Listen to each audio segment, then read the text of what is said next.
And now, Mystery Theater, brought to you in part by True Value Hardware, your store of first choice.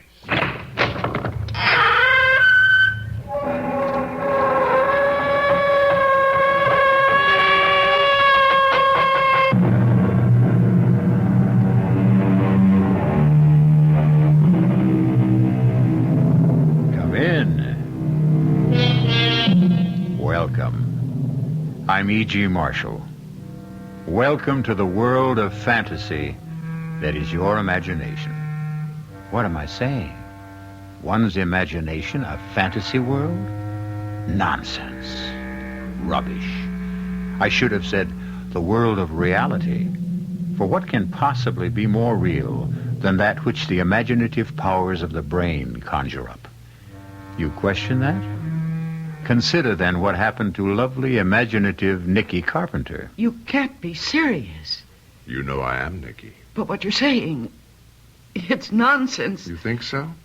You really think so, Nicky? Alicia, Amanda, imagination didn't kill them. True enough, my darling.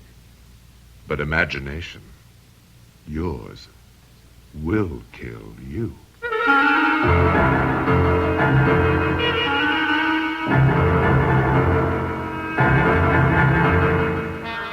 Our mystery drama, Murder to Perfection, was written especially for the Mystery Theater by George Lothar and stars Mercedes McCambridge and Joseph Campanella.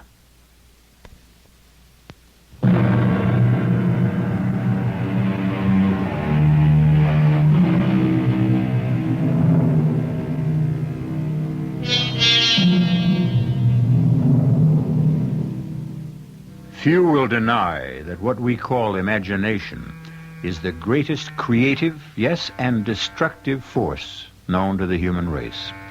The paintings of the Sistine Chapel existed inside the head of Michelangelo before he expressed them on canvas. Bach, Beethoven, Brahms heard their music in imagination before setting the notes to paper. This being so, you will understand how the story I am about to tell you, though bizarre, strange, macabre in the extreme, is true in every detail. Nicky, dear. Yes, Bill? It's 11:30. The funeral chapel. They'll be closing it for the night in half an hour. How about going home? Alicia looks so lifelike there in the casket. I find it so hard to believe she's dead. I know. He murdered her, Bill. No, Nicky. Yes, he did. I know you think the sun rises and sets on your brother, but he murdered my sister. He murdered Alicia as surely as she lies dead in that coffin. Nicky, dearest, you're tired and overwrought. You've been here all day, all night. You're exhausted thinking things that simply can't be so, saying things that make no sense. Guy loved Alicia. Why, in the year of their marriage, he was the most devoted husband a wife could ask for. Oh. Excuse me. Oh, Guy, come in. Bill, Nicky. I thought everyone would be gone by now, that I could spend a little time alone with Alicia. We were just leaving, Guy. No, I'm not. I want to be with Alicia as much as possible until she's buried tomorrow. That's exactly the way I feel. Oh, you liar. Nicky. You killed her. You murdered her in cold blood. Nicky's overtired, Guy, overwrought. Yes, of course, but even so, I don't understand. I mean, to say a thing like that. Well, it's true. You know it is. Now, look here, Nicky. Alicia fell or jumped from our apartment window. There was no one else in the apartment at the time, not even me. I was at my office downtown, so just where do you get this crazy, wild idea that I killed her? I don't know. Well, you will. What do you mean? I mean that I'm going to prove that you murdered her. If it takes every cent I have in the world, if I have to dedicate the rest of my Bill, life to it. Take her home and call a doctor. She needs sedation. Yeah. Come on, Nicky. Nicky, sweetheart, haven't you looked at her long enough? Guy will pay for killing you, Alicia.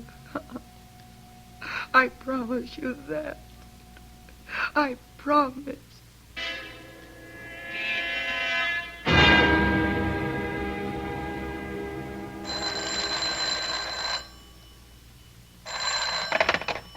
Yes, Nicky Carpenter.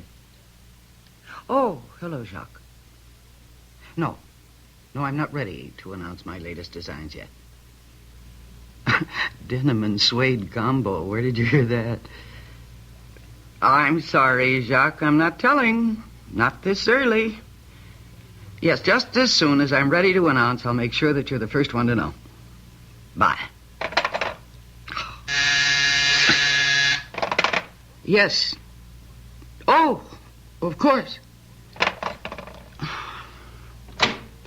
Bill, darling, what a lovely surprise. Hey, I'm not interrupting you in the midst of a creative brainstorm, am I, dear? Oh, the man I madly love and am going to marry could never be an interruption. But this visit is unexpected. Well, I've got something serious to talk over with you. Oh? It's about my brother Guy. Yes. I find this a little awkward, Nicky. Awkward? Why? Well, you and I are engaged, and Guy, he's my brother. And, so the whole situation... Nicky, have you hired a private detective agency to check up on Guy? Yes. But why? Because he murdered my sister, Alicia, and I intend to prove that he did. Oh, come on now, Nicky. How can you go on saying such a thing, thinking such a thing? Whatever gave you the idea in the first place? Guy, for one. Guy? I don't like him. I never have. Charming, yes, loaded with charm, and handsome and witty, and in my opinion, a deceitful fraud. He just rubs you the wrong way. Even if everything you say is true, it doesn't make him a murderer. Well, I think differently. But you must have a reason, something more than just disliking someone. I have.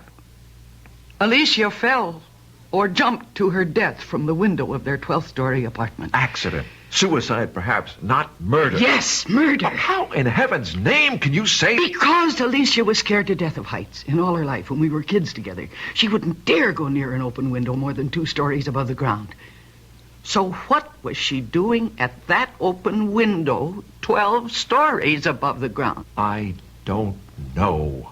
But it certainly doesn't make a murderer out of my brother. Not on the face of it, no. Guy loved Alicia. Why would he murder her? For the $250,000 he got from her insurance. Honey, you're letting that imagination you're so famous for run away with you. I may be known for my imagination, but the private detective I hired isn't. What does that mean? I didn't know that Guy had lived in Europe for nearly 15 years. You never told me. Never came up. But what's that got to do with... He was out of touch with you, completely, totally out of touch all those years, right? Well, yes. I mean, I had no idea where he was or... Did you know that he'd been married twice while living abroad? What? No. And that both wives died under what is usually called mysterious circumstances, leaving your brother more than $500,000 in cash? Good Lord, no. I never knew this. Guy has never told me anything about any of this. Well, maybe you ought to ask him about it. Well, to be honest about it, Nicky, I've never cared much for Guy either, but that's neither here nor there. Oh, I think it is. And it certainly confirms my feelings about him. Feelings aren't facts. And it's facts that stand up in a court of law, and that's where you're going to find yourself if you don't drop this whole ridiculous thing. Guy intends to sue you if you don't. Sue you for defamation of character. And as a lawyer, I can tell you he'd win, hands down, unless you could prove your accusations, hands down. Well, then I have nothing to worry about. He murdered his first 2 wives. He murdered my sister. I don't know how he did it, but he did it. And before I'm through, I'll prove it.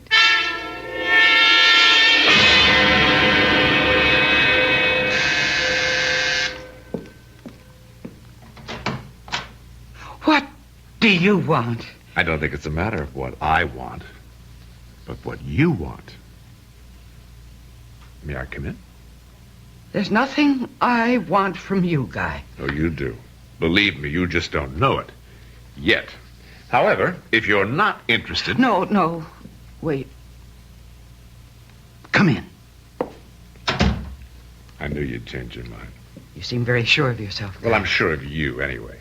You see, Nicky, you're gifted with a vivid imagination. At least, so they say in the fashion columns. Well, they have to manufacture news. They exaggerate. Oh, I don't think so. I don't think so at all. They don't exaggerate in the slightest. I just proved that. You proved it. I knew once I had something you wanted, your imagination would invent all sorts of interesting possibilities, and you'd be unable to turn me away until you found out. You're very clever. Well, what do you want? I beg your pardon. What is it I want? Well, one thing you want is peace of mind, the ability to do your work. Another thing you want is to go on living in this very swank penthouse apartment, enjoying the fruits of the fortune you possess. Nikki, I can take all that away from you. Oh, can you? And will. Unless you, as they say, call off the hounds. The private detectives. The private detectives. There'll be no calling off of the hounds, Guy. All right. Then I shall sue you for defamation of character. Sue for every penny you possess. I have not defamed you. Neither I nor the private detectives have said a word to anyone. But I have. You? Of course. I knew you were taking precautions to keep your skirts clean until you could prove your suspicions. So, I upset your precautions merely by dropping the right words in the right place. Amanda Jordan being one of the right places. That poor, sad alcoholic. Alcoholic. Yes. Sad? Yes. Poor? No. Dripping with money. That's why I'm marrying her on the 10th. You are marrying... You object? Save your breath. Do you no good. The point is, being alcoholic, Amanda talks so strong. She also gets around. What you're doing to me, Nicky, or trying to do to me, is all over town this very minute, and in the right places. If we went to court tomorrow, I could prove on unimpeachable evidence that you have hired detectives to dig into my past to substantiate false accusations you have made against me. Accusations, I may add, which happen to be anything but false. But you can't prove them, Nicky, and never will. Are you standing there telling me that you did... that you are... A murderer? Oh, yes. Oh, you're altogether right. I did murder them, all three. Your sister Alicia included. Oh. But, you see, all three murders were so cleverly engineered and executed that no one would ever believe I had done them, let alone succeed in proving that I had. My God. To stand there and tell me to my face that you're a murderer, that you murdered my sister. As I shall murder Amanda Jordan, thus executing another perfect crime. A murder to perfection, you might say. What are you doing? I'm phoning Amanda. Phoning Amanda? To tell her that I'm going to kill her? Nicky, please, don't be a fool. Put the phone down. No. All right, go ahead. Amanda, this is Nicky Carpenter. Nicky Carpenter. Yes, Amanda, are you... Oh. Amanda, can you understand me? Smash, I could have told you that. Amanda, listen to me. That'll be the day. Amanda, please listen carefully now. Guy is here with me in my apartment, and he has just told me that he intends to murder you. Yes, I know you're going to marry him. That's the point of what I'm telling you. He's... No, I'm not inventing it. I am not a jealous fool. She didn't believe you? In her hazy alcoholic way? Oh, you are evil. You are a devil. I haven't hesitated to tell you what I do, Nicky, because there's no way ever you can prove anything. But there's every way I can prove that you've damaged my career and altogether left yourself open to what are called punitive damages. A great big lump of punitive damages. You evil And if what I've told you fails to persuade you to call off the hounds, I can still take one more step. One more step? Kill you, Nicky. Oh. Kill you. And no one the wiser.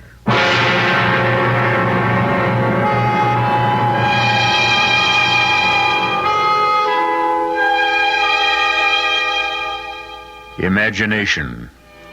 It plays like heat lightning in dark and ominous skies, inside the heads of two people, Nicky Carpenter and Guy Weston, each seeking to combat, to outwit the other.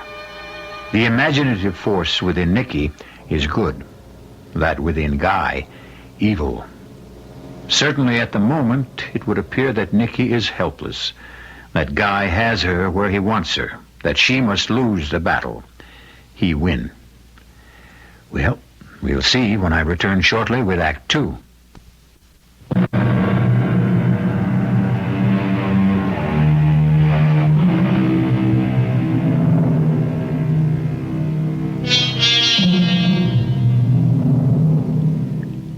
No such thing as the perfect crime. If that's what you've always thought, think again. For it certainly appears that Guy Weston knows how to murder to perfection. He is so sure of himself that he's candidly told his brother's fiancée, Nicky Carpenter, that he not only murdered her sister, but 2 previous wives. Furthermore, he's freely admitted that he intends to murder his next wife, Amanda Jordan, and may even do away with Nicky. Do you mean to say that he stood there and confessed to you? Not confessed. He bragged. He boasted. Flaunted their murders in my face and said he intended to murder Amanda after they're married. Oh, I can't believe this, Nicky. I just can't. He's hit on a way of committing the perfect murder. Nonsense. Bill, listen to me. No, Nicky, you listen to me. I don't know what's caused all this. I know you're overtired. I know you're knocking yourself out to get your next fashion show ready. But whatever it is, Nicky, dear, stop it. Stop what? These imaginings of yours, these wild accusations about my brother being a murderer, a perfect murderer yet. Bill, he killed Alicia. He did not kill Alicia. Alicia fell or jumped from a 12-story window when Guy was in his office miles away. So how in heaven's name could he have killed her? I don't know. That's what I'm hoping the private detective I hired will come up with. You're still using a private detective? Of course. I warned you, Guy will sue you for everything you've got on grounds of slander, defamation of character, and win. I know. He told me that himself. He also said that if I push him far enough, he might even murder me. I'm just not going to believe this. I can't believe it. I'd be an absolute nut to believe it. As nutty as it's... As me? Well, is that what you're saying? I see. Well, in that case, Bill, I think I'd better give this back. You're giving me back our engagement ring? Yes. Nicky, you're letting No. I am not overtired. I am not letting my imagination run away with me. I did not create or invent what I just told you about Guy coming to see me. It's true, every word of it. Nicky. Please. He will kill Amanda if I can't stop him. And he'll kill me if, as he puts it, I don't call off the hounds.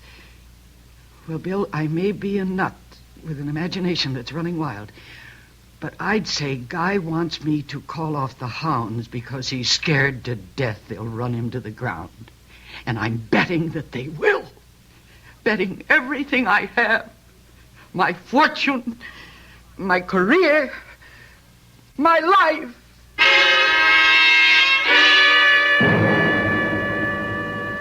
You ask me, she needs a psychiatrist. She's just terribly tired, exhausted. So because she's tired, I'm supposed to let her slander me? Wreck my career, my life? Do you know that because of that crazy phone call Nicky made to Amanda, Amanda almost called off our engagement? Well, she didn't. You're married. No harm done. Hello, Amanda? Nicky. Amanda, I'm just calling to tell you that Guy's going to murder you after you're married. Now, that's a hell of a thing to say. I mean, that's just a plain hell of a thing. And when that tape is played in court... Tape? What tape? Oh. Amanda had a tape recorder hooked to her phone. Automatically taped messages. She's alcoholic, you know, and most of the time she can't remember who called her about what, so she records all conversations. Guy, do me a favor, will you? Destroy that tape and call off your suit against Nicky. Oh, Bill, I can't. The accusations she's made, everybody knows about them.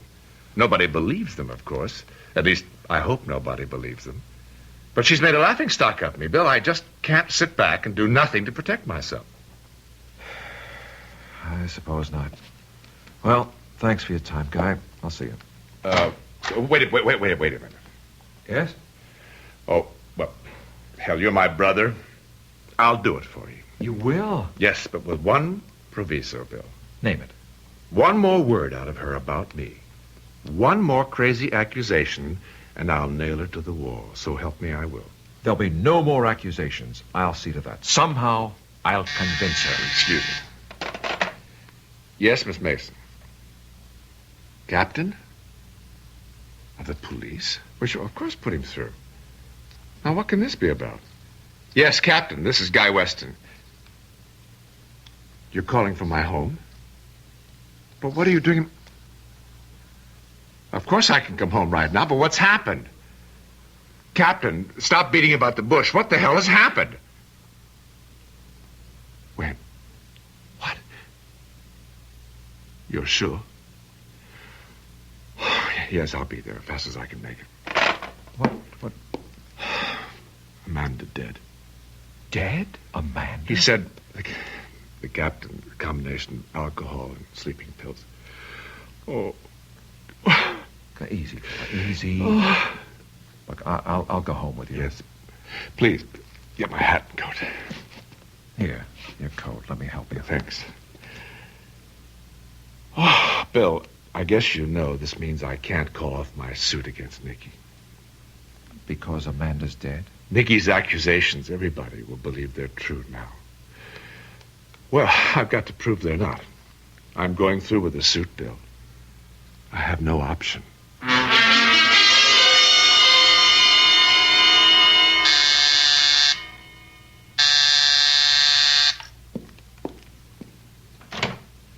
What do you want? Wait a minute, Nikki. Don't close the door.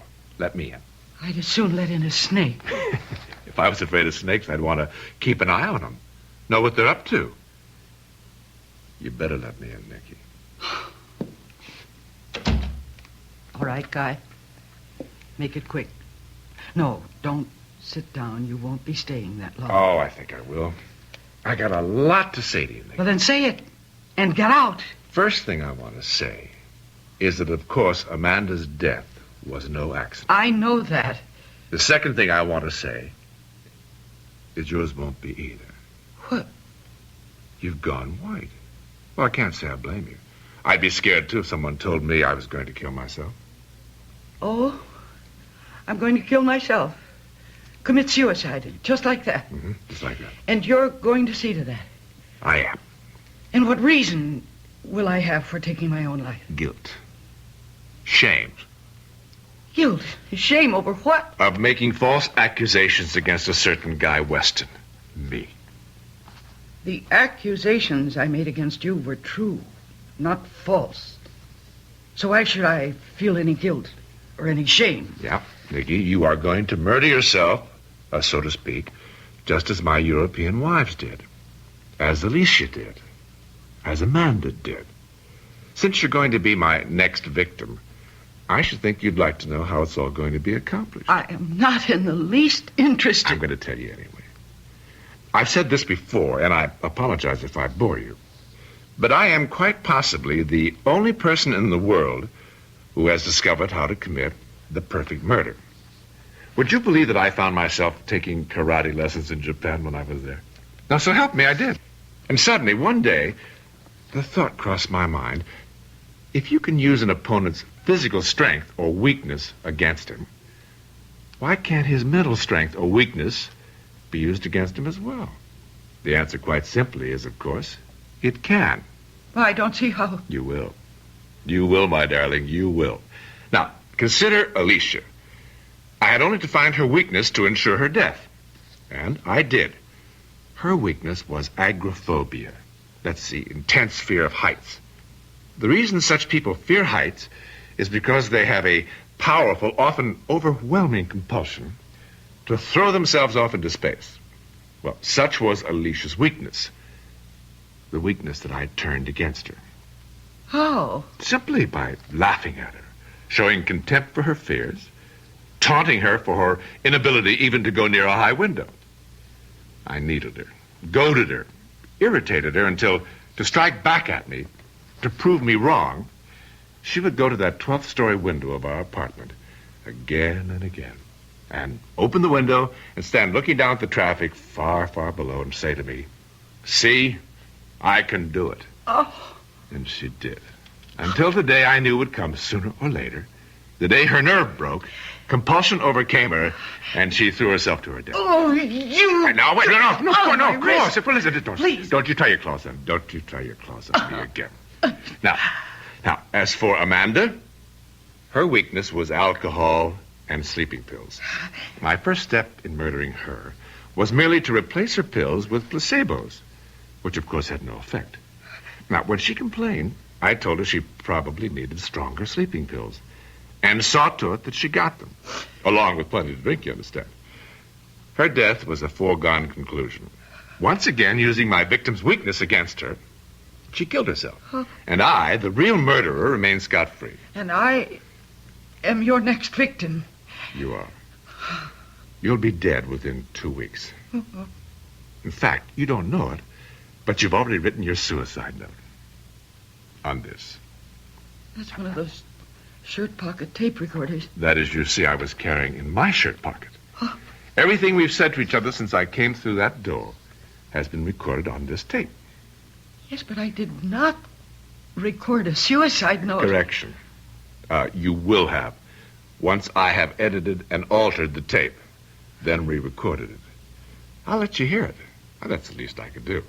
And perhaps you'd be good enough to tell me what strength or weakness of mine you intend to use against me. With you, no weakness. Strength. Which is... Come on, you know your strong point as well as I do. You tell me. Is my imagination... Precisely. Within 2 weeks or less, Nikki, you're going to be dead. Huh? Murdered. By your own imagination.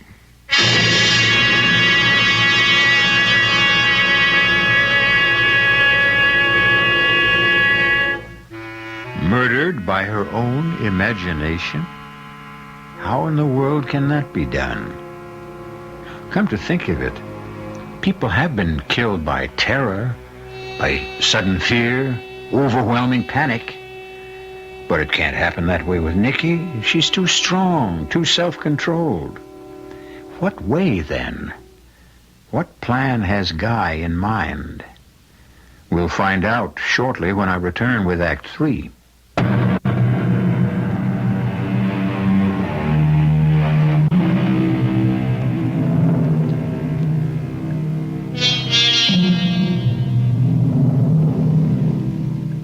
Can your imagination kill you? Murderer Guy Weston says it can, and since he's been eminently successful in doing away with a number of victims, it would appear that Nikki Carpenter is about to become his latest. He won't kill her. Oh, no.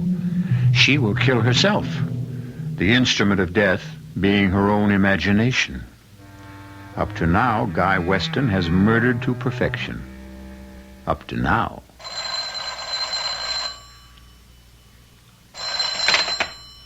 Hello? Hello, Nikki. This is Guy. No, don't hang up.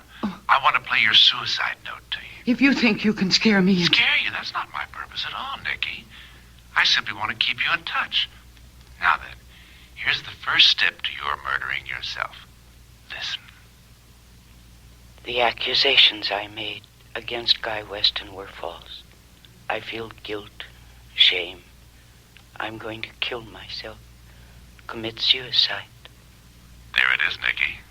Your suicide note in your own voice, recorded by you on the tape recorder that will be found in your apartment. You vile, evil... Bye for now, Nikki.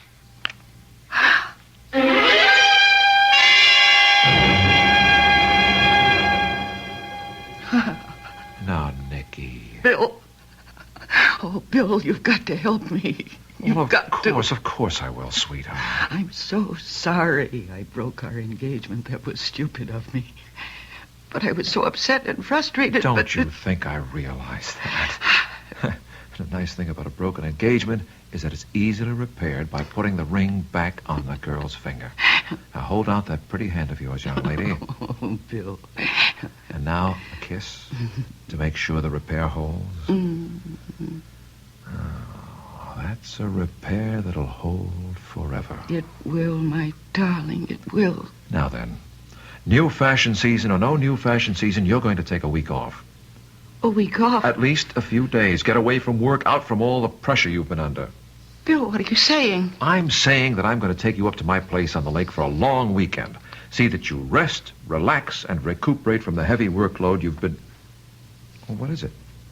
You haven't believed a word I said. Well, now, Nicky... No, everything I've told you. Guy admitting he's a murderer, saying he's going to see that I kill myself, the fake suicide note he tricked me into taping. You don't believe any of that. Nicky, sweetheart, we've been through all this. But you broke your engagement to me because of it. Now, don't... Please, will you believe me? Will you please believe that what I'm telling you is true? Your brother, Guy, is a murderer. He murdered my sister, Alicia, by tricking her into jumping out of a window. And he murdered Amanda, as he said he would. And as I told you he would. Amanda died from combining alcohol with sleeping pills. Sleeping pills that were any number of times stronger than anything she ever took before. Your brother murders people by tricking them into murdering themselves. And he has told me that he's going to do the same to me. By maneuvering you into killing yourself with your own imagination? Nicky, be reasonable. You know you'll do no such thing. Sure. You're a highly imaginative woman, but you're also a very practical, down-to-earth woman. If only I could convince you Let me convince you of something. Convince you that one of the best things you could possibly do would be to... Yes? To what? Have dinner with me tonight, then go to the theater afterward. Oh, Bill. Look, I'll pick you up at 6:30. Cocktails, dinner, and any play or musical you want to see. Date? Oh. Date.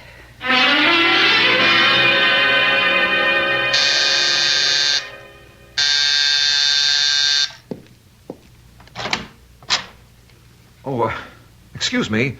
My name's Bill Weston, and I believe I have a date for dinner in the theater with a very charming young woman. Yes, you have. And is she ready? Just about. All she has to do is put on her hat and gloves. Not before she gives her husband to be a kiss. What? Spoil my makeup? You have to wait till we get back. Something to look forward to. Hey, snazzy hat. You do something for it. Thank you. Ouch. What's that? Ooh. There's something in the finger of this glove. Look, my finger's bleeding. Let me see. Oh, your finger's cut. Well, how could I possibly cut my finger on a glove? Just a sec. Turn the glove inside out. Well, how did this get inside your glove? What? What is it? I don't see it. Well, it's so small you can't hardly see it. A tiny bit of glass. How could anything like that get inside my glove? I don't know, but... Oh, dear. Excuse me. Hello? Guy, Nicky. Yes. Brother Bill told me he's taking you to dinner in the theater tonight. So what of it? Nicky, don't wear gloves tonight. Don't worry. Oh, dear. I'm too late. You've already put them on, have you? And cut your finger? Yes. Oh, well, just a scratch. I mean, nothing to worry about. Unless the bit of glass inside your glove was poisoned. Poisoned? Hello? Hello? Honey, what is it? He hung up. Who? Your brother Guy. My murderer. Nicky? How do you feel? Sick. My head aches. My stomach's upset. But if Dr. Welch said he could discover no signs of poison... He won't be sure until he's tested the blood sample he took. Why doesn't he phone? Here. Speak to the devil. Or rather, the doctor. Hello? Yes, doctor. Oh, good. Well, doctor, we appreciate your coming over and all you've done. Thanks again, doctor. Not a trace of poison, Nicky. Well, then why do I feel so awful? I guess because you thought you might have been poisoned. But you weren't, honey. It was just all in your... Say it, Bill. It was all in my imagination. Then you admit, Guy, you telephoned Nicky last night. What is this, Bill? Some kind of inquisition? You walk into my office the first thing in the morning and start shooting questions at me as if I were guilty of something. Yes, I did phone Nicky last night. What about it? What did you phone her about? To tell her I was withdrawing the suit I brought against her for defamation of character. You are withdrawing it? Yeah, I know I said I'd have to go through with it, but, well, you are my brother. And she is your fiancée, and oh, well, hell, I just couldn't go through with it, that's all. And that's what you phoned her about? What else would I phone her about? Well? Forget it, Guy. Forget it.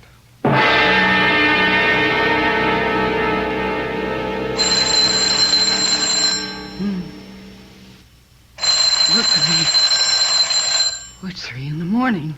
Who can be calling? Hello? Nicky, listen. The accusations I made against Guy Weston were false. I feel guilt, shame. I'm going to kill myself. Commit suicide. Pleasant dreams, Nicky. Pleasant dreams. Oh, no. Oh, no.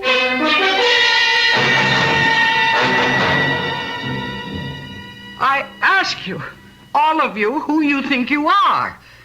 I mean, I am Nicky Carpenter. I created the Nicky Carpenter collection, and not you. Nicky, please. Oh, shut up. I've heard enough out of all of you. Now, you listen to me. When I ask for black mousseline, I want black mousseline. And when I ask for white file, I want white file. I don't care what your reason is. Don't change my orders. Now, get out of here, all of you. The lot of you. Get out. Get out. Oh, gosh, I'm sorry. Please. Please, I'm sorry. Please forgive me, please. Please.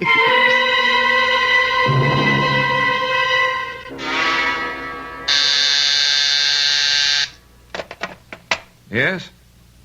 Yes, put him through. Yes, Dr. Welch. Well, I'm worried about her, too. She's not sleeping, not eating, a bundle of nerves. I'm wondering if you could recommend a good psychiatrist. Why? Because I think she's in need of psychiatric help. Huh? Well, I'll certainly come to see you. When? Right. Be in your office in half an hour.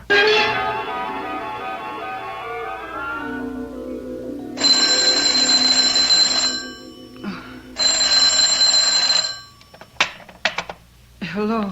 3 a.m. and you answer at once? Not sleeping, Nicky? Oh, what do you want? Question is, what you want. What your imagination has brought you to wanting. Death. I won't listen to you. No need. Listen to your imagination.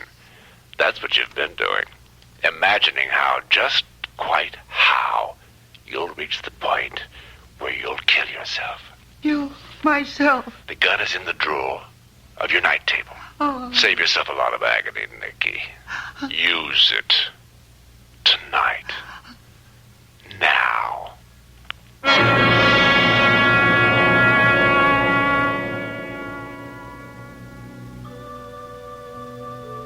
Bill, Yes, Guy. it's late. They'll be closing the chapel in half an hour. Everybody's gone. I want to stay with Nicky, be with her as much as possible. Until she's buried tomorrow. It does no good to punish yourself, Bill. She's gone. Nothing you can do now. But could I have done something before? Before? Listen to her fears, her worries. Guy, Yes. I'd like to look at her before... Could you ask someone to come in and open the casket? You don't want that. Yes. No. Guy, please. Bill, she isn't presentable. You know, a gun to the temple. Yes. All right. But I'll stay till they close the chapel at midnight. I won't do the same for you, though, Guy. You won't. For me. When you're lying in your casket to be buried next morning, I'll not sit with you, keep no vigil for you. Not for a murderer. You're saying some very funny things, Bill. I know you killed Nicky. You've what? I know you killed her, made her kill herself, drove her to it. Bill, I think you could use a drink. You can use a lawyer. Get yourself one. I've got you with the goods, brother. What are you talking about? I was there in Nikki's apartment when you called and told her about the gun. I heard every word on a phone extension. I made a point of staying with her constantly after a little conference I had with Dr. Welsh, Nikki's physician, who convinced me that she was as sane as I am, living on the edge of nerves rubbed raw, driven to the end of her rope, her emotional rope, and imagining things. You were there when I phoned? Oh, more to it than that, Guy. I went to your place, found the original tape, the one you recorded her suicide note from. You're lying. Am I? You couldn't have found the original tape. I destroyed it. Then there was an original. What? You just admitted there was an original tape from which you recorded, edited, altered, and re-recorded Nikki's suicide note. All right. All right, you're so bloody damn smart. All right. I did kill her the way I killed the others, by using their weaknesses, their strengths, so they would kill themselves. So do me something. Huh? Prove something. So I slipped. I admitted there was an original tape, so what?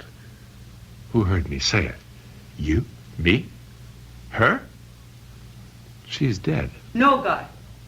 I'm alive. I'm very much alive. Nikki? You have been tricked this time. I did not kill myself. It was all faked. Once I was convinced Nikki was telling the truth, trapping you, Guy, was simple. Trapping me?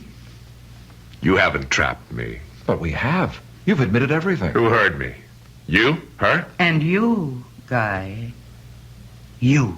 You think I'd testify against myself in a court of law? Testify against myself? As a matter of fact, you will. You're crazy.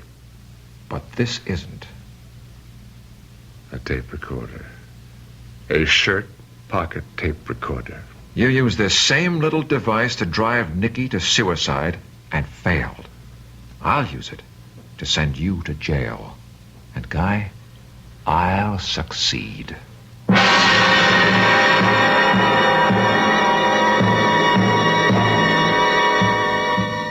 And so, imagination.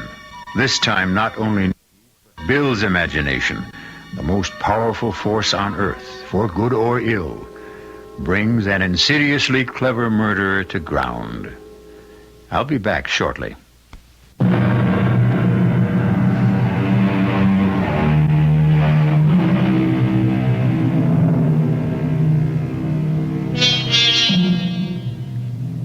When you first joined me, I spoke of imagination as a world of fantasy, then corrected myself to say it is a world of reality. I'd like to correct myself again. It is truly a world of fantasy and reality. Question is, which is it? When? Our cast included Mercedes McCambridge, John Newland, and Joseph Campanella. The entire production was under the direction of Hyman Brown.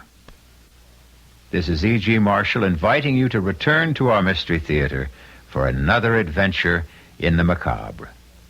Until next time, pleasant dreams.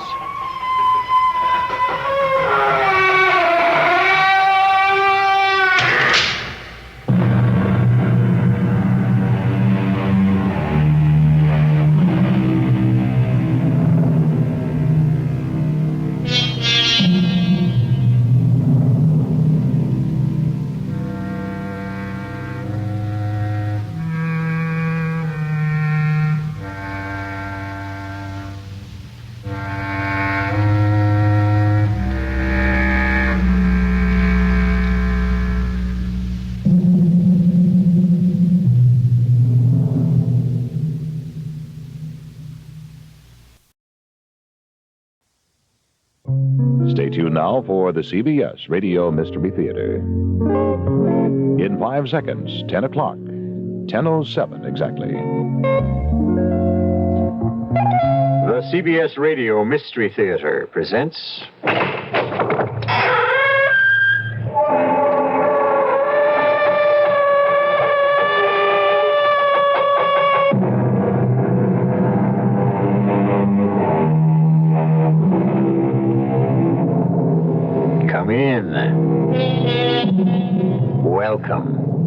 I'm E.G. Marshall.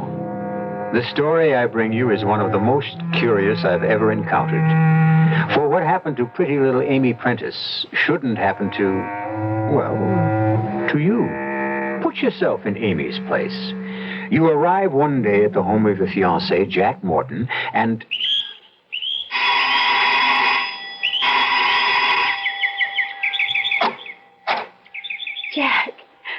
Jack, darling, I'm here. I beg your pardon. I'm here. I mean, here I am. You're here, all right, but who are you?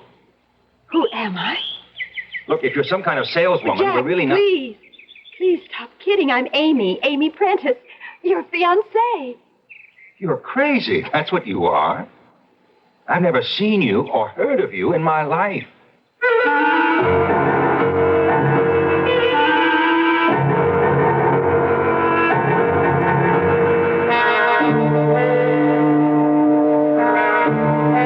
Mystery drama, The Bride That Wasn't, was written especially for the Mystery Theater by George Lothar and stars Janet Waldo and Ann Seymour. It is sponsored in part by Buick Motor Division and Contac, the 12-hour cold capsule. I'll be back shortly with Act One. Excuse me, sir, but do you know what happens this time of year? Right on, pal. I happen to know that right about now a freak blizzard falls on Dumont, New Jersey, and they're snowed in for the rest of the summer. Happens every year. No. You see, what happens this time of year is that you can get a particularly good deal on what is perhaps the most luxurious mid-size car on the market, the mid-size Buick Century Regal. Well, what good's a car when you're hopelessly snowed in? Well, that's a point. Once upon a time, there came to pass a new law, and great changes came over the people. They were happy and busied themselves at work they enjoyed. They were kind to the earth, and it gave back to them. No one had to lock doors or put fences around their land. Everyone had enough to eat. The sick and the aged were cared for. The people stood proud and tall. In the land of make-believe, there were no poor. The Campaign for Human Development is working to make the same thing happen in our real world. Campaign for Human Development, United States Catholic Conference. From 17 to 25, young minds are so alive. They see things that others may not see. College is the place they learn the things they'll need when it's their turn to show the way to you and me. College is a place where the future of America is being built right now. But colleges are in financial trouble, and they need all the help that you and I can give them. The dollars you give to the college of your choice are an investment in America's most important asset, the minds of her children. So please, give to the college of your choice now. From 17 to 25, young minds are so alive. A public service message of this station and the Advertising Council.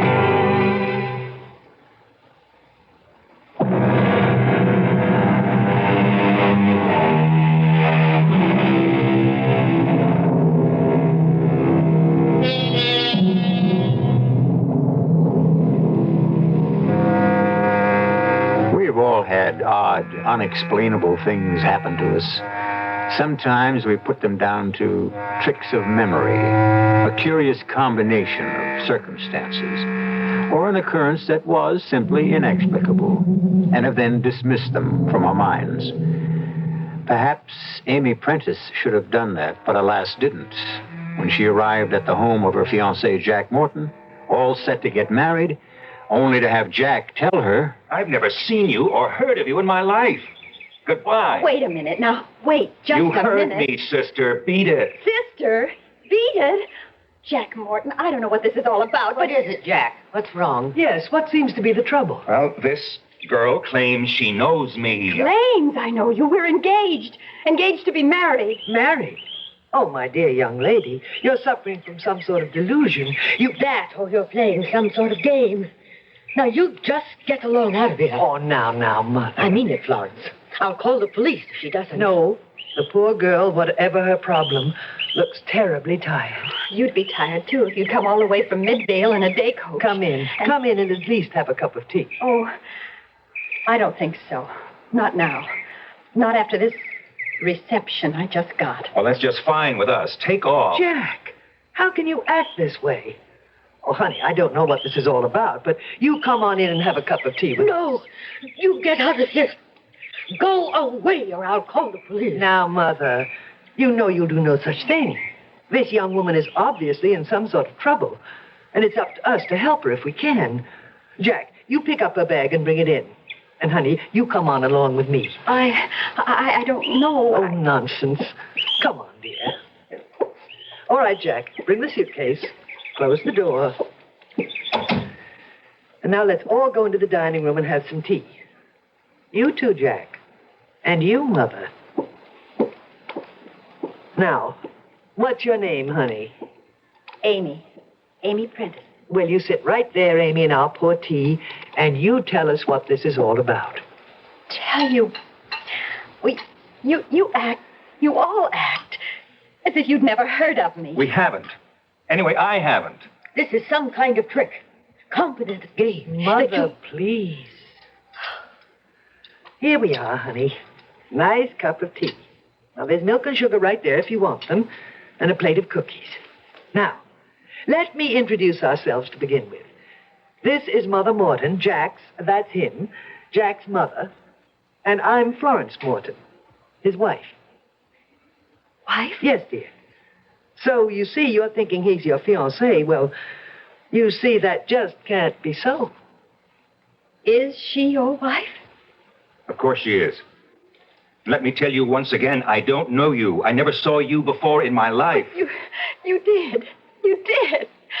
We met just 2 weeks ago at the conference at State Teachers College. Now, what in blazes would I be doing at Teachers College? Well, you're an English teacher, aren't you? English teacher, my foot. I'm an insurance salesman. But you can't be. You can't be. Unless you don't have a twin brother or a double or something. No, Amy, he doesn't. As she very well knows. Mother?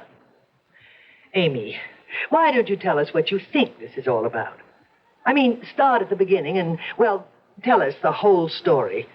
Perhaps we can help in, I don't know, in some way. But he knows what happened. Whether he does or not, you just tell us in your own words. Well, I'm an English teacher, Midvale High School. And I attended the conference of English teachers at State Teachers 2 weeks ago. On the third day, when I was having lunch in the cafeteria.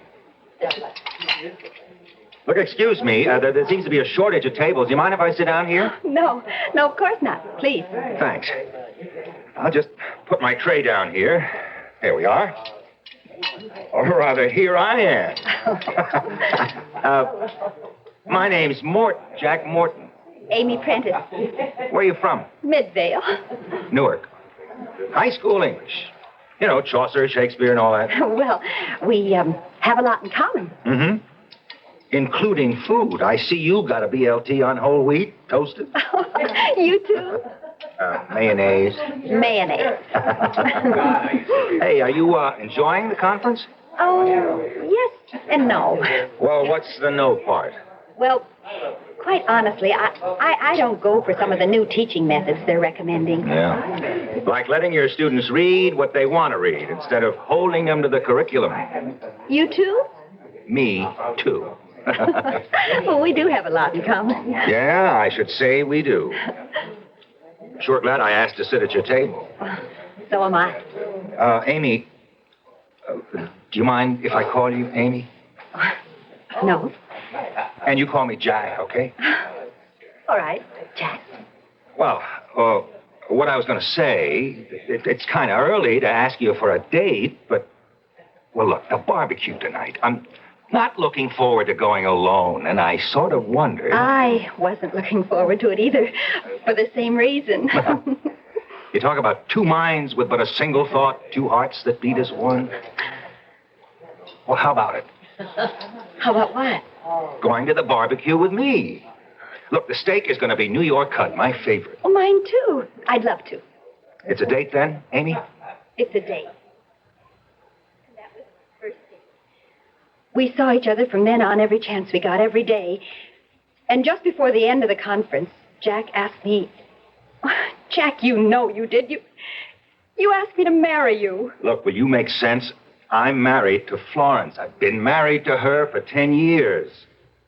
Would I ask you or anyone else to marry me? But you did. What do you think I'm doing here? We arranged for me to come today to meet your mother and stay here till we got married over the weekend. Why, this is the engagement ring you gave me. Now, wait a minute. Cool it, lady. You could have gotten that anywhere. You could have bought it yourself. Amy, I know you're sincere in thinking you met Jack at that conference and that he asked you to marry him, but, well, it's got to be some sort of delusion. If it is, how did I know his name and address? That you could have got out of any phone book. I don't care what you say, Florence. This girl is playing some kind of game. I don't think so, Mother. I think she really believes what she says. I believe it because it happened. No, Amy, as I say, it's some sort of delusion. Is the rose garden a delusion? The rose garden? Your rose garden, Mrs. Morton. Jack told me you love roses and that you're an expert at growing them, that you even exhibit them and have won prizes. Is that true? Well, yes, but... That window there, that picture window, does it look out on the backyard where the rose garden is? Why, good heavens, it does, yes. I'll describe it for you. Just as Jack described it for me. There's a brick walk down the center, dividing the yard in half. You enter the walk through a white trellis that's covered with red and white roses. At the far end of the walk, there's a tall French fence to screen you from the neighbors. And in front of the fence, there's a fountain with a large statue of the god Pan. Is that right? Perfectly.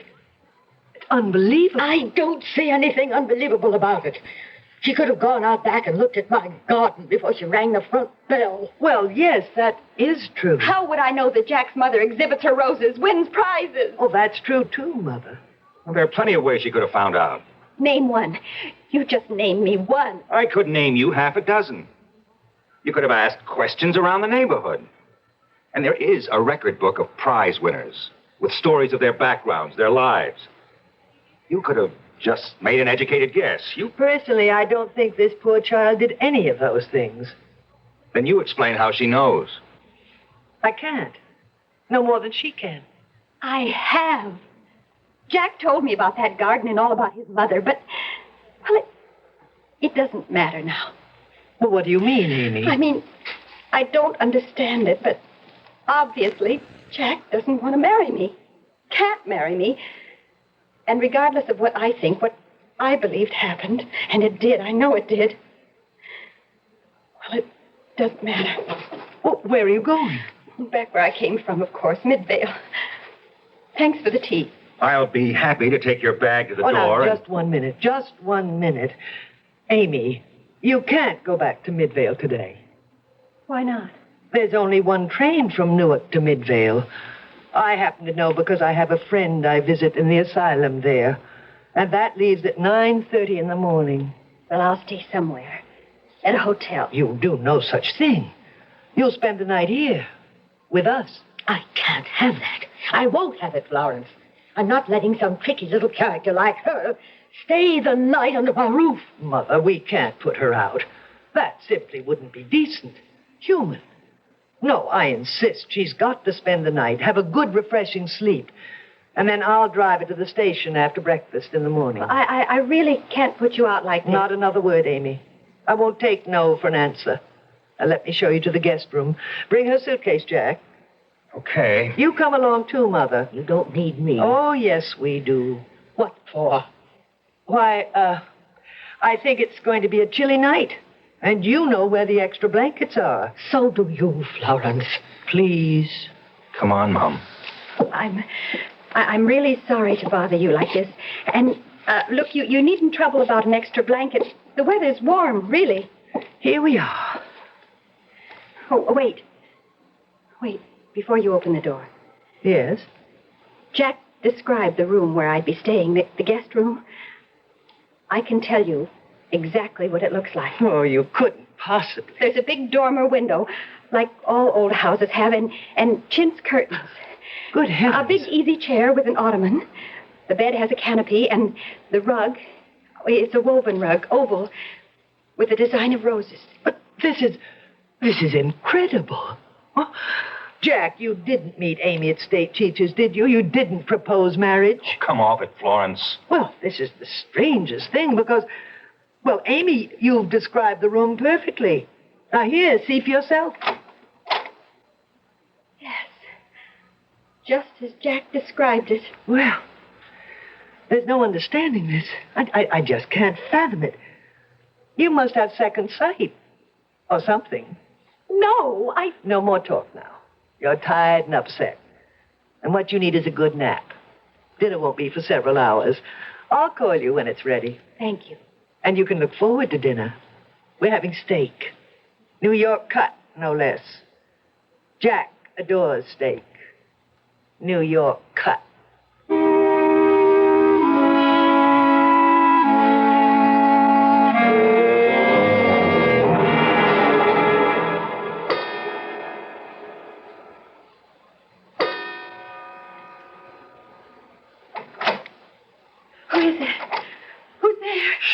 Quiet, Amy. Jack! Quiet, I said. Just listen to me, darling.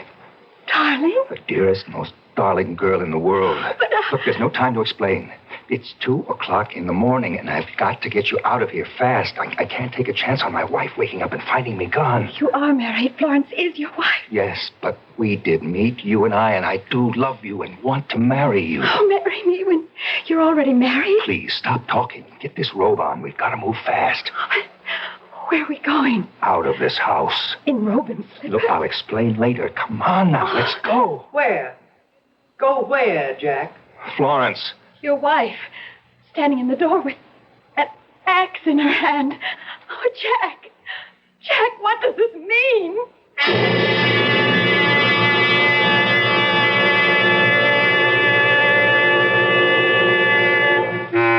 What, indeed, does it mean? Why does Jack want to get Amy out of that house as fast as he can? What is Florence, his wife, doing with an axe in her hand? One thing is virtually sure.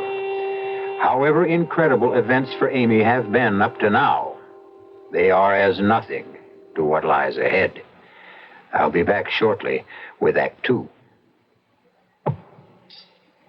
Give your hand to a friend. Give your heart to your love. But give your cold to contact. The sooner the better. The common cold is a rotten thing. You miss so much.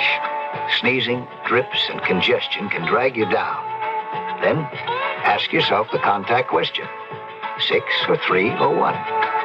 You'd need 6 cold tablets, 2 every 4 hours, or 3 ounces of Cold's liquid, 1 every 4 hours, or just 1 contact for up to 12 hours continuous relief of those symptoms. That's daytime, then nighttime relief. Both the others have things for aches and fever, and the liquid, something for coughs. Not found in Contact 600 tiny type pills. Give your cold to contact. 6 or 3 or 1. Take Contact. Only as directed. Who knows how to help you solve your shopping problems? Your Better Business Bureau knows. Hey, honey, this looks like a good deal. No payment for 3 months on easy credit terms. But, Lou, don't you think we should be sure we can meet the payments? She's right, Lou. Shop for credit as carefully as you shop for products. Who are you? I'm the man from the Better Business Bureau. Now, before you decide to buy anything on time, ask yourself if you could make the payments out of your regular income. How far is your credit extended now? Have you any credit or cash reserved to cover an unexpected illness or loss of job? Gee, thanks. Maybe I'd better think it over. Thanks for your advice. Not at all. Just another consumer tip from your Better Business Bureau.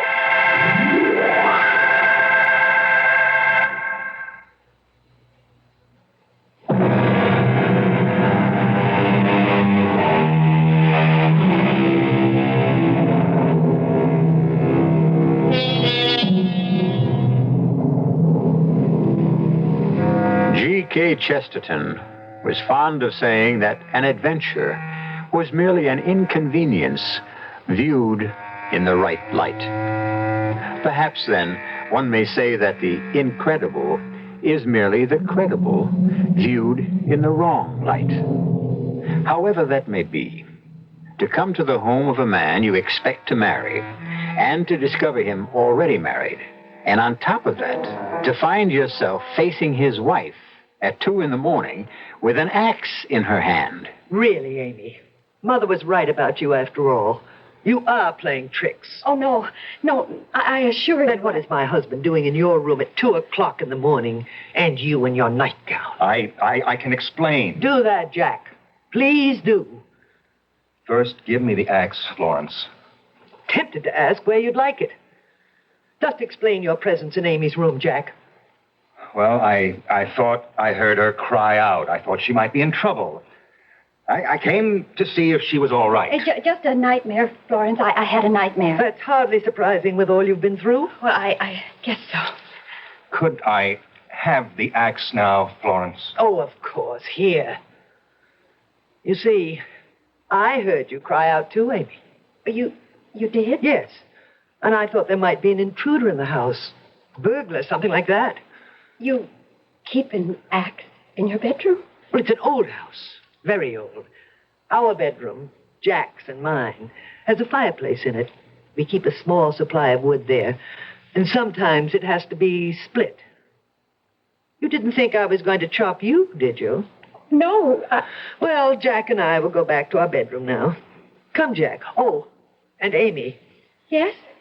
Try not to have any more nightmares. More toast and marmalade, Amy? Thank you, no. Coffee, then. No, frankly, I'm anxious to get started. Get that train for Midvale.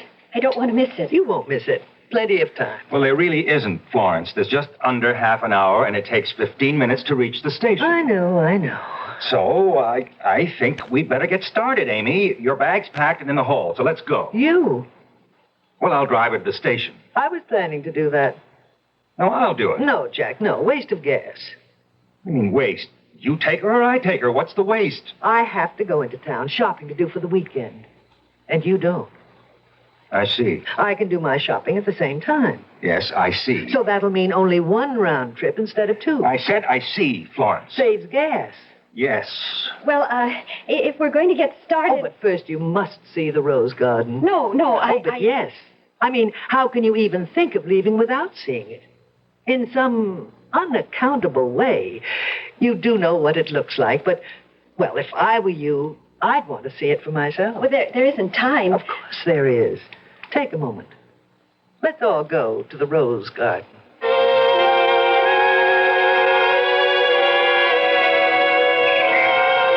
And aren't these lovely? Hybrid teas. Yes, but, time... And this rambler. Isn't it gorgeous? Yes. Oh, yes, you're certainly to be complimented, Mrs. Morton. Thank you. Oh, but this isn't her garden, you know. It's mine, really. But Jack said... Jack said? Jack couldn't have said anything. Now, could he? Since you didn't meet him till yesterday. Or did you?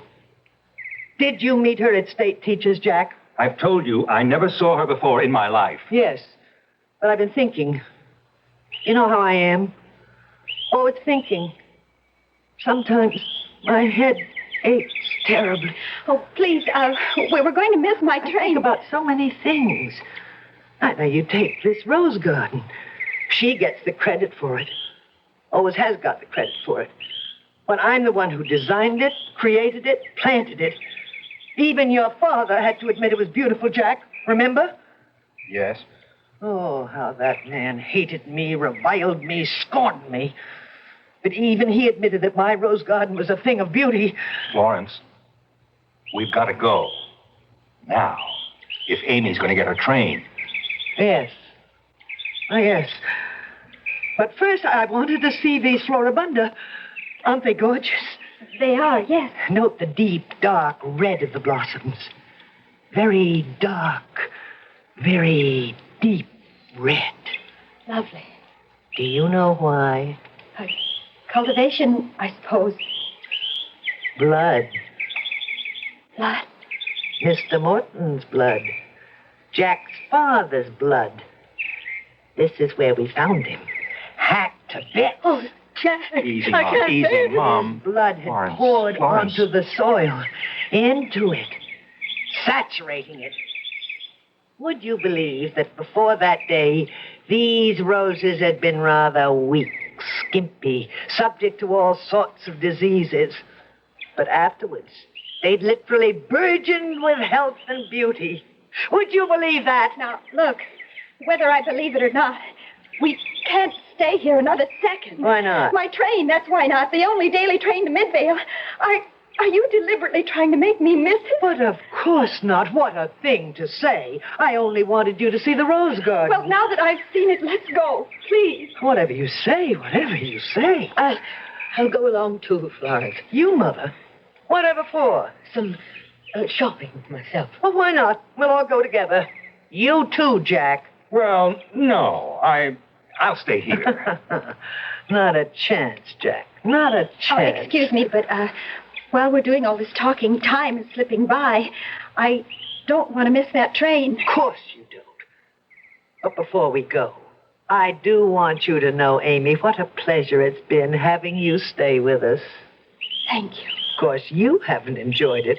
Poor dear. But never mind.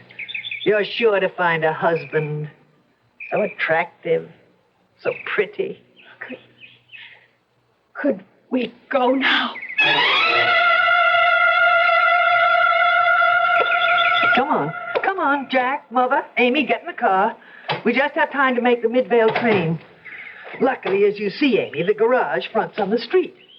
Luckily? Well, we can drive right out into the street and not waste time. Drive right straight out. Yes. Now, if the garage was in the back of the house, waste time, a minute or two, and we don't have it to waste. Could we get started? Oh, you are in a hurry. Well, you said yourself we don't have any time to spare. That's why you don't have to tell me. I'm sorry. I should think you would be. Well, here we go. Something wrong? Damp, I guess.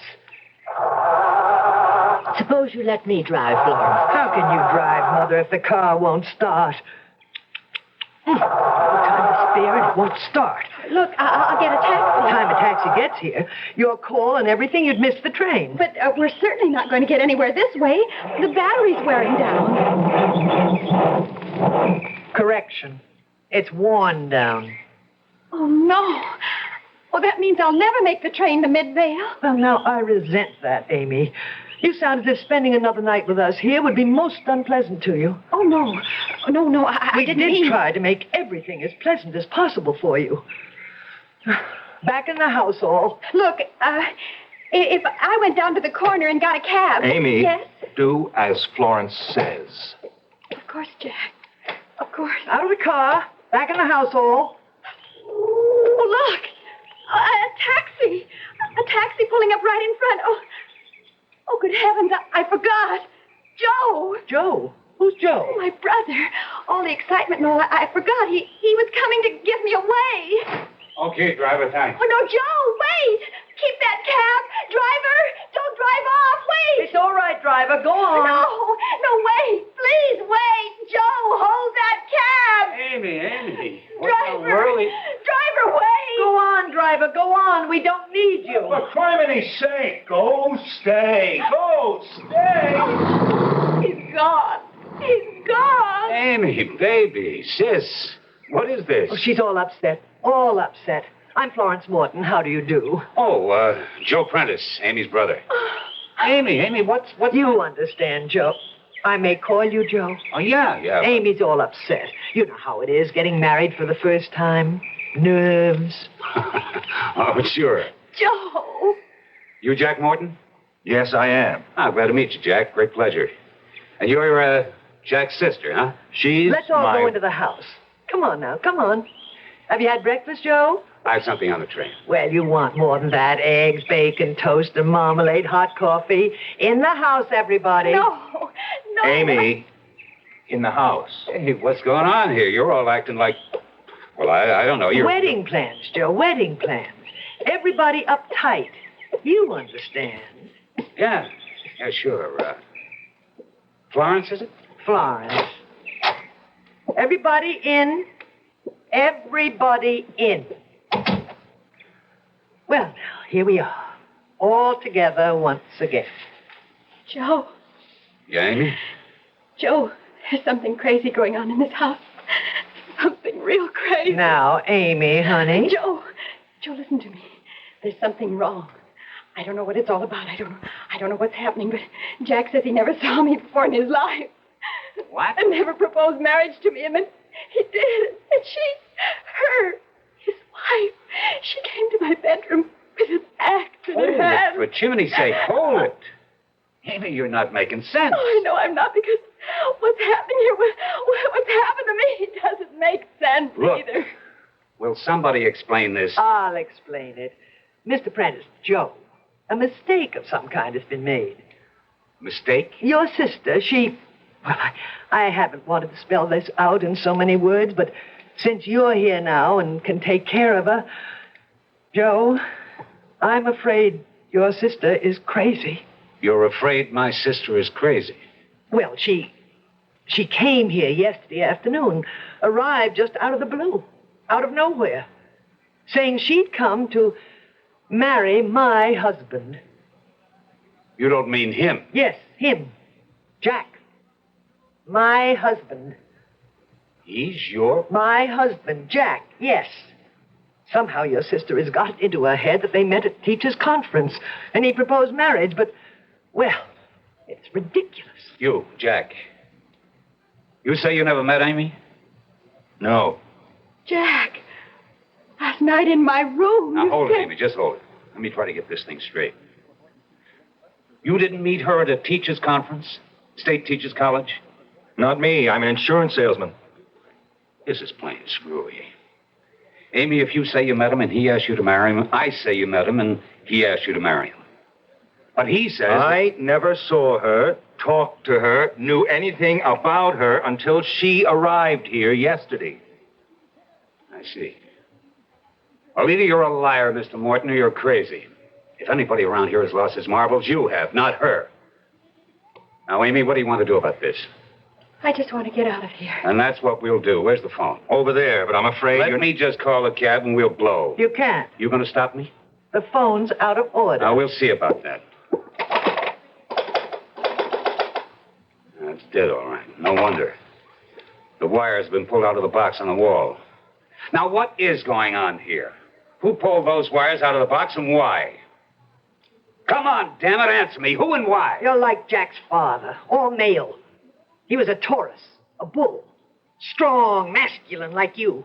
He thought like you. What are you, some women's liver? I'm me. I'm Florence Morton. And I don't take anything from you or anybody else. His father learned that the hard way. What do you mean, the hard way? She killed him with an axe. Killed him. Killed him. Hacked him to pieces. He had to be killed. I certainly wasn't going to live out my life with him dominating me. Stupid, he called me. Stupid. Like that. One day I said to him, "You call me stupid once more and I'll kill you." We're in the garden. Maybe you noticed there's a wood pile in one corner, Amy. Yes. And there was this axe he used for splitting wood. You know what he did? No. Guess. Please. He picked up the axe and handed it to me. "Go ahead," he said. "Kill me, stupid." Was he surprised? Hacked him to bits. To bits. Amy, come on. We're getting out of here. Goodbye, Joe. Goodbye, Amy. Goodbye. This door's locked. It's bolted on the inside. Oh, I thought you knew. You didn't see me bolt and lock it when we came in? All right, give me the key. So you can unlock it? What else? Now, look, you... Joe, please, don't cross her. Please, don't cross her. She'll kill us all. Joe. Take it easy, Amy. We're not dead yet. Not yet, Joe.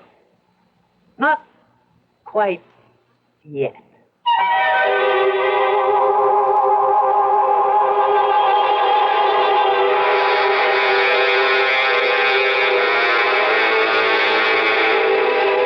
Ever been face to face with a homicidal maniac? With everything stacked against you? Happily, I never have, and hope you never have either. But Amy and Joe are. And so are Jack and his mother. What I can't figure out is why Jack, with a homicidal wife at home, ever proposed marriage to Amy. Well, we'll have the answer to that when I return shortly with Act 3.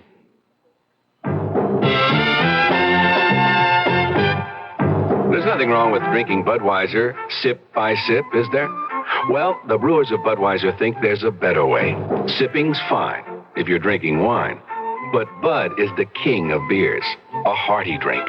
Look, rinse a 10 or 12 ounce glass with cold water. Then open a can or bottle of Bud and pour it right down the middle so it kicks up a good head of foam. Now, take a big drink and then swallow big. No sips. That's how it should be done. More taste, more beer drinking enjoyment. Thanks to exclusive Beechwood aging, Budweiser has a smoothness that lets it go down especially easy. Sure, it's an expensive way to brew beer, but brewing beer right does make a difference. That's why when you say Budweiser, you've said it all. Anheuser-Busch, St. Louis.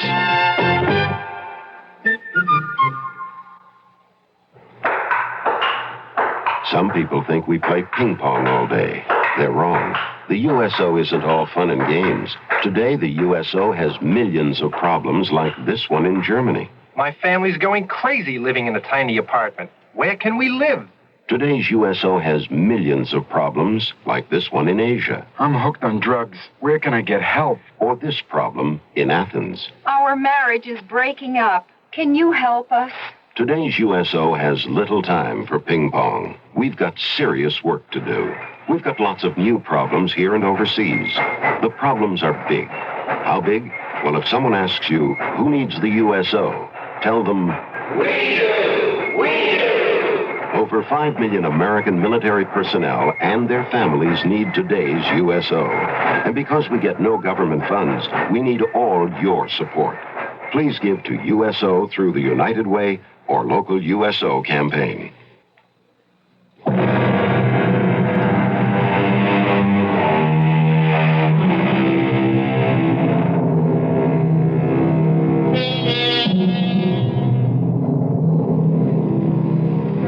Terror can be a thing so palpable you can feel it. Clammy to your touch. Ice cold in your veins. A taste of brass in your mouth. Certainly, this is what Amy Prentice feels, along with the Mortons and her brother Joe, as Florence Morton makes all too clear the fact that they are not going to leave the old house on Hilliard Street alive. Look, Florence, I don't get any of this. I don't get any of it except all this hate you got in you. You can't blame my sister for it, and you can't blame me. So we're leaving now. No. Joe, she's got a gun. I can see that, Amy. Question is, will she use it? Yes, she'll use it, all right. You better understand something, Joe. She's a killer, a homicidal maniac. And what the hell is she doing here? Why isn't she in an asylum? She was. She escaped just a day before I got back from the teachers' conference. Jack. Amy, I am sorry. So sorry. I pretended I'd never seen you before, tried to get you to leave before you set foot in this house because Florence was right there behind me all the time, and I knew she'd kill you sooner or later. Kill you. 9 years. 9 long years. They kept me in that place. But I knew. I always knew someday I'd get out. But, Jack, if you're married to her... No, I'm not. Not anymore. I had the marriage annulled a year ago. The authorities agreed Florence would never be cured. So where are these authorities now? Didn't they figure she'd head straight for this house? They telephoned to let me know she'd escaped. Asked me to notify them if she did come here. And all the time I was talking on the phone, she had a gun against my head. You're going to die. You're all going to die. Not if I can help it, lady. You can't help it. There isn't a thing you can do. We'll see about that. One thing I don't believe in is just standing here waiting for you to kill us. Me, I fight fire with fire. Oh? And just how do you think you'll fight fire with fire? Fire! Florence, what are you thinking? Be quiet, Jack. I'm thinking. Fire. You know, Joe, you've given me the idea I was looking for. I gave you... I've been wondering how to kill you all at once. And now I know. Into the kitchen. What for? You'll see, Mother. Into the kitchen, all. And now, Jack, dear loving husband, open the cellar door. You're taking us down to the cellar? Putting you down in the cellar, Jack. Open the door. Now, down into the cellar with you. You lead the way, Jack. Look, Florence. Don't argue, Jack. Just go. No, we're not. My leg, all right? Oh, Joe. You may be able to fight fire, Joe, but you can't fight bullets. Now, Amy, help your brother down into the cellar. Joe. Take it easy. Oh, the pain is... You're bleeding. I'll be okay. Oh. She hit me in the side. Fleshy part. You better let me have a look at that wound, Joe, okay? Okay. Let him bleed to death, Jack. It'll be easier for him. Sorry I can't make it easier for you all. Oh, she's locked us in down here. Is there another door? No, there's not even a window. We're trapped. Absolutely no way out. Is there any way of breaking that door down? Prying it open, No, Joe, this is an old house. It's built when they really built them. Break that door down. No way. Ow. Look, try to hold still. It's not that bad, but it's bleeding quite a lot. I've got to stop the bleeding. Look, Amy. Yes, dear. Just around that corner, you'll find a desk. A desk? Yeah, I have my office set up there. Oh. In the bottom drawer on the right, you'll find a first aid kit. Now, bring it here, will you? Yes. Oh, Jack, what are we going to do? How are we going to get out of here? Mom, if I had the answer to that... Jack, there's a telephone here on your desk. Yeah, with the wires pulled out of the wall box. Florence didn't miss a trick. Oh, yes. Oh, they are pulled out. Look, hurry with that first aid kit. Here it is, Jack. Here. Thanks. Have you patched up in a jiffy, Joe. Though much good it'll do you, I'm afraid. Don't lose your nerve. Me, I've been in worse binds than this. Vietnam, for one. My work for another. What do you do, Joe? I'm a cop, New York City Police Force. And I've been in spots that make this look like... Hey, wait. She's up there. That's not the kitchen. No, it's the living room, right above us. What was that? She put something down on the floor, something heavy and made of metal. What could it be, Jack? I don't know, unless it's... Wait a minute. What, Jack? What? Metal? Fire.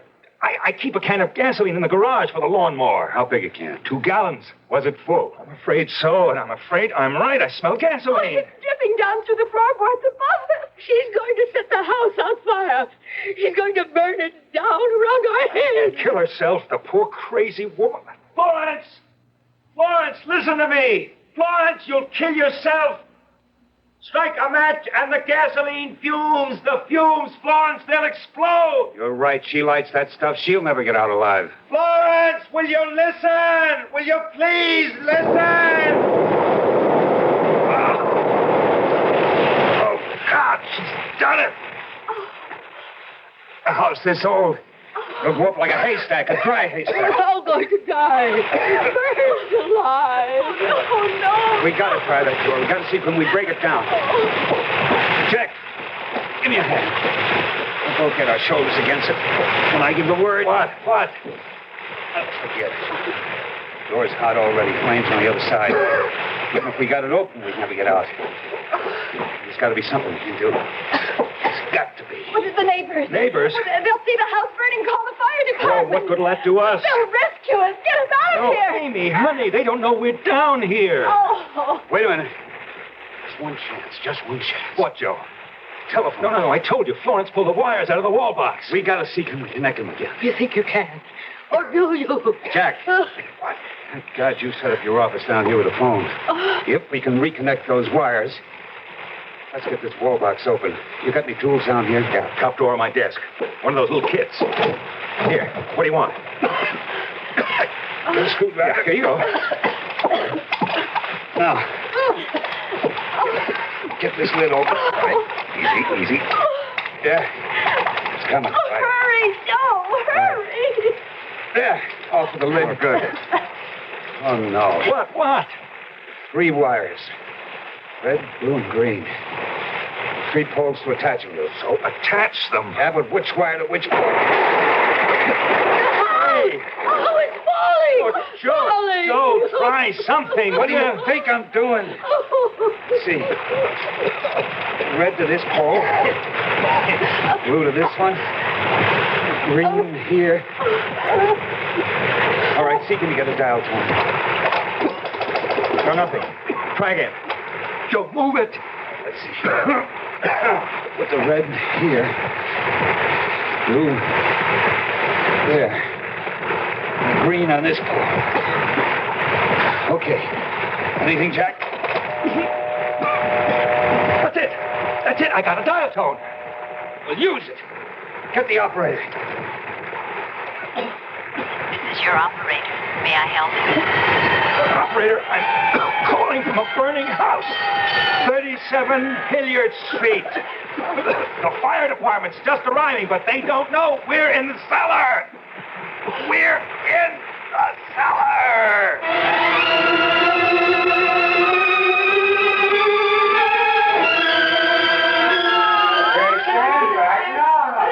Amy, here.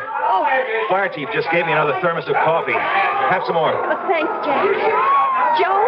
They've got Joe in the ambulance unit over there. They're really patching up his leg. Isn't he wonderful? I think I've got the most wonderful brother in the world. Well, I think he's got the most wonderful sister in the world. I'm sorry about Florence. Lord knows I am too, but it's better this way. Mom, are you okay? Even the rose garden's gone. The heat killed everything. Maybe that's better too, Mom. Oh, how could it be? How? I'm going to see to it you have another house, another rose garden, without the memories that went with this one. Memories we're all going to do our best to forget.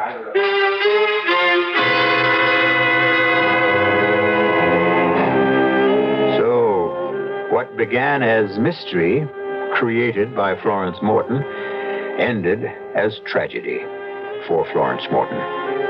And perhaps for the best, as Jack said. She is at peace now, and if in death she has not found a better world, as we very much hope she has, she's at least out of this one, which brought her so much unhappiness. I'll be back shortly. Pardon me, miss. Can you tell me what happens this time of year? Rhubarb reaches its peak. Nope. Muskmelon reaches its peak? No. Oh, does it in any way involve something reaching its peak? No, not really. Oh. What happens this time of year is that you can get a really outstanding deal on Buick's small but surprisingly elegant Apollo. And with what's happening to prices, you may never have a better chance to buy a Buick, huh? Hey, I know what happens. Yeah? The buzzards come back to Hinckley Ridge, Ohio. Oh. I hadn't thought of that. Boy, do I have a headache.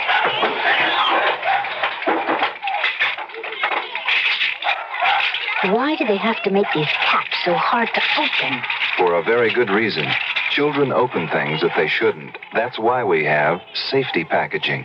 For the life of your child, you can live with a little inconvenience. For further information, write the U.S. Consumer Product Safety Commission, Washington, D.C. 20207.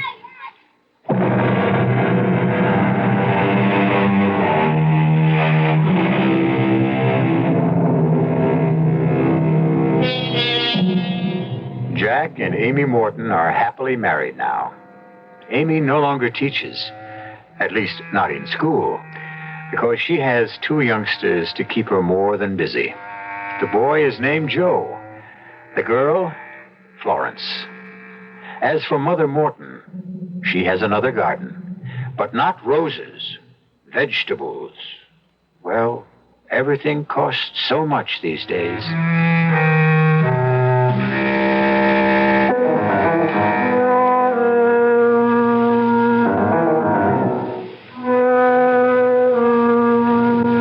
Our cast included Janet Waldo, Ann Seymour, Lorene Tuttle, Bill Quinn, and Bernard Barrow.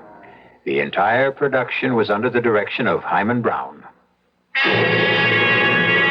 Now, a preview of our next tale. Your husband isn't thinking straight, Mrs. Breach. It isn't that easy.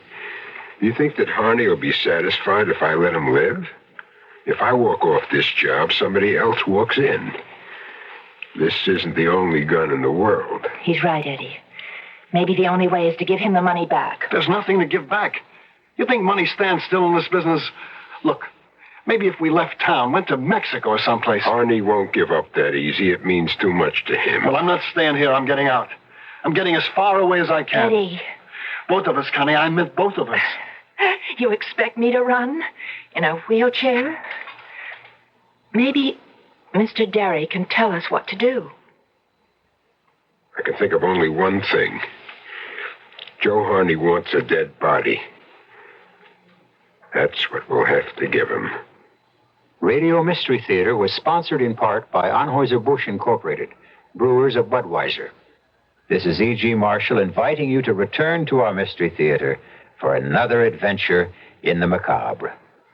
Until next time, pleasant dreams.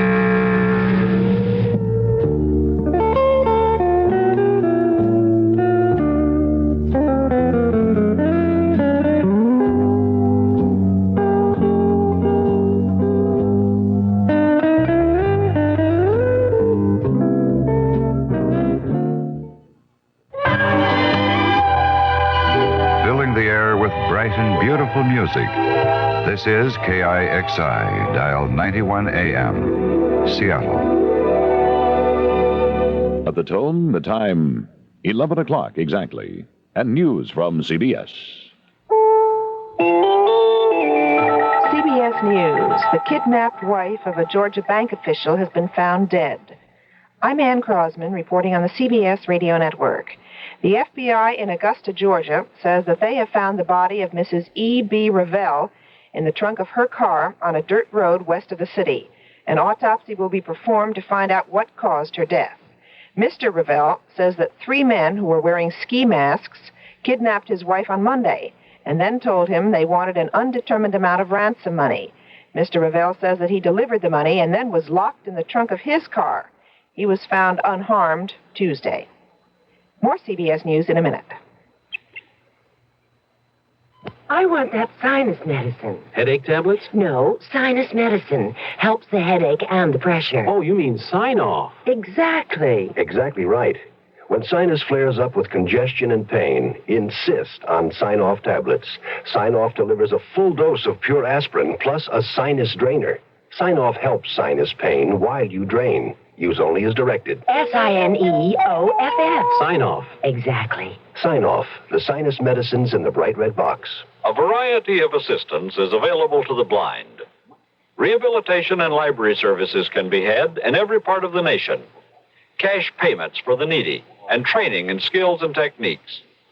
You can help.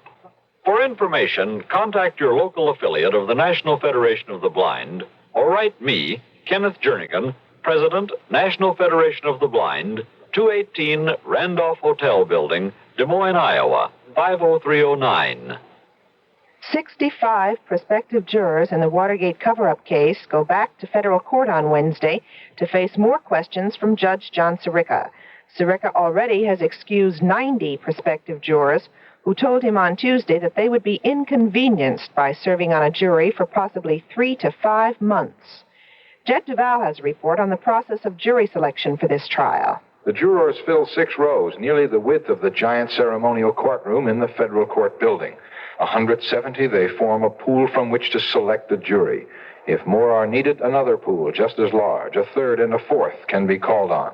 One at a time, they go before the judge and the lawyers to discuss being sequestered, probably until after Christmas, many giving excuses why they cannot spare that amount of time. The process, including the defense and prosecution challenges, is extraordinary. It will take a week or more. Then this event is extraordinary. A former attorney general, the 2 men who were closest to the President of the United States, and 2 others, on trial in the city where the name Watergate has dominated news and conversation for more than 2 years. A major defense claim is that a fair jury cannot be assembled in this city simply because of all that talk for all that time. So, choosing the jury will take a long while, and courtroom trial action is many days away. Jed Duval, CBS News at the federal court in Washington. The standoff continues in Santo Domingo, where terrorists have been holding hostages for nearly 5 days. Ed Rabel tells us what happened on Tuesday. Santo Domingo Archbishop Polanco says terrorists holding 7 hostages in the Venezuelan consulate have denied that they have given up any of their original demands, which included a ransom of $1 million and the release of about 3 dozen political prisoners. Monsignor Polanco said the guerrilla leaders expressed to him anger over news reports that they would accept a new deal with the government in which only one political prisoner, Plinio Matos Maquete, would be released in exchange for the lives of the hostages and no ransom would be paid. Maquete is the main leader of the leftist anti-government organization carrying out the kidnapping. Polanco indicated that any negotiations the terrorists may be having with the government are moving very slowly and that it might be 2 or 3 days before the ordeal is ended. Ed Rabel, CBS News, Santo Domingo. The latest on Betty Ford after this. Orthopedic technician, 102. Dr. Bostic, cell operator. Dr. Martin. Is the practice of good medicine affected by malpractice suits? That's one of the questions to be raised during our big weekend special on the progress of American medicine, Saturday and Sunday, October 12th and 13th. I'm George Herman, CBS News, and we've invited leading medical authorities to participate in 30 special broadcasts on a wide range of subjects concerned with what's being done for this nation's health. New treatments, new drugs, new concepts will be examined. How do politics affect medical procedures? And is the quality of technology much more advanced than the quality of service? Just how does American medicine stack up in sickness and in health? Listen to the progress of American medicine the weekend of Saturday and Sunday, October the 12th and the 13th, here on the CBS Radio Network. President Ford says that his wife has made what he calls unbelievable progress and was in great spirits Tuesday night when he visited her. He also said she reminded him of some chores that he should do around the White House. We had a lot of laughs, said the president. It was a wonderful evening. Mrs. Ford is recovering from cancer surgery at Bethesda Naval Hospital. Miami lawyer Richard Stone has won the Democratic nomination to the Florida Senate seat vacated by Republican Edward Gurney. Stone beat Congressman Bill Gunter by about 10,000 votes in a runoff on Tuesday. I'm Ann Crosman, CBS News. CBS for Seattle, KIXI, 6 minutes past 11 o'clock.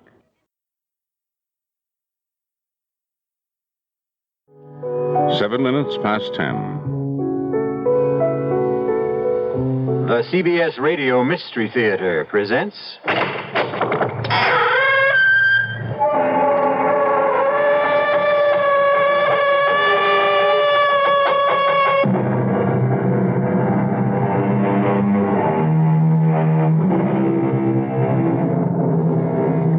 Come in.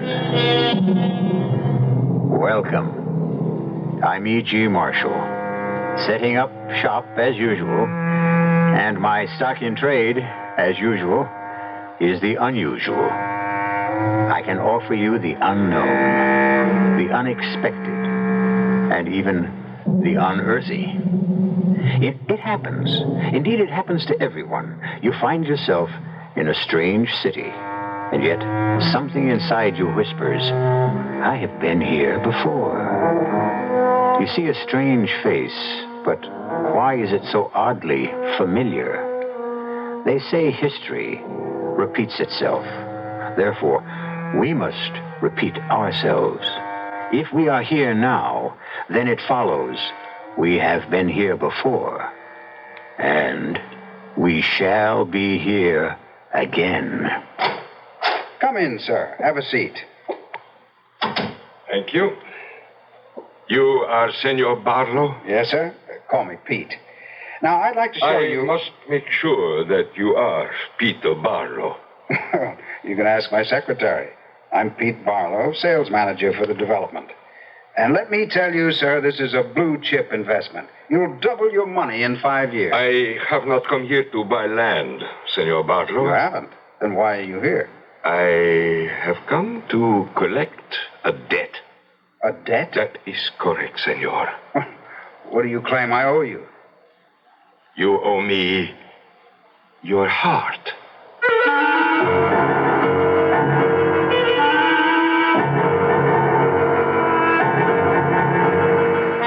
Our mystery drama, The Golden Blood of the Sun, was written especially for the Mystery Theater by Sam Dan and stars John Forsythe and Rita Gam. It is sponsored in part by Contac, the 12-hour cold capsule, and Anheuser-Busch Incorporated, brewers of Budweiser. I'll be back shortly with Act One. Ladies and gentlemen, today our Man in the Street interview comes to you from Big City, USA. Excuse me, sir. What do you get high on? I beg pardon? You know, what do you turn on with? What, you some kind of a cop? Well, it doesn't make any difference anyhow, because I don't use anything. Then how do you get high?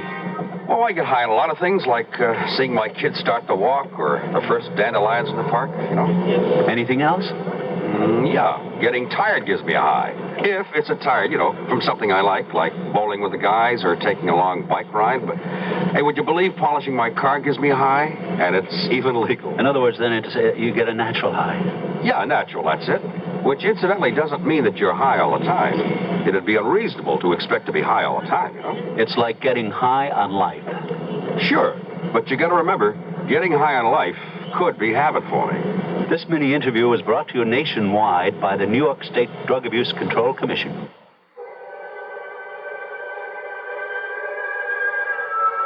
Tell me, Madame Xanadu, can you really tell me anything about my future? If you concentrate and gaze with me into the crystal ball. Ah, yes, it is beginning to clear. I can almost see. Oh, tell me what you see, Madame Xanadu. I see that you are coming into some money. I am? Yes, and you will continue to receive even more. Oh, how much money will I get, Madame Xanadu? You will receive $4.20. $4.20?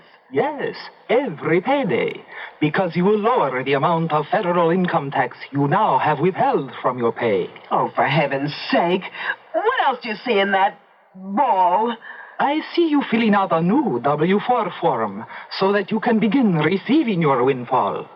This message presented on behalf of the Internal Revenue Service.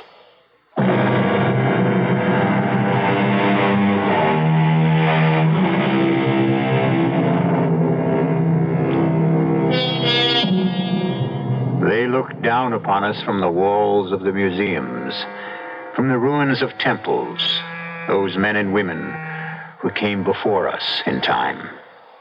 And what do we see when we gaze back? What do their faces tell us? We cannot say, because we no longer dream the dreams, nor do we see the visions of our ancestors. True, the past is preserved for us in stone and in bronze and on canvas, but it is merely the outer shell of the past. Where is the soul, the spirit, the beating heart? Especially the beating heart. Yeah, the forecast is for rain again this weekend. Well, don't ask me what we're going to do. I'm just giving you the facts. Hold it, Bob, my other phone. Yes, Millicent, what is it? Send him in. Bob, I'll call you back. Right now I have to talk with the golden boy himself. Sit down, Peter. Mr. Valentine, let's have this out right now. I know you don't like me. I don't dislike you, Peter. I know I wasn't your choice for general sales manager. That's true. Peter, we go by the record. The record shows sales are down. Way down since you took over. Well, we're selling a sun country resort. We're selling glorious weather. We simply haven't had any of that lately. We've had rain for the past 8 weekends in a row. Now, is that my fault? Probably. What are you saying? Cause and effect. Before you came, we hardly ever had rain. Since you arrived, we've had nothing but. You could very well be a jinx. Do you mean to tell me that you believe... Peter, you're not a bad guy. You're even a pretty good salesman, but you're in the wrong place. You've been trying to get rid of me since the day I arrived. Peter, why do you insist on making this personal? You just aren't a sun country man. Go back home. You can do great in that ski development area in northern New England. I can do great anywhere. I can sell anybody. I can sell anything. But I can't sell people if they don't show up. And they won't show up if it rains. Exactly.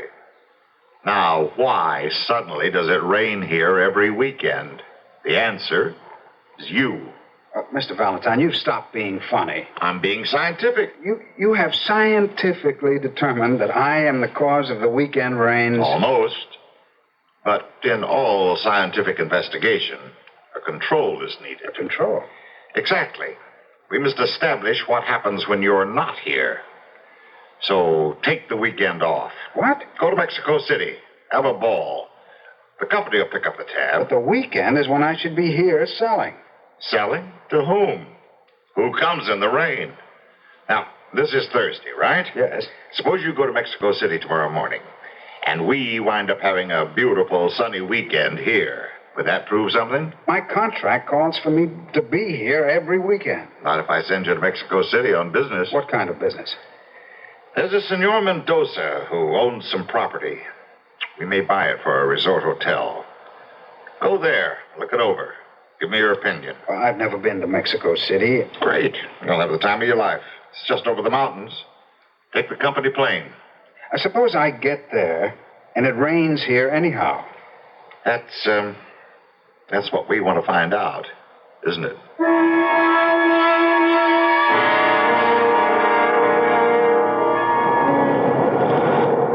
Senor Barlow? Yes? Welcome to Mexico City. My father, Senor Mendoza, sent me to meet you. How do you do? My name is Irina. Mine is Peter. Please come with me. I have the car. You'll be our guest. Oh, I'd made a reservation at our hotel here. No, my father insists. Oh, that's very kind of him. You will be wined, you will be dined, entertained. That won't be hard to take. And you will probably decide to advise your company to buy the estate. What makes you so sure? Because you will fall in love with it. How do you know that? Everyone does. And yet, I hope you will decide against buying it. You do? Why? This is the car. Why do you hope I'll decide against buying it? Do you like music? Love it. Then let's have some. And now, why do you hope I'll decide against buying it? I happen to be in love with it. That's a very good reason. But we must sell it. We need the money. Yes, well, money in the end becomes the best of all reasons. Why do you keep staring at me? Was I staring? Yes. Well, you're probably the prettiest girl in Mexico City. You were staring as if you knew me. Oh, how could I know you? I've never been here before. What I don't understand is you look familiar to me, too. As if I knew you a long time ago. Well, I'll tell you what that is. There are just so many basic facial types in the world. So a great many people are going to look alike. I don't mean that.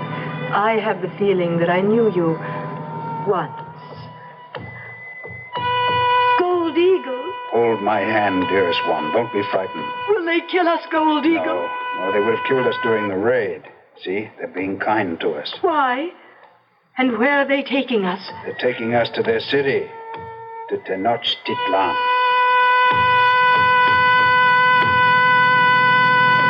Tenochtitlan.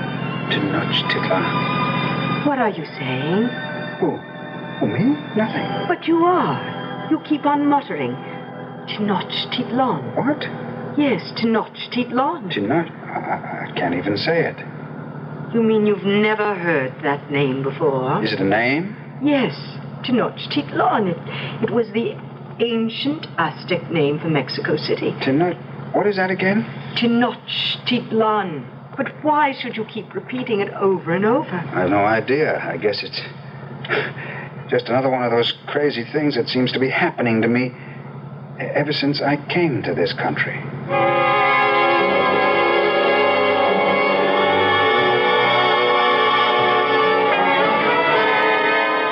Irina Senor Barlow's plate is empty. Please help him to some more. No, thank you, Senor Mendoza. No more of anything. If we are going to show Senor Barlow the estate, we should. His time is valuable. I can assure you, Senor, I'm in no hurry. The story is told of the gods, the ancient gods of this country, and the greatest god of all, the supreme god of the Aztecs. Oh, I'm sorry. It is nothing. Such a beautiful, delicate coffee cup. I'm so sorry. But this was its ordained I don't fate. understand how I could have dropped it. No one lives. Nothing lasts forever. What? What did you say? I said, if I can remember. If I can remember. Our lives, Gold Eagle, must reconcile the opposites, age and youth, good and evil. We are born only that we may die. But not to die young. You are willing to die young to defend your city against us? Will you die young for your god? Tezcatlipoca is not my god. He is the god of the Aztec. He is your god. He is the supreme god of all Mexico. He is the mighty, the immortal, the magnificent Tezcatlipoca. Come, Gold Eagle. If he needs a few drops of blood, whose blood is it? Yours? It was always his. I will not accept Tezcatlipoca. I will not. Another cup of coffee, Senor Barlow? Senor Barlow? Father, is something wrong with him? Tezcatlipoca. Senor. What is it? Yes. Why do you keep saying Tezcatlipoca? What am I saying? Over and over again, Tezcatlipoca. What does that name mean to you? Nothing. I don't know who or what it is. I never heard of it. Tezcatlipoca is the supreme god of the Aztecs. Really? The god of the sun. The sun? Now, why should you, a perfect stranger in this country, keep saying the name of the ancient sun god? Have you ever studied the history of the ancient Mexican people? No. Well, the truth is, I'm really not very much of a history student. While you were saying this name, were you looking at anything? I don't know what you mean.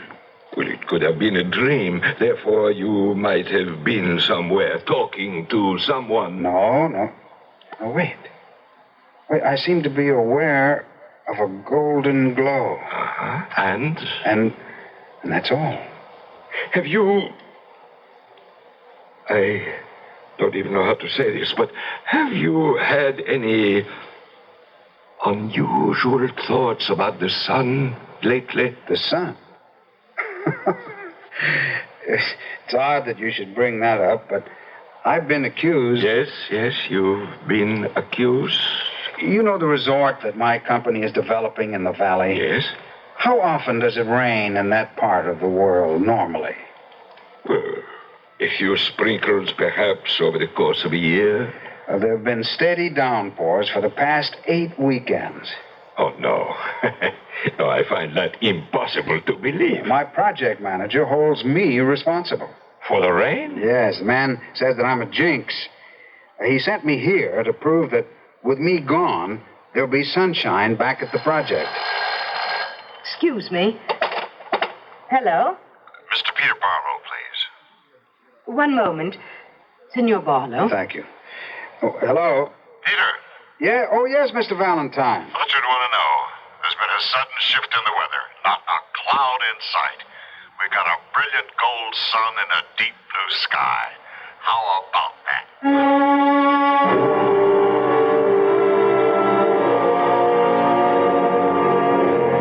How about that indeed? You may say coincidence. Then I may ask, what is a coincidence? Mr. Webster says it's an accidental concurrence of unrelated events.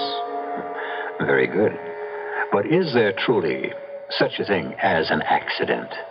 Aren't all things, great and small in this world, somehow tied together?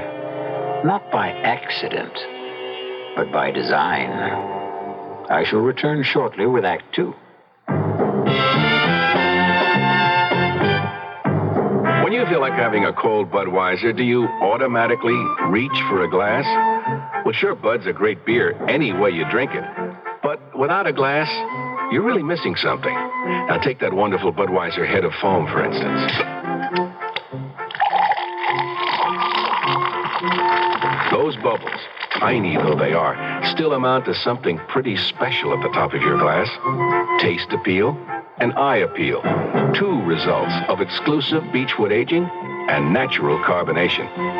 It takes a lot longer to brew Budweiser that way, but brewing beer right does make a difference that you can taste.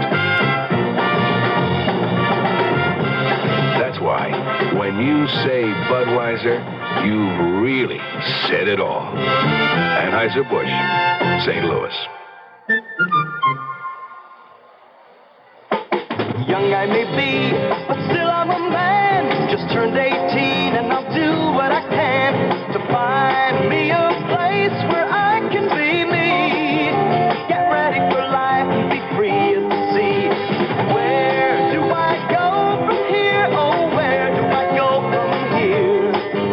I finished school, but what lies ahead? Don't want to get trapped, want to feel free instead. All over the world, there's so much to do. The call of the sea, don't you hear it too? Where do I go from here? Oh, where do I go from here? What about the new Navy? You'll get your chance at success, learn an exciting job, and see the world. Call toll-free 800-841-8000. That's 800-841-8000. Or see your Navy recruiter. Be someone special in the new Navy. I know where I'm going from here.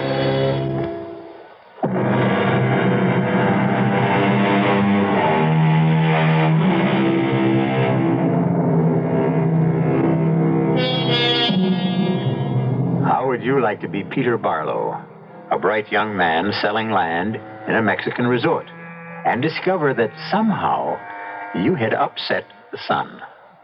Well, superstition may be superstition, but evidence is evidence.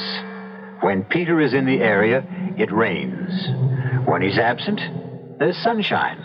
You can count on it. You can predict it. You can even bet on it. Yes, indeed, Peter. We're having beautiful weather. The crowds are pouring in. But I'm already squared it with New York. You've been transferred to the New England ski development. You mean that the weather is sunny out at the development? It's gorgeous. How's the weather in Mexico City? It looks cloudy. Frankly, Peter, I think you ought to run our hotels in London. See you around. Why? Well, I don't know what to say. The weather has just turned great in the valley. I'm sure it's... My dear, in this world, can we be sure of anything? I think we had better ride out to the estate.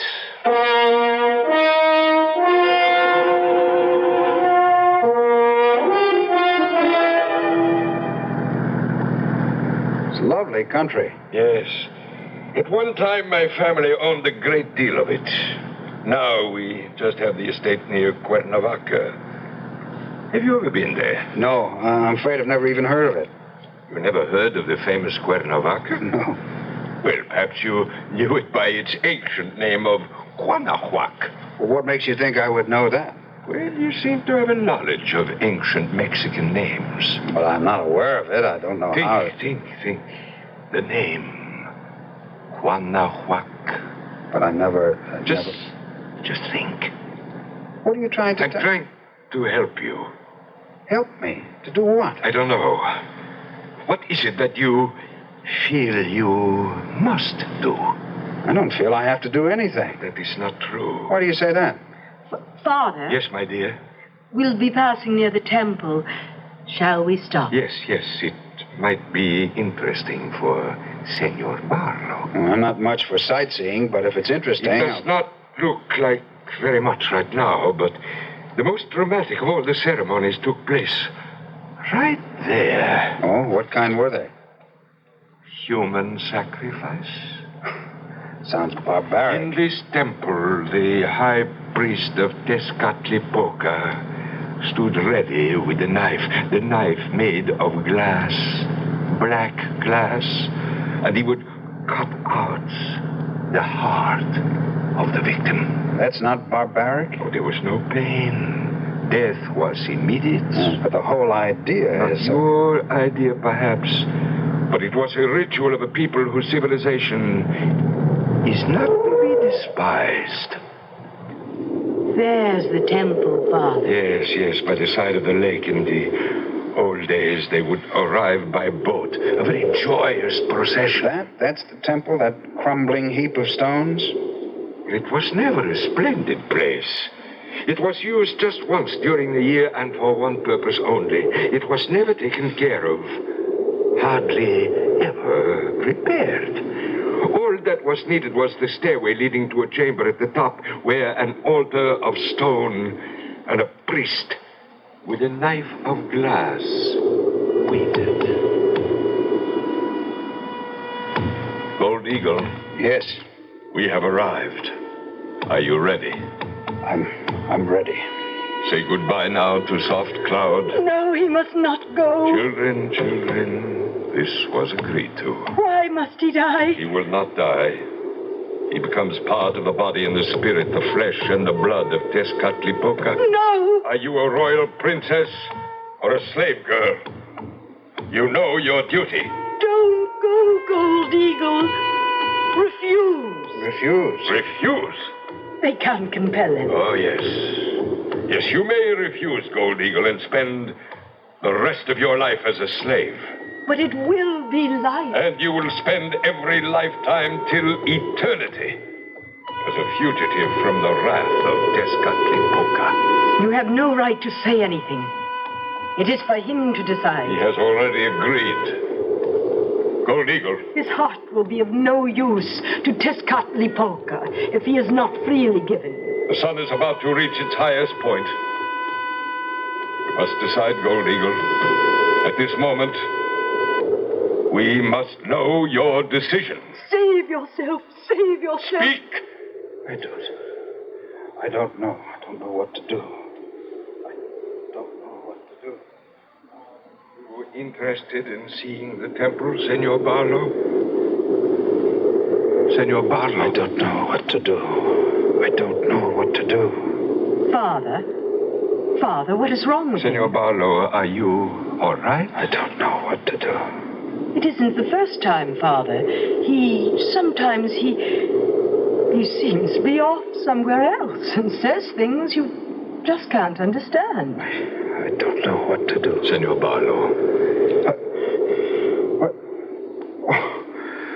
I must have dozed off. No, Senor. You were having a nightmare, or was it a hallucination? I'm afraid I don't know. Senor, something has happened to you since you arrived in this country?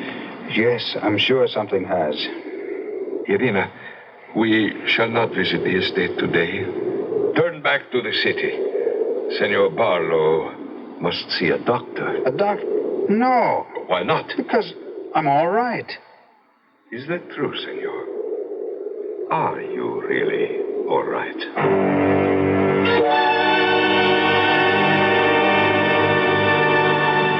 Well, I find nothing wrong. Pressure's normal. Pulse, temperature. I've taken some blood tests, but I have no reason to suspect anything. What is wrong with me, Doctor? On the face of it, nothing. You seem to be excited. Excited? That's not the half of it. My whole career is down the drain. Oh, you're not even 30. How can you make a statement like that? I staked my future in this development company. I was building toward the top, but now it's all over. I'm through here. You seem to have an affinity for the old, that is, the pre-Columbian Mexico, and you can't account for it. No, sir. No way. When did it start? When I arrived here a few months ago. And you've heard voices? Yes, sir. What were the voices saying? Well, I seem to have been an Indian, a Quanahuac Indian. Now, don't ask me what that means. Don't even ask me where I heard the word. At first, they were just voices, but each day things become more and more clear. How? I see things. Things? Yes. A valley, a beautiful valley. There were lovely buildings, tall temples, babbling fountains, and everywhere graceful, handsome people. And I see myself walking with a man, an older man, my father. Remember, my son, we are not warriors. We are singers. We are poets, painters, sculptors, craftsmen. But the Aztec people, suppose they attack? Then we shall fight as best we can. Exactly, Father. Therefore, shouldn't we teach our young men the arts of war? Gold Eagle, if we do so, then we shall become a nation of warriors. And thus, we shall have lost our culture in any event. But it seems unfair. The Aztecs will not destroy us. They raid us on occasion only because they must. They must? Yes. To keep the sun in the sky, they must sacrifice to him. And the sun god, Tezcatlipoca, accepts only the purest hearts. There are not enough of these among the Aztec people, so they must come to us. I still say we must fight them. I agree. But the best way to fight one's enemy is to be better than he is, and more worthy and precious to the gods. Father, I cannot doubt your wisdom, but... Doubt, my son. Doubt any man, but not the gods. I cannot submit to the Aztec calmly. You must. I must. It was foreseen at your birth, my son, that you would become a true child of Tezcatlipoca. Your blood would be his. Me? A sacrifice to Tezcatlipoca? I must not say sacrifice. A better and truer word would be gift. Yes, my son. I don't understand. I don't understand. Don't understand. Peter. No, I don't understand. Peter? Yes, what is it? Where were you? Where was I? Yes, for at least a minute your mind was somewhere else. Are you going to tell me you don't know? Well, it's too fantastic. You wouldn't believe it. Try me. I was in Guanajuato, the place I told you about. Yes? I'm young, I'm handsome, I'm everything a young prince should be. That's why my name is Gold Eagle. I soar above the crowd. Well, that's a happy situation. No, it isn't, because I'm fated to be captured by the Aztecs and sacrificed to the great god Tezcatlipoca. At least that's a figment of your imagination. How do I know so much about the mysterious past of a strange, unfamiliar country? Well, there's a rational explanation. Yes, what is it? I don't know. Well, then how can you say The that... fact that I can't come up with an explanation right now doesn't mean that it doesn't exist, does it? Doctor? Yes? Look outside your window. What do you see? It's raining. Oh, but that's impossible. We never get rain this time of year. And I'll tell you something else. It'll rain for as long as I'm here. The sun god is angry.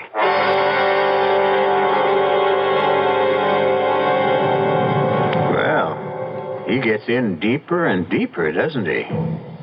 For a man who's never been in this part of the world before, he seems to know quite a bit about its past. But hold on. Who says he's never been here before? We only have his word for it. But how does he know? I'll return shortly with Act 3. Now, one of television's and motion picture's most popular stars, speaking from Hollywood, on the set for Your United Way. This is Greg Morris. I think the thing that impressed me the most is the fact that we are getting mileage out of the dollars that we contribute to United Way. People are receiving professional care through United Way, which is the most economical way to give. You see, when you combine all of these agencies into one campaign, more of the dollars that you give actually go to the people who really need the money. Now, that makes no difference who you are. what color your skin is, what country your father came from. It's for all people. In our town, United Way is there when you need them. None of us is immune to the problems of alcoholism, mental health, kids mixed up with dope, crippled babies. So give your fair share. Thanks to you, it's working the United Way. Who will cope with tomorrow for a brighter new day? There's one hope for tomorrow, the children of today. Who will live to inherit all we've done? Who will pay? Who will give love and share it? The children of today. We've got to save the children and save the world. Help them to grow to know that life is worth living. Save the children and teach the world to reach out with open arms and spread their love to others. Return to sanity. You can reach out to help a child. For information, write Save the Children, Box 120, Grand Central Station, New York.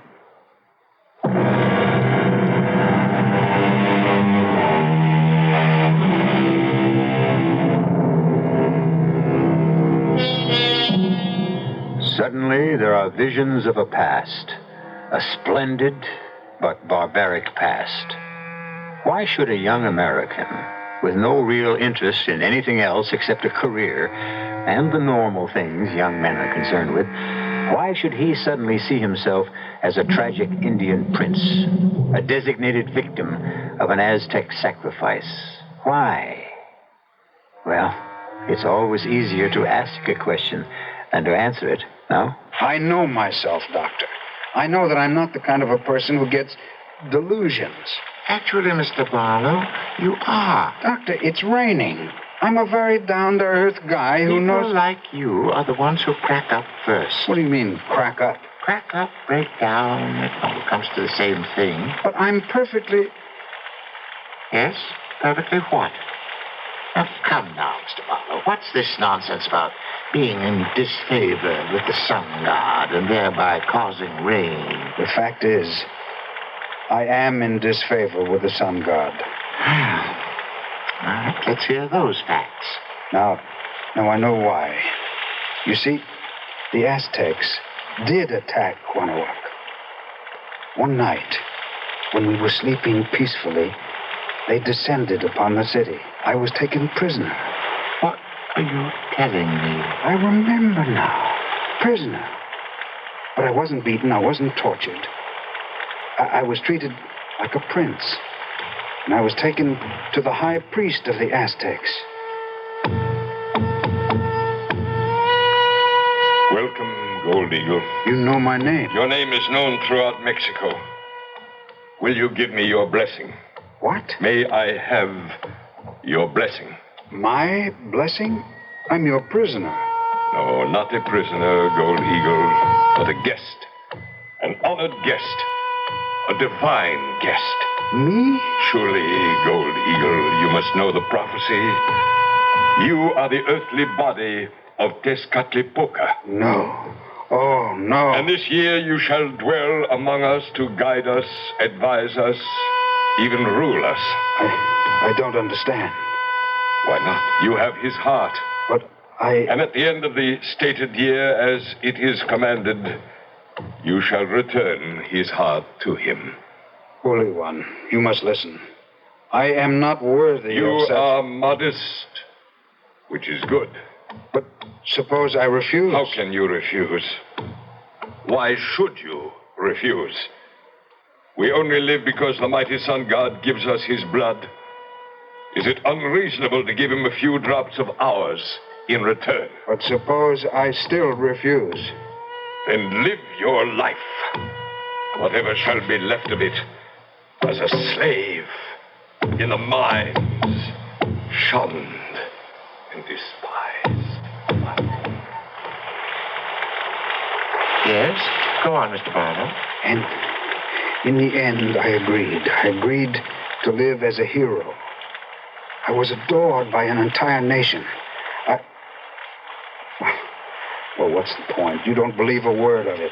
Do you? If it didn't happen, where is it coming from? Well, as I say, there has to be a rational explanation. Let me ask you something.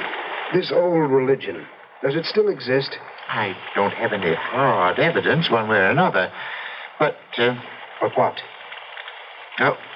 No religion ever dies out completely, especially one that had such a powerful hold over so many people. Then what you're saying is that there still could be some of this sun worship around here today. A form of it, perhaps. Blended with the religions that came after it. Adapted to more modern times, of course. And there could be priests of this religion who... Who what? Who could be working on my mind somehow. Tell me how. I don't know how. Hypnotism, this whole thing about transfer of thoughts, you know, ESP. Oh, granted for the sake of argument, but how would they know about you? You, Peter Barlow. I don't know. It seems to me that I came here for answers, not for questions.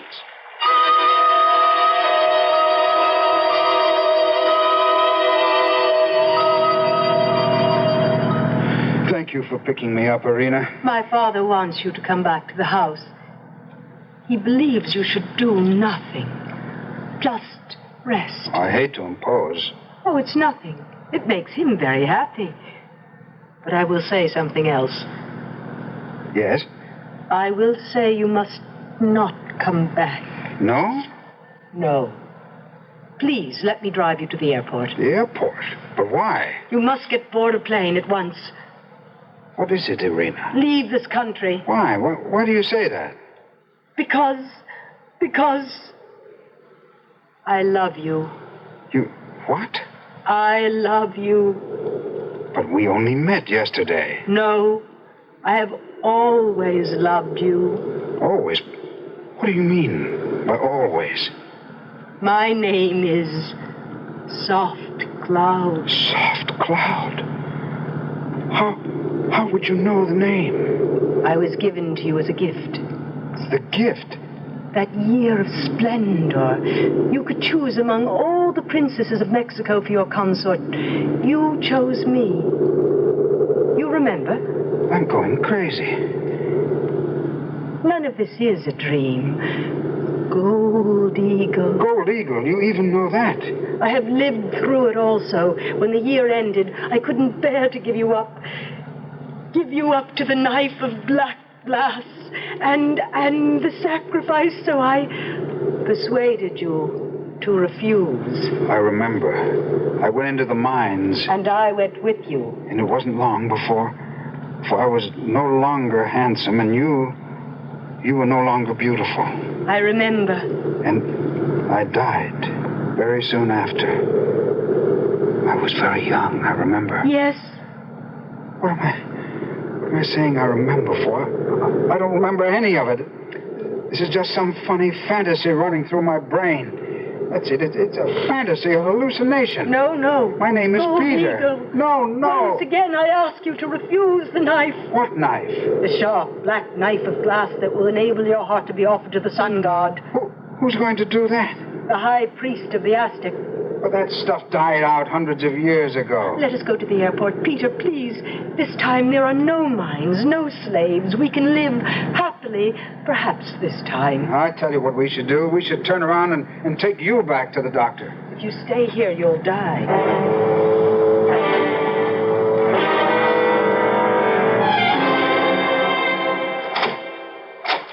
Come in. I'll turn on the light. What's in here? Look. It's the chamber of the high priest himself. See? Here are the ceremonial headdresses, the robes, the ornaments of gold, and there... I see. ...is the knife, the sharp and pointed knife of black glass. To whom do these things belong? I told you, Peter, to the high priest. You talk of him as if he's still alive. Still alive and very much alive. He's my father. Your father? I don't believe any of this. Peter, if you stay here, you'll die. I can protect myself. You will die willingly. Oh, no, never. It will seem right. You will become anxious to die. Please, Peter. Peter. Interesting place, no? Yes, sir. It is my private museum. As you can see, so many of the artifacts of a forgotten civilization. Forgotten? Well, let us say, past. I quite frankly don't know what's happened to me. Actually, since I came to this country, I'm not even sure who I am. Sometimes How many people really know who they are? Your daughter tells me that my life is in danger. Danger? Yes, that I'll die if I stay here. What do you say to that? Well, that depends on what you mean by die. Look, I was sent here to examine an estate you have for sale. May I see it now? Are you well enough? I'm fine, just fine. Somehow I got mixed up with some superstitious nonsense, but I can shut that out of my mind. Let's go. As you wish.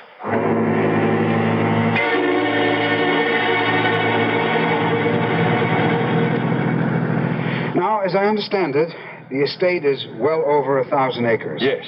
It has a lake. Yes. And that means a golf course could be... Irina, my dear. Yes, Father. Stop here, please. Why, Father? Why? Isn't it obvious? Father, no. Why did we stop? Look. Over there. To your left. It's the temple. I still don't know why we stopped. To complete your bargain with the sun god? Bargain? What bargain? To pay your debt? You're crazy. Or am I? Come. Put on this white robe, this pure white robe, and we shall mount these steps to the sacred chamber. Don't listen to him. Don't listen to him, Gold Eagle. Gold Eagle? Yes, my son. You are Gold Eagle, and she is Soft Cloud, and I am the High Priest. And the three of us have been here before, and all of us have played our roles before. Come, follow me. I am waiting. Don't go. Don't go. This is what she must say to you. She represents the flesh, the present, the here, the now. She is the temptation of the world.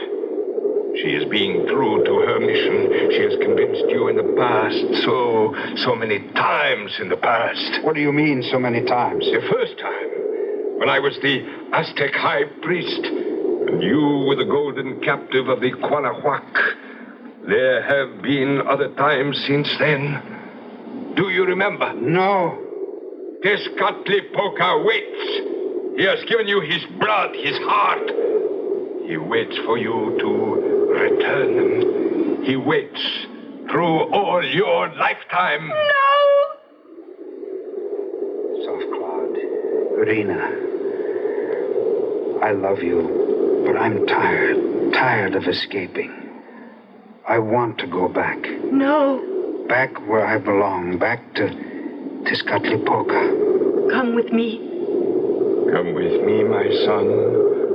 Put on your white robe. Gold Eagle. Remember the first time, Soft Cloud. We came by boat, and the people followed us along the shore, and they were singing and cheering. For me, Tezcatlipoca.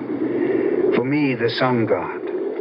I was to return to my place in the sky. Peter, please. See the clouds?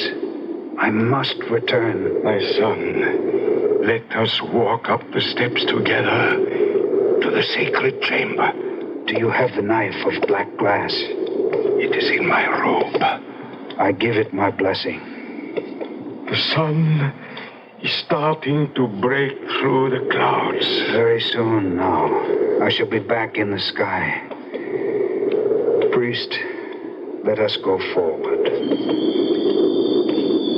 Priest, I have had a strange vision. I dreamed I had refused to be sacrificed. You, Gold Eagle? Impossible. I dreamed I was born again. In the future. Indeed. A dream? The future is a place of many wonders. And I had believed that the sun god no longer ruled. And then one day, he called to me. Have you ever doubted the sun god? Never. We are here, Gold Eagle. Be quick, priest. Be quick.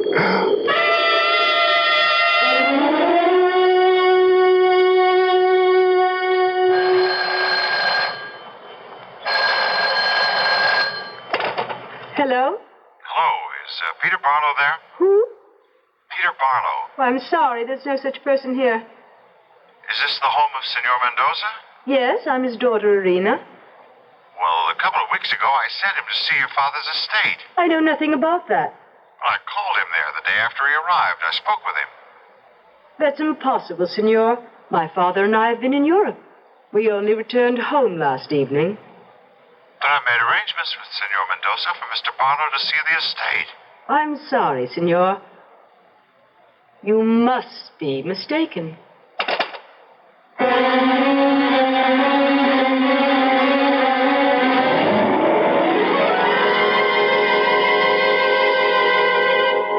Peter Barlow disappeared.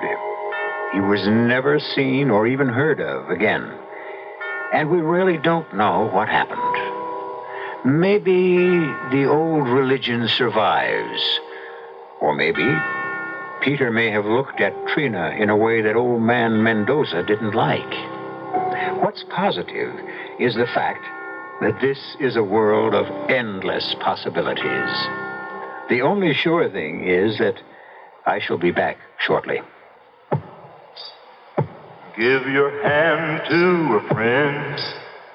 Give your heart to your love. But give your cold to contact. The sooner the better. The common cold is a rotten thing. You miss so much. Sneezing, drips, and congestion can drag you down. Then ask yourself the contact question. 6 or 3 or 1. You'd need 6 cold tablets, 2 every 4 hours, or 3 ounces of Cold's liquid, 1 every 4 hours, or just 1 contact for up to 12 hours continuous relief of those symptoms. That's daytime, then nighttime relief. Both the others have things for aches and fever, and the liquid, something for coughs. Not found in Contact 600 tiny time pills. Give your cold to contact. 6 or 3 or 1. Take Contact. Only as directed.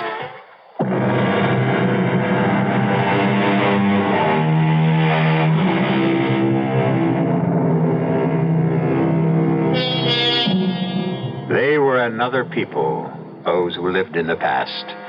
They were powered by other drives, other forces.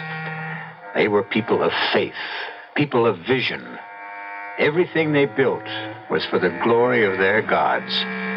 They will be remembered for their magnificent temples and their enduring belief.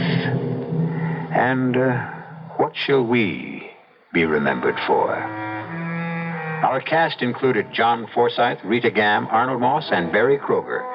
The entire production was under the direction of Hyman Brown. Now, a preview of our next tale. What do you want? I want things as they are right now. I don't know what that means. I want you to keep living in fear, filled with fright, worrying, wondering what I'm going to do about you. That's all you want? It's enough. Why? What did I ever do to you? What did you ever do to me? Oh, how dare you ask that? I ask because I don't know. You killed the man I loved. The man you loved? You killed Scott Partridge. He didn't even know you were alive. Does that matter? Can you live without the sun? Does the sun know you're alive? You loved Scott? Love? Oh, what a weak, fragile word. I adored him. I worshipped him. And you killed him. This is E.G. Marshall inviting you to return to our Mystery Theater for another adventure in the macabre. Until next time, pleasant dreams.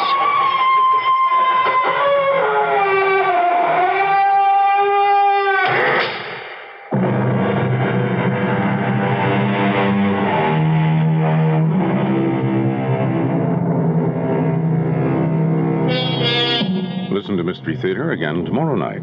Same time, same station. Now stay tuned for the news next. CBS in Seattle, KIXI.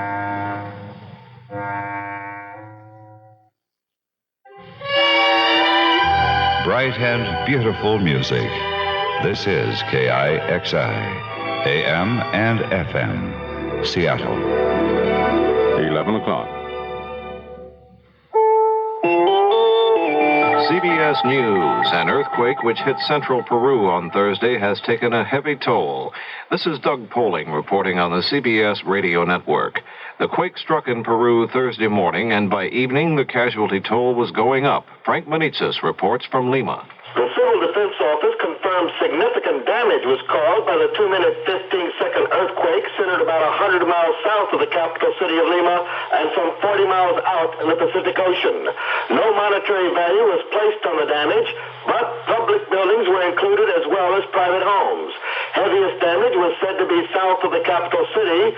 The number of dead was placed at 44, while 806 persons were injured. The earthquake hit 5.6 on the Richter scale, causing great alarm throughout the country, which was preparing to celebrate later the same day the 6th anniversary of the military government in power. Frank Manitzis for CBS News, Lima, Peru. I'll have more news after this message. I want that sinus medicine. Headache tablets? No, sinus medicine. Sinus tablets. Helps the headache and the pressure. Oh, you mean sign-off. Exactly. Headache pain is one thing. A sinus headache is something else. Sometimes your whole face can seem to throb with pain. You want relief.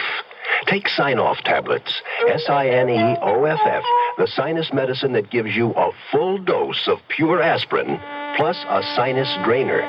Sign-Off, the sinus medicine that helps relieve sinus pain while you drain. And Sign-Off doesn't stop there. Have you tried Sign-Off Sinus Spray, the fastest known form of sinus congestion relief? It works in seconds. That's Sign-Off Sinus Spray. When sinus flares up, use Sign-Off tablets and spray only as directed. SINEOFF. Sign-Off. Exactly. Sign-Off, the sinus medicines in the bright red box. Terrorists continue to hold hostages inside the Venezuelan consulate in the capital of the Dominican Republic. Bernard Goldberg reports from Santo Domingo. The stalemate continues in Santo Domingo. The seventh night left-wing terrorists have held U.S. Information Service Director Barbara Hutchison and 6 others. The Dominican government has adopted a go-slow strategy in dealing with the guerrillas and has not responded to terrorist demands that they and an undisclosed number of so-called political prisoners be granted safe passage to Mexico or Peru. Sources say Dominican officials want to keep the guerrillas anxious and are in no hurry to counter any terrorist demands. Sources also said the Dominican government has no intention to initiate the use of force to free the hostages. Bernard Goldberg, CBS News, Santo Domingo. Lawyers for former President Nixon have asked Judge John Sirica to excuse Mr. Nixon from appearing as a witness in the Watergate cover-up trial. Mr. Nixon reportedly cited ill health and national security as reasons why he should not be forced to testify. Judge Sirica says he will not make a decision until after a jury is selected for the trial. Richard Nixon is to be released Friday from Long Beach Memorial Hospital in California, where he's been confined for 11 days for treatment of phlebitis. On Thursday, a Long Beach newspaper photographer said he was cussed out by Mr. Nixon as he spotted the former president in a wheelchair in the hospital. The photographer, Kent Henderson, said Mr. Nixon scowled at him in anger and swore at him before Mr. Nixon was wheeled away. Henderson said he was so stunned at the former president's language, he did not get a picture. The Senate, by a vote of 58 to 23, has asked President Ford to make public all of former President Nixon's Watergate-related tapes and documents. The non-binding resolution also asked the president to disclose the former president's role in the affair. Action is also expected Friday on a bill that would give the government custody of the Nixon tapes and documents and bar their destruction without congressional approval. President Ford Thursday night gave a dinner for 17 senators and 36 House members who are retiring this year. Now this. Orthopedic technician, 102. Dr. Basket, bowel operator. Dr. Martin. Dr. Martin. American medicine is right at the top in technology, but what quality of health care does it deliver? I'm George Herman, CBS News, and on Saturday and Sunday, October 12th and 13th, I'll be the anchorman for the next big CBS Radio Network weekend special. This time our subject is the progress of American medicine. And outstanding medical authorities will be on hand with reports on the forward strides and the shortcomings in our overall healthcare picture. They'll bring you new developments on such subjects as the detection and treatment of curable cancers, medical research, and new technology. Vital questions will be raised and answers given on the progress of American medicine. 30 special broadcasts over the weekend of Saturday and Sunday, October the 12th and the 13th, on the CBS Radio Network. Americans who are wondering what their lawmakers are doing about inflation, take note. One member of Congress is probing a recent 10-cent increase in the price of a hamburger at the Senate cafeteria. Senator Hubert Humphrey of Minnesota issued a statement noting that a hamburger recently went up to 75 cents in the Senate eatery and only cost 65% over in the House cafeteria. Humphrey took note that this is a 25% increase. The senator made no suggestion about what might be done about the situation. Some observers see a parallel to congressional decisiveness on the nation's overall inflation problem. Doug Poling, CBS News. CBS for the Great Northwest, KIXI, AM and FM, Seattle. Next on KIXI, the CBS Radio Mystery Theater. The time is 7 minutes past 10. The CBS Radio Mystery Theater presents...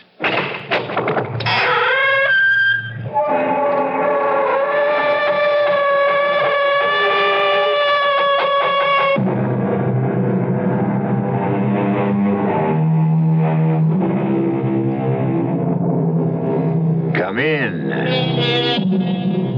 Welcome. I'm E.G. Marshall. And it's time, once again, for that voyage we take together through those dark and hidden recesses of our own imagination. A philosopher tells us that by an accident of fortune, a man may rule the world for a time, but by virtue of love, he may rule the world forever. Love. There seems to be so much love all around us. It appears to grow wild, like some exotic plant in a tropical jungle. And yet, with so much love everywhere, why are so few of us kings? No, I don't paint anymore. But you're such a fine artist, you should. No, you see, I put someone down on canvas, and it's not just his likeness, it's also... Yes? It's also... It's also his personality.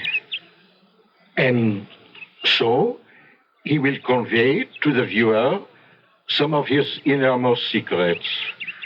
I don't believe that's possible. Yes. The canvas will not conceal any of his secrets. It will betray everything, even if he has committed murder. Now, shall I paint your portrait? No. Oh, no.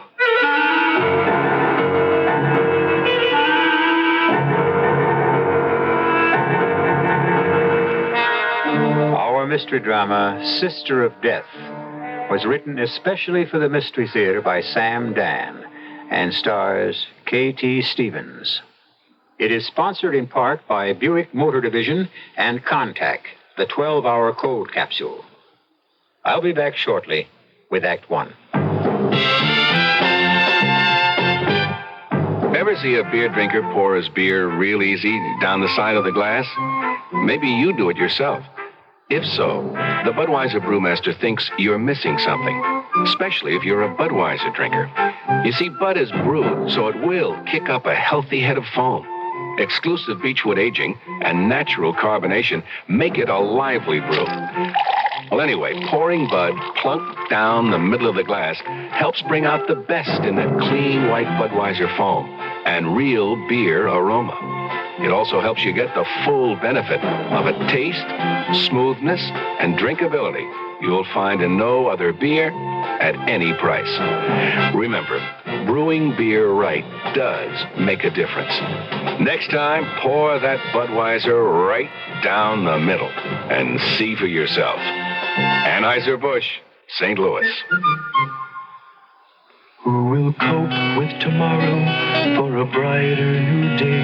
There's one hope for tomorrow, the children of today. Who will live to inherit all we've done? Who will pay? Who will give love and share it? The children of today.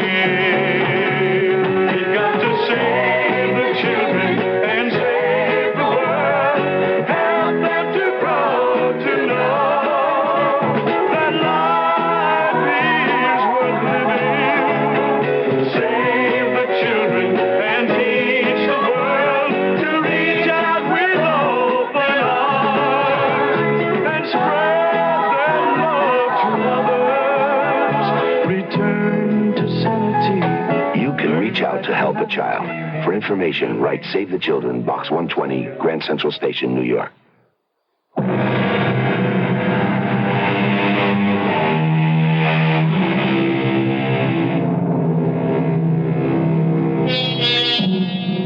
If a stranger were to stop you on the street and say, "Here, for you, is a $100 bill. Take it. It's yours. No strings attached." What would your instinctive reaction be? Would you reply, "How generous, 1,000 thanks"? Probably not. You would more likely say, "What's in it for you?" Or, "What are you selling?" Or, "Beat it before I call a cop." And with good reason. So many of us have become rather sharp-nosed and narrow-eyed. But here and there is still the occasional optimist, the rare believer in the goodness of man, the exceptional, kind-hearted, trusting soul who simply refuses to recognize evil. You're about to meet one of them. She's young and pretty. I got $70, Reed. $70. Who'll give me 75? 75? Do I hear 75?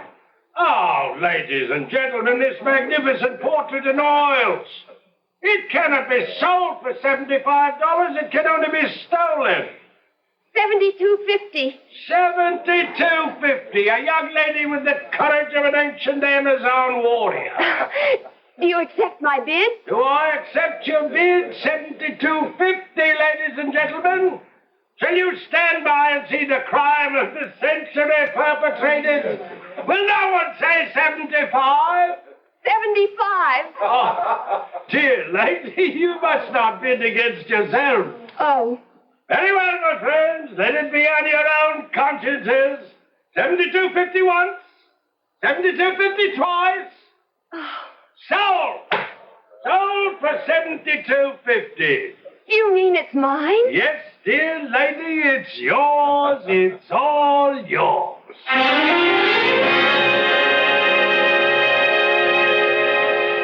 Well, what is this fantastic bargain, Anita? Oh, Tilly, just wait till you see it. Oh, where is it? I even knew exactly where I wanted to hang it. Hang it? Oh, is it a picture, Anita? Oh, nobody can ever keep a secret from you. What kind of picture is it? Tilly, it's the buy of the century. Who painted it? Well, it wasn't anyone you might have heard of. It's Corral.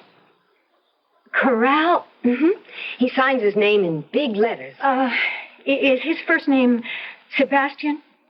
Sebastian? How did you know? Sebastian Corral.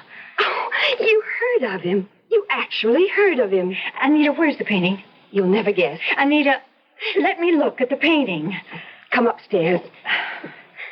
I put it in the bedroom. It just seemed to belong there. $72.50 for a Sebastian Corral. And you never even heard of him, which means he's not just some unknown. So that's where all that promise ended up. And as we say, voila, behold, my magnificent painting. Well, say something. The minute I saw this painting, I knew I'd have to buy it. Do you know why? Because I felt I knew this girl. Oh, it's ridiculous. I never saw her before in my life, but I feel we're friends. She looks as if she's trying to tell me something. Anita, And the title. How do you account for the title? Young Lady with a Fan. That's what fascinates me. She's the last person in the world you'd expect to have a fan. She's actually wearing a tennis outfit. And she's holding this beautiful, delicately carved ivory fan. How do you like her? I'm not sure I know what to say. Tilly, you're so pale. What's wrong? Maybe I shouldn't tell you anything. But you're so serious. What is it? The girl... The girl? The woman in that painting. It's Alma. Alma? Oh, that's right. You couldn't have known her. Who is Alma? Well, your husband's first wife. I remember when she posed for that portrait. Who did you say she was? Alma. I often wondered what had become of the painting. Did you say she was Herbert's first wife? Mm-hmm. And at the time, Herbert didn't like the idea of her posing for Sebastian Corrali. You knew that Herb had been married before. Oh, I'm sorry. It's all right. Well, I just naturally assumed that he would have...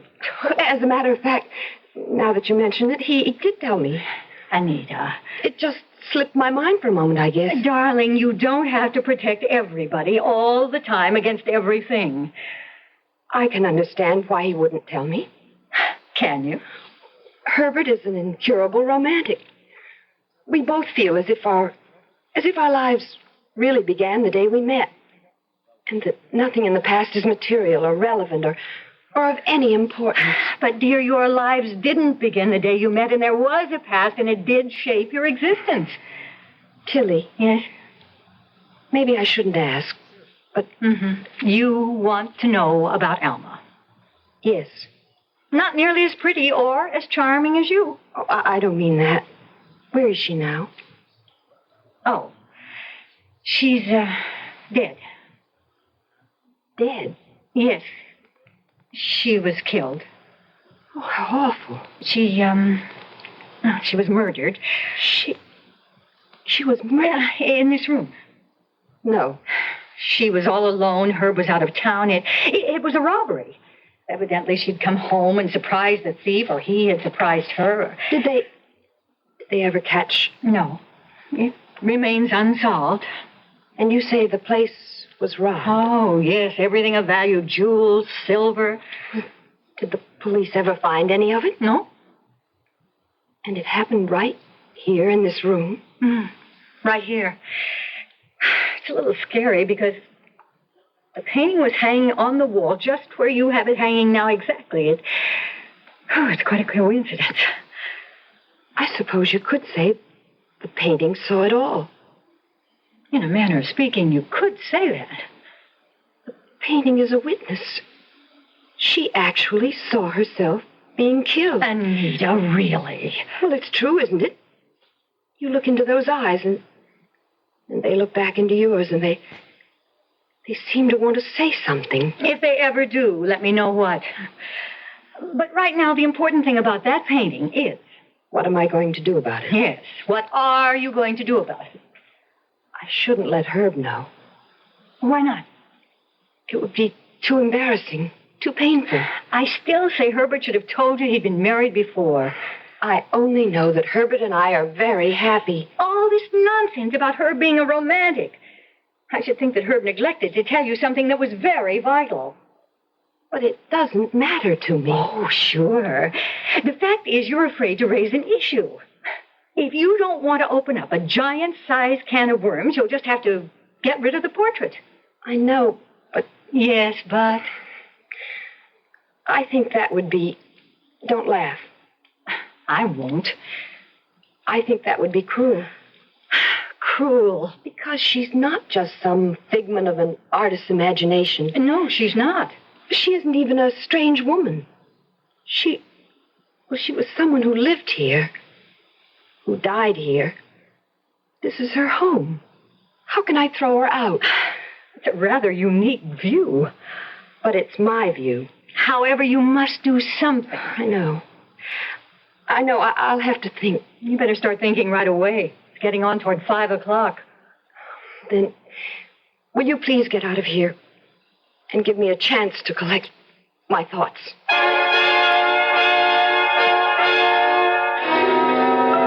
Yes, that's certainly what Anita needs.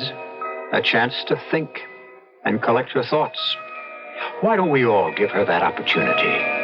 Why don't you listen to some extremely provocative thoughts on some other important subjects? And I'll bring Anita and her problem back here in just a few moments with Act Two. There's a fresh new spirit sweeping the land. A free spirit that demands good products. Products that satisfy your sense of good taste and desire for economy. But above all, products that perform. Buick has been touched by this spirit. And this year, our crisply designed, solidly built Buicks will bring joy even to the most demanding of free spirits. The 1975 Buicks, dedicated to the free spirit in just about everyone. Sure, I've heard that phrase, give to the college of your choice. Good idea. And I know all colleges need more money, what with inflation and all. It's just that since I graduated, I've been so busy, not just with my career, but with the community affairs, too, I haven't found the time to reevaluate. Take the time now and give more to the college of your choice. Now. A public service message of this station and the Advertising Council. You're 17. Well, that's plenty old. Old enough to know about things like grass and speed and acid and smack. We probably can't tell you anything about the stuff you haven't already heard, or maybe even found out for yourself. So we don't intend to give you any advice. You wouldn't listen. But the trouble is, neither will your kid brother. He doesn't know half of what you know. He doesn't know how dope can affect your body. He's never spent a violent night hugging a friend who was on a bad trip, or watch a guy nod off in class and fall to the floor. He's just a kid, and a real setup for anybody out there selling the stuff. We'd like to warn your little brother. Too bad he doesn't trust us. We can't get to him. But maybe you can. An Advertising Council campaign.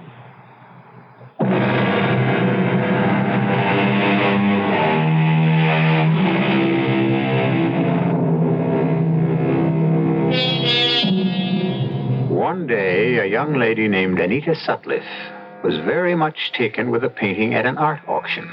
So she bought it. Immediately after, she discovered by accident that the painting is a portrait of her husband's former wife, Alma. And it seems that Alma had been murdered during a robbery at the house. All this would be shocking enough, but you must also consider one additional fact.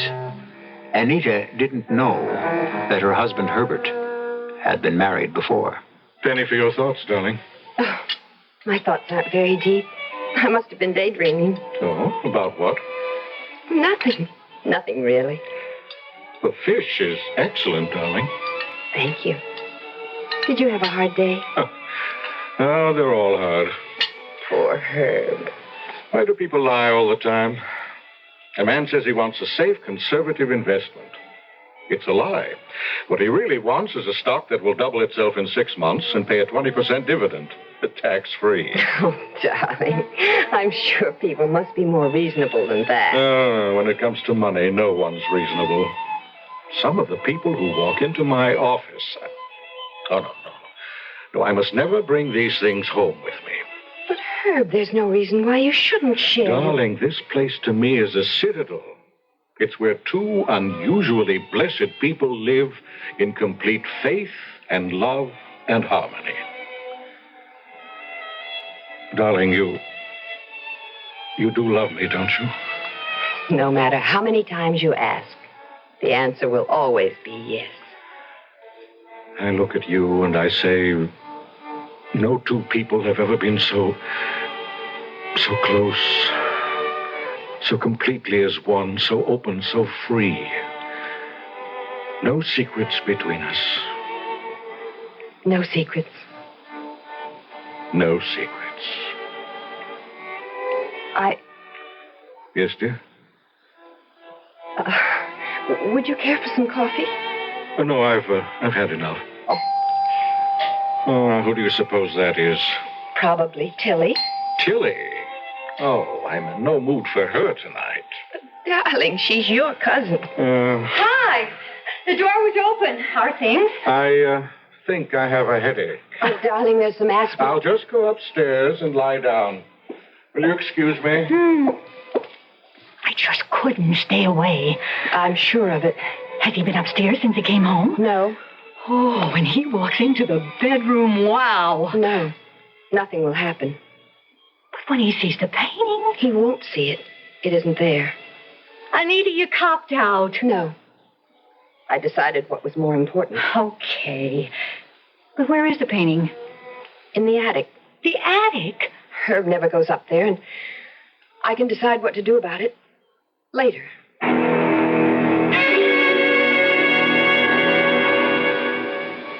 But I couldn't decide what to do about it. And the reason was, I'd go up to the attic when Herb was away at the office. And I'd take the painting out from behind a partition where I'd hidden her. And I'd look at it.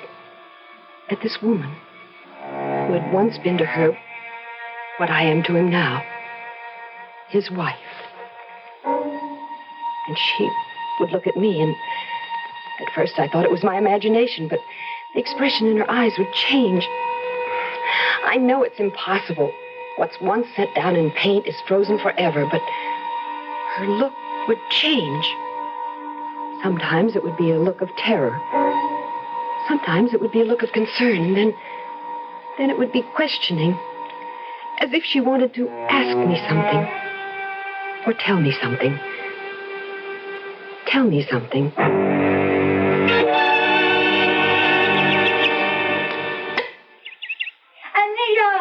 rush the net quicker. Come on.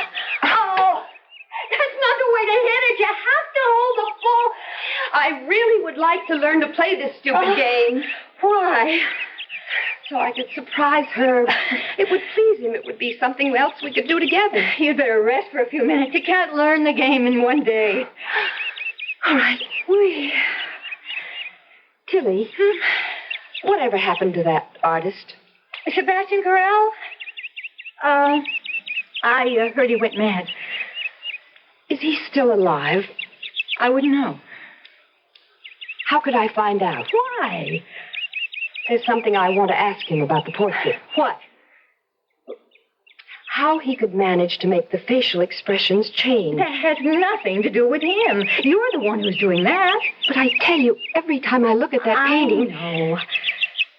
But you must either confront her with the painting. That word confront. Or you must get rid of it and put it from your mind.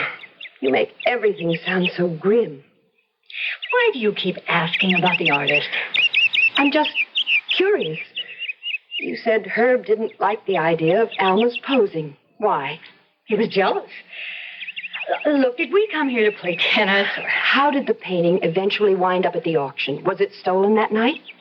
No. Herb, I guess, couldn't stand the sight of it, so he just got rid of it. He gave it back to Corral. But why? I don't know. If you want an answer to most of your questions, you'll just have to ask Herb.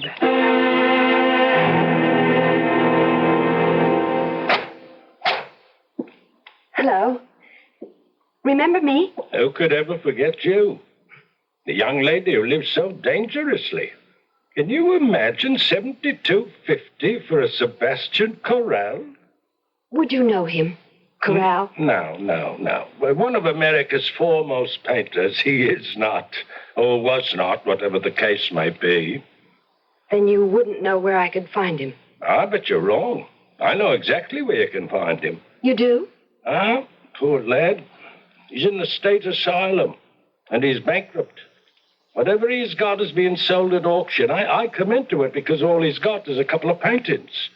The state asylum. Yeah, that's how it goes, especially with artists. a painter. He's good, but not really good enough. It drives him crazy. You know why? Because his hand doesn't have the exact skill to put down what he sees in his head.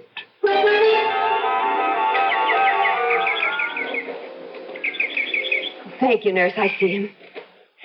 Mr. Corral? Hello, Mr. Corral. Who are you? I thought we might chat. I don't know you. What do you want? I own one of your paintings. I don't paint anymore. I like this painting very much. It's called Young Lady with a Fan. How is Alma? Alma's... Oh, don't say that. Don't say she's dead. But... Everyone says she is dead. But don't believe it. Alma was just with me. Right now, she's out playing tennis, but we are having dinner together tonight. You mean you actually see Alma? Oh, yes. We live here together. But Alma... I know. Sutcliffe killed her. Her? But it's all right. She's here now, with me. I don't paint anymore. Why do you say Herb killed her? He was jealous. Oh, how she hated that fan.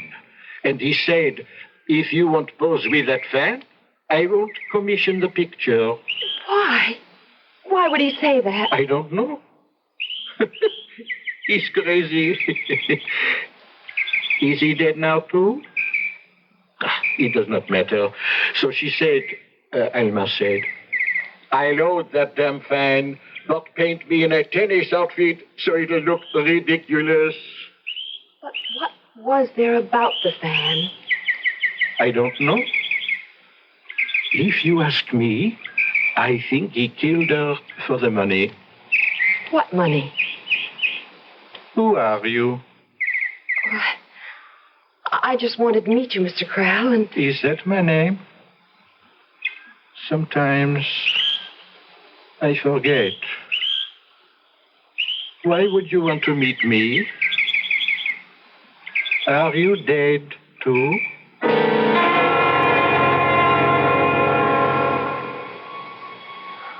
I left him. I went home. I went upstairs to the attic, and I looked at the portrait. The portrait of Alma, the young lady with the fan. And she looked at me, and her eyes were very large, and it seemed that they were brimming with tears. And of course it was my imagination, but it seemed that those tears were for me. For me. It was almost as if she was speaking to me, telling me something, telling me to do something.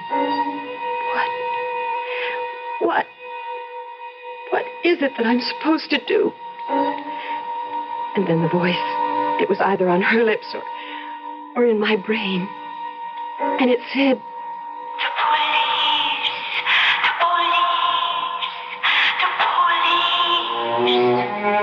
The police? But why?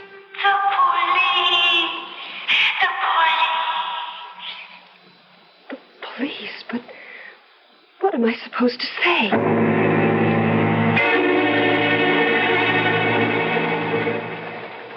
Lieutenant Tannenberg? Please sit down, ma'am. What can I do for you? My name is Anita Sutcliffe. Sounds familiar. Now, let me try to place it. According to the newspaper reports, 5 years ago... Yeah. Mrs. Herbert Sutcliffe was murdered by a burglar. You must be the new Mrs. Sutcliffe. I read where Detective Sergeant Tannenberg was the investigating officer. Yeah, I was on the case. Well, what can I do for you? Is the case closed, Lieutenant? Well, no unsolved murder case is ever officially closed. If you mean, is anyone currently working on it, the answer is no. It's inactive. Oh. Would you have any new evidence that could merit further active investigation? Oh, no. No. Well, then how can the police department help you? I don't know. I just thought I wanted to find out what had happened there that night. And since you were the police officer... I assume you read the newspaper accounts? Yes. I looked up and... Well, it's all in there. Neighbors thought they heard suspicious noises. We responded, found Mrs. Sutcliffe dead in her room. There'd been a struggle. The place was cleaned out. We had no leads. That's all I can tell you. How was she killed? He shot her. Oh. And I'm afraid I have no more definite information. A list of things that were taken. Was it given to the police? Oh, yes, yeah. And we circulated that list among various places that would buy valuables. And did anything ever show up? None of our sources ever reported anything. This list, is it still in existence? Why do you ask? I don't know. Yes, it's still in the files. I'm sorry I took up so much of your time, Lieutenant. I hope I've been of service.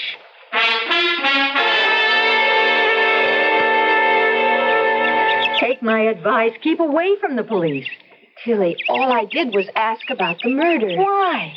Well, it happened in my bedroom. I'm curious. You should never appear to be curious where there's an unsolved murder. Why? Because that, in turn, arouses the curiosity of the police. But it might do some good if they did become curious. No, dear. Not if they become curious about you.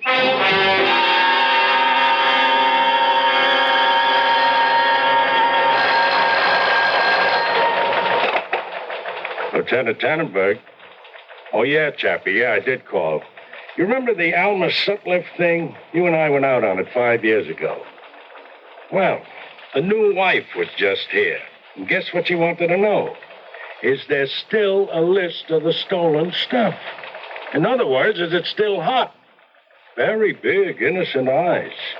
But she could have been in on it. Well, I checked. He married her 3 months after he buried the first one. How grief-stricken could he have been?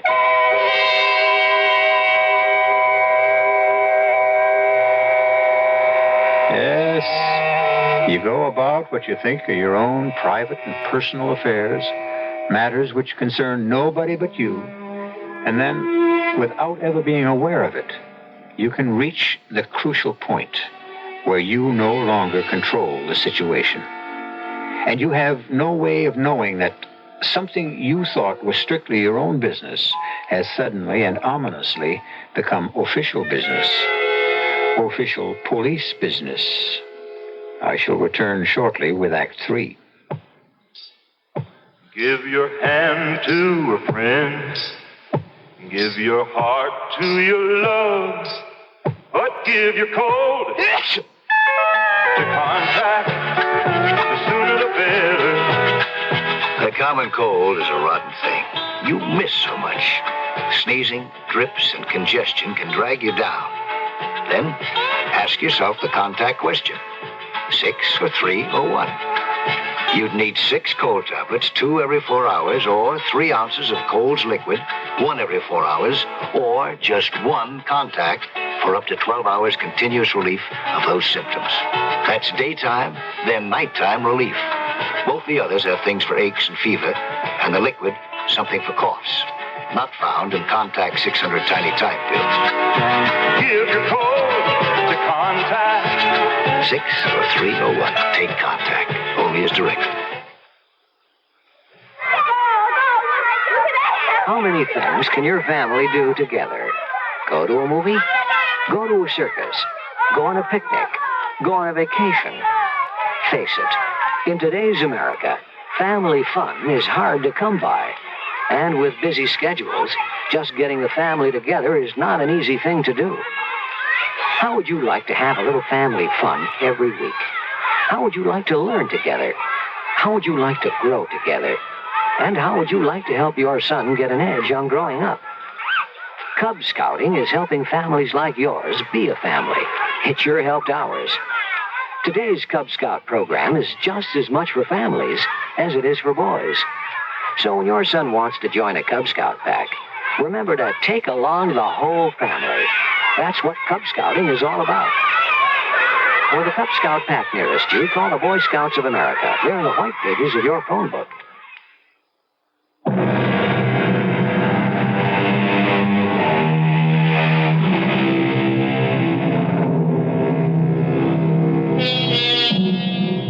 A relationship between two human beings is an unbelievably complex cradle of attitudes, ideas, privileges. And very early in the game, each person learns that if the relationship is to endure, certain actions must be overlooked. Certain questions must never be asked. Certain boundaries may never be crossed, or else the intricate web will come apart, never to be spun again. Darling. Yes? I think you should see a doctor. But Herb, I feel fine. Well, you look so pale lately, and you seem to be so nervous. I can't imagine why. Darling, I want you to take care of yourself. But Herb, I do. Anita, I love you so much. If anything ever happened to you, I don't know what I'd do. What could happen to me? Oh, darling, it's such a crazy world, filled with such mad people. If only we could shut it all out and live by ourselves, for ourselves. I couldn't keep away from that portrait. She was a stranger, but it was as if she was my sister, because between us was a bond stronger than blood.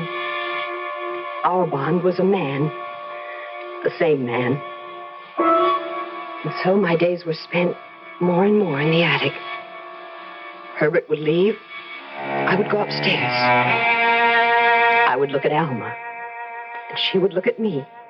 And there was communication between us. Poor Anita. Why do you say poor Anita? Because one day he will kill you too. What did you say?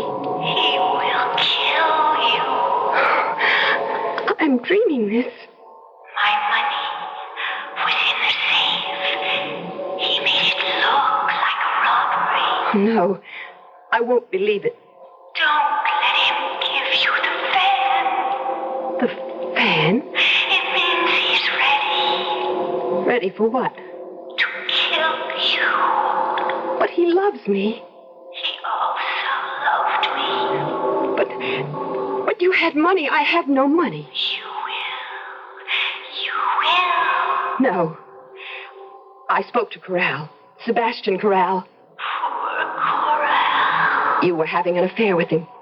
And now you're jealous of me. No. You're trying to reach out from the grave to destroy Herbert's new marriage. He'll kill you. Why? For your money. I have no money.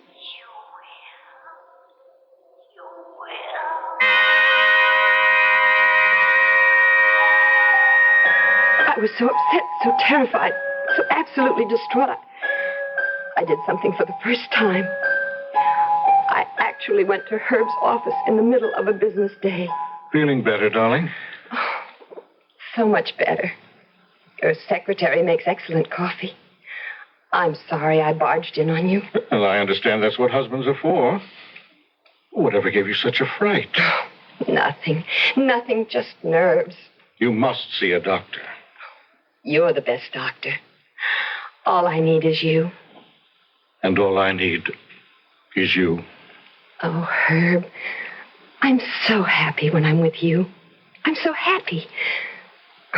But I'd better leave so you can sell some stocks and bonds. Well, incidentally, what are you doing this afternoon? Nothing. Oh, then you can see this doctor. But I feel fine. No, this is something else. Oh? There's insurance, we have to think about. Insurance? Well, my company has a great husband-wife policy. I can get $75,000 worth of life insurance for you attached right onto my own. But... Darling, there's no reason why you shouldn't have insurance, is there? Well, is there?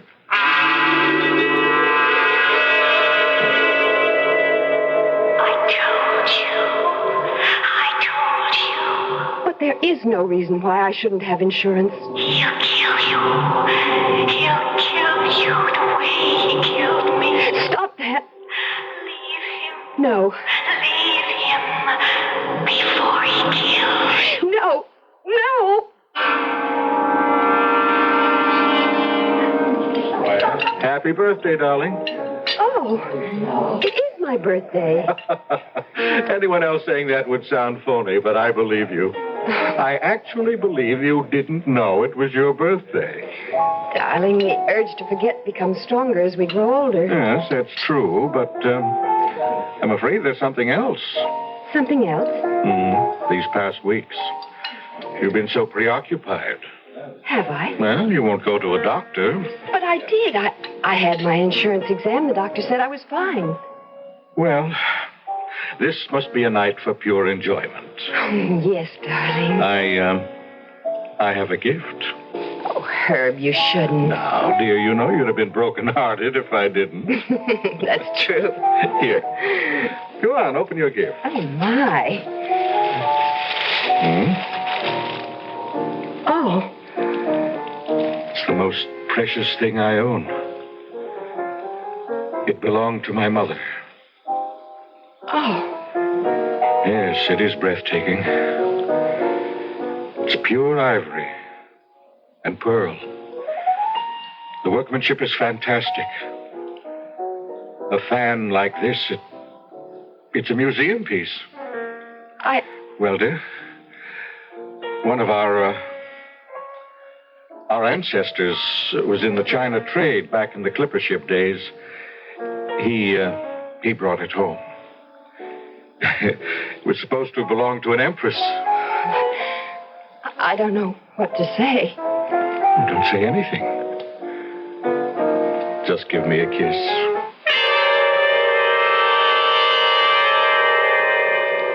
So, he gave you the fan. Compare it with mine. No, I can't believe. Notice each line, each pearl. I can't believe you. You will live just long enough to hate that fan. But why? What does this fan mean? It means that no other woman in the world is as beautiful, as good, as perfect as the one who owned this fan. I don't believe it. One day, he will begin to find fault. Oh, he doesn't know how. Little things at first. It will become worse. I just can't believe. There were so many things I couldn't believe. Well, hi, stranger. Just in time for a cup of coffee. Thanks. How goes it? The portrait still up in the attic? Yes. I suppose you know what you're doing. Tell me, Tilly, you remember the night of the robbery? Why? The fan. What about it? Was the fan among the things that were stolen? Why do you ask? Well, just curious. Was the fan one of the stolen items? I don't know. Why don't you ask Herb?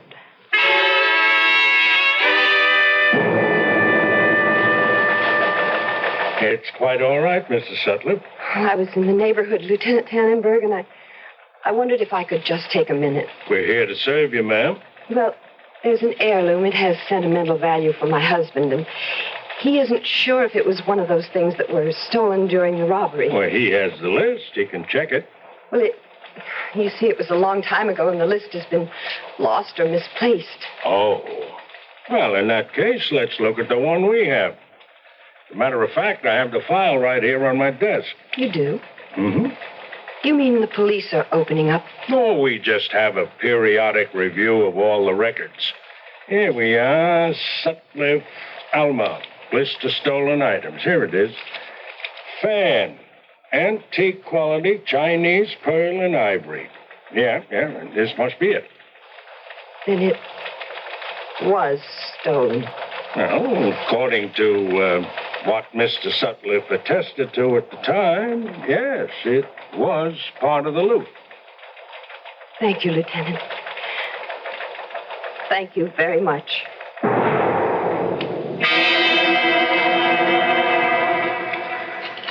The chicken is a bit underdone. But I made it the same way. And it's tough. Tastes the same as usual. Now, dear, it's not that you have very much to do all day. You could at least take time and prepare a decent meal.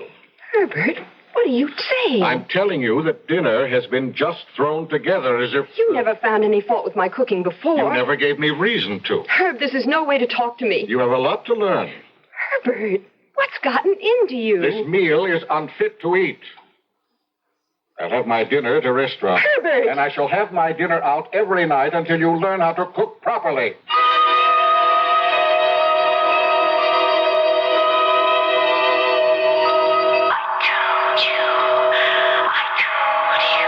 No, I don't believe it. It's a dream. What's a dream, Anita? All of it. You and the way Herbert just spoke to me. It's a dream. Is the fan also a dream? The fan, Anita, the fan.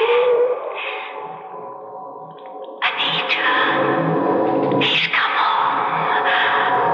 Anita, do you want him to find you up here? Anita? Anita? Is that what you want, Anita? Anita! You come up the stairs. You left the attic door open. Did you leave it open on purpose? Anita, where are you? He's coming up. You see the light up here. Anita? He knows where you are. He knows. Darling. Hello, Herbert. You know Alma. Anita. Why didn't you tell me about Alma? Because I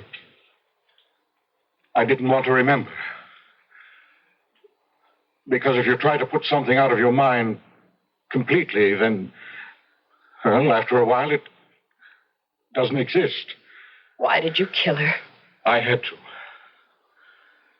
She came home. I didn't expect her. She found me at the safe. Her money had come, her inheritance, in negotiable bonds. And I needed them because I was short. But she wouldn't listen. And that's why you killed her? But she brought it on herself. It was her fault. Where are you going? Away from here. No, don't leave me. Please, Herb. I thought you were different. But you're like all women. You can't be trusted. Please, You'll let go go to the of me. police, won't you? Yes. I knew I couldn't trust you. Let me tell you what's going to happen to you. Shut up! See? You have a little workroom up here. You do things with art and sewing. You must have taken a nap. And while you were smoking, a terrible thing happened. You must have fallen asleep. I don't think that's what's going to happen. Lieutenant. Who are you? What are you doing here? I'm a police officer. You must remember me. Now, Mr. Sutcliffe, will you come quietly? I didn't do anything. You take him down, Chappie. I didn't do anything. Could I just sit down for a minute? I guess I was wrong about you. I thought you and he killed his first wife and were waiting for things to cool down. I didn't even know he was married. Then how did you know he killed her? She told me. Who told you? She did. Look at her. That's just a painting. Is it? As a matter of fact, I remember. That was in the bedroom where we found the body. Corral. That's the artist's name. Yeah, I remember. I read in the paper the guy went nuts because he felt he wasn't good enough. On the other hand, he may have been too good.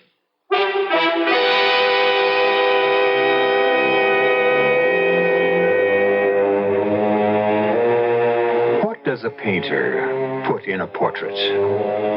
Who knows? You hear it said of a particular good likeness that the artist captured his subject. Can that be taken literally? Take me literally when I tell you I'll be back shortly. If you take a look at the 1975 cars, you'll notice a European influence, and there are some new American cars that rival the Europeans, one being Buick's new Skylark SR, with its touring car interior and spirited little V6 engine. But don't think of the Skylark SR as a European tourer. We're proud of the fact that it's a Buick. You will be too. Buick, dedicated to the free spirit in just about everyone. There's a kind of chemical warfare going on. In this war, cancer is the enemy. Our weapon is chemotherapy. Today, the anti-cancer drugs of chemotherapy enable thousands of patients to lead active lives despite cancer. More people can be helped. To keep the research going, send a check today to the Chemo, that's Chemo, C-H-E-M-O, Therapy Foundation, Box 8, New York, New York, 128. This is a public service message from the Chemotherapy Foundation.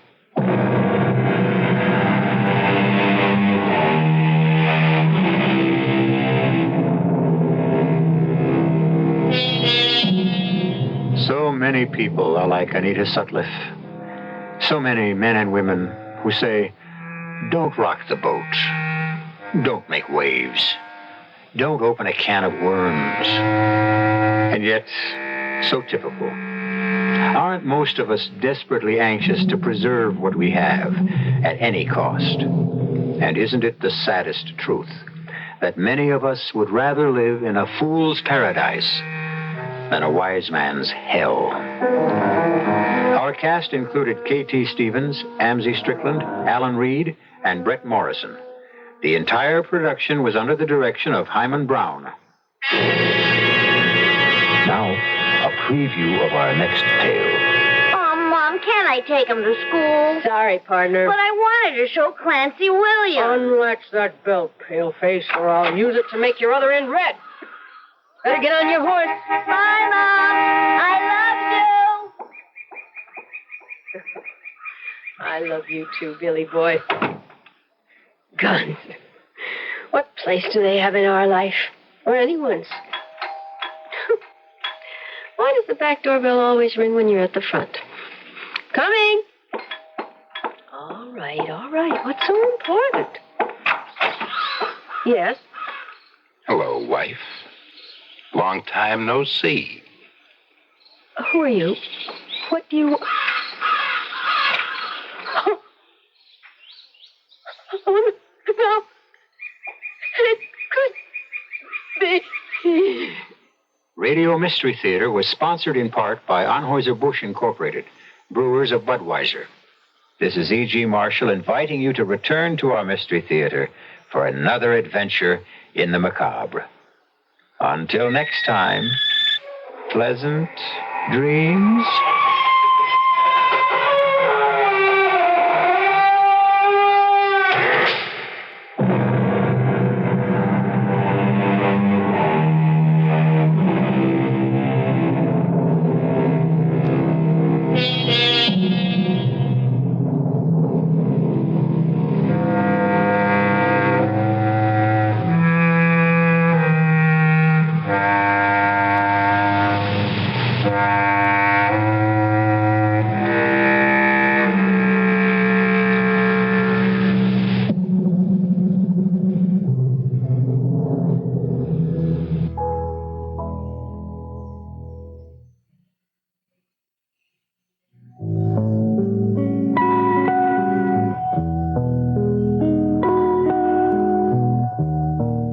CBS News next on KIXI, AM and FM in Seattle.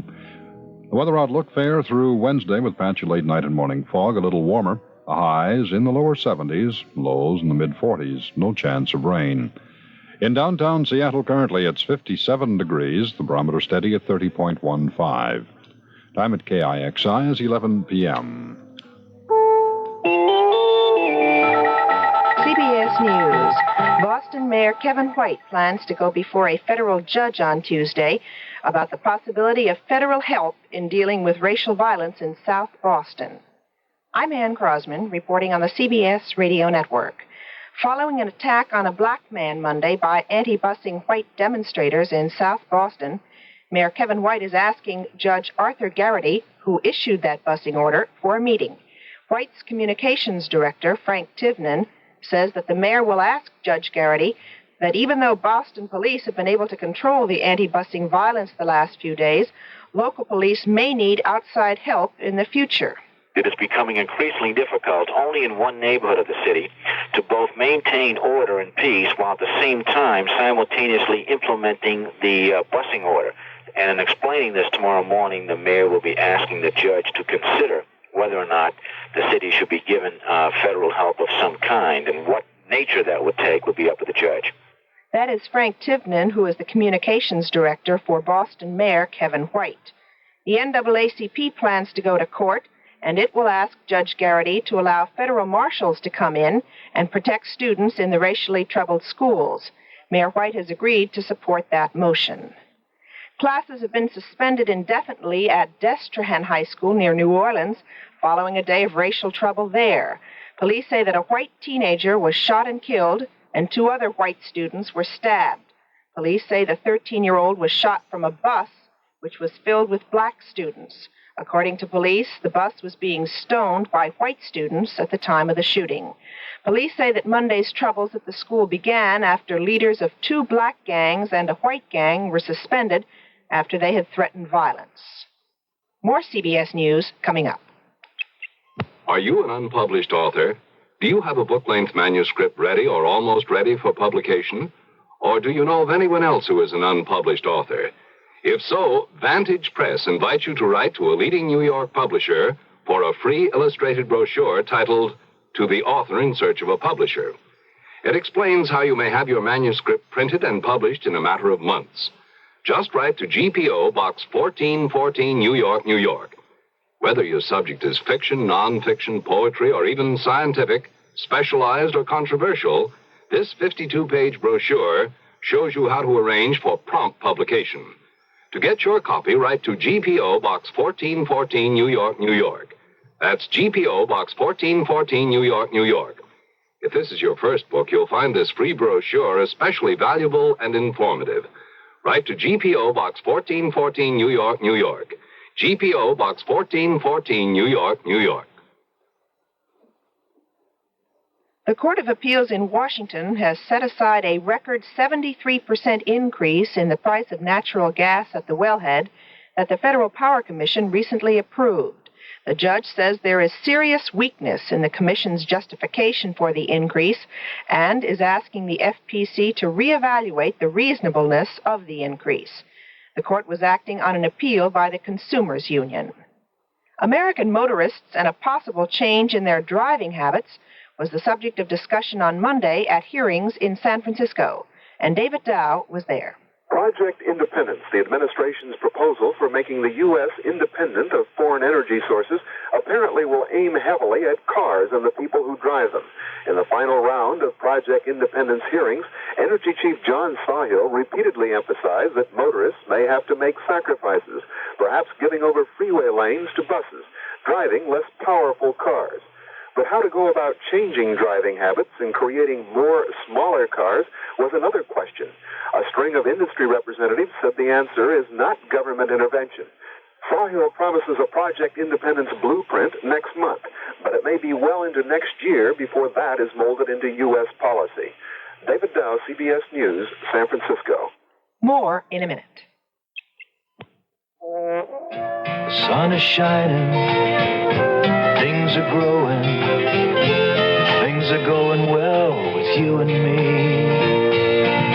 A future planned together, rich, full life together, things look bright as they can be. We're helping 40 million people, more than 40 million people who know the future is now. At Metropolitan Life, we help to plan your future because the future is now. future will be here in a moment. Don't let it take you by surprise. At Metropolitan Life, we've spent over a century helping people prepare for the future. And Metropolitan can do the same for you. At Metropolitan Life, we help to plan your future because the future is now. The president of the Dominican Republic has offered safe conduct out of the country to the terrorists who have been holding 7 hostages inside the Venezuelan consulate in Santo Domingo. The terrorists have been holding the hostages, including an American woman diplomat, for 11 days. Secretary of State Kissinger leaves Tuesday night for the Middle East. He has cautioned that no dramatic announcements are expected from his trip. I'm Ann Crosman, CBS News. CBS for Seattle. This is KIXI, where the time now is 6 minutes past 11. And now, Mystery Theater.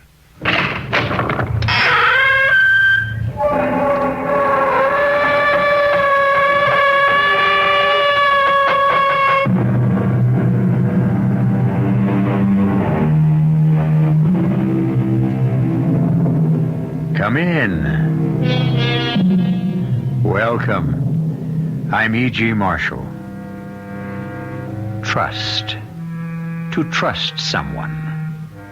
What does that mean? I suppose that in simple terms it means you feel sure that a certain person will not let you down, that you can put complete confidence in him or her. Assuredly, trust ranks among the strongest expressions of the human psyche. Yet it is also the most delicate and vulnerable, as Claudia Hammond found out. Mary, they're going to kill me. He's going to kill me. Now, Claudia, you've just got to put such terrible thoughts out of your head. In heaven's name, Mary, how can I? You saw the letter from Todd's mistress. The woman Todd's making love to behind my back. You know what it said. And I don't believe one word of it. Not one single word. Because your husband loves you, Claudia. You have nothing to fear from him. Except one thing. What one thing? Death.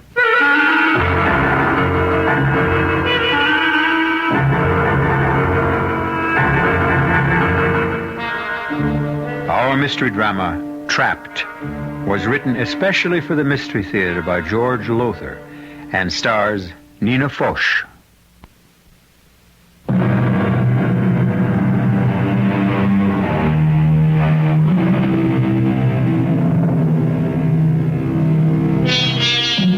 Well, now, this thing, trust, it's as strong as tempered steel, yet as delicate as, a piece of porcelain. Strong because it grows slowly, deeply, in the compost of unselfish deed. Example, you would not trust me on brief acquaintance, but if I did several unselfish things for you, you would say, I trust E.G. because my welfare means more to him than his own. Yet, should I do one selfish thing, for whatever reason, and your trust, your confidence in me would crack, perhaps even shatter. No, Claudia. When you want to sit up in bed, you let me adjust the pillows. That's what I'm here for. Dear heaven, Mary, can't I exert myself at all? Not if you want to recover from your heart condition. Bed rest. That's what Dr. Stein ordered, and that is what I am paid to see you get.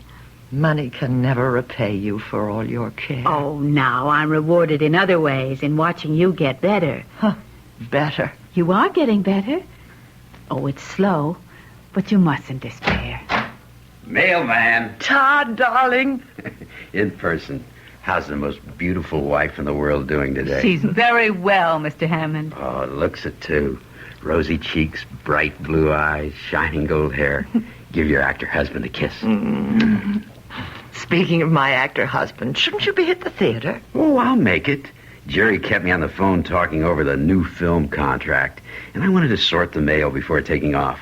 Here's your batch. Thank you, darling. One more kiss. And I'm off. Take good care of her, Mary. You know I will, Mr. Hammond.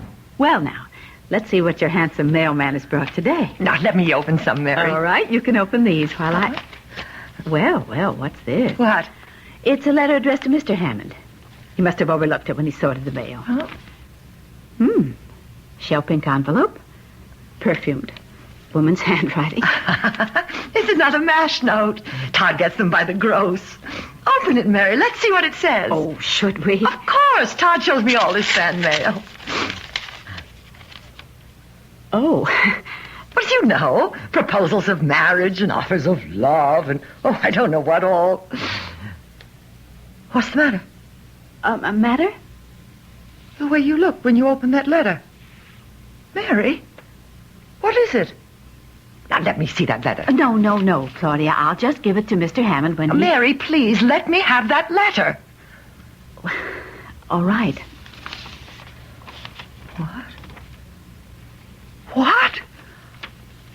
Mary, did you read this? Well, I glanced at it enough to... Todd, dearest, of course I love you as deeply, passionately, as you love me. And you're right. Claudia does stand between us.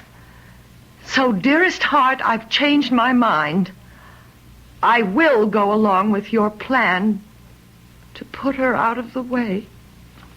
Signed, Margot. Margot, whoever she is, could use the services of a psychiatrist. You think this is just one of those crank letters? Oh, what else could it be? Claudia, you don't think it's anything but that? If it is, he'd have good reason. What are you talking about? I'm not a wife anymore. I'm a burden. Now, I will listen to no more of that. That husband of yours doesn't just love you. He adores you. Or acts as if he does. All right. Have it your way. Now, it's time for you to take your tonic and have a nap. I don't want any tonic. You've got to have it. It's the one thing that really builds up your strength. Strength? For what? To go on living? Of course. Oh, Claudia, honey, what makes you... If Todd doesn't love me anymore, I'd just as soon be dead.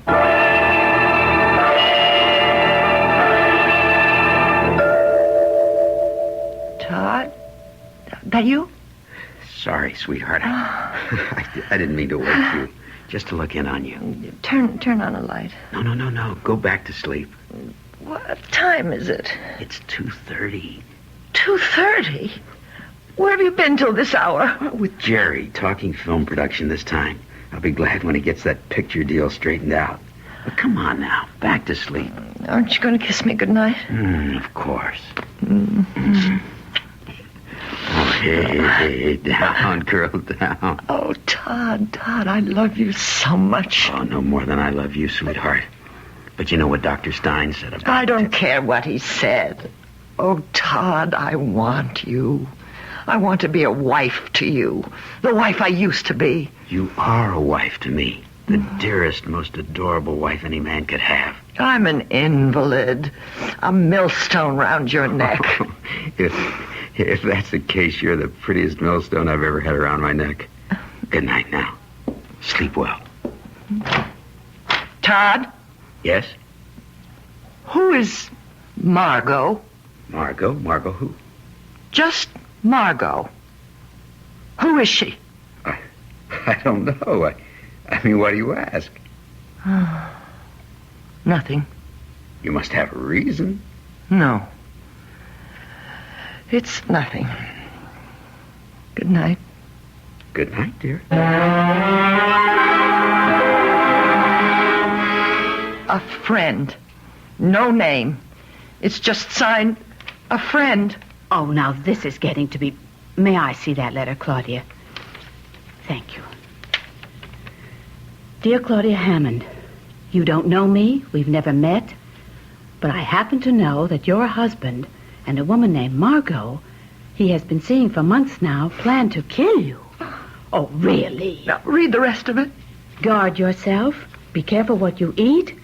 Above all, don't take any of the tonic your doctor prescribed unless you trust the person who gives it to you. Signed, a friend. Mary, I'm scared. You have nothing to worry about as long as I'm here. I feed you. I give you your tonic, and I take care of you. So what do you have to fear? What about your day off? Well, Mrs. Gates comes in then, and you can certainly trust her. Oh, I don't know. All right then. I won't take any days off. But you can't. Of course I can. At least until this whole silly, stupid thing is cleared up.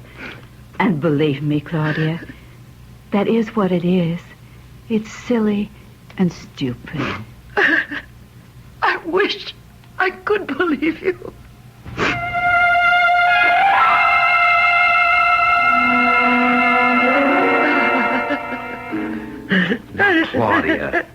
Claudia, please. I want Mary back. Get Mary back, Todd. Dearest, I told you it's impossible. I don't believe it. I don't. Now stop that. Stop it. What? Oh, I'm sorry, sweetheart. But you can't go on letting your emotions run away with you. It could kill you. It could. You know it could. Now calm down and listen. Mary came to me this morning and said she had the offer of another job, nurse companion to an elderly and wealthy woman. I asked her what salary she'd be paid, hoping that I might meet it. But I couldn't. It's 3 times what we're paying her. And I can't... I don't care. I want Mary. Honey, I'm sorry, but you just can't have Mary. Tell her I want to see her. I'll talk to her. I'll persuade her. You can't talk to her. She's gone. Gone? She left an hour ago. Left? Without saying goodbye? She said to tell you she couldn't bear to face you. I can't believe this. I simply can't. Look, the world hasn't caved in. Mary was good, but there are other practical nurses. In fact, I'm going to run over to the agency right now to interview several. Leaving me alone? You're safe enough for an hour or so. You've been left alone before. Never as alone as I am now. What? Nothing. I won't be more than an hour, I promise. What are you doing? Giving you your tonic before I go. No.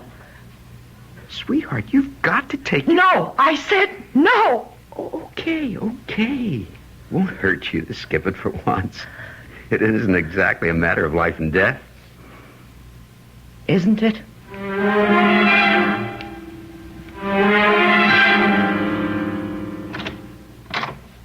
Who's there? Who's there, I say? Don't be scared, Claudia. It's only me. Oh, Mary. Yes, I saw Mr. Hammond leave and took the chance. He forgot to ask me for my key. But, Mary, why have you come back? Todd said you didn't want to see me. Didn't want to say goodbye because it would upset me. Oh, now, why would I say anything like that? How could I possibly upset you more than he did by firing me? He fired you? Well, yes. Why do you think I left? Claudia, what did he tell you? That you had a better offer with some wealthy woman or other, and that he couldn't afford to keep you as my nurse. I see. Mary, what is this? Oh, honey, there was no offer of another job. He fired me. He told me to pack my things and get out and never come back. Then he's getting ready to... Now, it looks that way, Claudia. But I'm going to call the police. The police? There's no other way. With me out of the house, you need protection. But what can the police do? There's no proof Todd means to kill me. There are the letters. You still have them, don't you? Yes. But do you think they're enough, those letters, to convince the police? Won't they think what you thought at first? Crank letters? Very likely, but they're all we have. Now, you keep them until I need them. And I'd better leave. He could come back any minute. Oh, here. I wrote it out for you. It's my telephone number. And you call me. You just call me anytime you need me. Oh, Mary, I can't let you go. I know, honey. I don't want to go. But we have no choice. But don't you worry. You are going to come out of this. Believe me. Question is, will I come out of it alive?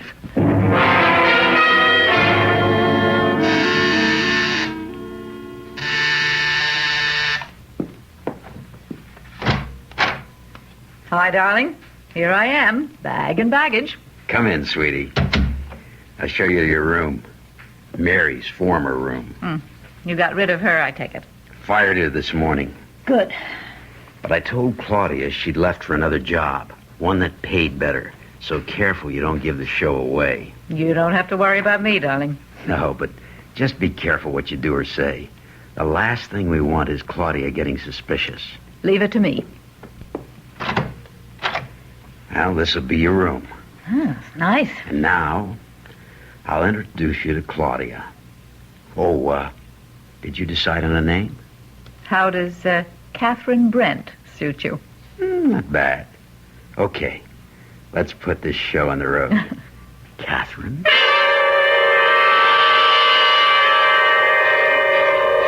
Trust, as I said, is both strong and delicate. I might also have said that it can be misplaced. As it virtually goes without saying, Claudia misplaced hers. It's a mistake to misplace one's trust. A serious, indeed a dangerous mistake. For Claudia, it may be the last mistake she'll ever make. I'll return shortly with Act Two.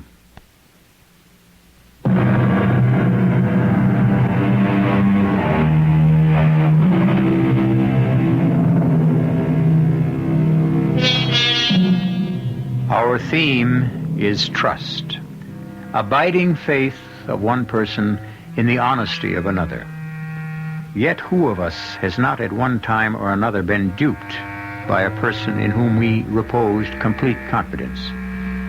Or did we dupe ourselves? Did our very faith in another place too much of a burden on him or her? In sum, did we have the right to impose our trust on another? Claudia, this is Catherine Brent, your new nurse. She's replacing Mary. Hello, Mrs. Hammond. I'm delighted to meet you. Well, aren't you going to say hello to Catherine? Hello, Catherine. I'll leave the two of you to get acquainted. Got to get to the theater. We're rehearsing a new second lead for tonight's performance. Goodbye, sweetheart. Take good care of her, Mark. Catherine. Trust me, Mr. Hammond. I mean to take very good care of her. Well, now, Mrs. Hammond, what can I do for you? You can leave me alone. Very well. But there are some things I must do. See that you take your meals, your tonic.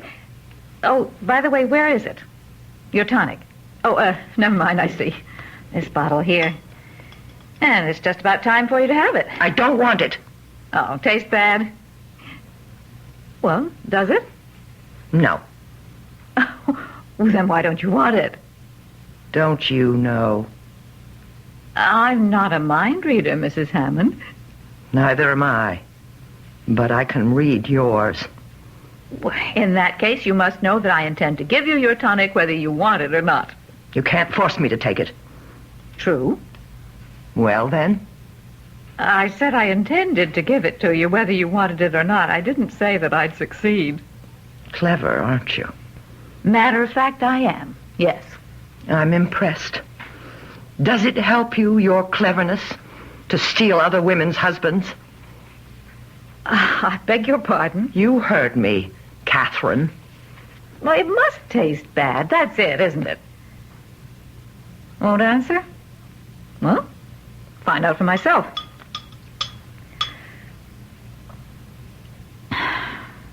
Well, it doesn't taste bad.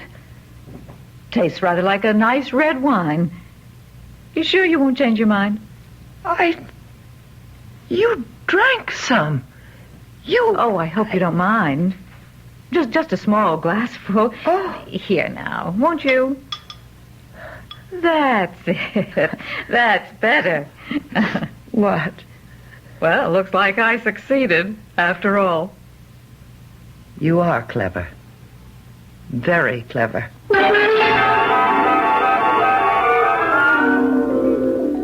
And thank you, Dr. Stein. Thank you very much. Good night.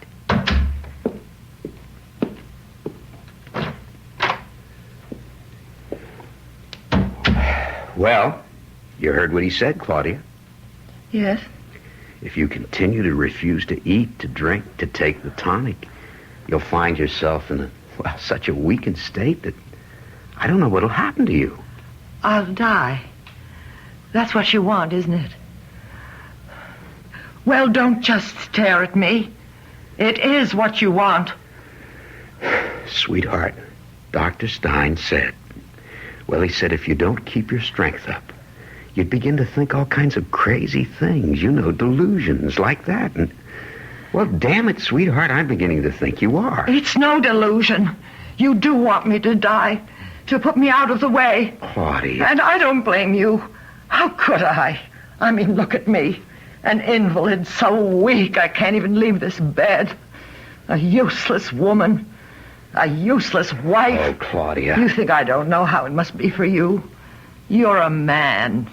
Not just any man, but a Broadway star who could have any woman he wanted. And all you've got is me. All I want is you. Don't lie to me. Oh, please, don't do that. I couldn't bear that.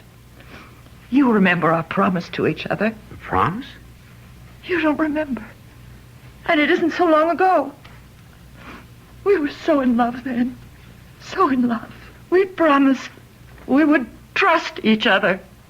We sat in that little garden by the side of St. Bartholomew's Church on Park Avenue. Oh, yes. I remember the promise now.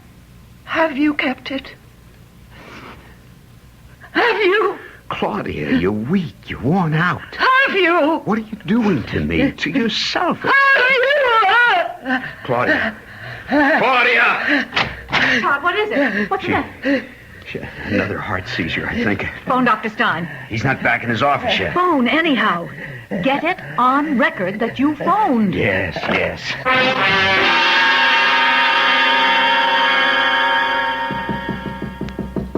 Yes?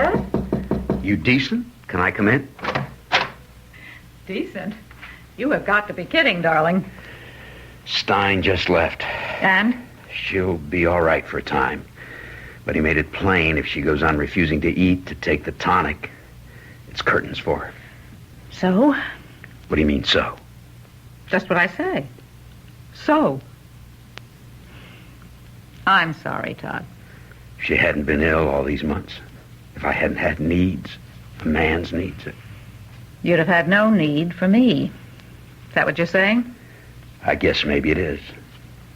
I thought I was something more than the fulfillment of your needs. I thought, never mind. If you want out, you say so. But you say so now. It isn't as simple as that. It is to me. You're putting me through a hell of a time. The deal isn't worth it. Huh? Todd, I'm still willing to go through with this. But I just as soon get out right now. What do you want me to do?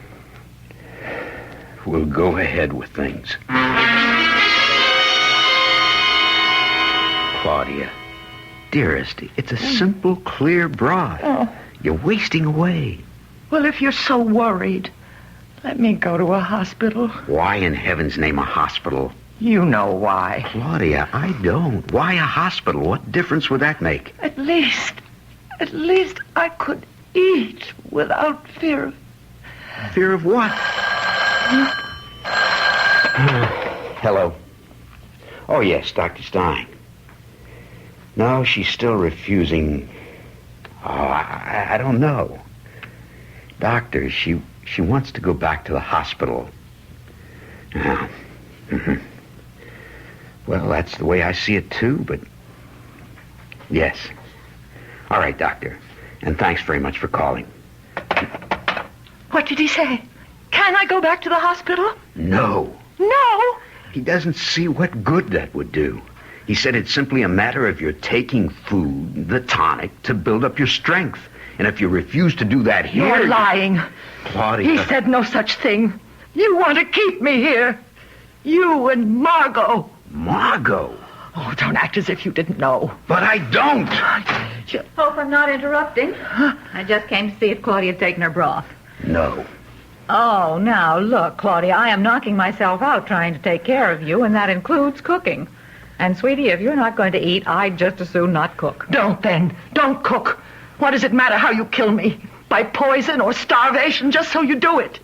Kill you? Claudia, what in heaven's name are you saying? You know what I'm saying. The two of you.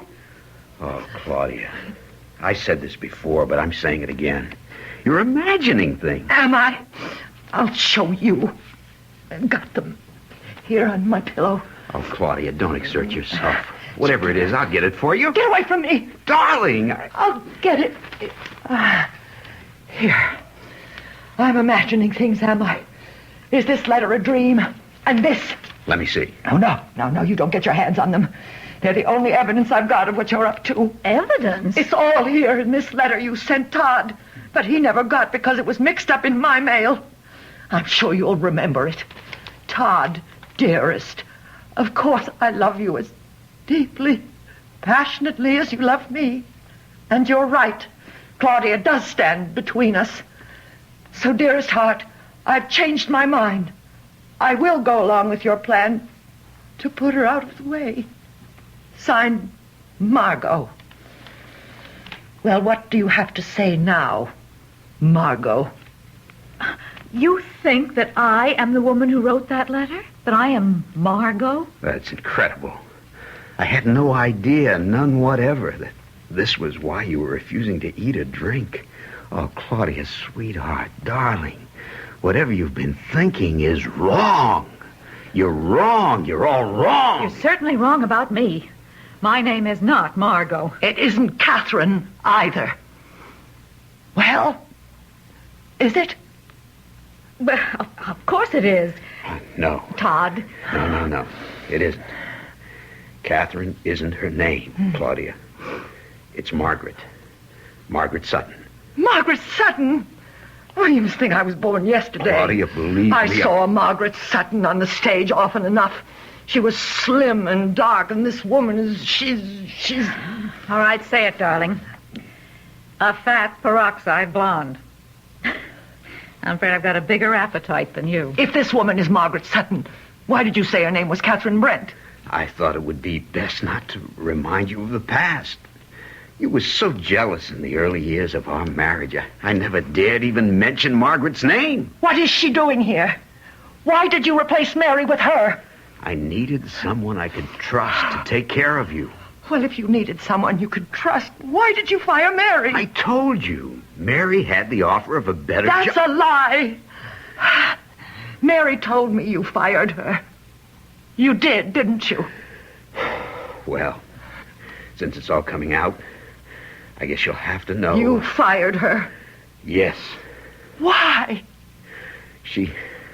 Claudia, I don't want to hurt you. I know how fond you were of Mary. And always will be. She was the most devoted, dedicated person I've ever known. No, Claudia. It was all an act. The simple truth is that Mary was in love with me. In love? With you? Almost from the first day she entered this house, she started doing everything she could do to, get me to fall in love with her. If you expect me to believe... I don't expect you to believe it. But what I'm telling you now is the truth. Things went from bad to worse over the months. She got more and more difficult to handle, and finally, I couldn't take it anymore. I fired her.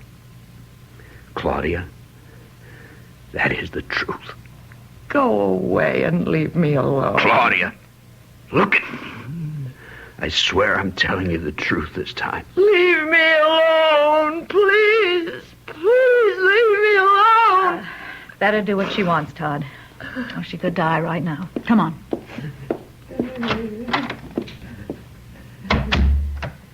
I've got to hand it to you, Todd. I always knew you were a good actor, but not that good. I told her the truth. But not all of the truth. By no means the whole truth.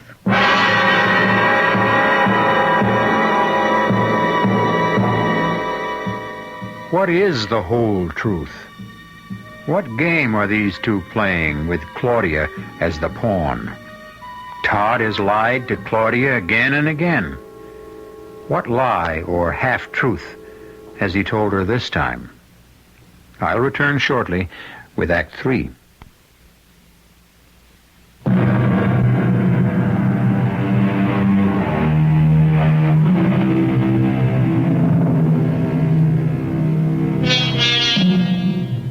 very foundation stone of trust is truth. Accordingly, since Todd Hammond has lied to his wife Claudia repeatedly, she can scarcely be expected to trust him. So far as I'm concerned, she'd be a fool if she did. Apparently, she feels as I do, for as we rejoin her now, a helpless invalid, trapped in her bedroom, we find her telephoning the police.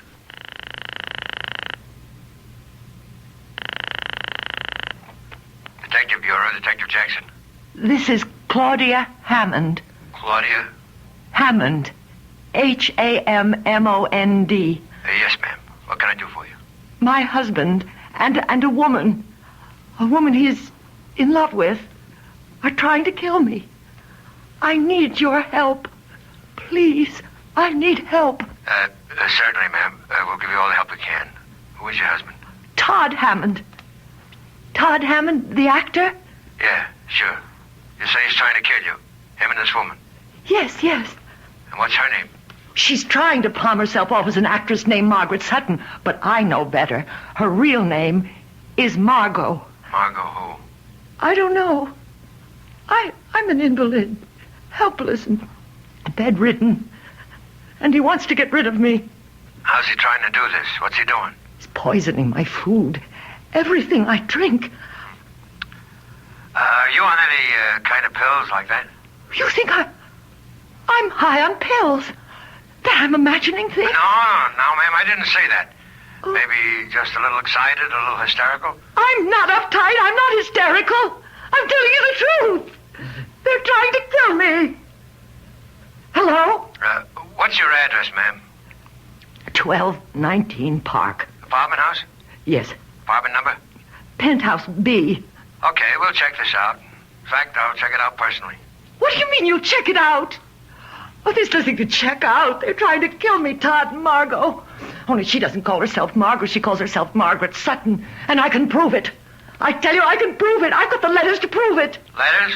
A letter from her to him saying she was willing to help him kill me, and another letter from a friend warning me against them. What friend? What's your friend's name? You don't believe me. I didn't say I don't believe you. I shouldn't have called. I should have known I'd only be wasting my time. I should have known you wouldn't believe me. Oh, what am I going to do? What am I going to do? Mary. Mary, of course. Why didn't I think of her before this?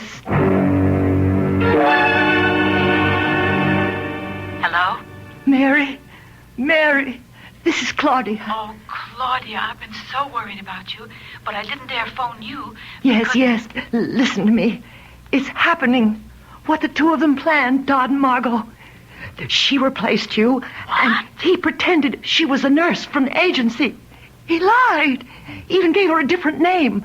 Called her Catherine Brent, and then... But you won't believe this. You really won't believe it. She tried to palm her off as an old flame of his, Margaret Sutton, who was slim and dark, and this woman, this Margot, she's fat and... Claudia. Yes? Now, you must control yourself, dear. Yes. Because of your heart. You're putting a terrible strain on your heart. Yes. I'll quiet down. That's my girl. Mary! Now, hush. Just listen to me. They're not going to harm you, because I'm not going to let them. The police? Yes, I went to the police, as I said I would, but I could see that they didn't take me seriously. No, me neither. I was just talking to them, and... What is it? Is there something wrong?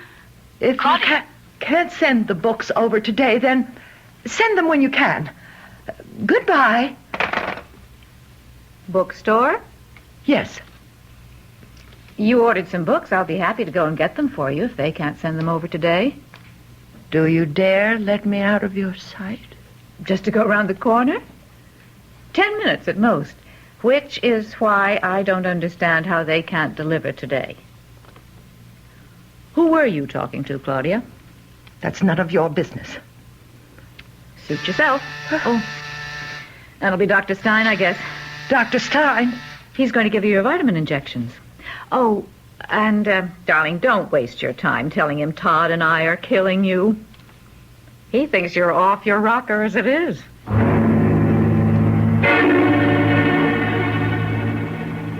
were supposed to monitor all her calls, but you let her phone the police. I'm sorry, Todd, but even you will have to agree I have only 2 hands, 2 eyes, and 2 ears. I can't be everywhere and do everything at once. A detective coming to see me backstage. I'm sorry. Oh, I guess it's not that important. What's important is not to let her get in touch with Mary, or Mary with her. What happened with the detective? He didn't believe her, of course. Just checking up was all. But she did manage to get past you, and that worries me. Mary could start an awful lot of trouble, and that's the last thing in the world I need right now. Take the phone out of her bedroom. No, we don't have to go that far. There's an easier way. Just take this extension off the hook. You're kidding. No, it was a gimmick used in a play I was in years ago. That way she can't call out and nobody can phone in. But watch her. Watch her like a hawk. One slip up and it could mean the end. Believe me, the end.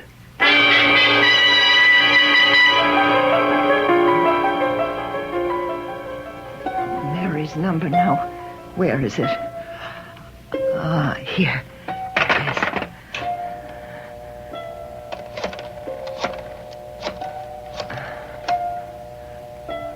Oh, it's funny. Something's wrong. Oh, no. They're taking the phone off the extension. It's like in that play he was in. I can't phone out and nobody can phone in. Oh, God. God, help me, please. I don't want to die. Please. Oh, please. I want to live. Could I possibly... What time? 10:35. He won't be back from the theater till after 11. And she's... I'll take my chances. If I can only get out of bed. Walk. Crawl if I have to. Everything's swimming. Dizzy. I mustn't faint. Mustn't. Weak. So weak. Life depends. Your life. Now. One step. Open the door. Quietly. The living room. The phone was... Yes. On that glass table. They took the phone off the hook.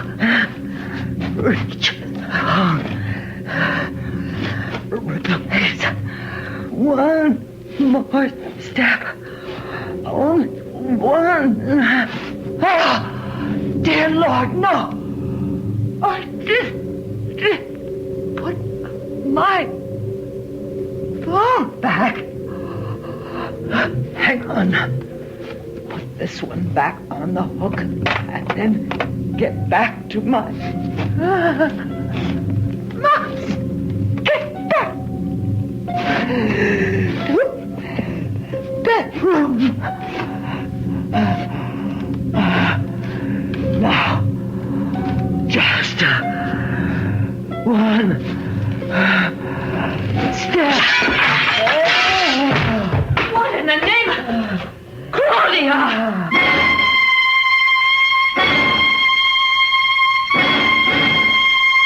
Todd, you can't help her.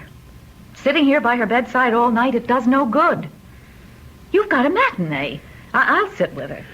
You're dead on your feet, too. Dead. What a word to use now. She isn't dead, and she may not die. No. She lost so much blood. Wrists cut when she crashed through that table. So much blood they didn't dare move her to a hospital. And now look at her. White as a sheet. Go and get some sleep, Todd. I'll stay with her. And Todd... Yes? Forget the deal. I don't get you. I agreed to play nurse because you needed somebody you could trust. You know something, darling? You trusted the wrong woman. You wanted me to protect her against Mary. And I said, okay, in exchange for that character lead in your new film. But you know what I was really after, Todd? Oh, no. Not you. Not after all these years. Afraid so. I'm a woman. I love you. Enough not to envy you your happiness with her. I love you, too. But I love her a hell of a lot more.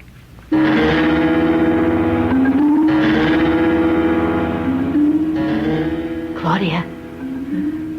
Claudia? Mary? Shh. Now listen, dear. They're asleep. He in his room and her in that chair. I still have my key. Oh, Mary, you came at last. Shh. Now quiet, dear. I'm going to take you down in the service elevator. I jammed the door, and then into my car and home to my place, where you'll be safe, honey, really safe. Now, can you walk? I can't even get up. Oh, dear, and I can't carry you. Honey, you've got to find the strength to walk. The tonic.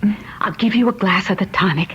That always gave you quick strength. No, it's poison. Oh, no. They wouldn't have dared to do that. If they succeeded in poisoning you, the coroner would have impounded the bottle. No, they'd have poisoned the glass, not the bottle. Here, now you drink this right down. Yes. No. Awake. You're awake. You bet I'm awake. And waiting for you. I've been waiting for you to give yourself away. So Mr. Hammond and I could turn you over to the police with the evidence to convict you. Evidence to convict me? You're crazy. She's crazy. This woman's crazy. Claudia, Todd told you the truth about Mary being insanely in love with him. What? Propositioning him, the whole scene. Todd put up with her insane nonsense till she said something one day that made him realize she intended, one way or another, to kill you. Oh, you're lying. That isn't true. It can't be true. Not of Mary. It's all too true of Mary. And I can prove it. By what Mary just told you. What? What did Mary just tell me? That if Todd and I wanted to kill you, we'd not have risked poisoning the bottle of tonic. Only the glass. What? Well, I never poisoned the bottle. And so I'll drink it straight off. There. You drank the whole bottle. It's quite delicious and healthy. So you drank it. What does that prove? It proves that what you poured into the glass, Mary, could not have been poisoned unless you slipped the poison into the glass, which you did. No, I did not. In that case, Mary, drink the glass. Well, go on, Mary.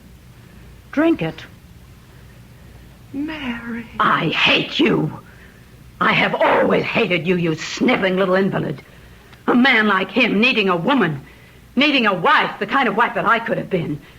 That's why I wrote those letters, to prepare you for the death that you had coming to you, and to play it smart. Yes, smart. Because if anything had gone wrong, he would have been blamed for your murder, not me. You're crazy. I am not crazy. She's stupid, too. Todd! Stupid? I was stupid? That letter from a friend. Only 4 people knew Claudia took that tonic. Claudia, Dr. Stein, me, and you. Marge, call the police, will you?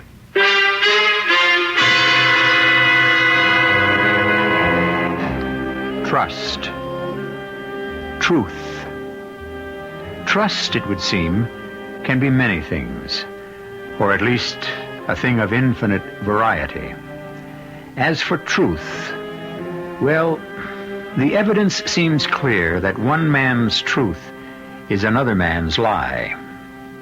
The answer to this complexity? Surely the answer lies in the complexity of you, of me, of all mankind. Where else? I'll be back shortly.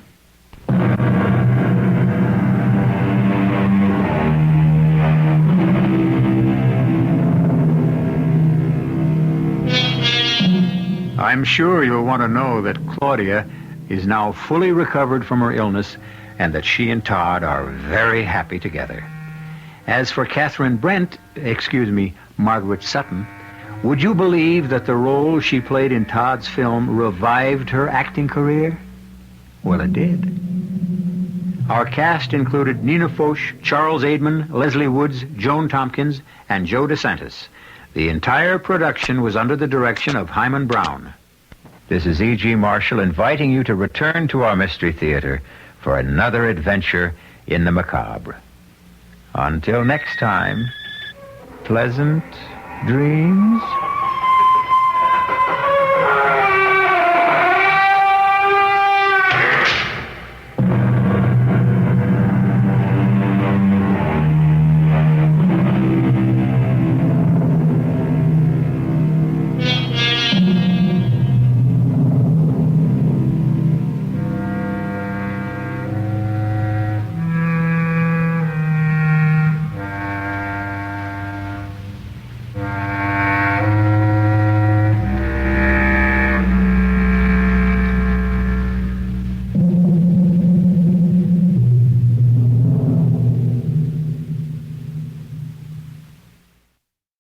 And now, Mystery Theater.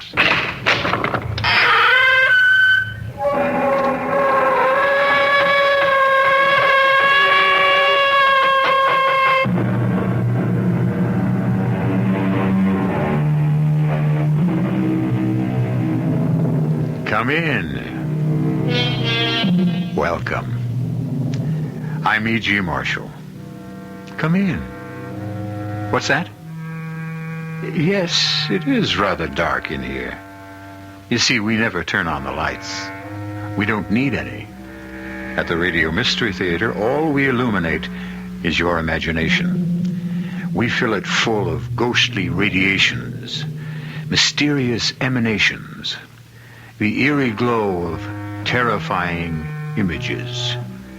And now we have a most unusual image for you. The image of a doll. Yes, I said doll. And a very pretty one, too. Long, silky blonde hair, innocent, round blue eyes, a charming dress of taffeta and lace. This is the central character of the story you're about to hear. Of course, you're asking, what makes a doll an image of fear and horror? You've got to find it, Jimmy. You've got to get that doll away from him. Okay, honey, okay. Give us a little time. I don't have any time. If something happens to that doll, I'll die.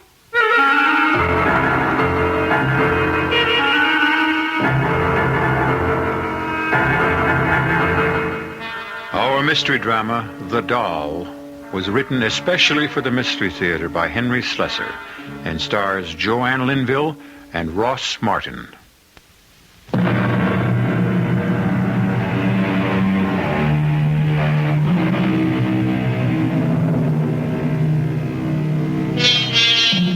Our story begins in the classroom of a small coeducational university. Not a very unusual setting. But today, these young men and women are hearing an unusual lecture. The guest speaker is Professor Eric Douglas, and the subject of his address is written in chalk on the blackboard. Let's step a little closer and see what it says. Homeopathic magic, ancient and modern. Let's be quiet and listen. For thousands of years, people believed they could injure or destroy their enemy by injuring or destroying an image of him. And so they made likenesses in cloth, in wood, in clay. The ancient Egyptians used wax. The wizards would take a drop of a man's blood, clippings from his hair or parings of his nails, and knead them into a wax figure. You mean like a voodoo doll, Professor? Voodoo belongs to the modern era, but the idea is exactly the same. Once the doll was made in this fashion, the victim was at the mercy of the sorcerer. So, you see, the doll is really man's oldest toy and perhaps his deadliest. You mean that stuff really works? Well, that is the strangest part of all. Sometimes it works very well. You got to be kidding, Professor. Young lady, I wonder if you'd like to help me with a little experiment. Me, Professor? Yes, will you come up front, please? Now, just for the fun of it, shall we make a doll? Huh? All right, now let's see, what shall we use? Now this little towel will do fine. I'll just tie a knot to make the head. There we are. And now let's dress it up a little. Can you help me? How? Well, with some part of you. A hair from your head, perhaps. Now, how about something you own? That ring, maybe. May I borrow that? Well, Yeah, thank you. Now, we'll put that around the neck. And voila. We have an instant voodoo doll. Fascinating, isn't it? To know that the doll is meant to be a representation of you? Now, look at it. I'm looking. Yeah, well, keep looking. Now, don't take your eyes off of it. You can almost see your face in the cloth, can't you? It's almost as if the doll is you. Whatever happens to the doll happens to you. You, the doll. You, the doll, sharing one body between you. One life, one destiny. I still think it's silly. All right. And let's see what happens when I take this letter knife. What are you going to do? Nothing. I'm merely going to plunge this knife into a meaningless piece of cloth. No, don't!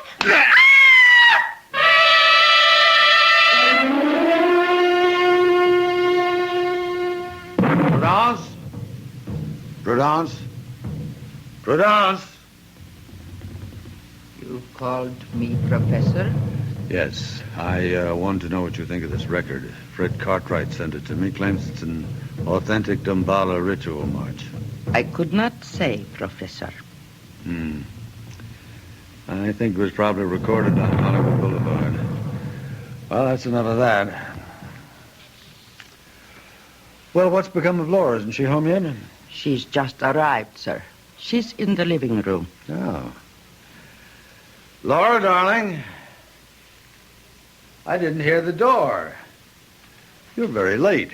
Oh, I'm sorry, Eric. The match wasn't over until 6. It went to 5 sets. And who won? You know you don't care the first thing about tennis. That's a young man's game, not for old birds like me. Oh, come on, stop that. You're far from old. Oh, Prudence, I hope I didn't spoil your dinner. It's all right, Miss Fletcher. I'll go see to it now. Eric, why won't she ever call me Laura? Oh, it's just her way. You know how it is in the islands. A servant's place is a servant's place. Tradition. It's more than that. It's resentment. You've got your father's sensitivity. Harry was always thinking that people resented him. Maybe he had good reason. He wasn't very popular among his colleagues. Your father was a renegade. That's why. It's one thing to investigate primitive cultures. That's an anthropologist's job. But to spend your life among them, to raise your child among them... I never complained. Well, you managed to turn out pretty happily. But you're still half savage, of course. Am I? You can't fool me, Laura. You're still a child of voodoo, just like Prudence. No, don't be silly, Eric. I know you, all right. When the full moon rises and the drums start to beat in the jungle and the serpent god Damballa raises his hooded head... Eric, stop it. What's the matter? I'm sorry. I have that awful headache. Again? Well, come on, let's take care of it. No, don't bother. I'll be all right in a moment. Best time to stop it is early, right now. You listen to Dr. Douglas here, and we'll get rid of that pain in 2 minutes. Come on now, lie back. All right. Now, just relax. Just remember how we've done this before. Yes. I remember. That's right. Now shut your eyes, Laura. Think of your mind as a large, empty cavern. And in the cavern you hear my voice. Very faint, as if I'm speaking to you from far, far away. Yes. You feel at peace, relaxed, happy. Your head is clear. Your pain is gone. Yes. It's gone. Oh, you're happy now, Laura. You're happy to be here with me. With me, my darling. Aren't you? Yes. I'm happy. You love me, Laura, don't you? Not in the way you loved your father. You love me as a man. Now say it, darling. Say, I love you, Eric. I love you. Say my name, Laura. My name. I love you, Jimmy. What is the matter with you, Prudence? I'm sorry, Professor. The dish fell from my hand. What is it? What happened? Nothing, my dear. You're fine. You're just fine. Prudence just dropped something. I came to tell you that dinner is ready.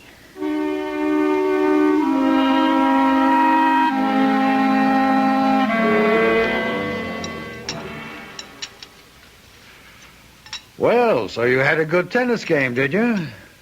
Was it mixed doubles? It was, as a matter of fact. Oh, who was your partner? Not someone named Jimmy by any chance? Why, yes. How did you know? Oh, well, no mystery. You spoke his name while you were hypnotized. Who is Jimmy? Well, his full name is Jimmy Collins. You known him long? About 3 months. 3 months? Well, you never mentioned him before. Oh, I'm sure I did. I'd love for you to meet him, Eric. I'm sure you two would get along. What's he do for a living besides mixed doubles? He's in Wall Street. Well. Maybe you've started choosing your friends more carefully, darling. I'm glad to see that. But, just the same. Eric, listen, I wish you would stop talking to me like a scolding father. I am not your father. I was talking to you as a friend. I'm sorry. Do you wish dessert now, Professor? No. No, Prudence, no dessert. Gotta stay in trim. Who knows? I might take up tennis yet. Laura, I tell you what. Why don't you bring this Jimmy around? I'd love to meet him.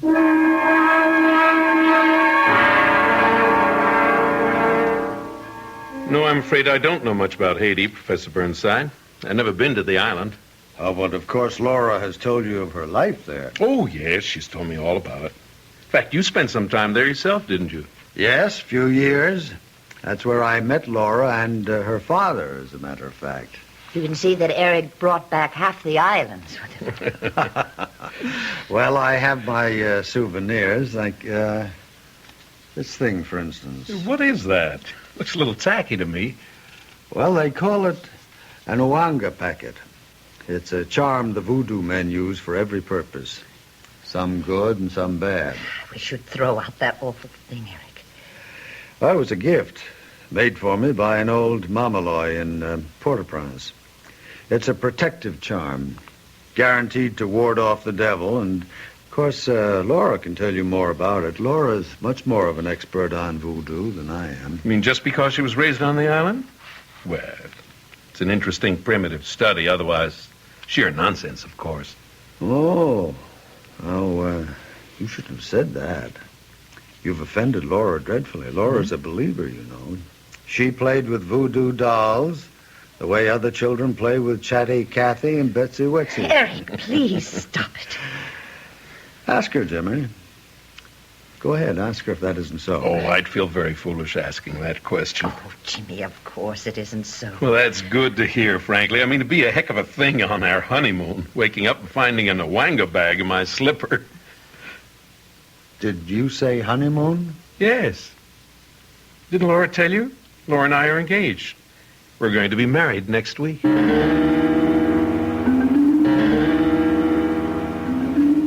Professor, What do you want? it's late, Professor. After midnight. Leave me alone, Prudence. Go to bed. There is no chain strong enough to hold her. What'd you say? The girl is not of your blood. Why do you struggle to keep her? Prudence, I can't lose her. You hear me? If I lose Laura, I die. No, Professor. Oh, you've got to help me. If you want me to live, you've got to help me. There is nothing anyone can do. There is something that you can do. What is that? I've been thinking about it all night.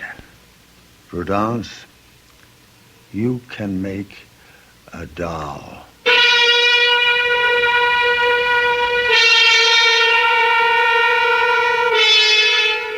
Well, what have we here? A four-sided triangle? Professor Eric Burnside, young Laura Fletcher, Jimmy Collins, a servant named Prudence. Or is this going to turn out to be a five-sided triangle with the fifth member of the equation, a doll? We'll find out what Prudence can do to help the professor in his emotional dilemma when I return shortly with Act 2.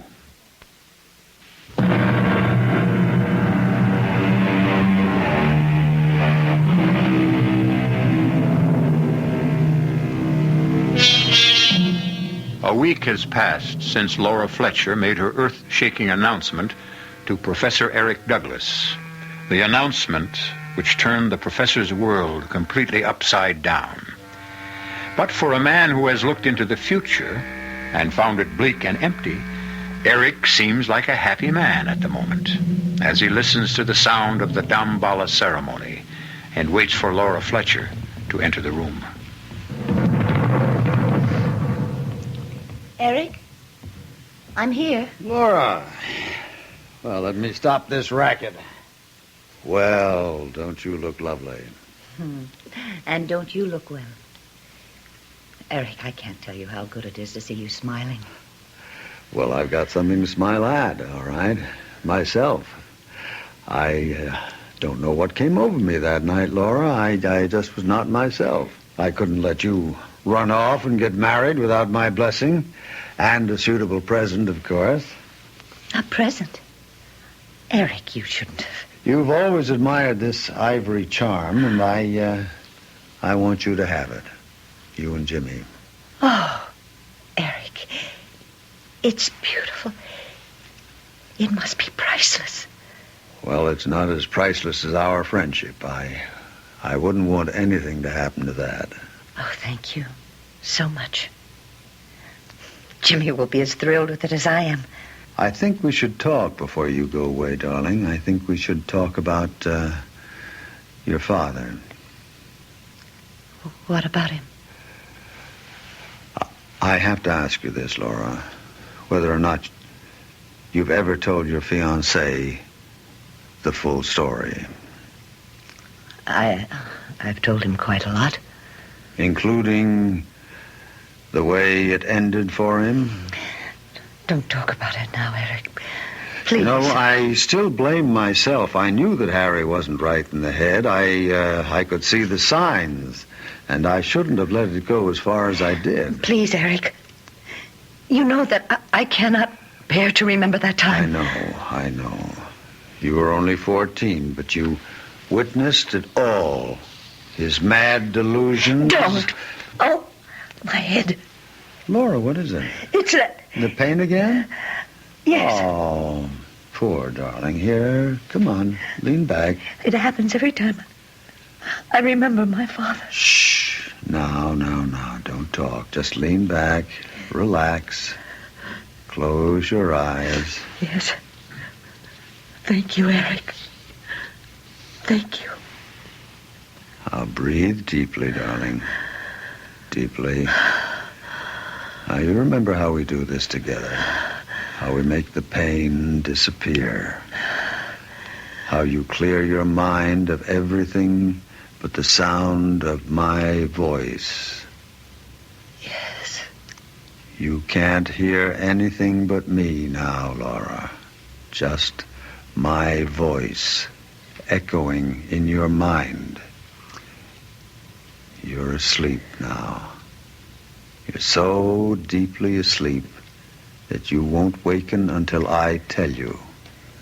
You won't know anything but what you hear me say. Do you understand? Yes. I understand. That's it, my darling. Deep, deep, deep. Prudence? Prudence! Yes, Professor. I'm here. Bring it to me. No, Professor, this is wrong. Bring me the box, Prudence. Very well. Here. Yes. Yes, Prudence, a beautiful doll. That's a beautiful likeness. Laura? Laura? Open your eyes. Yes. What do you see, Laura? I see.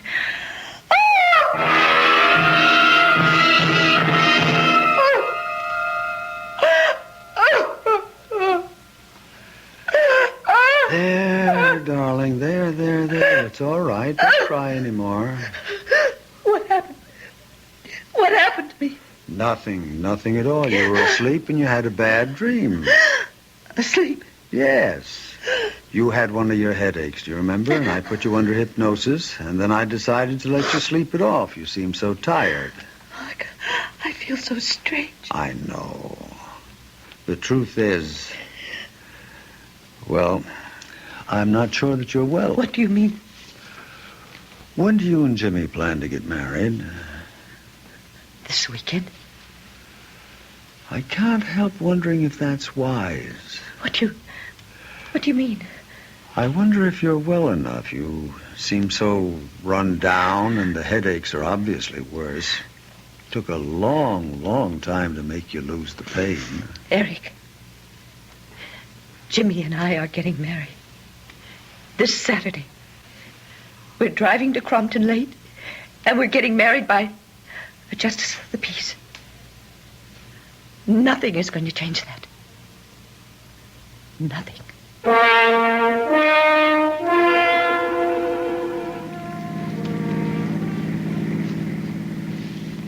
You sure you feel okay, Laura? Yes, I'm all right. You've hardly said a word since we started out. Well, a girl doesn't run off to get married every day of her life. I need time to reflect.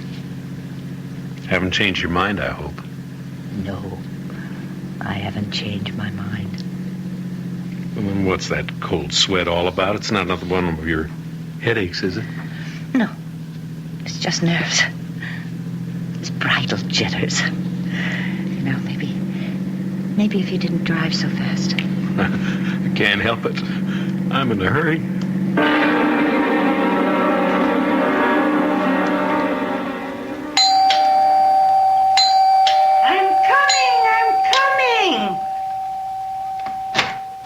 Don't have to rip the bell off the door, young man. I'm sorry about that. My name is Collins. I called this morning about the wedding. Oh, the judge is inside. He's near deaf as a post, so better make the I-do's good and loud. I intend to. Oh, come in. Come on, come in, folks. Mom will act as witness. Fine. Young lady, you stand here, next to the young man. Honey, are you all right? Huh? Oh, yes, I'm fine. You sure you wouldn't like a glass of water? Oh, no. No, thank you. Steady, honey. It only hurts for a minute. Yeah. Dearly beloved, we're gathered together here in the sight of God, in the face of His company, joined together this man and this woman, holy matrimony. What's wrong? Which is an honorable estate instituted by God. Just a little shortness of breath. Signifying unto us this Laura. union as betwixt Christ and His church, Oh, it's in my which holy chest. estate Christ adorned. Oh, and Jimmy, beautified His what's the presence. matter? What's the matter? What? I've got this awful pain. This terrible pain.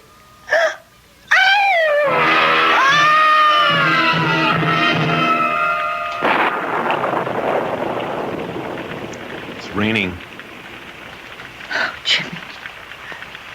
I'm so Oh, sorry. honey, now come on. Don't be sorry. Just take it easy, that's all. That's what the doctor said. I do feel better now. Much better. Oh, who would have thought the day'd turn out like this?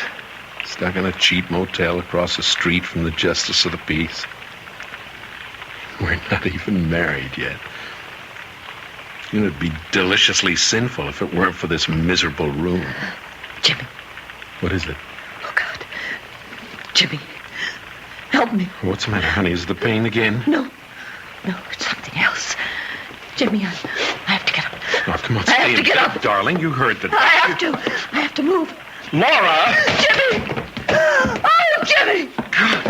Lord, you hit the wall! I can't stop myself! Oh, Laura, stop! Hold me, Jimmy! Hold me! I can't stop Come on, myself! darling, don't fight me! Don't fight me! Stop! Bring yourself around this way! Oh, I can't help it! I can't! I have to move! Look out for the table! What's happening to me? I have to get some control of myself. I don't Laura. belong to myself anymore. Laura!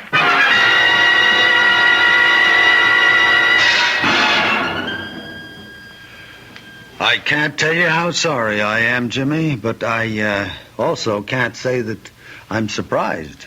Well, what do you mean? Well, my field is anthropology, but I'm not a complete stranger to the psychological sciences. In my opinion, Laura's problem is the result of a conflict, the difference between two worlds, the world of everyday reality and the dark world of superstition. No matter how much she laughs about it now, Laura grew up believing in devils and zombies and voodoo dolls. Come on, I just can't believe that. Well, that's why I feel so strongly that Laura, well, she just isn't ready for marriage. Well, here, let me show you something. What is that? It's a doll.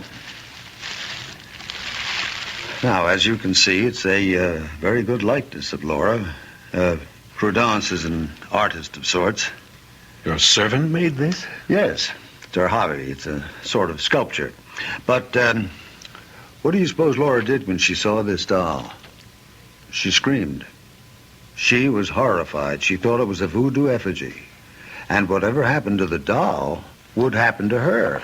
No, Professor, I'm sorry. I just can't buy that explanation. Yes, I was afraid that you wouldn't. Laura's too sensible. This is all such childish Would stuff. you care to test the theory? Test it? How? Yeah. Well, would you be willing to conduct a little experiment? I might. Depends on what it is. All right, I'll tell you. At exactly 9 o'clock this evening, I will take our little doll here and bring it to that fireplace. And I'll hold the doll over the flames, high enough so that it won't be scorched, but low enough so that it can feel the heat. Oh, the dolls don't feel. No. Dolls don't. But Laura is another matter. You tell her what I'm doing. Tell her about the experiment, and then see how she reacts. I'm sorry, I don't like politics, Professor. I just want you to know what you're up against, Jimmy. Now remember, exactly 9 o'clock.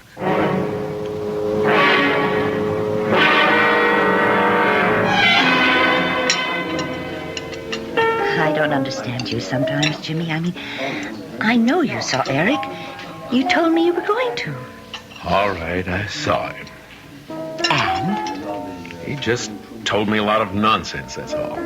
About me? And my father? About you and voodoo dolls.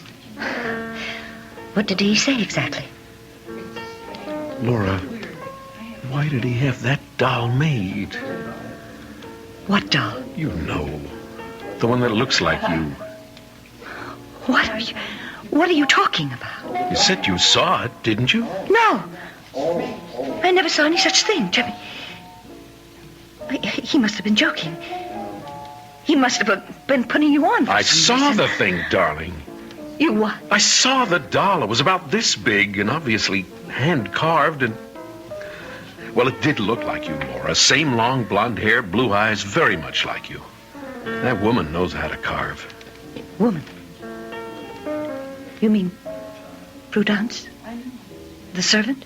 Yes, that's what he said. That she made the doll and that you actually think... Laura, you can't believe in voodoo. Not really. Oh, dear God. Then that explains it. That explains everything.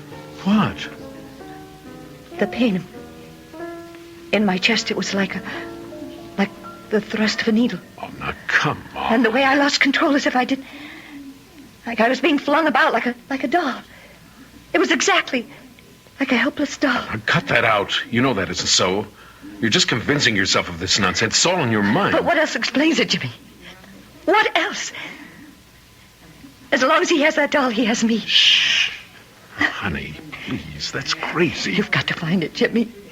You've got to get that doll away from me. Okay, honey. Just give us a little time. I don't have any time. If something happens to that doll, I'll die. No, Laura, you can't really believe that. I want you to prove that isn't true, and you can tonight. What do you mean? That nutty friend of yours said he was going to try a little experiment tonight, just to prove the point to me. Well, I want you to disprove it. What sort of experiment? He said that exactly 9 o'clock he was going to take the doll and bring it to the fireplace.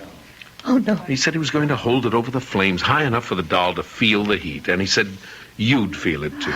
Oh, Lord, Jimmy. What time is it? It's 20 of 9. We'll get out of here. No. We'll go back to my place and we will prove him wrong, darling. Prove him a liar. Oh, God, I'm getting warm. I'm getting terribly warm, Jimmy. That's your imagination. No, Oh, honey, he said 9 o'clock. Wait a minute. My watch isn't going. Jimmy, look. That clock on the wall, it is not. Oh, for Pete's sake. Oh, Jimmy, it's happening. It's really happened. Laura, now, don't. Come on, you've got to fight this. It's only suggestion. It's hypnosis. Killing me. He is burning me alive. Honey, no, darling, no. Stop it, Jimmy. I'm on fire. I'm on fire.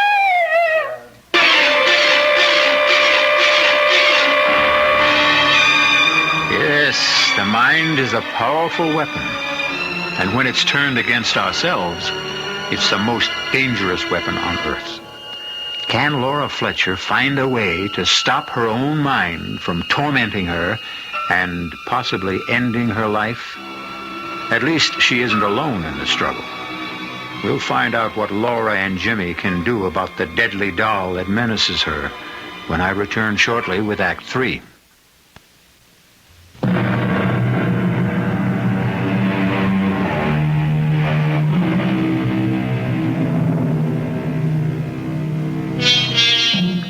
Professor Douglas's experiment has succeeded only too well. And it's also succeeded in convincing Jimmy Collins that something has to be done to save the sanity and even the life of the woman he loves.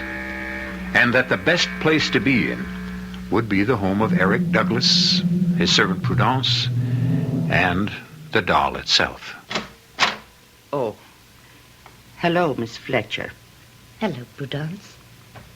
Is Professor Douglas home? No, miss. He's gone. Gone where? On a lecture tour. He took the early morning train not half an hour ago. When do you expect him back? Not for days, he said. Prudence, I have to talk to you. Please let us in. Yes, miss.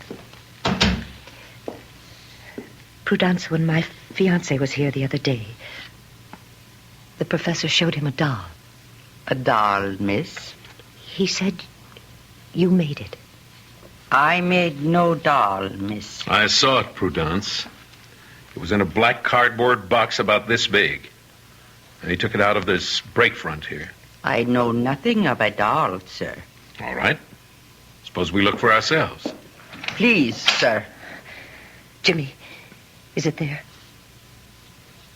Oh, it's empty. Please. I cannot allow this. All right, where's the doll, Prudence? I don't know. Please, you have to help me, Prudence. You don't know what he's doing with that doll. He's making voodoo magic with it. Do you understand? I am a Christian, Miss Fletcher. You know what I'm talking about. He's putting a spell on me, Prudence. He's using that doll you made to make me do his bidding. He wants to stop me from marrying. He thinks only of your happiness, miss. You are like his daughter. He is torturing me. Would a father torture his own child? You've got to help us find him, Prudence. You must know where he's staying. I'm sorry. I know nothing. All right. Then the least you can do is give him a message.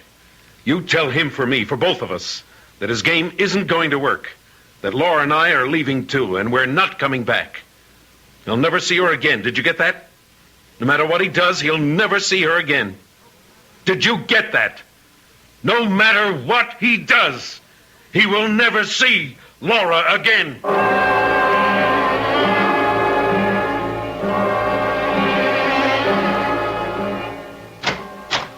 Prudence? Prudence? Where are you? Here, Professor. Did you have a good tour? Yes. No. I don't remember. It was endless. Seems like far more than 3 days. They were here, Professor. Who? Miss Fletcher and her young man. They came to see you and to find the doll. You didn't let them? No. It is still hidden. Good. The girl says you are torturing her. Only for her own good, Prudence. I swear that. This man Collins is wrong for her, and I had to prevent the marriage. Why, Professor? Because her father asked me to watch over her, to protect her. That's why I asked you to make the doll, so that I could trick her into believing that I had some control over her. Nothing else would have worked. It was not a trick. Of course it was, Prudence. No, Professor. The doll was made because Damballa commands, with her image, her hair, a drop of her blood.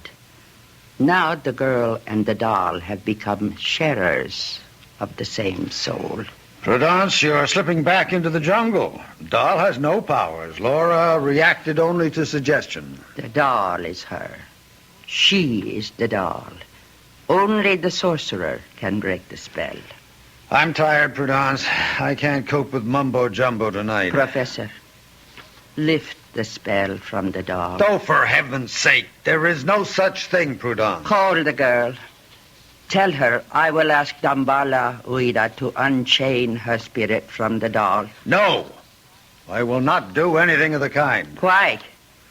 Because you don't want her to marry? That's right. Because you want her for yourself?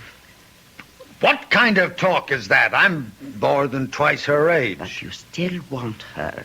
I have eyes. I have ears. I will call the girl. I will tell her that the doll is here. And that you will lift the spell from it. Stop that. Put that phone down. Now, you stay out of this, you hear me? I made the doll for you. Now I will unmake its evil. I told you to put that phone down. Sean. Here, now stop. You're scratching my face. Look what you've done, you witch. You've drawn blood. I'm sorry. I did not mean... You have meddled enough in my life. Now get out of here. I don't want to see your ugly face again.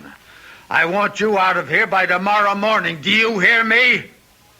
Yes, Professor. I heard you.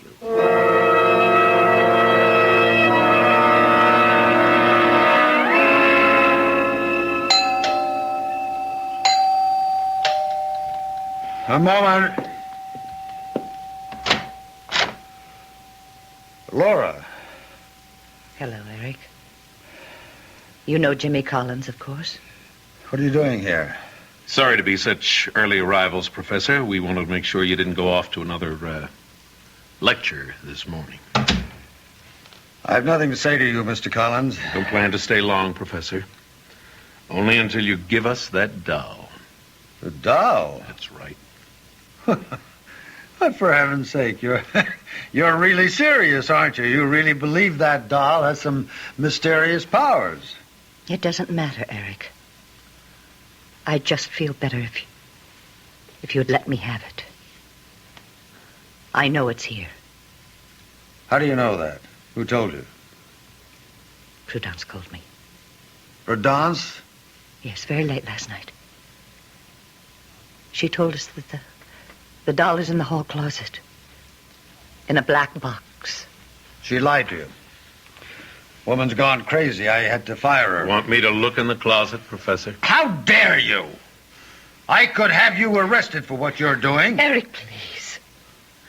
We've been friends. Friends for such a long time. That is a beautiful word, isn't it? Friends, almost as good a word as father.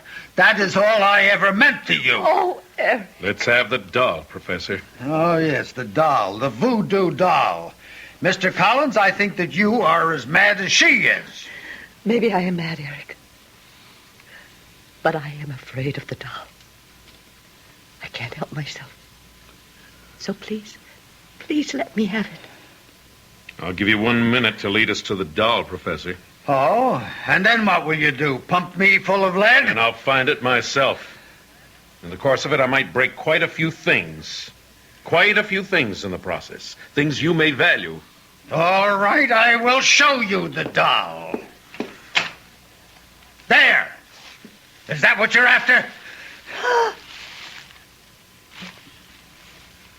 It does look like me. I think I remember seeing it once before, but it's as if it was in a dream. I'll take that, Professor. Stop right there! What? Now, suppose I didn't give you the doll. Suppose I smashed its head instead. Eric. All I have to do is smash the head against this wall. One sharp blow, and the head is broken. The skull caved in. The pretty blue eyes shut forever. Ah, shall I, Laura? Eric, why are you doing this to me? You smashed my life, didn't you? You didn't care what happened to me? Oh, Eric, but I do care. You walked out with him. You left me for him. Well, here's what he... Then... Laura? Professor. Eric, what's the matter? Jimmy, what's the matter with him? My chest... pain. Jimmy! It's a heart attack. I think he's dead.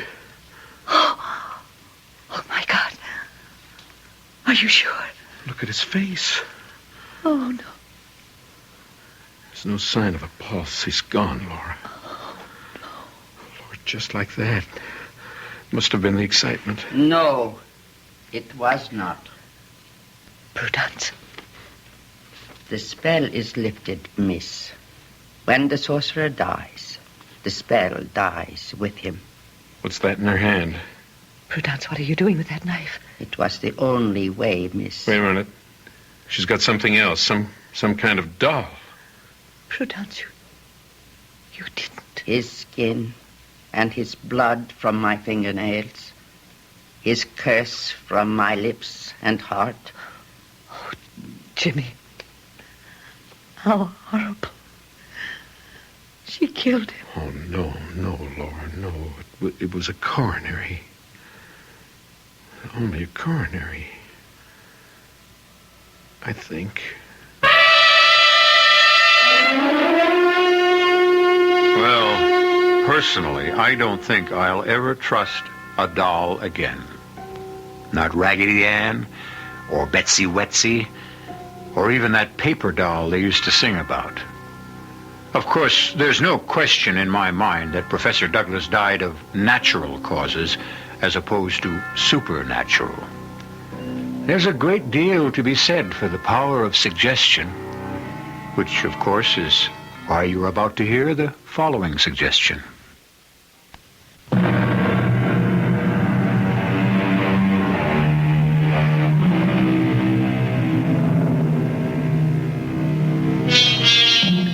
We hope that the story you just heard hasn't given you any ideas. That you're not all rushing out to the local toy store to buy up their supply of dolls in order to try some grisly experiments on your least loved ones. Take our word for it. It doesn't really work. But on the other hand, why do I have this sticking pain in my left shoulder? Our cast included Joanne Linville, Ross Martin, Virginia Gregg, and Carl Swenson. The entire production was under the direction of Hyman Brown. This is E.G. Marshall inviting you to return to our Mystery Theater for another adventure in the macabre. Until next time, pleasant dreams.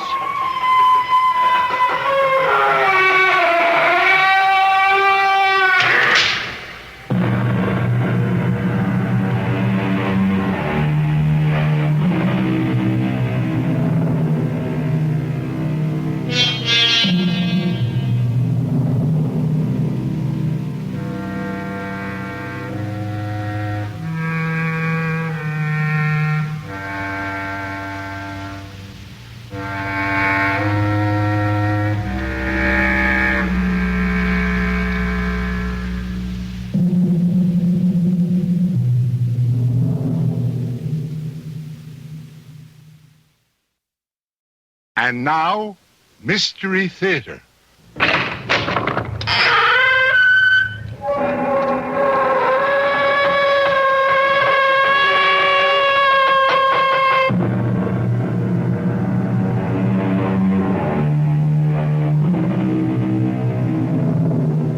Come in.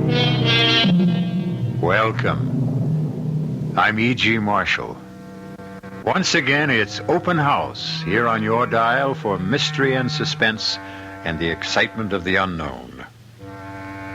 They say, whom the gods would destroy, they first make mad. Yes, they do say that. But these days, it would be quite possible to take the opposing view. One could also say, whom the gods would preserve, they first make mad. More and more, we find our world dominated by the senseless, the irrational, the incongruous, the incredible. And if this is the way things are truly headed, perhaps a touch of madness may be absolutely necessary for survival. I'm sorry I crashed in on you like this, sir. Oh, I hope you're not injured. No, I'm fine. Your plane? I'll examine it in the morning. Then you'll join us for dinner, won't you? Well, thank you. And if you'd like to go to bed early, we have a room ready for your convenience. Well, you're very kind.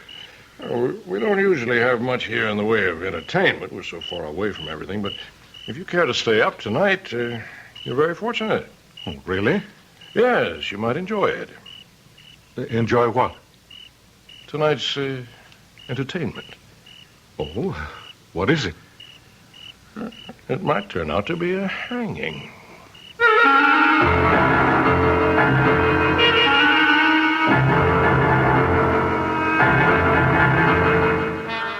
Our mystery drama, A Scaffold For Two, was written especially for the Mystery Theater by Sam Dan and stars John Beale and Brett Morrison.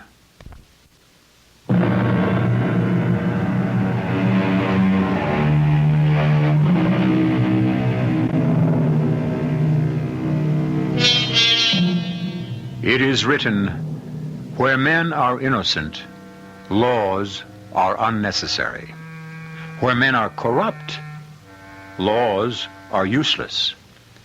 It stands to reason, therefore, that laws are intended for that great mass of us who are in the middle, neither completely innocent nor entirely free of corruption. It's a subtle philosophical point. And there are times when Charles Farnsworth would enjoy discussing it over a drink and a roaring fire.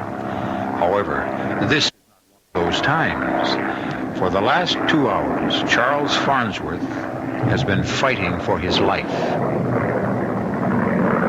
His tiny single-engine plane is being buffeted without mercy by a ferocious thunderstorm. His radio has gone dead. His instruments are useless. He has been blown off his course. He has no idea of where he can be. And the needle of his gas gauge is hovering at empty. And now, suddenly as it erupted, the storm subsides. There is brilliant moonlight, bright twinkling stars. And just below him, he can make out a long, gently rolling meadow. He has no choice.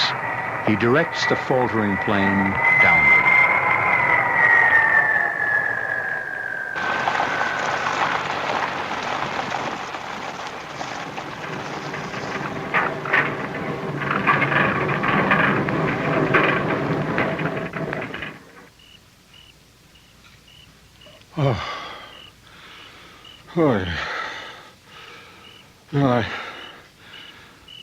I guess I'm all right. Yeah, I guess everything's all right, but where am I?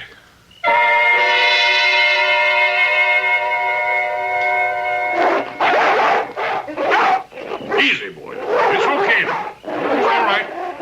Who's that out there? Oh, sir, I need help. Down, Alexander. Down, Cedar. Be quiet. Quiet! Now, sir. Move this way. Very slowly. That's fine. I assure you, sir, there's no need of that rifle. That's far enough. Now, sir, what are you doing on this island? Is this an island? I didn't even know. How'd you get here? I was driven off course by the storm. What storm?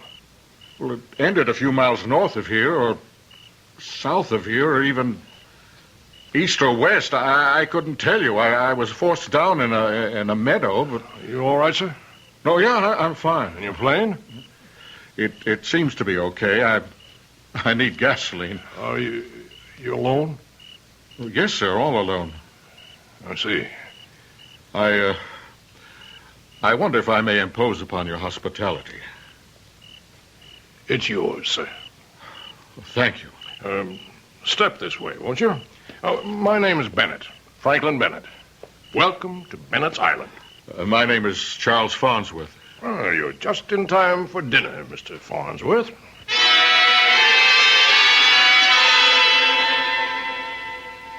This is Mr. Farnsworth, who will spend the night with us. My daughter, Mayetta. How do you do? What is your sign, Mr. Farnsworth? Sign? Oh, Taurus, I think. Mayetta. But it's vital, Father. How's a man to be saved if he's unaware of his sign? And this is my nephew, Conrad. How do you do, sir? Hello. Mr. Farnsworth was forced to land his plane in the South Meadow. I knew it. I could tell he had the earth sign. Mayetta, that's enough. Conrad. Sir? Is there gasoline in the garage pump? It's full, sir. Good. In that case, we can have Mr. Farnsworth up and away tomorrow morning. May I set another place at the table, please, for Mr. Farnsworth? Yes, Daddy. Conrad, you'll serve. Yes, Uncle Frank. Mix yourself, whatever you like. Everything's on the side, boy. Excuse me.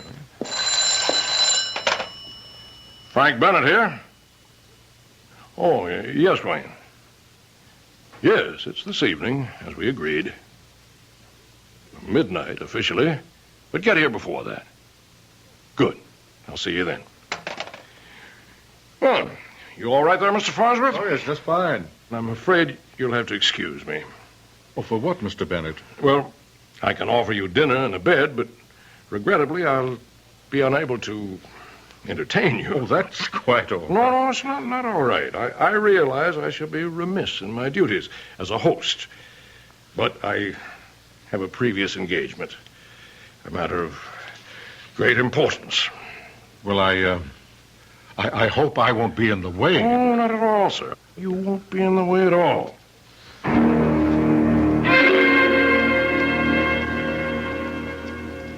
Well, if everyone's had enough, Conrad, Mayetta, clear the table.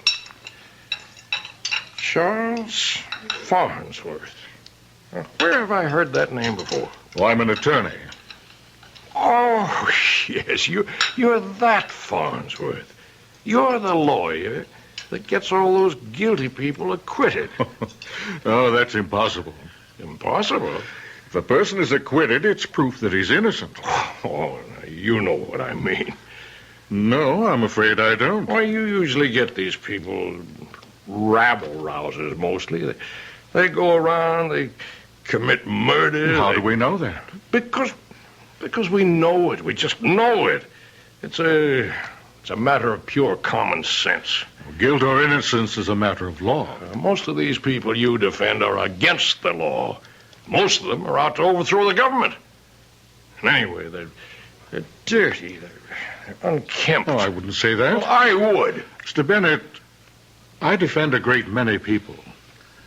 Some of them happen to be associated with unpopular causes. And some of them, I admit, are personally quite unappealing. But what would you have? Everyone's entitled to counsel. I know. It's just that I hate to see people get away with murder. But they don't get away with it. If a judge and a jury acquits them, that means they didn't commit murder. That's what's wrong with the system. Well, you could also say that's what's right with the system. Well, I'm doing something wrong right now. I'm having an argument, a serious argument with a man who's a guest under my roof. I apologize. Oh, please, I don't feel in the least. I'm a deep believer in the law, Mr. Farnsworth. And to me, the most sacred of all laws is hospitality. When a man is your guest, in no way should he be made to feel uncomfortable or under a strain. Forgive me for what I said to you before. No, I felt in no way insulted. That's very kind of you. Conrad, may I enter? Come in here, please.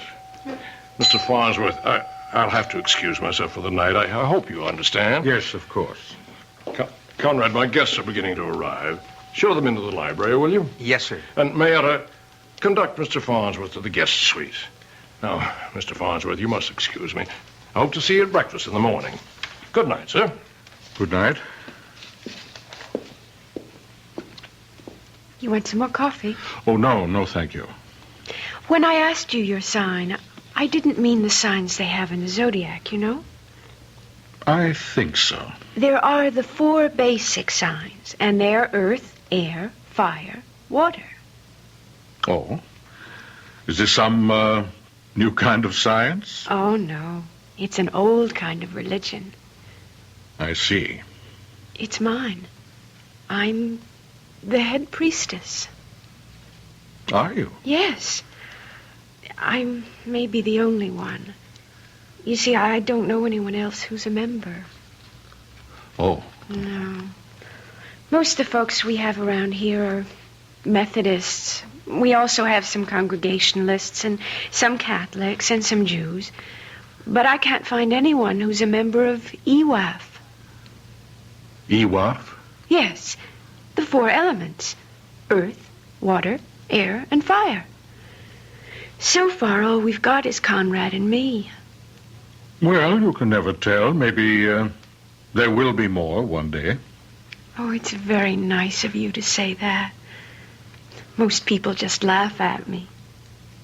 I'm sure they don't mean any harm. I don't mind.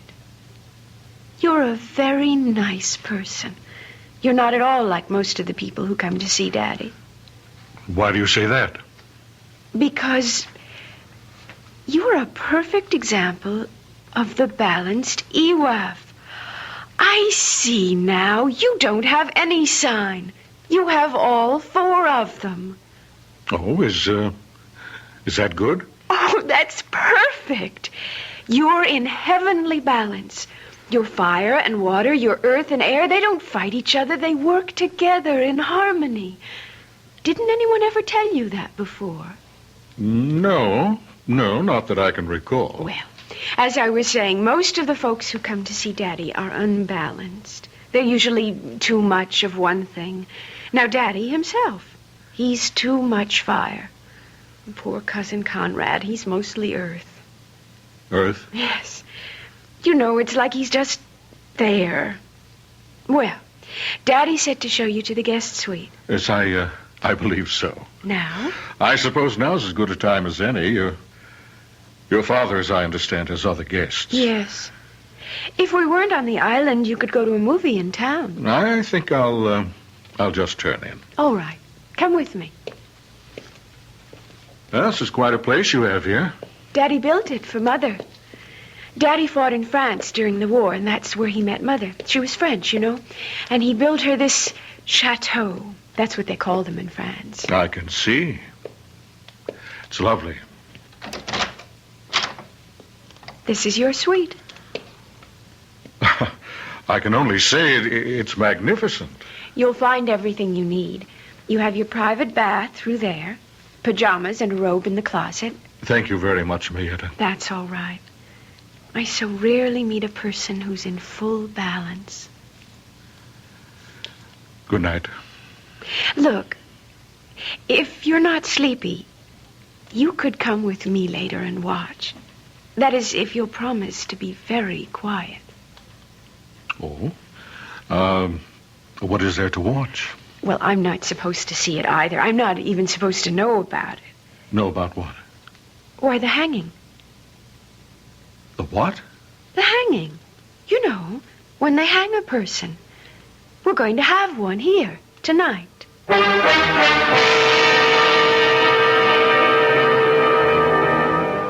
Just like that. How would you like to blunder into this kind of lodging for the night? Charles Farnsworth looks at Mayetta. She's young, but not a child. It's true she babbles a bit and has several, offbeat ideas, but she seems sane enough. What's this about a hanging? Well, you'll just have to wait until I return shortly with Act Two.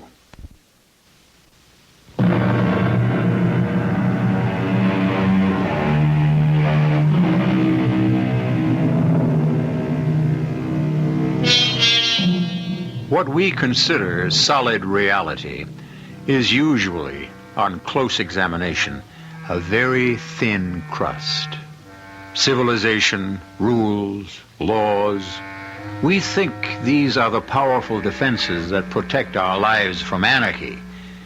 We rarely consider how quickly, how easily, all the laws and rules can suddenly be suspended. Now, just a minute, Mayetta. Do you mean to tell me somebody's going to be hanged here? Oh, yes. Yes, indeed. But who? How? Why? Well, who, that I don't know yet. But how? Well, they use a rope, you know, and a scaffold. But why? Well, they're holding a trial. Daddy summoned all those people here for a trial. What kind of a trial? I'm not sure I know. But the idea of a trial is to hang someone.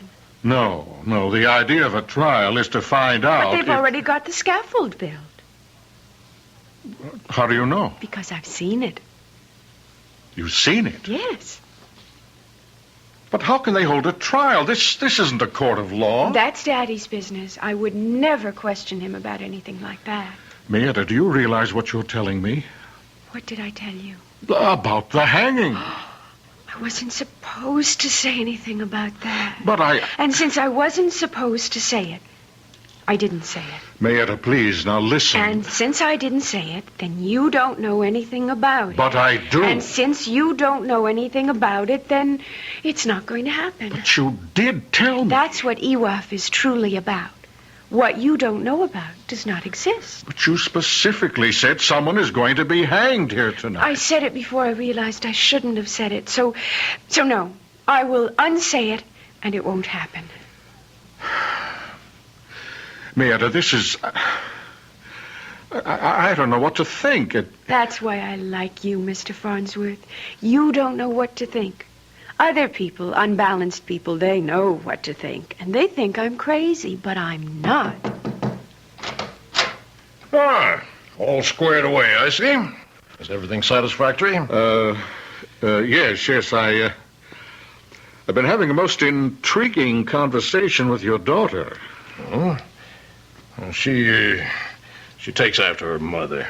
Her mother was French, and they They like to talk in riddles, you know. Oh, do they? Oh, yes.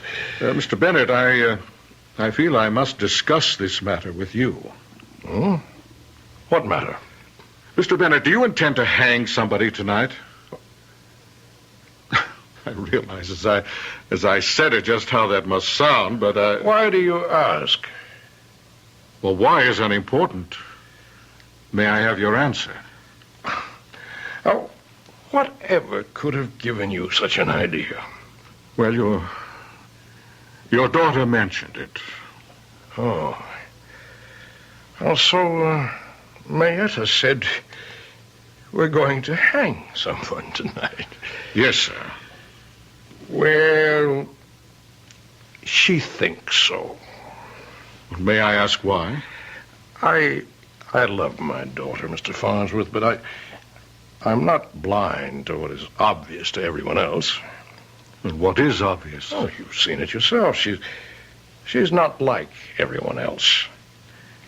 You're not like everyone else, are you, Mayetta, honey? No, Daddy. And you see things and hear things and believe things that other folks don't. Now, isn't that true, darling? Yes, Daddy. Yes. Now, you just run along to bed now. Yes, Daddy. Good night, Mr. Farnsworth. Good night. She has a problem, Mr. Farnsworth. She was born that way. I'm sorry. And I realize I'm in a very embarrassing position. Well, let's say no more about it. Well, you're probably wondering now what this gathering is about. Well, we're having a reunion tonight. My old Army outfit. Each year, we become fewer and fewer. Well, I hope you have a good time. Oh, we will. Sir, you spoke of the law of hospitality. All the obligations are not centered on the host. The guest is also obliged to make things easy. Well, thank you. Well, I'll see you in the morning. Sleep well. Good night. Good night.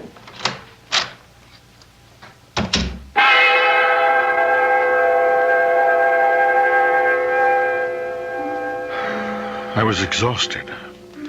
It had been quite a day. I thought I'd sleep the moment my head touched the pillow, but for some reason I was wide awake. I kept wondering why sleep was eluding me so completely. But of course I knew. I knew there was something mysterious going on in this house. Something was wrong. Maybe it wasn't as deadly as Mayetta had claimed. But I felt certain it wasn't as innocent as her father had asserted. And I also knew that I wasn't going to rest until I found out. And so I fought it no longer. I got out of bed and dressed myself. And I walked quietly to the door. And I turned the handle. And that's when I discovered that it was locked. Locked from the outside. I walked to the window. And I discovered that I couldn't open it. It was a large casement window made up of many small panes. And as I examined them closely, I discovered that they were made of very heavy, leaded, apparently unbreakable glass. And now I knew with crystal clarity I was a prisoner.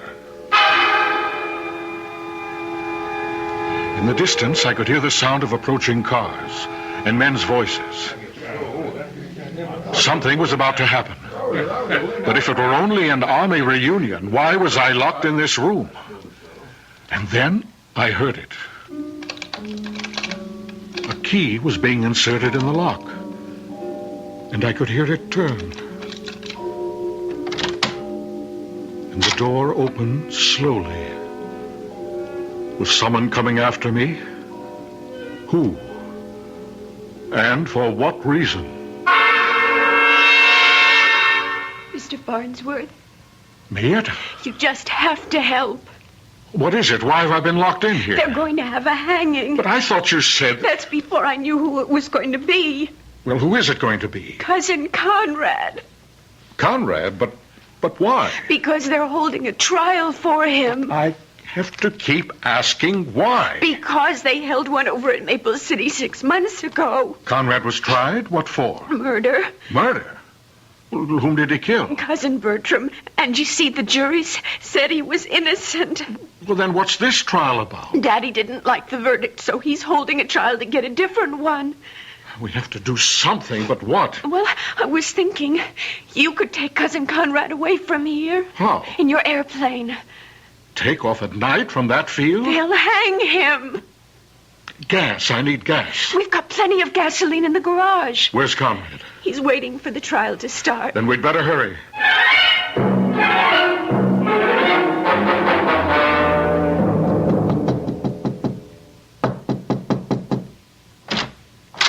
Conrad? Does Uncle Frank want me to come to the library now? He said he'd send for me. No, it's me and Mr. Farnsworth. Conrad, what's supposed to be happening here tonight? I'm to be tried for murder. But I understand you've already stood trial in a court of law. Yes, sir, but Uncle Frank doesn't think it was a fair trial. Well, you were acquitted. I know, sir, but, well, he doesn't think the people of the state got a fair trial. But There's something to what he says. What are you saying, Conrad? Well, sir, I had a very smart lawyer. But the lawyer for the state, he really wasn't much good. Well, are you innocent? Well, Well, are you or aren't you? Did you kill him or didn't you? I wanted to kill him. And that's the worst kind of imbalance, but, well, that's really the worst kind of all. That's right, because that's when all of your signs are just completely out of control. No, but there's a difference between wanting to kill and killing. Is there? I wanted him dead. I wished him dead, and he died. All right. Why did you wish him dead? Well, sir, because Uncle Frank wanted him to marry Cousin Mayetta. Oh, and you were jealous? Oh, no, jealousy. That's not it. That's against our religion. Well, what were you? Sir, I knew he would be mean to her. Just tell me this. How did Cousin Bertram die? Poison. He was poisoned. And if I may maintain my sanity, I would assume that you were accused of the crime. Now, is that it? Yes. How was he poisoned? Well, someone put poison into his iced tea. You see, we were all sitting around drinking iced tea. Who is all? Let's see. Me, Mayetta, Cousin Bertram, and Uncle Frank. We'd better hurry. They'll be looking for Cousin Conrad soon. I'll go see if the coast is clear. Well, you see, sir, Cousin Bertram was sipping on his drink. And suddenly he fell forward dead. And they accused you of putting the poison in the drink. Well, did you? Probably. Please, Conrad, I have to know. Well, you see, sir, I did direct poisoned thoughts against him. But you can't kill a man with poisoned thoughts. Now, that's not true. You and me, what are we? We better get out of here. I'll take my punishment. But Cousin Mayetta, well, she says she doesn't like the way people look after they've been hanged, sir. They're still in the library. Come. No, wait. Just 1 minute. What is it, Mr. Farnsworth? Look, you realized what you two have said to me about a hanging. It's unbelievable. But that doesn't mean that it isn't true, sir. Do you want proof? Well, it would help. We're headed that way anyhow. It's just in back of the garage. What is? Proof. Shh,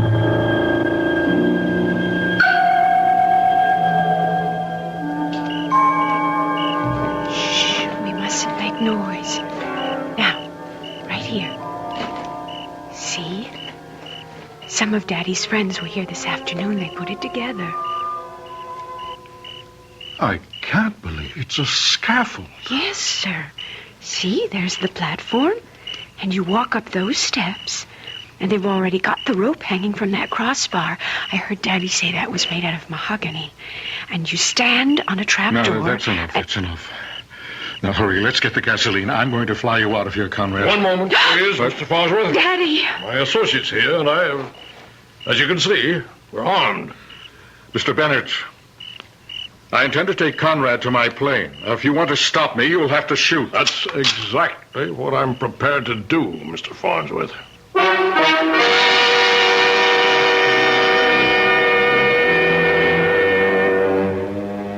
Well, something has got to give. We already know enough about both men to realize that each is a person to be taken seriously.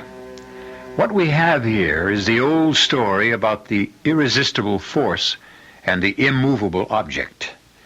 I shall return shortly with Act 3.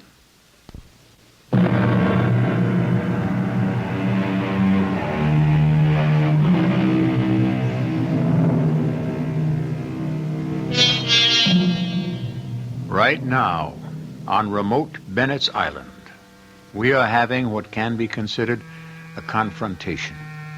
On one side, we have 12 men with guns. On the other, we have 2 men and a young lady who are completely unarmed. At first glance, the advantage would seem to be with the group that has the weapons. And a very grim and determined-looking bunch they are, too. But there are times when you may need more than a gun to win a fight. Mr. Farnsworth, I said I would shoot you down if you took one step toward your airplane. Yes, I heard you. But before you take that first step forward, Mr. Farnsworth, Yes? you have to realize that you're committing each of us to a position he doesn't want to be in. Well, what do you suggest? Let's discuss it. You intend to hold a lynching. I don't see what's negotiable. It's a trial. You can't do it. This is to be a real trial. What he had before was just a farce. The law of this country has clear procedures for trials. You're obviously interfering with his civil rights. We have a federal involvement. Tell me more. Each one of you who is involved in this activity will be arrested. All right, I listen to you. Now you listen to me. You leave here. You tell that story, and who do you think is going to believe you? Who? Oh, I see. Yes. I'm the biggest taxpayer in the county. I own a mill that's the largest employer in Maple City. Yes? Well, I hope that you're beginning to get the picture. The people here with me, all upstanding, law-abiding citizens. Law-abiding? Law-abiding. We're interested in seeing that the laws aren't twisted and perverted. We want laws that punish the guilty. We'll deny every word you say. Upstanding, law-abiding, respectable citizens and willing to commit perjury. Who's going to believe? Is this what you wanted to discuss? Now, you give me your word of honor, Farnsworth. Your oath as a gentleman. That you'll never mention any of this to a living soul. But I thought you didn't have to worry about all that. Well, why take chances? Give me your word. And you can gas up and fly out of here. Alone? Alone. You know I can't do that. Oh. Then I'm afraid you can't leave this island. Wayne, Bob, a couple of you, get some rope and tie him up.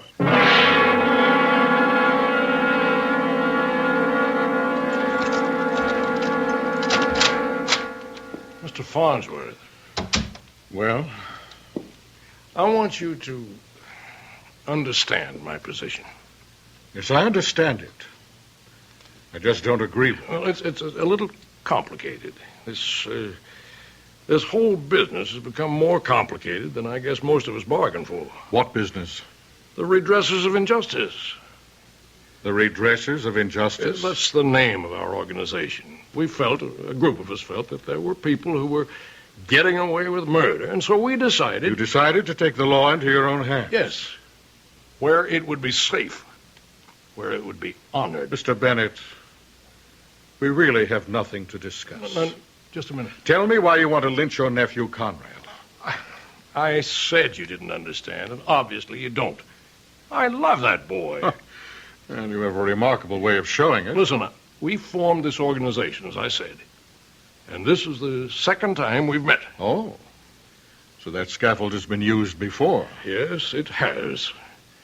You remember reading about a man who murdered a farmer and his wife and their 4 children? Just murdered them for no reason. You remember that, don't you? Yes, I think so. Well, everybody knew he did it. He was seen there. He even bragged about it later on. And he was tried. And he was freed, finally. And you know why?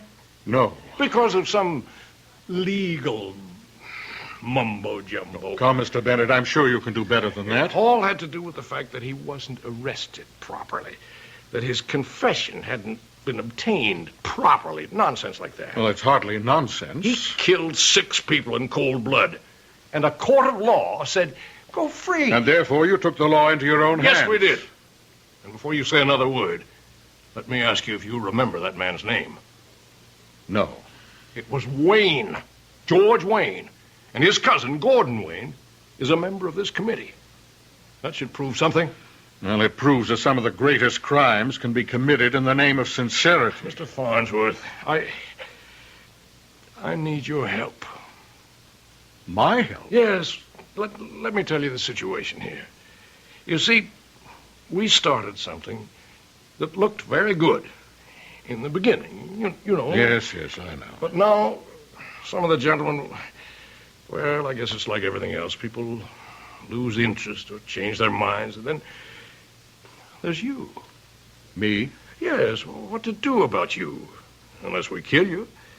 And there's not an awful lot of stomach for that. We're not just murderers, you know. Well, you do have a good opinion of yourselves. We're law-abiding citizens, and we want to protect... Yes, I know. You said it so often. You actually believe it. Now, the reason we're trying my nephew, Conrad...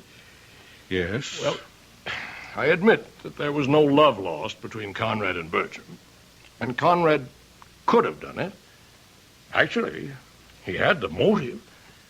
They were both in love with my daughter, Mayetta.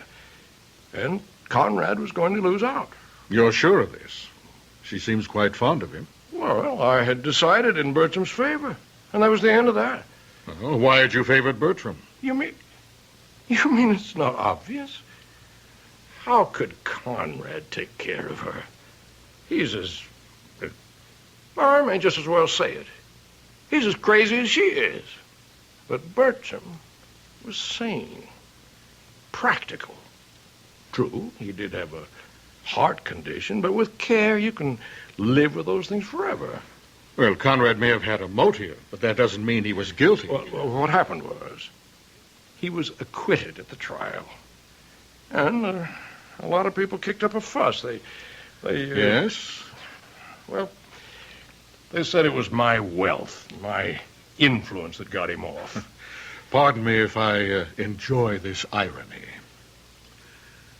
Well, was your wealth and influence a factor? Never. But you know how it is. When a rich man's relative beats a murder charge, people talk. There's discontent. Yes, I see. And I had helped organize this organization. Oh, yes, the redressers of injustice. Yes, the redressers held a meeting and demanded action. Now, what could I say? It would look as if I were trying to make an exception out of Conrad. And Gordon Wayne, he said that if the redressers could try his cousin, they could try my nephew. Well, you're in quite a position there. I tell you, I wish I were out of it. Finished and done with the whole thing. And so do most of the others. But Gordon Wayne demands that if we... Now, I can see his point. And so you'll sacrifice Conrad? Oh, no. He's going to get a fair trial. Why do you say that? Because you're going to represent him. But I can't. I can't legitimize a lynching session. Please, Mr. Farnsworth, don't give me all that law. Just find us a way out. No, I don't see why Conrad should have a lawyer. Just a minute, Wayne. Just a minute. Now, you wait a minute. I thought the reason this committee was to get together was to get away from lawyers and their shenanigans. A man's entitled to counsel. I object to that. All right, we'll put it to a vote. All in favor of Conrad's having counsel, raise your hands. All opposed? The vote's 9-3 in favor, counting mine. All right, why don't we proceed? Who wants to speak against Conrad? What's to speak about? Now, we know Conrad hated Bertram. Did you, Conrad? Well, it was my one weakness, sir. Now, the idea of losing Mayetta drove him wild. Didn't it, Conrad? Yes? Okay, now, Conrad, did you or did you not poison Bertram's drink? I did, sir. Well, then why isn't that the whole ball of wax? Just a moment. Here comes the lawyers to steal it now. What do you mean by poison? I poisoned him. Do you mean you poisoned him with a drug or a chemical of some sort? I understand a heavy dose of poison was found in his system. Did you administer it? Yes, sir. How? Does that matter? For crying out loud, the man admits he did it. How, Conrad? Well, my poison thoughts toward him, sir. It turned into actual poison. Did you at any time place into his glass a pill, a powder, a liquid, a substance of any sort? Did you? No. I didn't do that. How did the poison get into Bertram's glass? Conrad, put it there! How? When? Where? Now, where did the iced tea come from? The kitchen. Bertram said, I'd like some iced tea. We were all sitting out on the patio. Yes, and I said, I'll tell the cook to make some. And Bertram said, nobody makes better iced tea than I do. And he went inside. And a couple of minutes later, he called for Mayetta to come in and help him serve. We heard all this at the trial. But it is important, Mr. Wayne. So Mayetta went inside and came back carrying the tray. She set it down, and Bertram set a glass in front of everyone's place. And then what happened? Well, there was a sound of an explosion from the rear of the house. So we ran back to see what it was. Who ran back? All of us. In any particular order? I remember. Uncle Frank first. Yes, and then Conrad, and then Bertram and Mayetta. And what was the explosion? Oh, the cook's little boy. He'd found a firecracker left over from the 4th of July. I see. And then what did everybody do? Well, we all went back to the patio. And everyone picked up his glass and started to drink. And then, in a few minutes, Bertram just keeled over. Then how did the poison get into Bertram's glass? Conrad, put it there. He admitted it. But when? And how did he have a chance? He couldn't do it in the kitchen. Only Bertram and Mayetta were there. He couldn't have done it on the patio because someone would have seen him. He did it when they went out to investigate the noise. How? He was second man out. Bertram and Mayetta were still on the patio. When they came back! Did you all come back together? Yes, we did. Well, this is the same kind of hocus pocus the lawyer pulled at the trial. Now, Conrad admitted it! He can admit anything he pleases. It doesn't work unless and until we can show he put the poison in the glass. The thing was put into the drink after the glasses were set out. No, it wasn't. Mayetta, what are you saying? Yes, Mayetta? Well, you all should have asked me. Nobody ever asked me before. As I came into the kitchen, I saw Cousin Bertram place a pill into one of the glasses. A pill? Well, he always took pills for his heart. I didn't think anything of it. But then we set the glasses down. I saw him put the one with the pill in it in front of Cousin Conrad. Uh-oh, I thought. He made a mistake. So I just put the glass with the pill in it back in front of his chair. You changed the glasses? Oh, yes. I was going to call it to his attention, but everybody started to run to the back of the house, so I just changed them myself. But, Mayetta, that was not a pill. That was the poison that killed him. Oh, no. No, Conrad is right. The poison that killed him was Conrad's mean and unbalanced thoughts. But Conrad has atoned. He's balanced now. Mayetta, why would Bertram want to kill Conrad? Oh, Bertram. Bertram was unbalanced. Everyone knew that. He was so angry because I told him I could never marry him as long as Conrad was alive. What? We love each other so much. Gentlemen, the defense rests.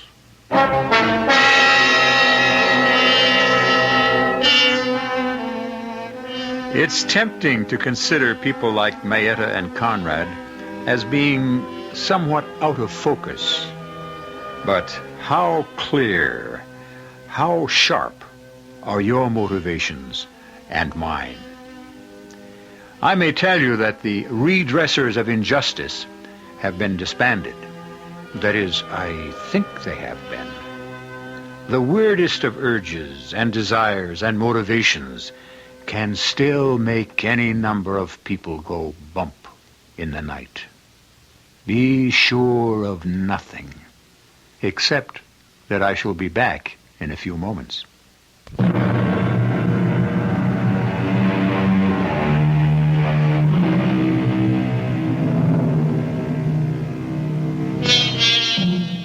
As they say, you take the law in your own hands only to manhandle it.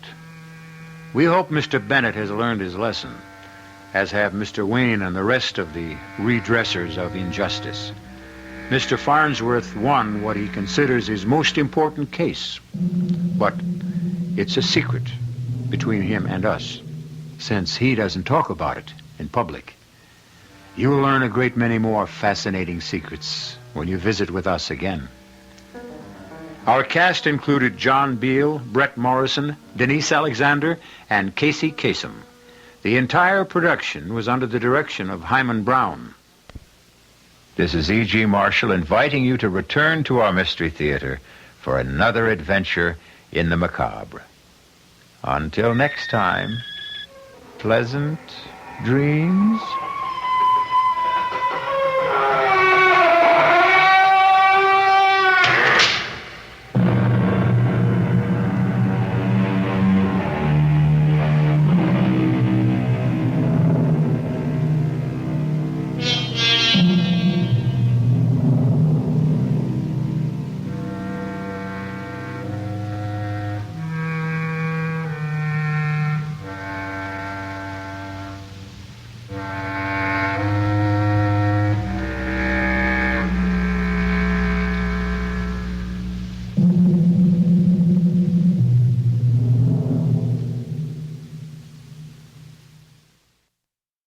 And now, Mystery Theater.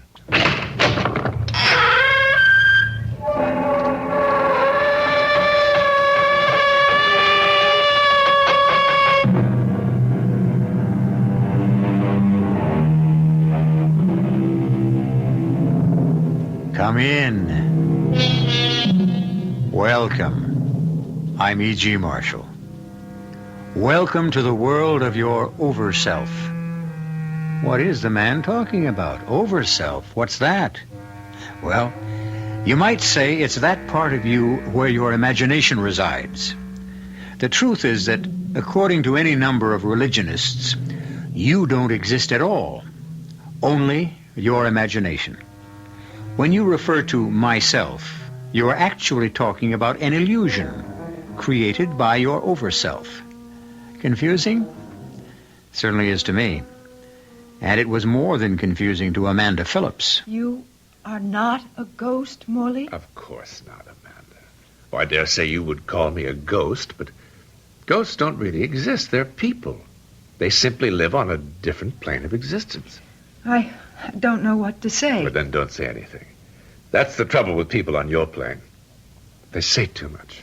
But these different planes of existence, Morley, it's confusing. I simply don't understand. You will, my darling. You will. If you dare.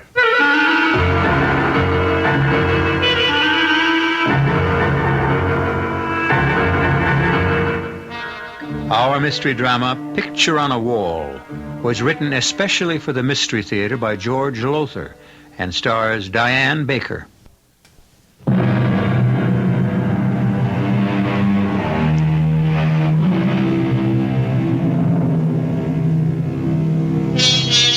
No, I didn't say you don't exist, that you are not really yourself. Those who devote lifetimes to the study of what we are and why we are here, who try to understand God and our relation to Him. I'm talking, of course, of priests, ministers, Buddhist monks, even philosophers. They say it. They say that the self is your conscious, the over-self your subconscious, and the super-self your unconscious. You understand? If you do, you're far more knowledgeable than I am, because I don't understand at all. And as I said earlier on, neither did Amanda Phillips. Well, Here it is, Amanda. Hope you like. Gil Franklin, it's beautiful. I figured it would grab you, even though you did say you wanted to live in Greenwich Village. Well, yes, I did. All my life in Gladesville, Iowa, I've yearned to be an actress living in Greenwich Village. But this, it's so lovely. What? May I come in? Oh, Mrs. Broley, of course. Let me introduce you. Amanda Phillips, rising young star of the Broadway Theater, or soon to be anyway. Mrs. Broley, landlady. Delighted to meet you, dear. Is everything all right? Oh, it couldn't be more so. I never expected to find anything as, well, really enchanting as this. Not at what I can afford to pay, anyhow. It is only $45 a week, isn't it? Yes. Well, how can you afford to let it go at that? A place like this, furnished so nicely, those beautiful paintings on the walls, especially that big one over the fireplace, and the garden. You can walk straight from this room into the garden. It's just lovely. I should think you could rent this for 2 or 3 times what you're asking. Perhaps so, but... Yeah, well, you see, dear, I'm not only extremely old, but I'm extremely particular about whom I rent to. And as your fiancé will tell you... Mr. Franklin isn't my fiancé, Mrs. Broley. Oh, I thought... I have hopes, Mrs. Broley. High hopes. Well, now, you're such a nice man. I hope you realize them. Because certainly Miss Phillips is a most attractive and desirable... something wrong, Miss Phillips? That smell. Smell? Aroma, I should say. A scent. The scent of lavender. Why, it's a cologne I use. Yes, a cologne, lavender. Now, if there's anything I can do to help you get settled in, dear, anything you need, now you just pick up the telephone. Just to pick it up? It connects to a switchboard. I'll answer. Well, make yourselves comfortable. Strange. What? The smell of lavender. I didn't smell it until at least several minutes after she came in here. And another thing, it seemed to come from that direction, out there in the garden. And Gil... Yes? She's gone, but the scent, it's stronger. You're imagining things. I don't smell anything. And no, I don't have a cold. Very strange. Look, I've got to get back to the office, or the law firm of Belding and Maxwell will be firing their youngest partner. But I'll see you for dinner tonight, okay? Very okay. Pick you up at 7. Well, better unpack my bag, put things away. That scent. It must be coming from the garden. Locked. And no key. Yes, Miss Phillips. Mrs. Broley, the French doors into the garden, they're locked. Yes, dear. I keep them locked. You do? For your protection. You see, anyone who wanted to could get over the fence around the garden and, well, an ounce of prevention, you know. Yes, but I want to use the garden. What I can see through the French doors, it's enchanting. That fountain. The fountain doesn't work, I'm sorry to say. Hasn't in years. Oh, even so, it'd be a nice place to sit. Those stone benches and everything. Would you bring me the key, please? Why, yes. If I can find it. Find it? I'm not quite sure what I did with it, but don't you worry now. I'll do what I can to find it. I certainly shall. Well, I just never. Never what, Amanda? Oh, what? Who are you? Norcross is my name. Morley Norcross. Do please forgive me. I had absolutely no intention of startling you. I turned around to find you leaning casually against the French doors. The open French doors. And you... How?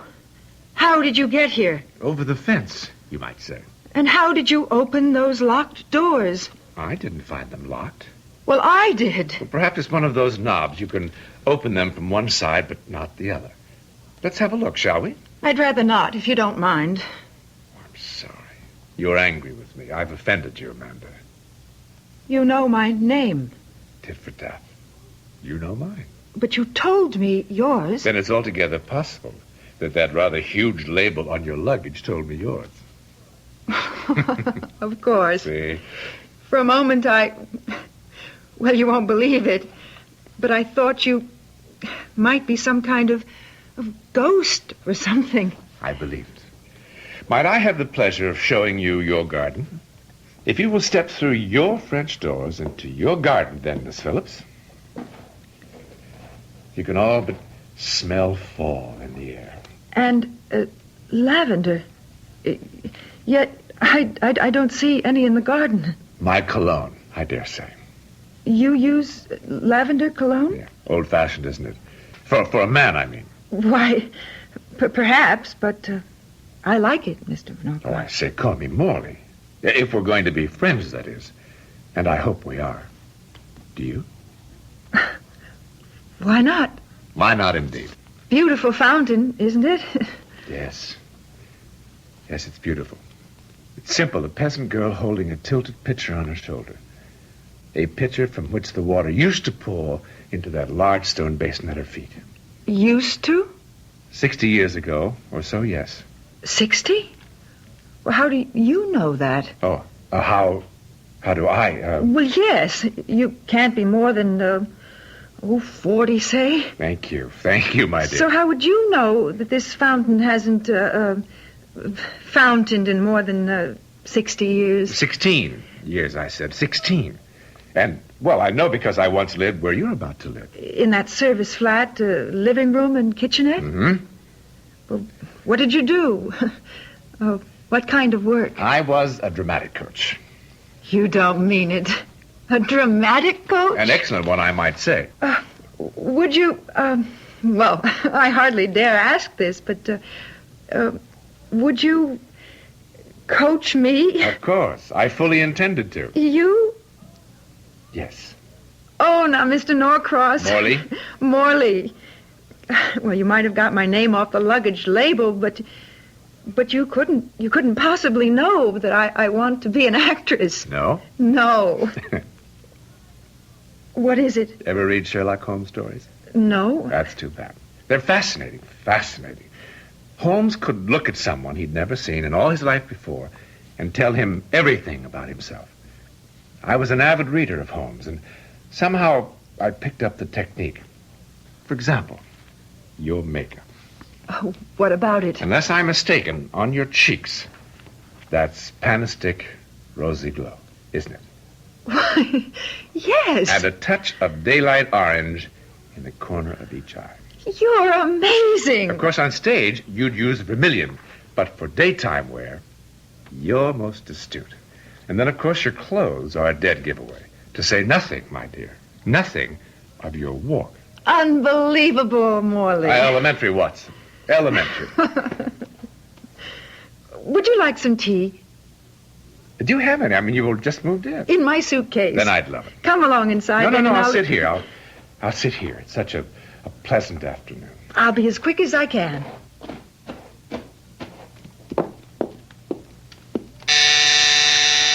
Yes? Come in.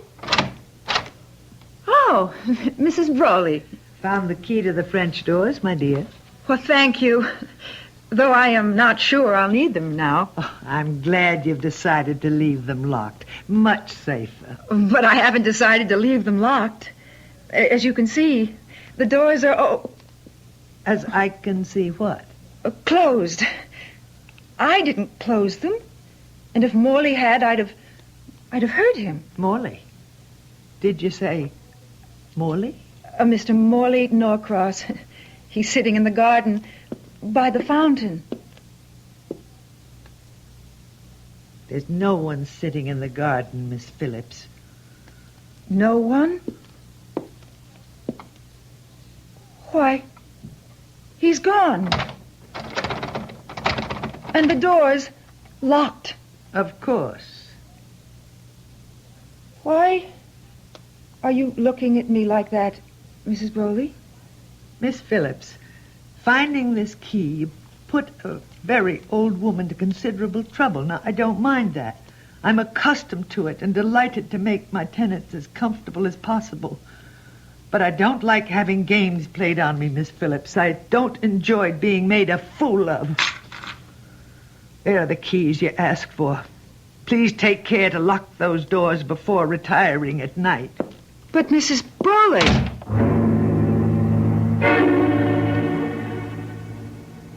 Amanda, you were dead tired, beat. You probably stretched out on that couch to rest and fell off to sleep. You dreamed it all. You had to. I don't remember lying down. Gil, I didn't. I started to unpack, and then the scent of lavender came to me even stronger than before. It came from the garden. I tried to go into the garden, but found the doors locked. And so I called Mrs. Broley. Yes, you told me all this. But, sweetheart, it couldn't have happened. It just couldn't. Well, if it didn't... Oh, I don't know. I just don't know. Neither do I. One thing I do know, though. I'm taking you out for the best dinner you ever had. You need it. I guess I do. Won't be a minute. Put on a new face. Okay. Know something? What? I did all right by you, finding this place. Comfortable, homey. Even the paintings on the wall. Not the usual crummy stuff you find in a place like this. Pretty good art. This one over the fireplace is a knockout. I haven't had a chance to look at it, really. It's by, I don't know, some name here at the bottom. Can't make it out. Dated, I can make that out. 1909. It's called The Dramatic Coach. Oh? Shows him, the coach, teaching a girl how to act. Very handsome guy. Tall, wavy chestnut hair, worn kind of long. Blue eyes, I think. Gray at the temples, strong nose. Very strong nose. Oh. Ready so soon? Let me see that. The painting? Yes, the... Amanda, what is it? The man in the painting. The dramatic coach, Gil. That's Morley Norcross.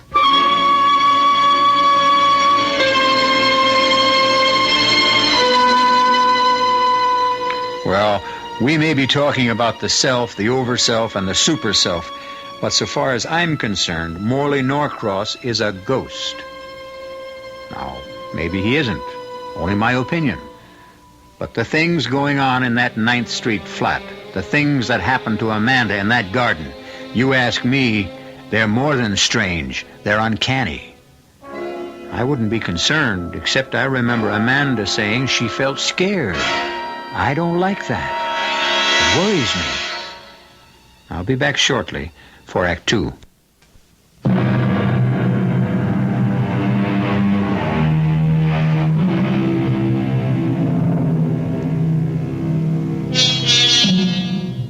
We're involved with an experience having to do with the occult, the esoteric. Or rather, lovely young Amanda Phillips is. As we know, she has come to New York City from Gladesville, Iowa, hopefully to become a successful actress. One can expect all sorts of things to happen to one in the Big Apple, of course. But what has already happened to Amanda on her first day is, well, to say the least, odd. The man in the painting is Norcross? The man you think you met out there in the garden? Gil, I know you think I'm spaced out. No, I just think you dreamed it all. Fell asleep and dreamed. Dreamed about a man who was the living image of the man in that picture? A dramatic coach to boot? Well, it figures, doesn't it? What do you mean it figures? Well, there he is in the painting. The painting is titled The Dramatic Coach. Your eyes may have just glanced at it, but your brain, it registered it clearly. You were tired, worn out from your trip. You stretched out to rest, fell asleep, and, voila, dreamed of the man in the painting. The man who said he was a dramatic coach. Well, I don't remember falling asleep. But what you say makes sense. That's what must have happened, I guess. Sure. And speaking of getting rest, young lady, you've had a long, tiring day, so I'm going to split. Oh, it's only 10 o'clock, Gil. You don't have to... No, you're tired. And now that I've got you here in New York, you can count on seeing a lot of me. If you want to. Oh, of course I want to. You sound as if you really mean that, Amanda. Oh, Gil. Sweetheart, you know how I feel about you. It's just that... The Great White Way beckons. It's a career on Broadway or nothing. No, a career on Broadway or marriage and kids.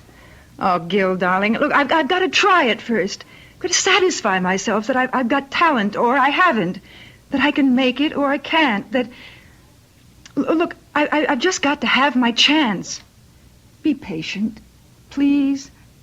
For you, I'll outdo the patience of Job. Good night, honey. Good night, my darling. Oh, I am tired. Into bed, Ethel Barrymore Phillips.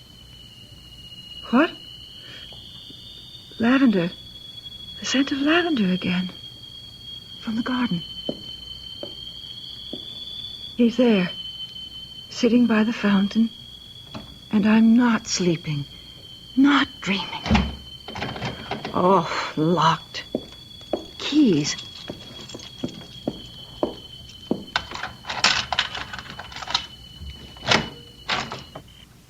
Morley? Amanda. What are you doing here at this hour? Ah, it's such a beautiful evening. Full white moon. Yes. Isn't it an enchantment? The jet-black buildings tall against the night sky. Lights shining yellow and orange in windows here and there.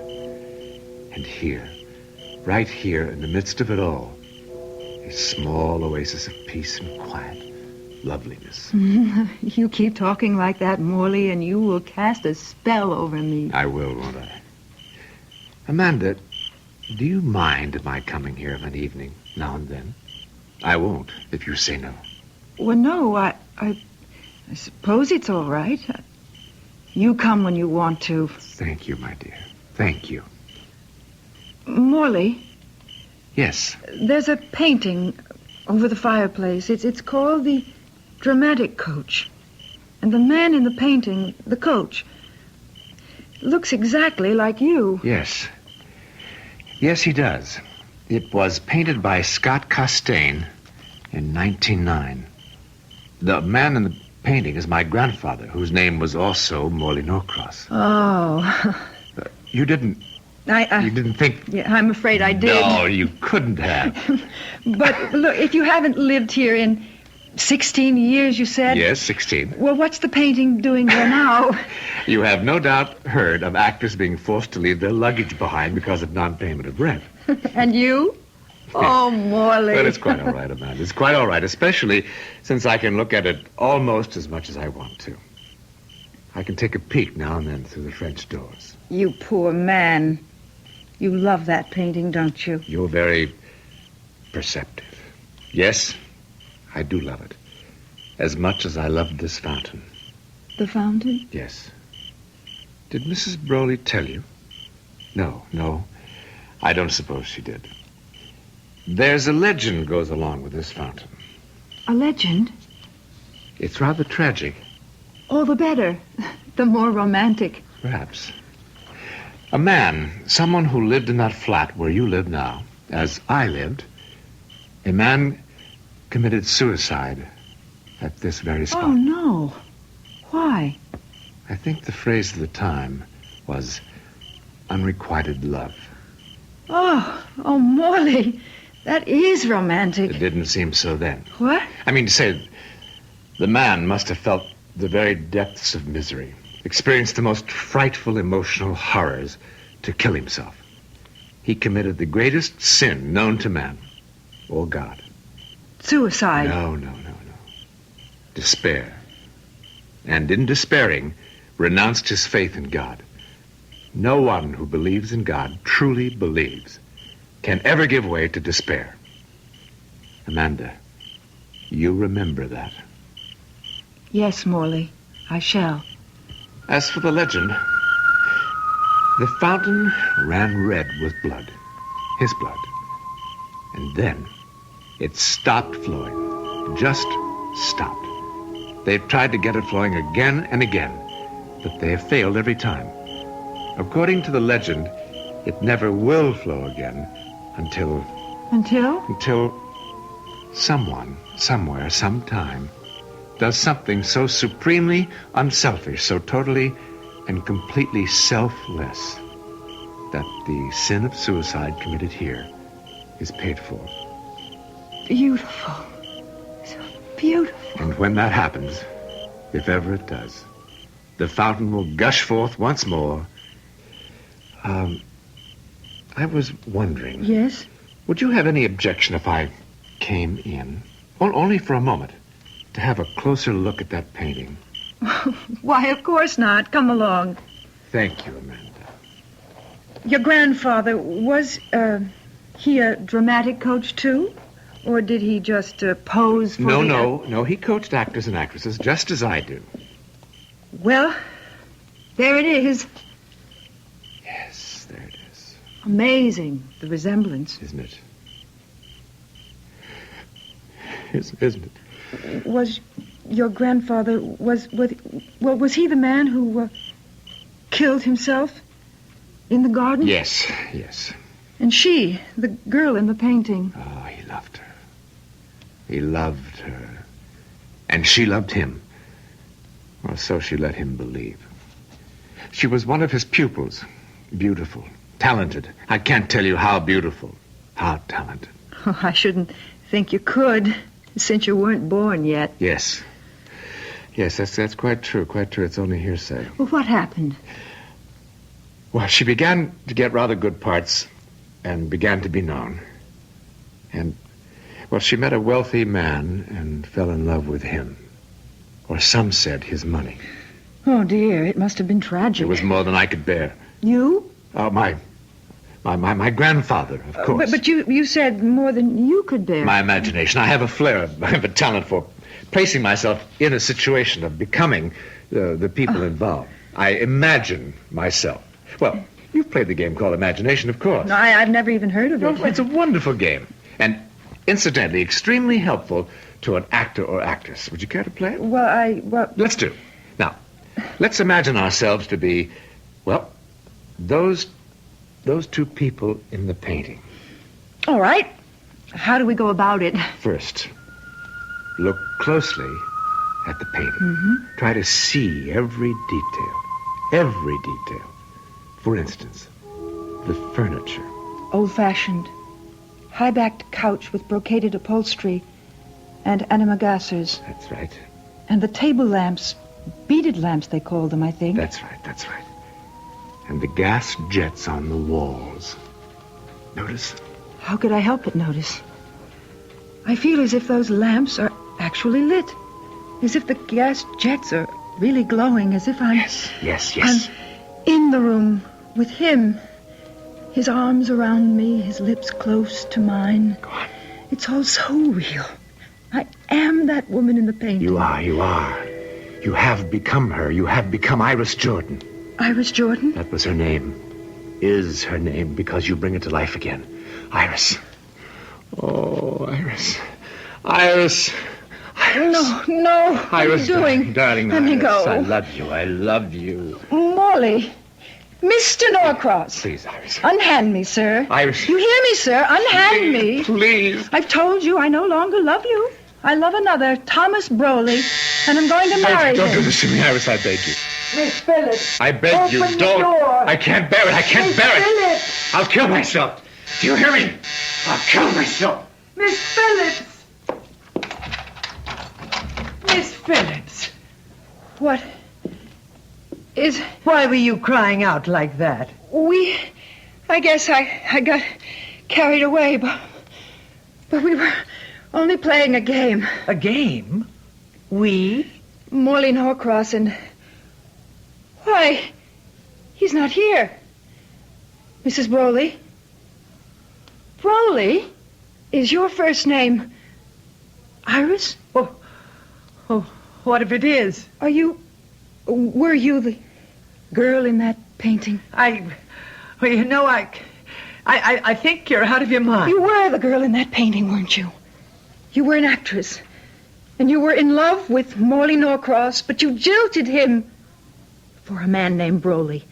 Thomas Broley. Miss Phillips, I will ask you to vacate these premises in the morning. This room, that garden. They're haunted, aren't they? I don't know what you're talking about. Oh, yes, you do. Not only the room and the garden, but that painting, all haunted by the ghost of Morley Norcross, the man you loved and then jilted more than 60 years ago. That's why you rent this place so cheaply. $45 a week. Tenants just don't stay here very long, do they? How long has it been since the last tenant, Mrs. Broley? How long? Well, more than a year. I see. What happened to the last tenant? Dead. Found dead in the garden. She'd been strangled. And that's why you weren't able to rent the place? No. The tenant before her... Found dead? Strangled? Yes, Oh, my dear child, I only pretended to be angry with you and demanded you to leave to save your life. After letting me rent the place? I hoped the haunting was over, but I see now it isn't. Morley's ghost will haunt this place, haunt me till the moment I die. You must go in the morning. No. No. I'm not afraid of ghosts, Mrs. Broley. But more than that, I don't want to leave. Don't ask me why. I don't know. I'm afraid I do. What? Because you've done what I'm almost sure the others did. They couldn't bring themselves to leave either. And they didn't know why. Nor did I then. But I think I'm beginning to know that. You've fallen in love with Morley Norcross, Miss Phillips. You've fallen in love with a ghost.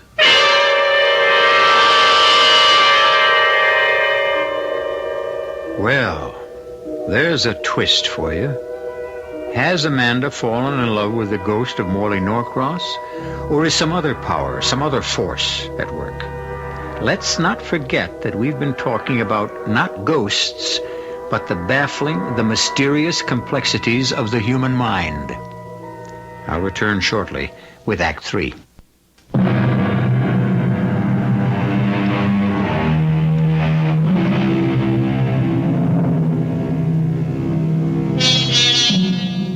To fall in love with a ghost, that surely must be a curious experience, to say nothing of a dangerous one. Especially when, if previous tenants of Amanda's little apartment did the same thing, they were strangled to death as a result. But why? Morley Norcross, his ghost, that is, seems a charming, gentle, anything but violent spirit. So why? Amanda certainly has no answer. As for Gil, the man who hopes to marry her... I just don't plain believe it. This story of yours of what happened here last night. It's true, Gil, every word of it. You can check it out if you want to. You're a lawyer. Go to police headquarters or wherever you go. Find out if 2 women were strangled here or not. If you believe all this, what are you staying here for? Mrs. Broley says, thinks, I've fallen in love with Morley. Now I've heard everything. You in love with a ghost. Amanda, you don't think you are, do you? If you think that, then you need help, sweetie. You need help in a bad way. Now you're telling me I'm crazy. Well, if you're not, you certainly sound I it. think you better go, Gil. Now, wait a minute. Please, Gil. I take time off from the office to come down here and drive you to a tryout, your first audition for a Broadway play, and now you tell me to get lost. I'm sorry, but you get me so upset, so angry with you, and we've never quarreled like this before, never. Oh, sweetheart, I am sorry. I really am. Now, come on now. Dry the eyes. Oh, Gil. I can't believe you're in love with a ghost, but you wouldn't be in love with another man, would you? Don't be silly. Let's go or I'll be late for my audition.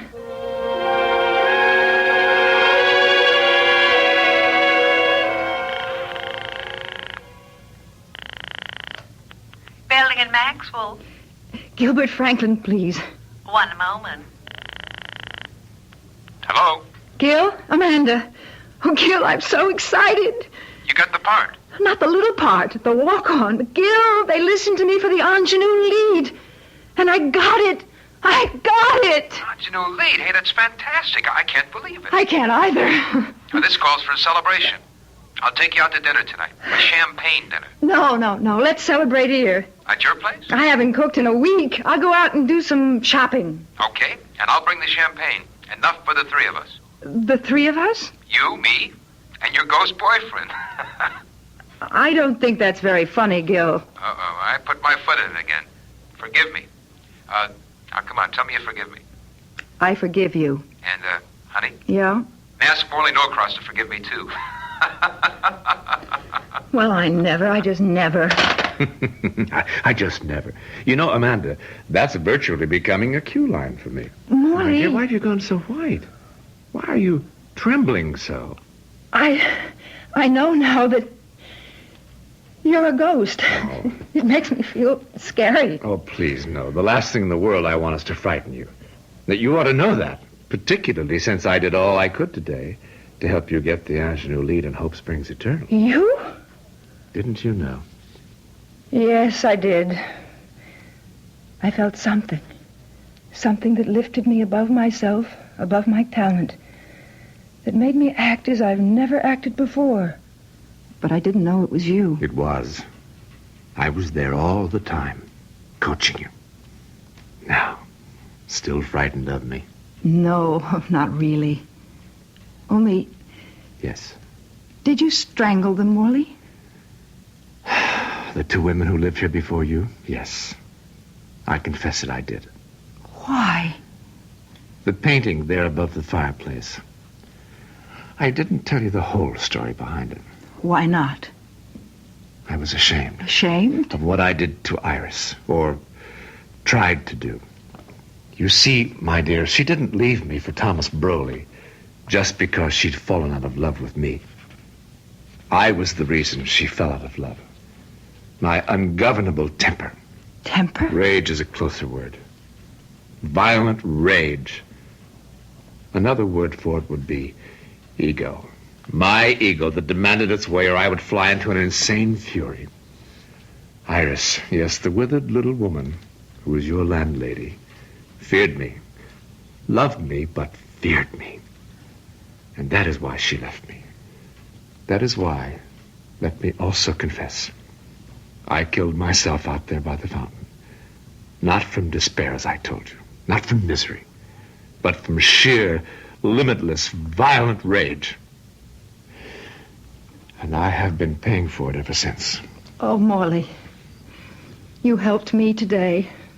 How can I help you? Amanda, are you sure you want to? Oh, yes. Very sure? Very sure. Then meet me by the fountain tonight at 10 minutes of 12 tonight. 10 minutes of 12? That was the hour I took my life. Promise you'll be there. I'll be there, Morley. I promise.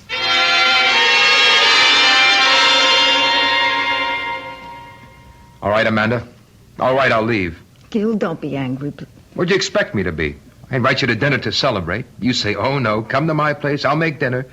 I come, I bring the champagne, and from the minute dinner is over, you keep suggesting I leave. Gil, it's late. 11:45 midnight is late. It is for me. I've had a long, nerve-wracking day, and Okay, I'm going.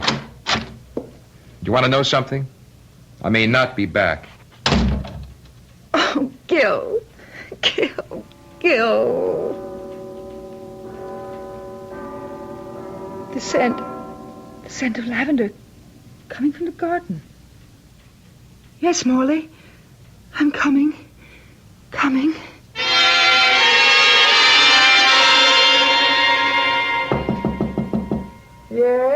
Yes, who is it? Gil Franklin, Mrs. Broley. Oh, just a minute. What do you mean, disturbing an old woman at this hour of the night? I need my rest. And I need my girl, Mrs. Broley. The girl I intend to marry. What's that got to do with me? Maybe nothing, maybe everything. All I know, there's something queer going on here, especially tonight. And I intend to get to the bottom of it. Mrs. Broley, I want to know the whole story. The whole story, you understand? Of what's happened in that room since Morley Norcross committed suicide over 60 years ago. Amanda? Morley. I startled you again.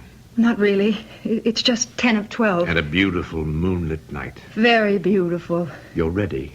you're sure you're ready to keep your promise? Yes. Oh, yes. What do you want me to do? Amanda, you think of me as a ghost. You are. Ghost, it's only a word, my dear, because I am dead doesn't mean I don't exist. I do. I am as alive as you, only I live on a different plane of existence now. A different plane of existence? You might even say a different level of consciousness. I don't understand. No mortal does. No mortal can. Try. It's as simple as this. Nothing is. Nothing begins, nothing ends. It's all the same.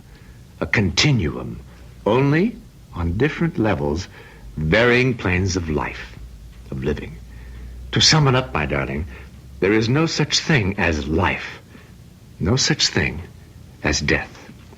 I guess I don't understand. You know, the level I'm on, I don't understand all of it either.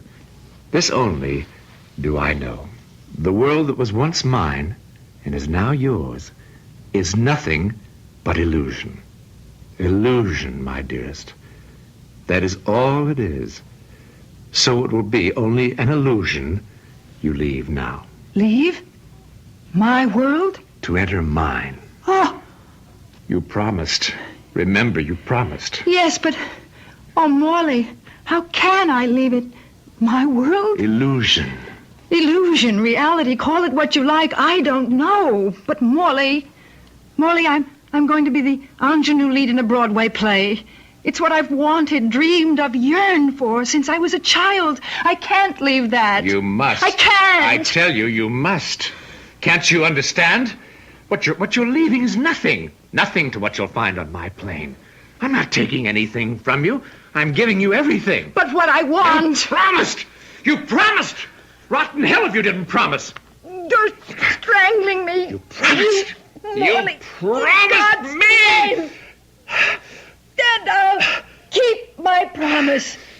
I didn't say I wouldn't. Only that I wanted something else. So much. You wanted it? That much? You want it? That much? Yes. But you would give it up for me? A promise is a promise. And a selfless act is a selfless act. What? Amanda? Amanda? She's not here in the room. The girl... Look, Amanda. Look. And listen. The fountain. It's flowing again. And birds singing in the garden at midnight. Remember I said the fountain would never flow again, the birds sing no more, until someone, somewhere, sometime, did something so supremely unselfish, so totally and completely selfless, that the act of suicide committed here, my suicide, would be paid for. Oh, Amanda. Amanda? I knew it would be you. I knew it. Amanda? And I was right. Amanda. Gil! Oh, Gil! Darling. The fountain. Oh, my God, the fountain. Yes, it's flowing again, Mrs. Broley, and the birds are singing. I don't understand. Don't try. Just don't bother trying, Mrs. Broley. But I must, because I've always had the feeling that if ever the fountain started again, I would stop. You would... Oh. Gil, catch her. She's fainted. No, Amanda. She's dead. Not dead, Gil. Alive. Very much alive. On another level. Another plane of existence. And oh, God, make it a happier one for her. And Morley. Planes of existence, levels of consciousness, the self, the overself, the superself. What do I know? Comes to that, what do you know? We don't. Because if what I read what they tell me is so. Our brains simply aren't equipped to understand. I once asked a Buddhist monk about this, and he said, "You mustn't try to understand. Just experience." That says it all, I guess. I'll be back shortly.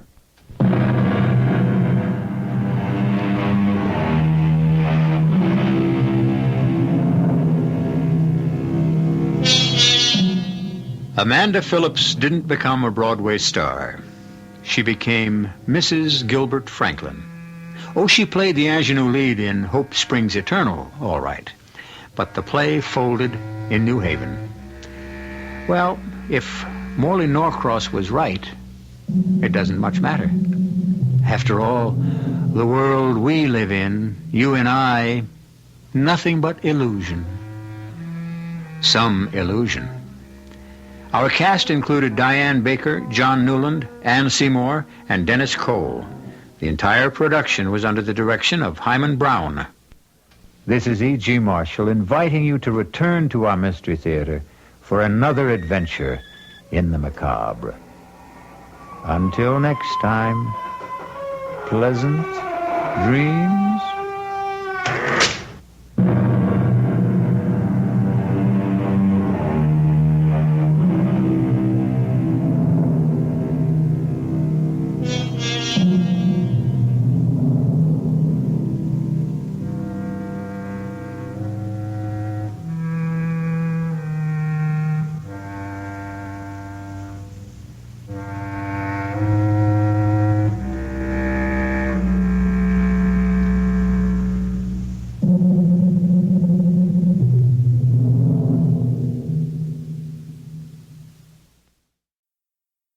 Pacific Daylight Time, 7 minutes past 10. The CBS Radio Mystery Theater presents...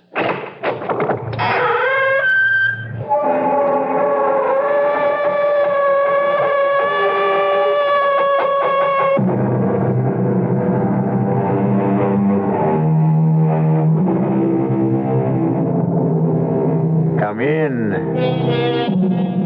Welcome. I'm E.G. Marshall. Some people call our kind of entertainment escape fiction. Well, that word has never been more appropriately used than to describe the story you're about to hear. It's about a man with a most unusual profession, a man who makes his livelihood by making escapes. But now, the great Fellini is going to cap his exciting career with the greatest escape of all, even if it turns out to be the last escape. And if you think Houdini took great chances, wait until you hear what the great Fellini has in mind. That's right. I'm going inside that box in a bathing suit, and they're going to dump me right into the middle of the lake. Joe, but that's crazy. It's too dangerous. What you mean is I'm too old for it, huh? But I'll show you, baby. I'm not too old for the trick. Or for you.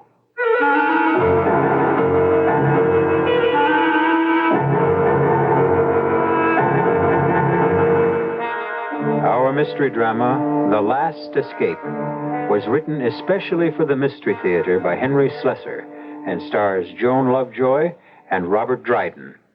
It is sponsored in part by Anheuser-Busch Incorporated, Brewers of Budweiser, and Buick Motor Division. I'll be back shortly with Act One. When you buy a mid-sized car, you expect certain things from it, mainly a reasonable combination of comfort and economy. Well, friend, Buick has a mid-size to meet your expectations. The 1975 Century Regal.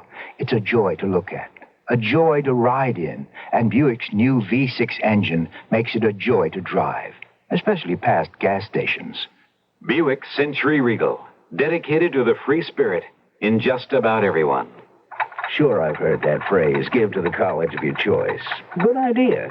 And I know all colleges need more money, what with inflation and all. It's just that since I graduated, I've been so busy, not just with my career, but with the community affairs, too, I haven't found the time to reevaluate. Take the time now and give more to the college of your choice.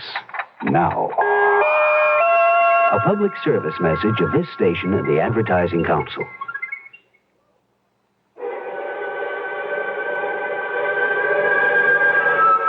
Tell me, Madame Xanadu, can you really tell me anything about my future? If you concentrate and gaze with me into the crystal ball. Ah, yes, it is beginning to clear. I can almost see. Oh, tell me what you see, Madame Xanadu. I see that you are coming into some money. I am? Yes, and you will continue to receive even more. Oh, how much money will I get, Madame Xanadu? You will receive $4.20. $4.20? Yes, every payday, because you will lower the amount of federal income tax you now have withheld from your pay. Oh, for heaven's sake. What else do you see in that ball? I see you filling out a new W-4 form so that you can begin receiving your windfall. This message presented on behalf of the Internal Revenue Service.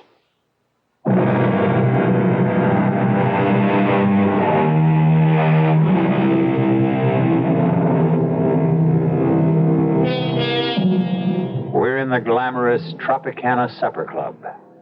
The music is playing, the palm trees are swaying, but unfortunately, the music is being produced by a sleazy three-piece band, the palm trees are papier-mâché, and the Tropicana isn't in the tropics. It's New Jersey. If there is any glamour here, it's the glamour of illusion. And that's what the customers have come to see. Ladies and gentlemen, here's what you've all been waiting for. Direct from command performances in London, Paris, and Rome, the man who defies ropes, chains, locks, handcuffs, steel boxes, and prison bars, the one, the only true successor to the immortal Houdini. Here he is, Fellini the Great! Thank you, thank you. Ladies and gentlemen, it's a great pleasure to be here with you this evening. You know, some people have asked me why I do these things, why I continue to risk injury and even death in order to demonstrate my ability to escape from any bonds devised by mortal man. Well, let me tell you the reason. It's because of a deep, abiding love of liberty, to demonstrate the indefatigable spirit of man in his quest for personal freedom. A freedom which each one of us enjoys in this wonderful country of ours. And now I'd like to introduce you to a lovely young lady who is going to assist me in my demonstration this evening. Here she is, Miss Wanda Wilson.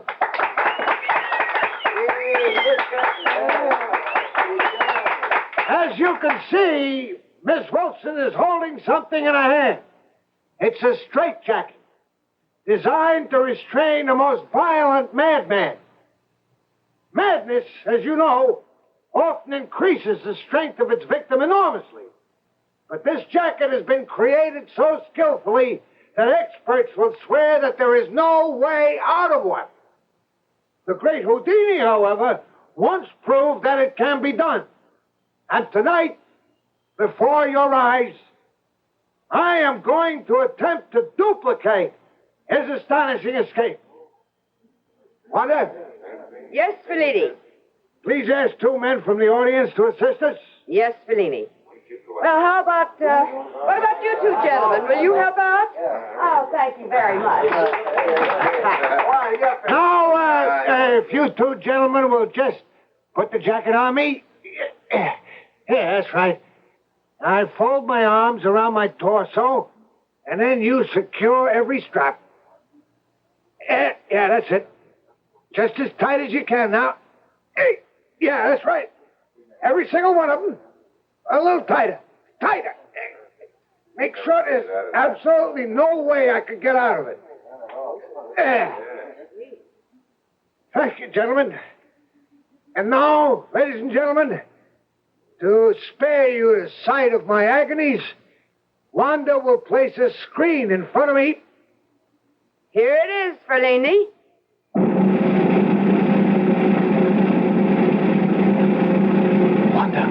Wanda, can you come here a minute? No, Tommy, not now. The act is on. I got to talk to you. Can you meet me later? I don't know. Please. I'll try. That's all I can say.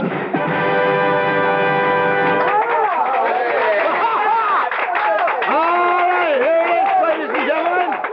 And as you can see, now one strap is torn or broken. The straitjacket is in perfect condition, but I am free. I'll tell you one thing about this escape.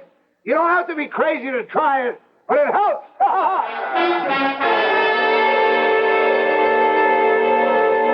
Wanda, I'm over here. Tommy, I can't talk too long. Why'd you come out without a coat? You'll freeze to death. Well, I couldn't very well have put a coat on. Joe would have asked where I was going. Where is he now? In the dressing room. And I got to get back there. Oh, he really keeps tabs on you, doesn't he? Well, you know how he is. What did you want? You know what I wanted. To see you. To see you alone for a change. Oh, Tommy. They really liked your husband tonight, didn't they? Oh, it's that kind of a crowd. They liked you, too.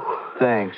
I didn't mean it that way. I mean, well, you know what I think of you, Tommy. Your singing, I mean. Is that all you mean? My singing? Tommy, don't. Not here, not in this filthy alley. Where, then? There's no place I can ever see you. No place at all. But it can't be helped. Joe has to know where I am every minute. He goes crazy if he doesn't see me around all the time. Not that he's jealous. He thinks too much of himself to be jealous of me. He just has to know I'm around, admiring him, waiting on him hand and foot. He treats you like a slave. Tommy, I got to go. He's probably foaming at the mouth right this minute. Wanda, please, listen. One kiss. One. All right. Oh, Lord, why does someone like you have to come along now?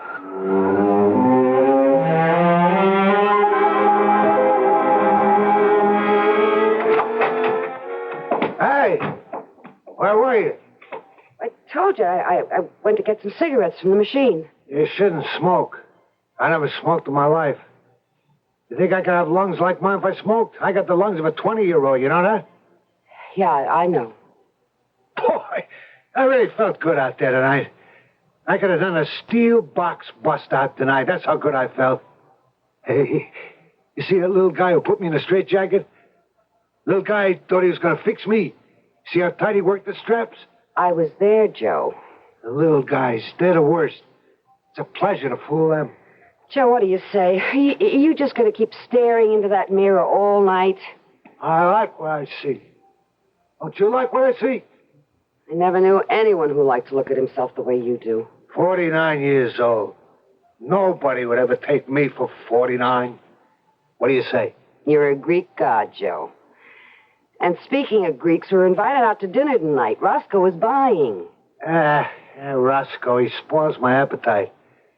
You hear him talk, the escape business is dead. He should have seen that crowd tonight, that's all I say. He's no different. Well, he booked you into this job, didn't he? He ought to know if it's dead or not. Only thing wrong with the escape business, it don't get enough publicity. That's the only thing. All right, Joe. Everything comes back. Old movies come back, old songs, even old clothes. Only you gotta make a splash. And I mean a splash. Joe, you're not going to start that again, are you? Start what? With Roscoe. You're not going to start talking about that water business again, are you? I'm sick of that subject. You're getting old, Wanda. That's your trouble. The water trick is the best idea I had in years. Don't talk to me about age. You're no chicken, Joe, and don't forget it. An escape like that could be too much for you to handle. So I'm no chicken, huh? Listen, sugar. I count 10 new wrinkles on your face since last week.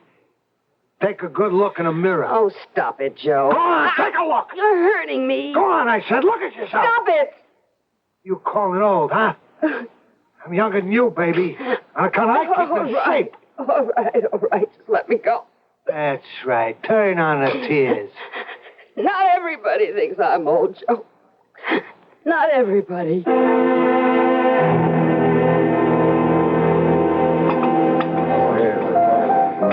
You should have seen me tonight, Phil. I was the best. That crowd really ate it up. Didn't they, Wanda?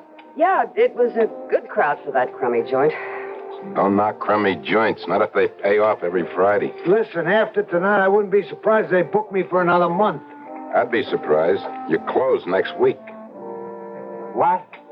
I told you it was a 3-week engagement, Joe. Yeah, but you said... I mean, maybe it would go longer. Well, that's as far as it goes. Okay. Okay, we'll find someplace else, right? Someplace better than that crummy Tropicana. Sure. I'm telling you, Phil, the escape business is coming back. And when it does, I'm going to be right on top. You're practically the only one left. All I need is one good break, one good publicity stunt. Uh-oh, here it comes. Starting with that water trick again? Yeah, that's right. Thought you were going to stop bothering me about that. I don't stop bothering you until we do it. Look, Joe, you know as well as me that times are different. 20, 30 years ago, a good press agent could ballyhoo an escape artist right onto the front pages. Only Houdini's been dead a long time. Sure, Houdini's dead. But I'm alive. Me, Joe Fellini. It's one thing about you, Joe. You never had any trouble with false modesty. Listen, what could Houdini do that I can't? I work with the ropes, the chains, irons. I can get out of boxes, bags, hampers, chests. I can do all the handcuff routines. Nobody does a faster straitjacket than me. Besides, you know that Houdini used a lot of phony trick stuff. And I suppose you don't? Sure, sometimes. I got my skeleton keys, my phony bolts, and all that other junk. But you know me, Phil. I do my best tricks with muscle and brains, right? Sure. You're the greatest, Joe. Yeah, I keep in shape. Ask Wanda here. 1 hour a day with the barbells. Yeah, I still got a terrific chest expansion. I can do this water trick, Phil. It'll be great. You know something, Wanda? Maybe the only way to stop your husband from talking about this is to let him do it. Oh, Phil, no. All right, Joe, how do you plan to work the act? I'll really do it up good, Phil. First, I'll let him handcuff me. I mean, genuine cuffs. All checked out by the chief of police or somebody like that. And what makes you think I can line up the chief of police? Then after I'm handcuffed, the rope around my body around 50 feet. Then they put me in a burlap sack and tie it up good. Then they put the whole works into a steamer trunk and dump me right in the middle of the lake. How's that sound? Like sudden death. Don't worry about it. 2 minutes after that trunk goes into the water, out I come. Then all I gotta do is swim. And how do you plan to do it? Oh, I ain't giving away no trade secrets, Phil. All I can say is I got a new gimmick that'll make it more sensational than even the water trick Houdini did. Phil, you can't let him go through with this. It's a trick for a young man. I can do it, I said. Just tell me when we start, Phil. I'll tell you when, Joe. As soon as you can prove to me that you can swim.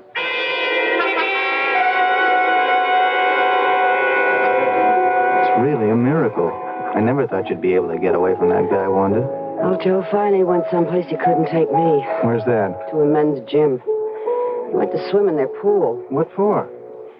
Oh, he's going to do a trick. He calls it the water trick. He gets handcuffed and tied and all that, and they dump him into the lake in a big steamer trunk. Ooh, that sounds pretty dangerous. Well, the only danger would be Joe getting too winded to swim to the surface. I know he can get out of the cuffs and the ropes and all that, but... It seems to me that if the slightest thing went wrong... Oh, he'll take all the precautions, or we will, rather. We? Well, I help him out. That's the trick part of it. Oh. Then there is a trick. Part of it's a trick, naturally. But, even tricks go wrong sometimes, don't they? Yeah, they do. Did anything like that ever happen to your husband? Well, yeah, once. He couldn't open the lock on his handcuffs. See, he had a key hidden in the cuff of his trousers, but it slipped out of his hand and fell between the cracks of the floorboard. He wasn't hurt or anything. It was just a wicker basket escape on stage. I see. But if anything like that happened now, I mean, at the bottom of a lake... Well, that would be terrible. It'd be awful. Yeah. It would be really tragic, wouldn't it?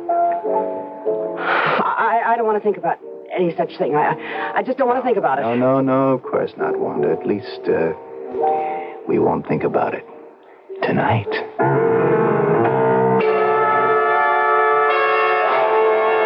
Well, unless I heard wrong, it sounds to me that I've just heard a conversation about murder.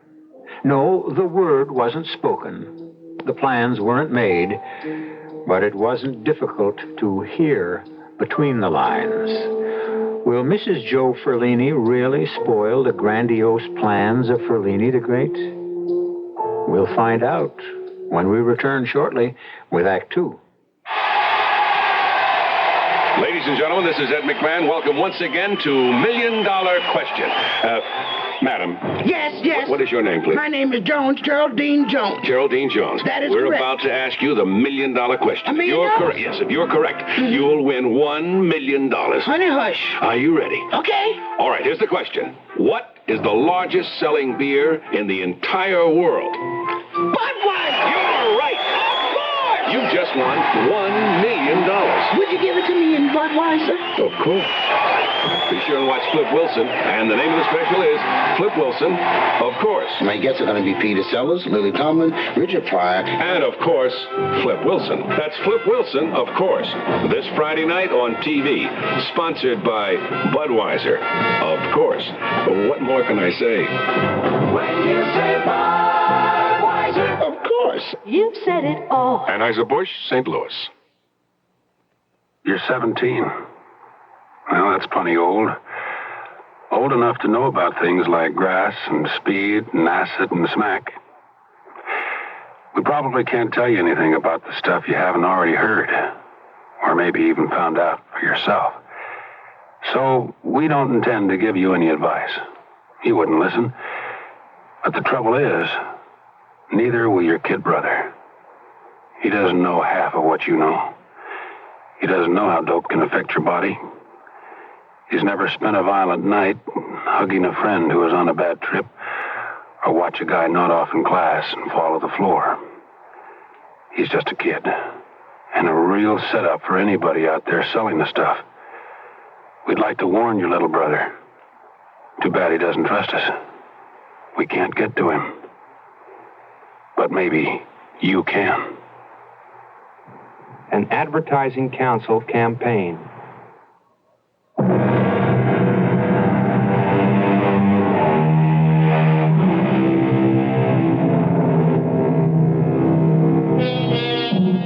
The engagement is over for Ferlini the Great at the Tropicana Supper Club. But now Joe Ferlini and his wife have a new address, a small and rather shabby hotel which bears the name of Lakeview, undoubtedly because it's located on the edge of Lake Paradise. This afternoon, Wanda Ferlini is alone and bored, disinterested in her copy of Variety, tired of reading about the success of others. But then... One second. Tommy. Hello, Wanda. Surprised? Of course I am. What are you doing here? Isn't it obvious? I came to see you. No, scratch that. For publication, I came to audition for a singing job at the Lake Paradise Inn. Is that the truth? You know what the truth is. Look, can I come in? Oh, yeah, of course. I've already tried to get a job at the inn, nothing doing there. But Ferlini doesn't have to know that, does he? You shouldn't have come here, Tommy. It won't look right. Where is he? Joe? He's at the lake swimming. That's all he's been doing for days now, practicing his swimming. Then he's really going to go through with it, the water trick. Oh, he's going through with it, all right. His agent, Phil Roscoe. Yeah, I know. Well, he's actually getting excited about it. Can you imagine? He's been doing a terrific job of lining up publicity. Publicity won't help Ferlini, Wanda. You know it won't. He's old hat. That escape stuff died when Houdini did. Well, you never know, Tommy. I mean, he's actually gotten the local chief of police to cooperate. He's going to make sure that the handcuffs are absolutely genuine. But your husband can still get out of them, right? Well, yeah, he always does. How? Tommy, I told you I didn't want to talk about that anymore. I don't like what you're... Well, you know what I mean. You don't like what I'm implying, right? No, I can't blame it on you. I'm the one who did all the implying. I'm the one who said that if one little thing goes wrong, Joe's a dead man. He'll drown. One little thing. We've got to stop this. Good Lord, we can't talk about murder like it's something casual. Murder? Isn't that what we decided? Just because something goes wrong with the act, that isn't murder. We're not going to be arrested for it. Please, Tommy, I'm trying to forget what we said. Did you forget saying that you love me? No. No, I didn't forget that. Is it still true? Oh, you know it is. Wanda. Tommy, don't. What if he walked in? Then you know who'll get murdered. You and me, both of us. How's he been treating you? Worse than ever. Every day it's worse. All he thinks about is the act, night and day. Escape, escape, escape. Oh, sometimes I think I'll go crazy, Tommy. I mean it. Easy, easy. He wakes up in the middle of the night, throws off the covers, and takes a bow. Wanda, what's this? What? These handcuffs. Are these the ones he uses in his act? Well, those are the new cuffs. The ones he plans to use for the water trick? Yeah, that's right. They look real, all right. They are real. Oh, they're not trick handcuffs? No. This police chief who's going to inspect them, he's an expert in this kind of thing. Oh, he'd spot a trick cuff in 2 seconds. But Ferlini still gets out of them. Well, he has to. Or he can't get out of the ropes, or the sack, and then the steamer trunk. Okay. Then tell me how he does it. Well, you must know, Wanda. Yeah, I know. Well, then show me. Okay. Hey, what are you doing? Putting the cuffs on you. I'm no escape artist. I'll show you how to be one, Tommy. There. Now, see if you can get your hands loose. Well, I can't. It's impossible. That's right. It's impossible. Without this. Oh, a key. Yeah, just this tiny key. That's all it takes. Just turn the key, and it's open. Now, you telling me that he has the key with him when he goes into that lake? Well, of course. There's no other way. I mean, the key is hidden someplace, like in the trunk or the bag, someplace like that. Oh, he can't take the chance with this trick. Every single piece of equipment will be thoroughly checked out by the police. Well, then how will he manage the key? Well, he hasn't told me that yet. Usually he has it sewn into the cuff of his trousers. Uh-huh. And is that what he's going to do now? Well, I just don't know, Tommy. Well, all I know is this. What we talked about still makes sense to me. Very good sense. All you have to do is make sure that Ferlini the Great has the wrong key.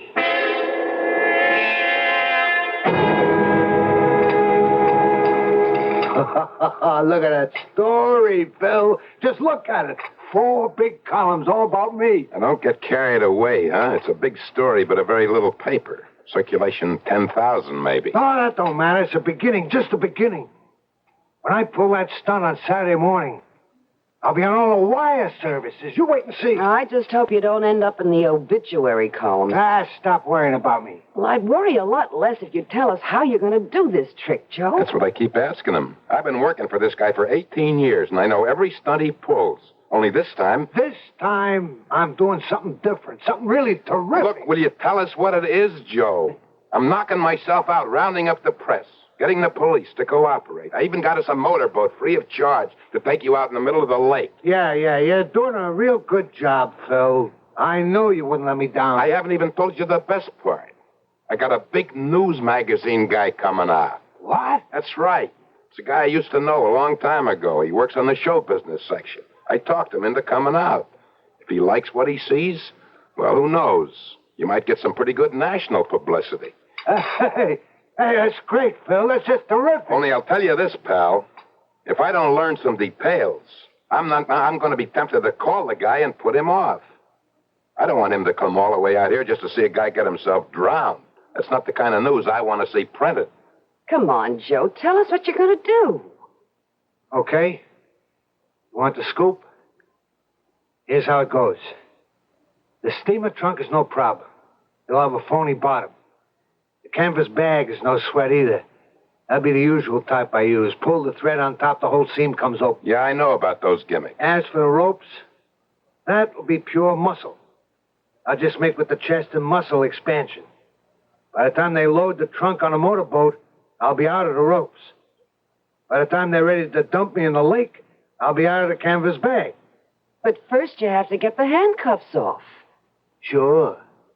That's the most important part. What's it going to be, the key in your cuff? Well, what's so funny? There ain't gonna be any cuffs. What? You heard me. I figure that's the first thing those smart guys will be looking for. Me having a key hidden. So I'll fool them. Completely. How? I mean, I'll let the cops examine me from head to foot to make sure I'm not hiding a key on me. And instead of pants, I'll wear a bathing suit. Are you nuts? Joe, you've got to have a key. There's no other way to get those handcuffs open. Oh, sure. I'll have it on me. Because you're going to pass it to me, honey. Me? That's right. Well, how will I do that and get away with it? Ah, that's the part I just dreamed up, and it's a beauty. You're my wife, see? You're going to have to kiss me goodbye before I go into that steamer trunk, right? Yeah? Well, guess what you have in your mouth when you give me that kiss? The key. Yeah, that's right. You'll kiss me bye-bye and pass that key from your mouth to mine. And that way, I'll be able to slip the key into the lock with my teeth. Get it? It's a good gimmick, Joe. It's beautiful, Phil. Beautiful. It can't miss. Yeah, it does make sense. Nobody would think it's strange that I kiss you goodbye. Yeah, most natural thing in the world, honey. After all, any wife would kiss her husband when she may never see him again. That's it, Joe. Just breathe deep. Get plenty of oxygen into your lungs. You're going to need it. Oh, stop worrying about me, Phil. I feel great. I feel terrific. Hey, how's that crowd out there? It's okay. Maybe 100 people. I didn't count it. Yeah, but that guy's there, isn't he? One from the news magazine? Yeah, he's here, and a couple of other newspaper guys. One of them from New York. Yeah, it's going to work, Phil. I can tell. I'm going to really make it back to the big time. Well, if you're ready, the chief is waiting for you. I'm ready.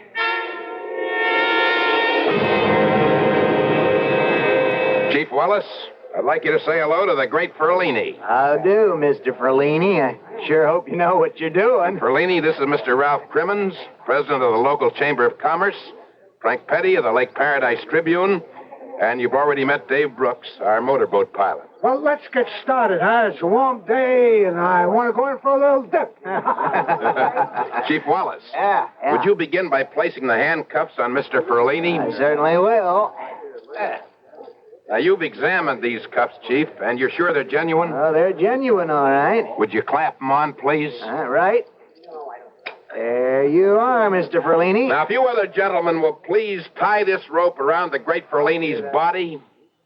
Make as many knots as you wish. Can I lend a hand there, too? I used to be a Boy Scout. Oh, help yourself, Chief. May I please have the canvas bag? Right here. Thank you. Now, as soon as these gentlemen have finished tying up the great Ferlini, we'll put the canvas bag over his head and lower him into the steamer trunk. Don't worry, Wanda. I'm going to be fine. Perhaps you'd like to kiss your husband goodbye, Mrs. Ferlini. From the looks of things, I'd say that would be a very good idea.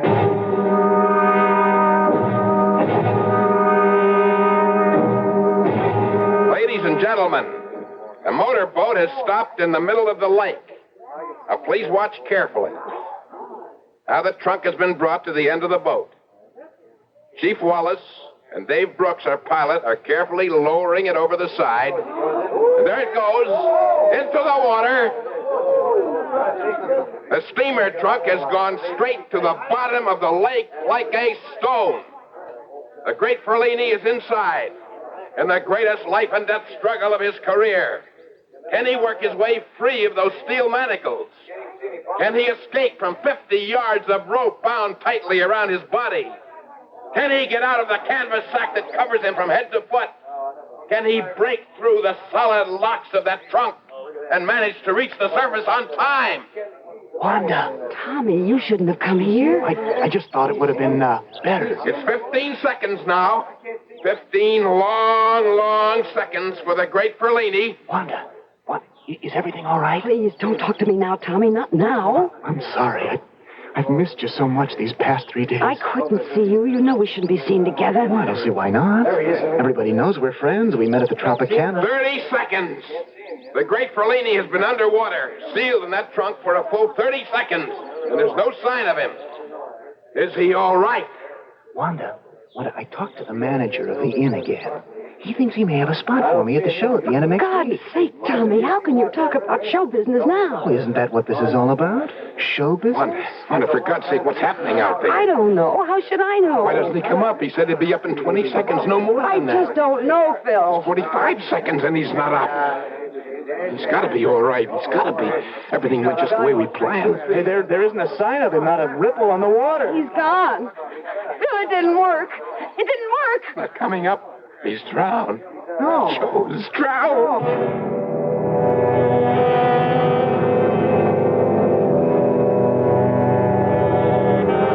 Well, it looks as if the trick has failed.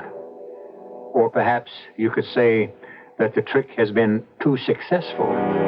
The one played on Ferlini the Great by his not-so-loving wife. Now, the question remains, will the crime go unpunished? Or does fate have at least one more trick up its sleeve? We'll find out shortly when we return with Act 3. There's a fresh new spirit sweeping the land. A free spirit that demands good products. Products that satisfy your sense of good taste and desire for economy. But above all, products that perform. Buick has been touched by this spirit. And this year, our crisply designed, solidly built Buicks will bring joy even to the most demanding of free spirits. The 1975 Buicks, dedicated to the free spirit in just about everyone. Stanley Myron Handleton. Did you know you can have a college grad's career without 4 years of college? All you need is a year or two of technical education to work in fields like engineering, health service, automotive design, and forestry. The facts are in a free booklet called 25 Technical Careers in 2 years or Less. Just right. Careers, Washington, D.C., 20202. A public service message of this station and the Advertising Council. Some people think we play ping pong all day. They're wrong. The USO isn't all fun and games. Today, the USO has millions of problems like this one in Germany. My family's going crazy living in a tiny apartment. Where can we live?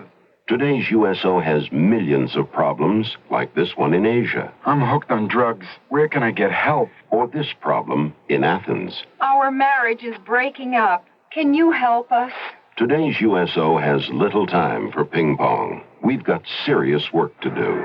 We've got lots of new problems here and overseas. The problems are big. How big?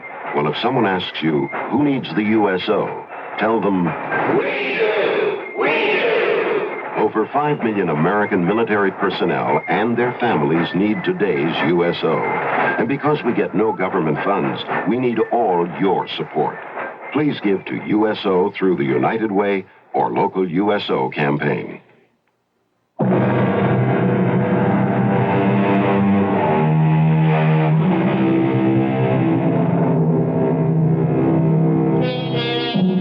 The great Ferlini is dead. His waterlogged body, still loosely bound in rope, still encased in a canvas bag, which became his shroud, still in the steamer trunk, which became his coffin, has been removed from Lake Paradise. Now it's a time of mourning and a time of questions. I'm really sorry to be bothering you folks at a time like this, but in cases like these, we need to produce certain facts for the coroner's office. You understand? Yes, of course, Lieutenant. It's just that there isn't much to say about Joe's death. Things went wrong. That's all there is to it. Well, that's what we'd like to know. What things went wrong exactly? Oh, how can anybody answer that? So many things can go haywire with an act like that. That's the truth, Lieutenant. An escape act is a matter of split-second timing. Everything's got to be done carefully, precisely. If one factor goes badly, well, you saw what happened. I told Joe not to go through with this. He was just too old for such a dangerous stunt. He'd never tried this water trick before? No, never. No. It was Houdini. Houdini did it. Joe always wanted to do something to make him better known than Houdini. Houdini's been gone a long time. Did he still consider him competition? Yeah, that's the way Joe was. Alive or dead. The only thing that mattered was reputation. Fame. Did you try to stop him from this attempt, Mrs. Fernini? Yes, I did. I did everything I could. I pleaded with him. I begged him. Maybe it was my fault, Lieutenant. Maybe I should have listened to Mrs. Ferlini. But Joe just kept after me about it. His reflexes were too slow. That was the real trouble. Well, that makes sense, I guess, Mrs. Ferlini. But it isn't a fact. I still need a rough idea of what might have gone wrong. I guess that means you'll have to tell me how he intended to get out of that steamer trunk. Well, I don't know if we can do that, Lieutenant. You mean you don't know? Well, I mean, it's still a professional secret. The man is dead, Mr. Roscoe. Yeah, but just the same, I mean, well, you don't know the pride people like Joe Ferlini take in their work, in their methods. If I tell you how he did his tricks, it would be kind of a betrayal. Look, I appreciate how you feel, Mr. Roscoe, but I'm not going to publish any expose on the man. I've just got to supply some answers for the record. Well, I just don't see the point of it. It could have been any of a dozen things. Well, just name some. All right. Obviously, he couldn't get the handcuffs off. The key must have dropped out of his mouth. What key? You didn't find a key? We weren't looking for one. Well, there was a key, all right. Wanda passed it to him before he got into the trunk. But his arms were bound to his side. How could he open the cuffs, even with a key? With his teeth. Joe's done that 100 times. But this time, well, he couldn't make it. Well, we searched the trunk. It was empty. It probably fell out of the trunk when they opened it. It's only a tiny key. A fish probably swallowed it by now. I see. And if Ferlini couldn't get out of the cuffs... He couldn't get out of the ropes, or the canvas sack, or the steamer trunk. And then the air began to give out. Oh, Phil, that's enough, please. That's enough. Yeah, Mrs. Ferlini, okay. I guess that's enough for today. It's pretty obvious what happened, and I guess it'll be obvious to the coroner, too. Death by misadventure.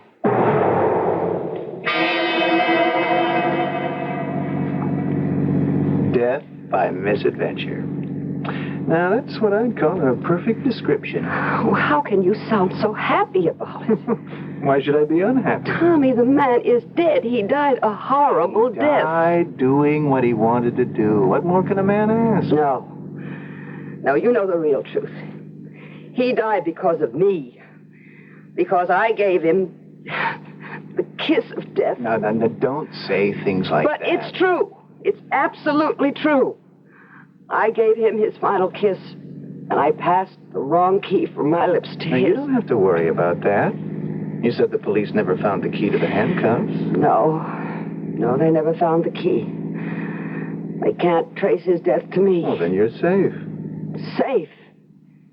Is that what you call it? I killed him, Tommy. You paid him back for a lifetime of torture. He was never happier in his whole life. I never saw him so happy. He thought he was going to be so famous. Look, try to stop thinking about it so much. Do you think I slept a wink last night? All I could think about was the way that trunk looked when it slid into the lake with Joe inside of it.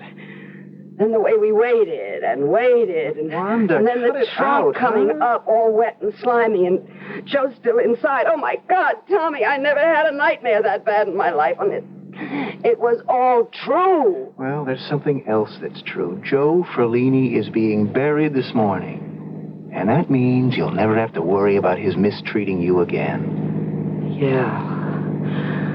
I won't have to worry about living with Joe anymore. Now I'll have to worry about living with myself. You don't have to live by yourself. You've got me now, Wanda. Oh, please, Tommy, not now. I can't listen to such talk now.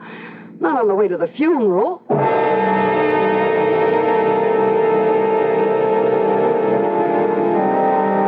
Dear friends, we are gathered here today to consign the mortal remains of Joseph Martin Ferlini to the earth which bore him. Joseph Ferlini was a man of courage and strength, a man who devoted his life to bring pleasure to others. He was, in fact, a man who sacrificed his life to that devotion. He used to say to his audiences, I wish to demonstrate that there is something in the human spirit which cannot be chained. And there is something called the human soul which cannot be kept behind bars. This was Joseph Ferlini, who died performing the work of his life. And who can say... Excuse me? Is this a Ferlini funeral? Right. I beg your pardon? I don't mean to interrupt you, Reverend, but this is the Ferlini service, right? Yes, that's true. Well, I'm sorry to break this up, but I'm from the county coroner's Bill, office. what's going on? I don't know. Let's go see. Really, I can't imagine what this is all I'm about. afraid the funeral services can't continue. You see, we have orders to attach the body of Joseph Ferlini. Yes, but surely... What's going on here? What's the matter? I'm sorry, ma'am. Are you Mrs. Ferlini? Yes? Why'd you stop the service? I have a court order. Now, the coroner is requesting a further examination of the remains. What?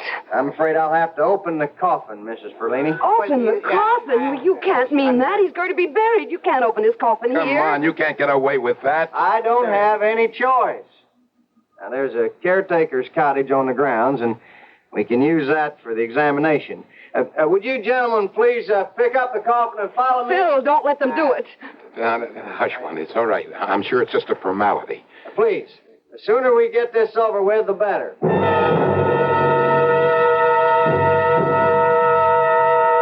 All right, now. Please stand back while I open the coffin. Oh, my God, I don't want to look. Don't let it bother you, Wanda. You saw Joe when he was in the funeral parlor. He'll look just the same now. Would you give me a hand with this lid? Yeah, sure. Whoa, wow. It's empty. Dear Lord in heaven. What did you say? Don't look, Wanda. But he's gone. Well, how could he get out of his own coffin? Gone? Did you say Joe is gone?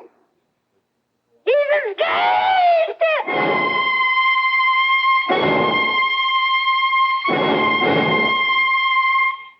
All right, Mr. Roscoe, let's hear the whole story from the beginning. Look, I'm really sorry about this, Lieutenant.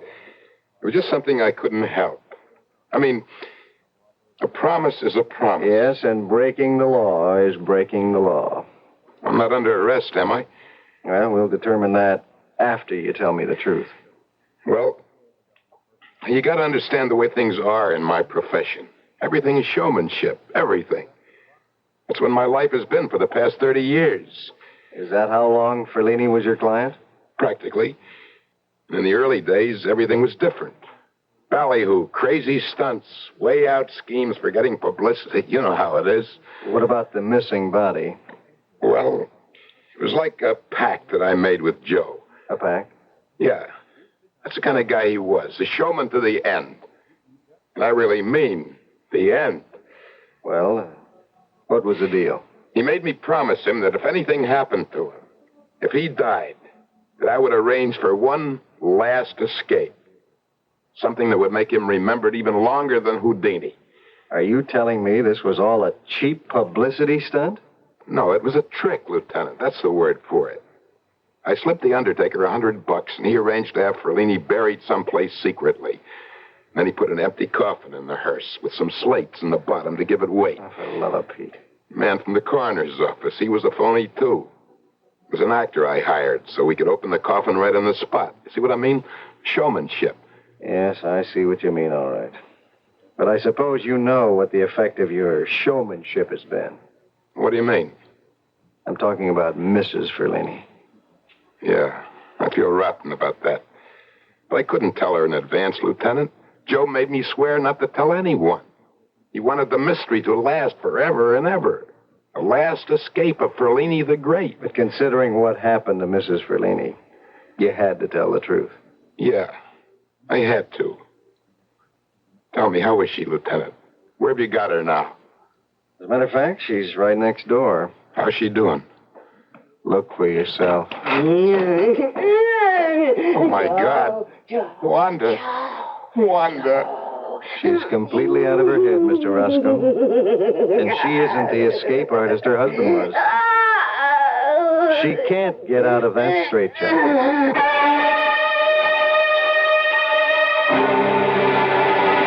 Well, so Wanda Ferlini does go to prison for her crime. But in this case, it's the kind of prison whose bars are created in one's own mind. And it may well be the most cruel and unusual punishment of all. By the way, you may be interested to know that some doctors prefer to call a straitjacket a camisole. I think it's a much more suitable word, especially if it's going to be worn by a lady. I'll be back shortly. Give your hand to a friend. Give your heart to your love. But give your cold to contact. The sooner the better. The common cold is a rotten thing. You miss so much. Sneezing, drips, and congestion can drag you down. Then ask yourself the contact question. 6 or 3 or 1. You'd need 6 cold tablets, 2 every 4 hours, or 3 ounces of Cold's liquid, 1 every 4 hours, or just 1 contact for up to 12 hours continuous relief of those symptoms. That's daytime, then nighttime relief. Both the others have things for aches and fever, and the liquid, something for coughs. Not found in Contact 600 Tiny Time pills. Give your cold to contact. 6 or 3 or 1. Take Contact. Only as directed.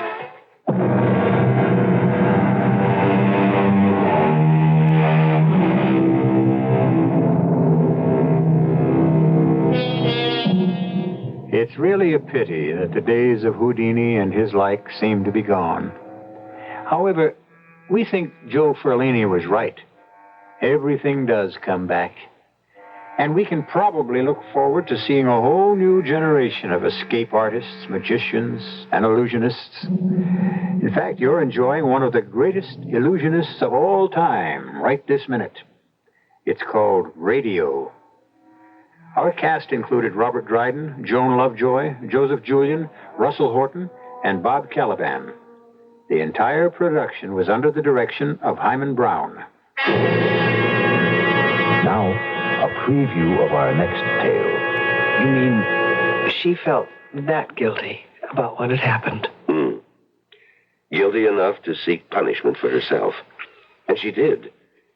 She punished herself by losing the use of her legs. And so your treatment was able to cure her? Yes, I'm happy to say. It couldn't cure me.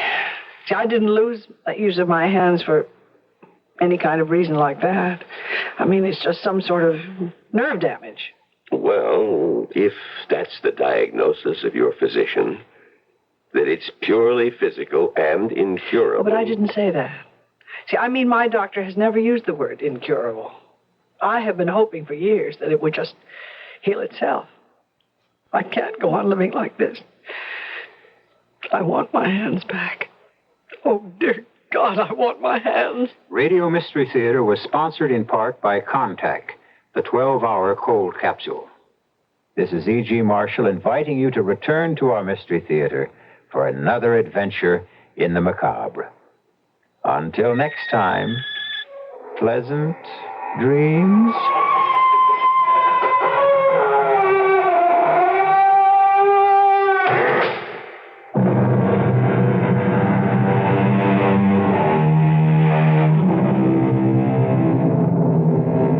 Listen to Mystery Theater again tomorrow night, same time, same station. Stay tuned now for the news next. Bright and beautiful music. This is KIXI, AM and FM, Seattle. 11 o'clock. CBS News. Congress has ended a major confrontation with the White House by approving a compromise measure over aid to Turkey. This is Doug Poling reporting on the CBS radio network. The measure approved and sent to President Ford says U.S. military aid to Turkey can continue until December 10th, as long as no new American war material is sent to Cyprus. Earlier congressional attempts to immediately cut all military aid to Turkey resulted in an impasse with the White House, which delayed the congressional recess for the election campaign. The president has indicated he will accept the latest version of the aid bill, but reluctantly. President Ford is said to view it as an improper interference in Turkey's internal affairs. President Ford has vetoed a bill to expand public access to government documents and records. The president said he felt the measure could have jeopardized the safeguarding of diplomatic and military records. More news in a moment. Are you an unpublished author? Do you have a book-length manuscript ready or almost ready for publication? Or do you know of anyone else who is an unpublished author? If so, Vantage Press invites you to write to a leading New York publisher for a free illustrated brochure titled To the Author in Search of a Publisher. It explains how you may have your manuscript printed and published in a matter of months. Just write to GPO Box 1414, New York, New York. Whether your subject is fiction, nonfiction, poetry, or even scientific, specialized, or controversial, this 52-page brochure shows you how to arrange for prompt publication. To get your copy, write to GPO Box 1414, New York, New York. That's GPO Box 1414, New York, New York. If this is your first book, you'll find this free brochure especially valuable and informative. Write to GPO Box 1414, New York, New York. GPO Box 1414, New York, New York. Appearing before a congressional committee on Thursday, President Ford denied strongly that he made any deal to pardon Richard Nixon in return for Mr. Nixon's resignation. Here's part of what the president said. At no time after I became president on August 9, 1974, was the subject of a pardon for Richard M. Nixon raised by the former president or by anyone representing him.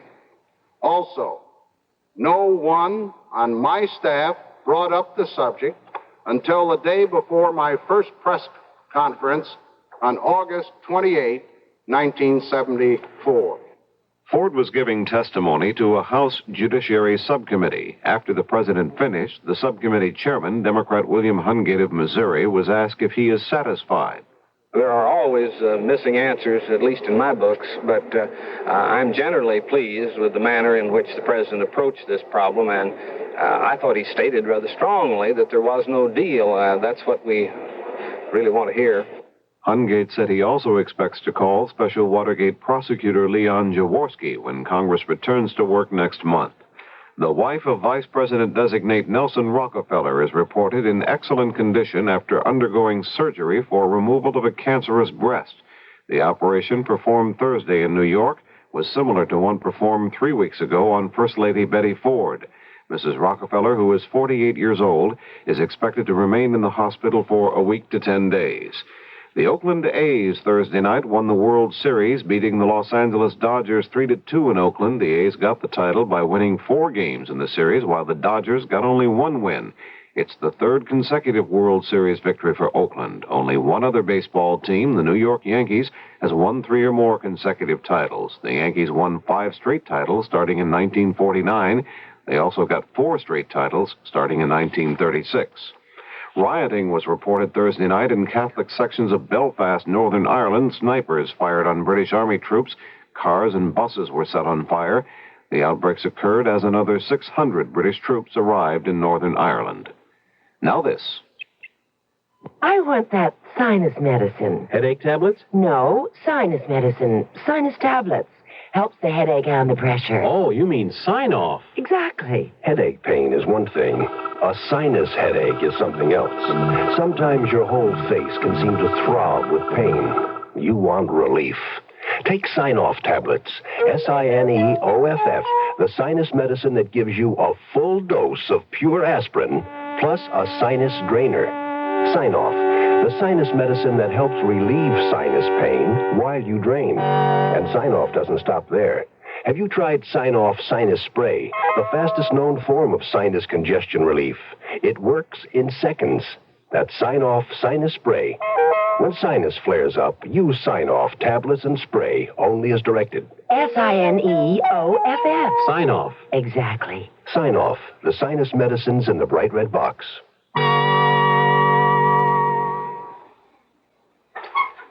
In Italy, more than 10 million workers Thursday took part in a peaceful protest marching through cities to demand protection against inflation and unemployment. Because of the marches, most of the offices, factories, docks, and airports in Italy were shut down. The workers also demanded that Italy's politicians settle their disputes immediately and form a new government. The coalition government of Premier Mariano Rumor fell 2 weeks ago. This is Doug Poling, CBS News. CBS for the Great Northwest, KIXI, AM and FM, Seattle.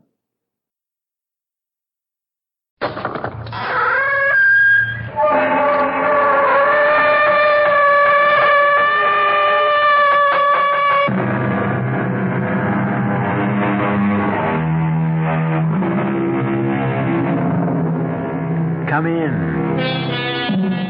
Welcome. I'm E.G. Marshall. Take a chair or stretch out on the sofa, whatever you like. Are you old enough to remember the opening of a popular daytime soap opera? And now, When a Man Marries, the tender story of young married life dedicated to everyone who has ever been in love. Of course, we've changed the title by one word and made it When a Man Marries. But everything is changing so fast these days, that shouldn't surprise anybody.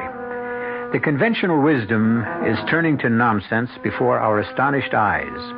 And the day may not be far off when the man, not the girl, walks proudly down the aisle to join his eager bride at the altar. Stranger things have not only happened, they are happening right now. Our mystery drama, Mind Over Matthew, was written especially for the Mystery Theater by Elspeth Eric and stars William Redfield. It is sponsored in part by Anheuser-Busch Incorporated, Brewers of Budweiser, and Buick Motor Division. I'll be back shortly with Act One. Never heard of beer on the rocks? No? Swell. The people who brew Budweiser never have thought ice in your beer was such a cool idea anyway. If you only knew how ice cuts down the head and waters the taste. Oh, a chilling thought. A downright tragedy with Budweiser especially. Budweiser is the king of beers.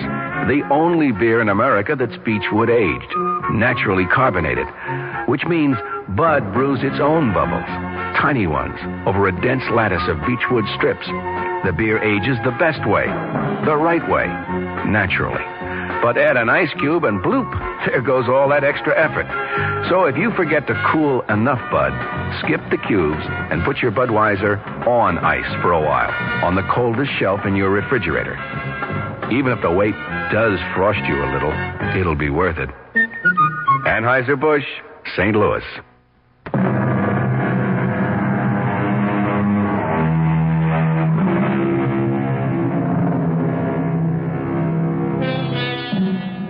Someone who probably knows as little about it as anyone else once told me that if a man hasn't married by the time he's 35, chances are he'll stay single all his life.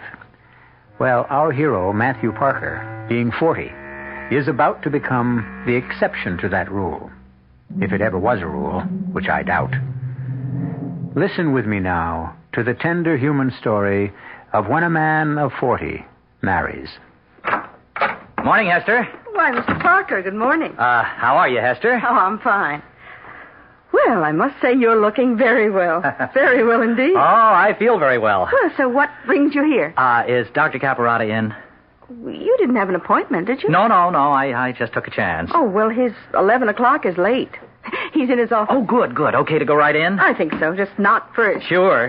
I must say, I've never seen you looking better. Thank you. Yes? Hello, Fred. Oh, Matthew. How are you, fella? Well, you look great. Well, that's what Hester was just saying. Well, she's right. You feel okay? Marvelous. So what do you want with the doctor? Not that I'm not always glad to see you. Well, it's about my warts. Oh, Matthew. On my left hand, you know. I thought we'd about given up on those. Warts are pesky things. Oh, Fred, I can't give up, no. Well, I've tried everything, Matthew. Why don't you just resign yourself? I can't. I'm getting married. You're what? I know. I'm 40 years old, never been married, but, well, I'm in love. Do I know her? Mildred Cavanaugh? Well, she's only 20, Fred, but very mature. Well, her father's a patient of mine. Yeah, but you don't know Mildred. Well, she's never been to see me, no. But... Oh, Mildred doesn't have much use for doctors. No? Well, say, I feel that way myself sometimes. Yeah, Mildred says whatever's wrong with her, she can cure herself. Uh-huh. How does she manage that? By the force of her unconscious will. That's what she says, Fred. I don't necessarily believe it. Mind over matter, eh? Something like that. Oh, she's a very healthy girl.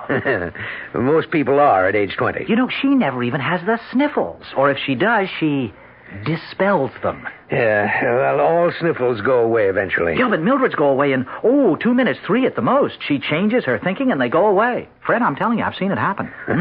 Matthew, any doctor is a fool who denies the power of the mind over the body, and I certainly don't. You won't tell Mr. Cavanaugh I was in to see you, will you, Fred? Well, I don't see why I should mention it. Well, he might say something to Mildred. So what if he did? She'd kill me. Surely not that. Well, she's pretty violent on the subject. She says once we're married, I won't have any pains or sicknesses of any kind. She'll see to that. What is she, some kind of a witch? Oh, she's a sweet, lovely girl. And, Fred, I do feel better. I mean, healthier and stronger since I've known her. I think a sweet, lovely girl at 20 would make me feel better, too, Matthew. Yes. Your 11 o'clock is here, Doctor. Okay, I'll leave. About my warts. Fred, we're getting married in a church. You know, it's very dressy and all that. Well, you'll be wearing gloves, Matt. Nice, clean, white gloves. Well, yeah. Forget about the warts. That's my advice to you. All right, if you say so. I say so. Look, I don't suppose I'll be seeing you from now on. Listen, we're still friends, aren't we? Of course. Well, I don't want to hold you up. So long, Fred. Goodbye, Hester. Good luck, Matthew. Goodbye, Mr. Parker. Well, why won't he be seeing you from now on, Doctor? Well, he's marrying a young lady 20 years of age who doesn't believe in doctors. Oh? What does she believe in? Mind over matter. Or I should say, mind over Matthew.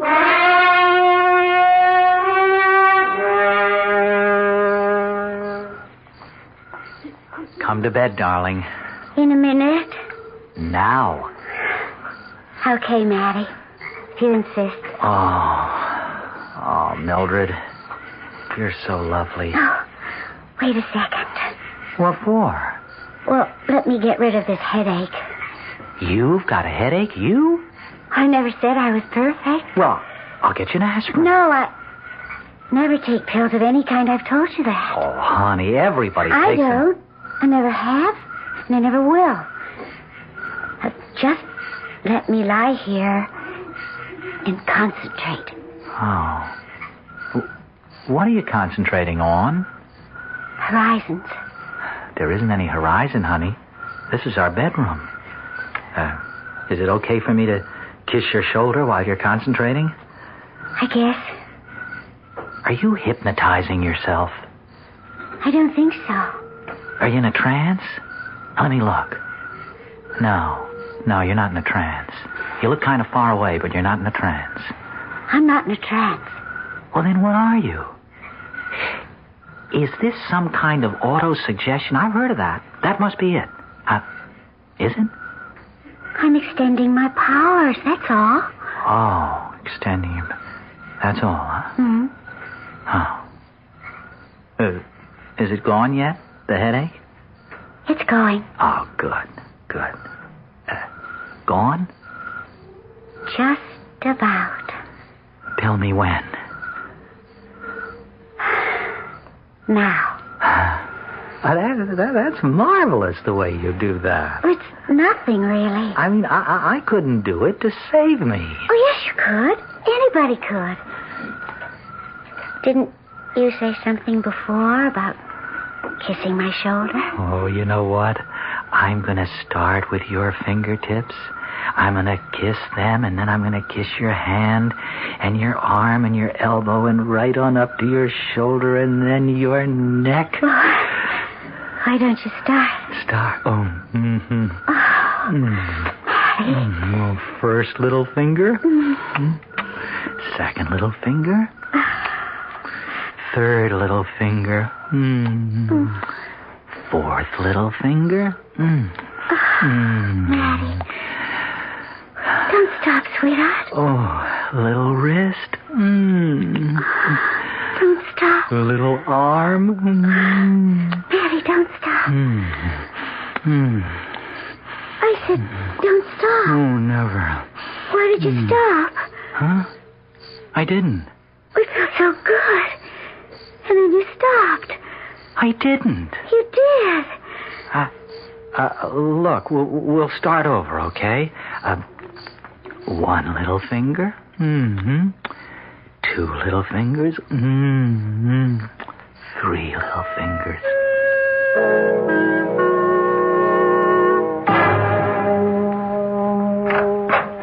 Morning, Hester. Why, Mr. Parker, hello. The doctor in? He's on the phone, but he'll be through in a minute. Well, long time no see. Married life agreeing with you? Oh, boy. Yes, it's agreeing with me. You look awfully well. Oh, I am awfully well. I guess a wife was just what you needed. Well, this wife was. She's very young, the doctor tells me. 20. Pretty? Oh, she's very pretty. Oh, isn't that nice? Oh, the doctor's off the phone now. You can go right in. Thanks. Come in. Well, Matthew, good to see you, fella. Hello, Fred. Well, for Pete's sake, how are you? Wonderful, just wonderful. So this is not a professional call, eh? Good. In a way, Fred, it is. Oh, something wrong? No, something right, I think. Fred, I think my warts are going away after all this time. Well, let's have a look. Yeah. See? Don't they look better to you? Yes. Yes, I do. Mildred's been working on them, Fred. Working on them? How? Oh, not medically, Fred. Spiritually. Oh? They're like you said, mind over matter, but they are better, aren't they, Fred? Yes, definitely. They've been disappearing one by one. That's what puzzles me. Huh? Why? What puzzles you? Well, warts don't disappear one by one, as a rule. Warts are small tumors on the skin formed by enlargement of the papillae. Well, why shouldn't they go away one by one? Because medically, that's not the way it works. They disappear all at once, together. At least that's been our medical experience. Well, your medical experience must be wrong. Huh? Maybe it is this time. Medicine has nothing to do with it, perhaps. You mean it is Mildred that did it? Well, I was never able to do it, that's for sure. Mildred did it by the force of her unconscious will? Well, I wouldn't know about that, but as I've told you, every doctor makes a little bow in the direction of mind over matter. Yeah, but is it Mildred's mind or my mind? Well, who knows? Well, I wasn't ever able to do it before. Matthew, I heard of a boy once who had warts. A lot of them. And his mother was in despair over it. But you know what she did? She told him she'd give him $0.25 for every wart. You know what happened? The warts fell off one by one. Cost the lady about $15. One by one, they disappeared, like mine are doing. Did the boy's warts ever come back? Not that I know of. He and his mother left town shortly afterwards. It got a little uncomfortable for them. Everybody was saying she was a witch. Is that what they called her? Not that I think she was, necessarily. Fred, how do you tell a witch? Oh, I don't know too much about that, Matthew. Why don't you ask Esther? She knows everything there is to know about witches. Well, I'd rather not talk about it to Hester, if you don't mind. Why can't you tell me? Well, all right. Witches are very nice people, actually. So Hester says. I mean, they're not like sorcerers. Sorcerers tend to be malevolent, mean sort of people, making blood sacrifices and all that, weaving spells, concocting potions, holding rituals, all that sort of thing. That's sorcery. But witchcraft, well, witchcraft doesn't go in for any of that, Hester says. Witchcraft is just the use of our unconscious powers. The unconscious will. Yeah, the unconscious force or urge, or, well, whatever. But Fred, how do you know who's a witch and who isn't? Well, you really should ask Hester about that. No, please. I want you to tell me. Well, for one thing, Hester says that a true witch always has one spot on her body which feels no pain at all, which is completely insensitive. Insensitive to pain. One spot. That's what she says. Fred, would it follow that this one spot on a witch's body that is insensitive to pain, Fred, would that spot be insensitive to pleasure, too? Well, I suppose it would. Why, Matthew? Oh, Fred, I think it's possible. I think it's just possible I married a witch.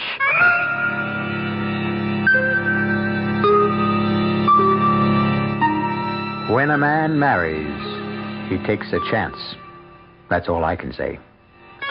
He can marry a woman with a better mind than he has, which is humiliating, or he can marry a woman with a mind inferior to his, which is boring.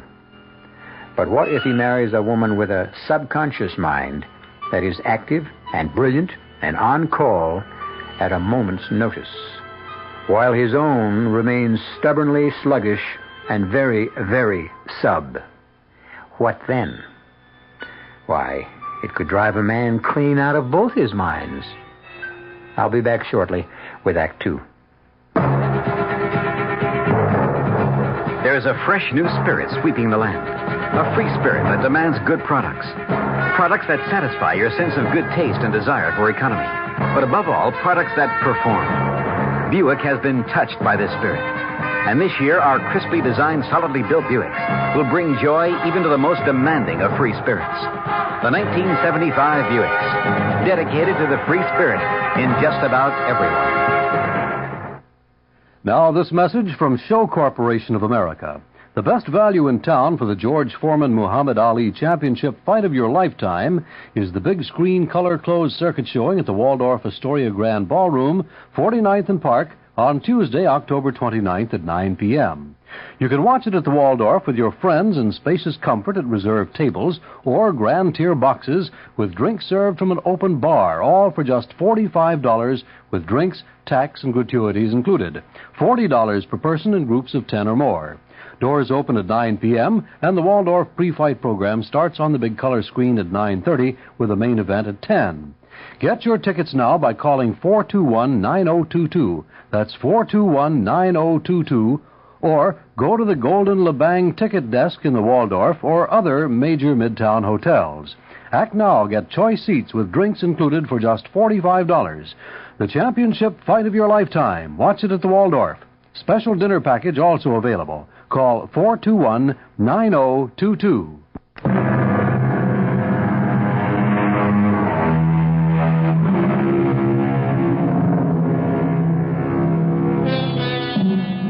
Our 40-year-old hero, Matthew Parker, has married a 20-year-old lady with an insensitive area on her right arm just above the elbow and a powerful subconscious mind. Matthew, on the other hand, has warts on one hand and a subconscious mind which has not shown signs of life in years.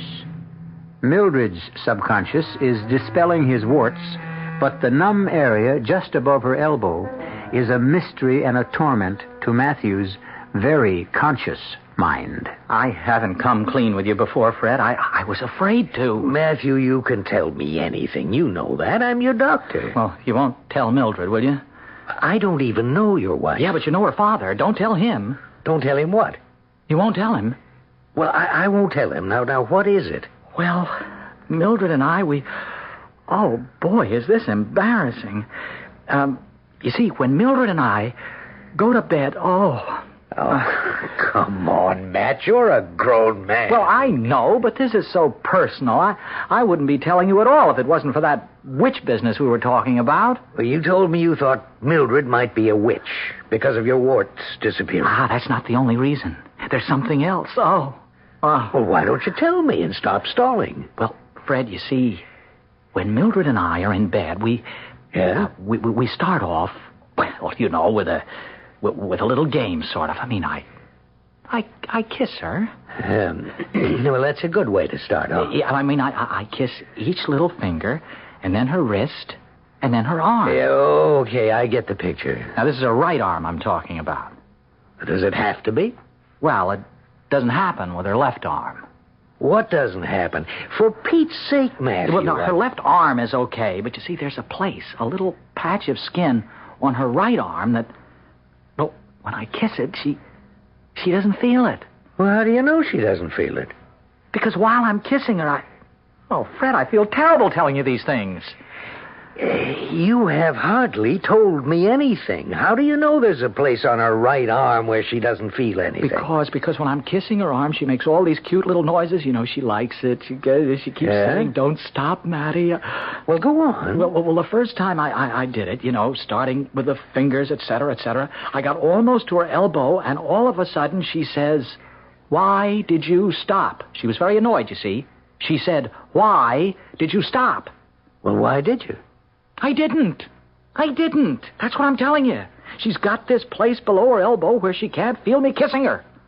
Last time I saw you, you said that witches sometimes have a place on their bodies where they don't feel pain. Now, you remember that? I remember. And I asked you, did that mean they couldn't feel pleasure, too? And you said you suppose so? Well, I thought I'd make sure, so next time, instead of kissing her, I started giving her little bites. Bites? Well, I mean, not enough to really hurt. Not much, anyway. Oh, she loved it. They were more like nibbles, really. I see. Oh, Mildred was crazy about it. She kept saying, "Don't stop, Matty," just like before. And then the same thing happened. When you got to just below her elbow? Yes, I got to the same place just below her elbow, and all of a sudden she said, "Why did you stop, Matty?" Fred, I couldn't believe it. I simply couldn't believe it, so I gave her an extra hard bite. Yeah? Fred, she didn't feel it. Well, I'll be... Fred, you think she's a witch? Well, how do I know? Well, you said one spot that didn't feel pain. I don't know if that's true, Matthew. Hester told me that. Well, I've got to know. Why do you have to know? Well, because I do. I mean, it's one thing to marry a girl 20 years younger, but then to find out she's a witch, I mean, it's spooky. Yeah. Look, I'll tell you what, Matt. Why don't you ask Hester? I can't talk to Hester about my own wife. Well, just tell her that you've gotten interested in witches. Well, won't she think that's kind of peculiar? Witches are her favorite subject. She'll love talking to you about all that stuff. Well, I hope that's all it is, stuff. Go on. Go talk to her now. Right now? Yeah, I think she's back from lunch. Yes, she is. You want me for something, Doctor? No, but Mr. Parker does. He wants to ask you a few questions. Well, fine. Go ahead, Matthew. Okay. Well, what can I do for you, Mr. Parker? Well, Hester, Fred tells me you're interested in witches and that sort of thing. Well, I'm interested in witchcraft, yes. It's a fascinating subject. Have you ever known a witch? I think I've known several. Well, tell me, did they have places on their bodies that felt no pain? You know, no pain at all? I suspect they did. Unfortunately, I never got close enough to find out for sure. Well, that's the ultimate test, of a witch, that this completely insensitive spot. Can it be anywhere? I mean, does it have to be in any particular place or on her? I mean, on the body? Oh, any place at all. Like an arm? Any place. Oh, I see. Thanks very much. What? Is that all you wanted to know? Well, Hester, is that a sure sign that the person is a witch if there's this one spot that doesn't feel pain? And doesn't bleed. Doesn't bleed?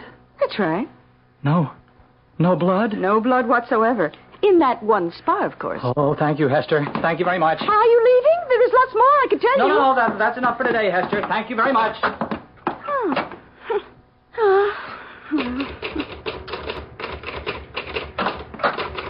Mr. Parker left? Oh, yes, he left. He find out everything he wanted to know? Well, it wasn't much. I thought for a minute he was really interested in witches. There's so much I could have told him. It would have been a pleasure. But all he wanted to know was about the place on a witch's body that feels no pain and doesn't bleed.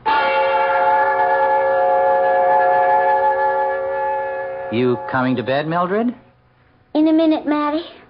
I've got a stomachache. Well, maybe you ought to see a doctor. Well, you know how I feel about doctors. Yes, I know. But no, don't worry. My stomach will be all right in a minute. It's getting better all the time. Now, just let me concentrate. There. It's gone. All gone. Move over, darling. You sure you're all right? Oh, I'm fine. What'll it be tonight? Kisses or nibbles? Which would you rather? Nibbles. I love those little bites. They get me all excited. Okay. Now, first the fingers. One little finger. Two little fingers. Three little fingers. Oh, that's lovely. Don't stop. A little hand. Little wrist. Oh, Mary. Little arm. Oh, yes. Don't stop. I said don't. Why do you always... Oh, Mildred, forgive me for what I'm about to do. What are you going to do, Matty? I already did it. Did what? You didn't feel it. Feel what? And you didn't bleed.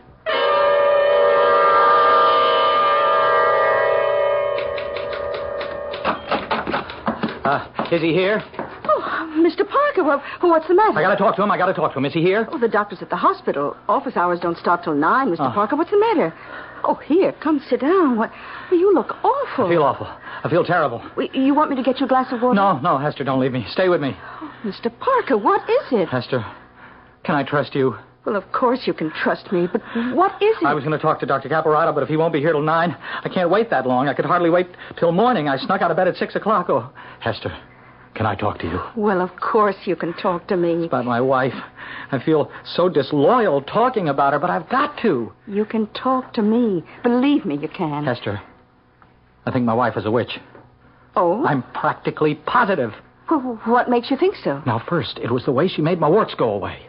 You knew about that? The doctor told me. Then the way she makes all her own pains and things go away. Well, just last night she had a terrible stomachache, really awful, but she applied her subconscious will to it, and it went away. Just like that. Well, witches can do that. That and more. Well, I wouldn't have left her to come here if it hadn't gone away. I mean, I wouldn't have, no matter what she said, but she said she was fine, so I came. You think she's a witch just because her stomachache got better? Oh, no, that's not all. Oh, well, what else? Well, you remember when I was here the last time? You told me that a witch's body had a place on it that felt no pain? That's true. And that didn't bleed? Yes. Well, Mildred has a place like that. Well, how do you know? I know. Because I bit her. You bit her? Oh, yeah. You mean just walked up to her and bit her? No, not exactly, but I bit her. I bit her. Hard. Well, how did you know where to bite? Hester, please, never mind. I can't go into all that, not with you. But I knew where to bite, and I bit, and she didn't feel it, and she didn't bleed. Not one little drop of blood. Well. I mean, it scared me so I couldn't make love to her. I told her I had a headache. She wanted to concentrate on it and make it go away, but I told her no, I wanted to keep it. That made her mad. Oh, naturally. Oh, Hester, what am I going to do? Well, what do you want to do? Well, I can't stay married to a witch. Witches can be very nice, you know. Well, I'd always be looking at her and thinking, holy cow, she's a witch. Matthew, may I call you Matthew? Oh, certainly. We've known each other so long. Look, Matthew, witches are people, flesh and blood people. The magical power they have only means they have a greater grasp on reality than other people. They have greater use of their extrasensory powers. Real flesh and blood? Of course. You see, witches live on the higher levels of consciousness, that's all. Well, I'll try to get used to the idea. Oh, once you do, you'll love it. Huh? Well, I guess I better go home. Oh, must you? Do you think I should tell Mildred I know she's a witch? I wouldn't. It's possible that she doesn't even know it herself. Yeah, she is very young. Maybe she hasn't found out. Yeah, I'd better go home. She really had a terrible stomachache last night. Oh. You know, for a witch, she certainly gets a lot of aches and pains, more than I do, really. Well, she's only human, Matthew. Well, thanks, Hester, for talking to me. It helped a lot. Oh, I'm glad. Here, let me take you to the door. Oh, I'm all right, really. Oh, sure you are. Thanks again. I'll be fine now. Who's that? Who? Where? Crossing the street. Boy, it's Mildred. Well, is she coming here? Yeah, it looks like it. She looks like she's in a hurry. She shouldn't cross the street in the middle of the block. That's right. No, she's up. Mildred! Mildred, look out! The truck! Look out for the truck, Mildred!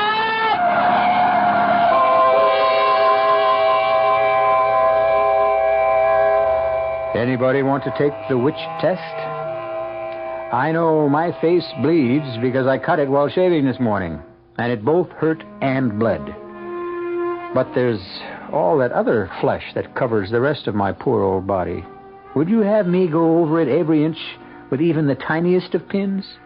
Thank you, but no.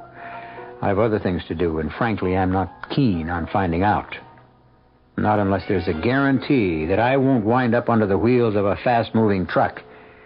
We'll come back shortly with Act 3.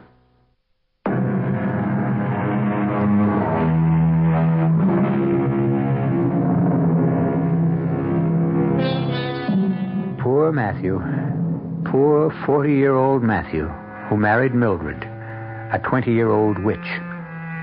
Poor Mildred, who could make warts vanish and dispel her own aches and pains by sheer force of concentration, but who died suddenly and carelessly, albeit painlessly, under the wheels of a 2-ton truck.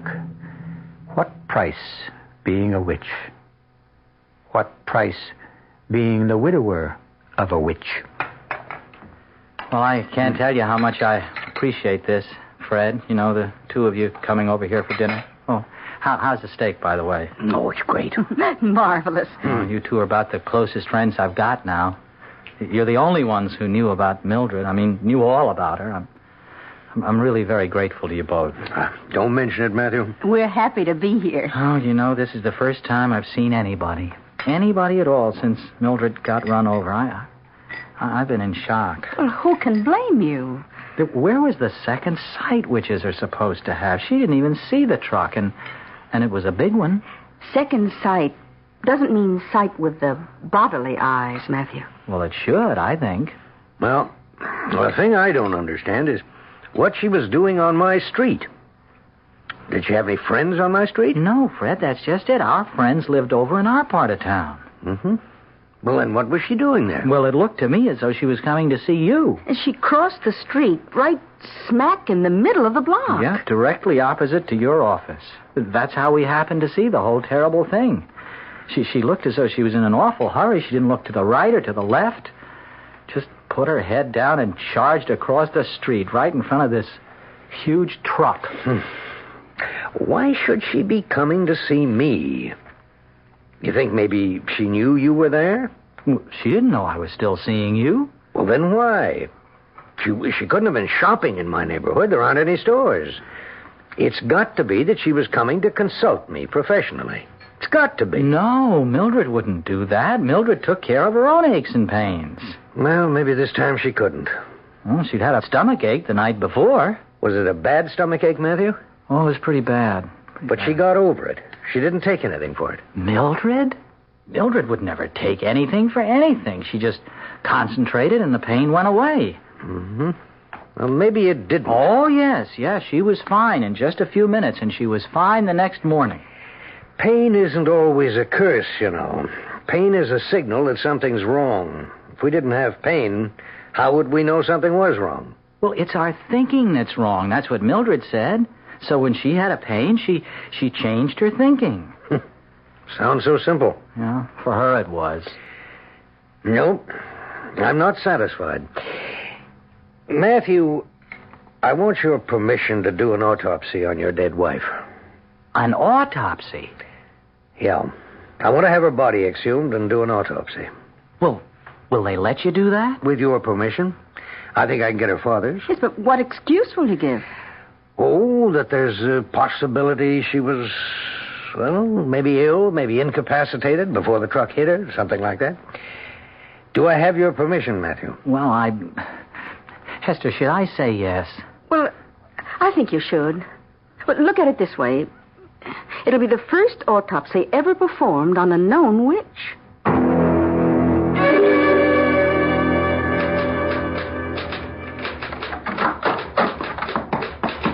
Hello, Matthew. Hello, Hester. And how are you? Oh, I'm not too good. I'm sorry. Is anything wrong? In particular, I mean? Oh, I miss Mildred. Well, of course you do. You know, it's a funny thing. I was a bachelor all my life. I mean, I was 40 when Mildred and I got married, and we weren't married very long. You'd think I could just go back to being single. Well, I guess it doesn't work out that way. No, not for me. The only really good time I've had since Mildred died was the night you and Fred came to dinner. Oh, that was very nice. Did you really enjoy it? I know I'm not much of a cook. Oh, I loved it. Well, good. Maybe we could do it again sometime.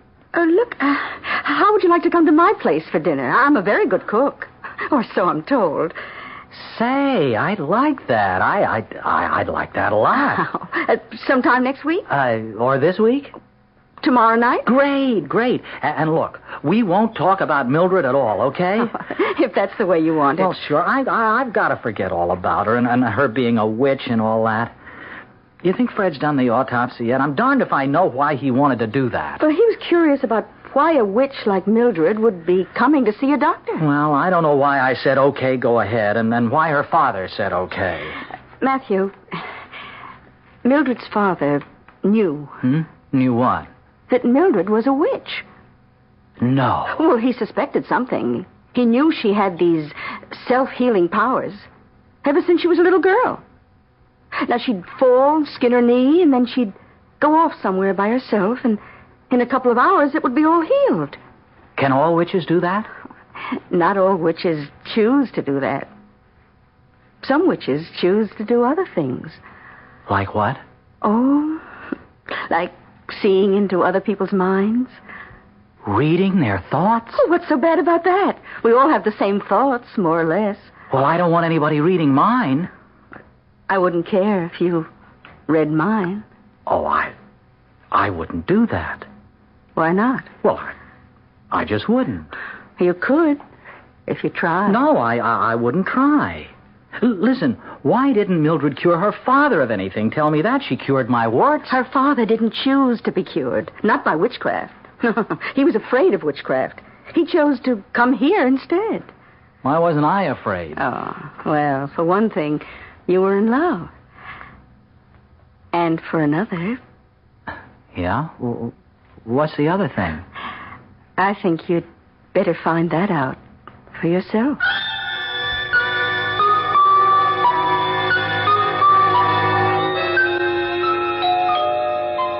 Coming. Oh, hello, Fred. Hello, Matthew. Come on in. Thanks. I was just going to have a drink. Would you join me? Okay. Good. Hey, what brings you here? Not that I'm not glad to see you. I wasn't looking forward to drinking alone. It took me long enough to get married, but now that I've been married, I don't care too much for being alone. Here you go. Here's your drink. Oh, thank you. I don't suppose you could stay for dinner, could you? I've got plenty. No, my wife's expecting me. Oh, that's too bad. Well, but you're lucky you got a wife. Yeah, I know. You know something? This morning when I was having breakfast and reading the paper, I got so darn lonely, I just started to cry. I didn't even know I was crying, but all of a sudden I couldn't read the words, not even the headlines. I ran out of this place so fast, I went over to see you. Yeah, Hester told me you were there. Hester and I had a nice talk. It picked me up a lot. Oh, and you know what? She's going to cook dinner for me. Well, that's nice. Tomorrow night. I'm looking forward to that. And Fred, you know what she told me? She said Mildred's father has known all along that she was a witch, or that there was something, well, odd about her, self-healing powers ever since she was a kid. Yeah, that's right. That's why he agreed to the autopsy. Oh, yeah, the autopsy. Yes, I've got the results. Yeah? Matthew, your wife had a ruptured appendix. You mean... But she said it was just a stomachache. Well, she was wrong. But, Fred, she made the pain go away. She told me so. She was telling the truth. Well, it must have come back then. And this time, she couldn't make it go away. She panicked. Her witch's powers failed her. Well, let's say she just overextended them. And she was on her way to see you. Peritonitis had set in.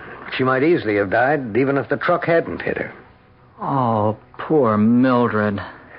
Hell, Like I told you, Matthew, pain does have its uses. Or what are doctors for?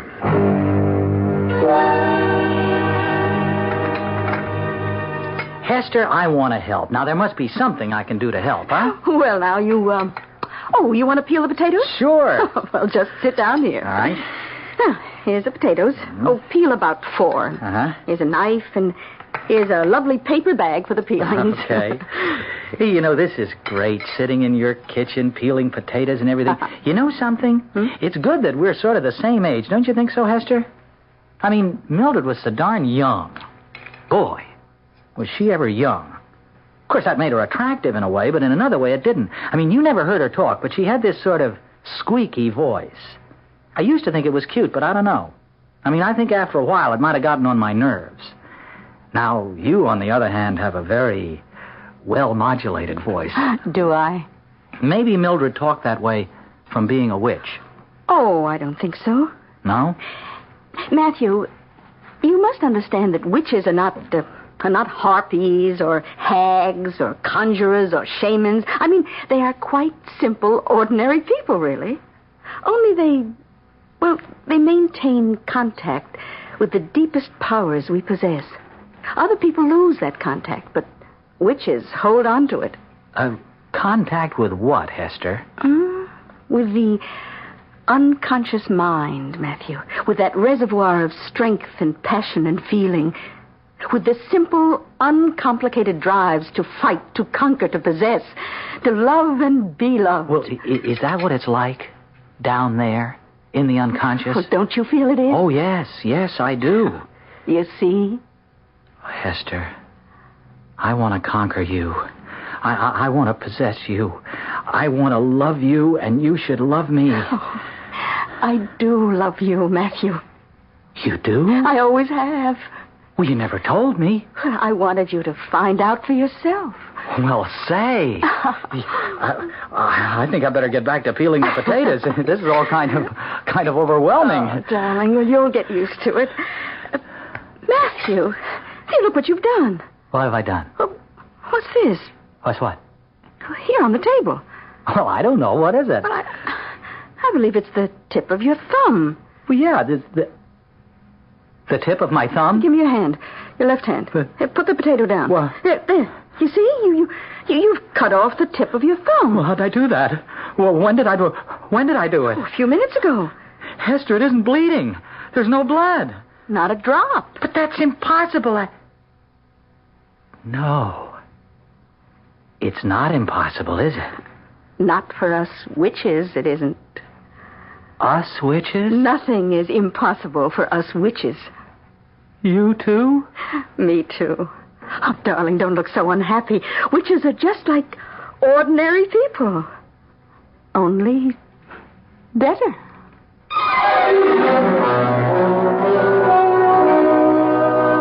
Witches are just like ordinary people, only better. You know, that sets me to thinking. Not always, but at various times, I have felt that I was, far from ordinary. The feeling never lasted very long, but while I had it, it was very intense. Could it be? Oh, no. And yet, perhaps it's true. I am a witch. And you? How about you? I'll be back shortly. If you take a look at the 1975 cars, you'll notice a European influence. And there are some new American cars that rival the Europeans. One being Buick's new Skylark SR, with its touring car interior and spirited little V6 engine. But don't think of the Skylark SR as a European tourer. We're proud of the fact that it's a Buick. You will be, too. Buick, dedicated to the free spirit in just about everyone. Dodge is right on target with great buys. See the friendly Dodge boys. They're good guys. Surround yourself in quiet elegance for 1975 in the Dodge Royal Monaco Brougham. Never more beautiful than now. Royal Monaco Brougham. Luxury you can afford to enjoy. Dodge is right on target with great buys. See the friendly Dodge boys. They're good guys. We've got a full line of Dodge Monacos, including wagons. So come in. Experience the comfort, convenience, and luxury of Monaco. The Dodge Boys have what you're looking for in 75. See the friendly Dodge boys. They're good guys. The CBS Radio Mystery Theater presents...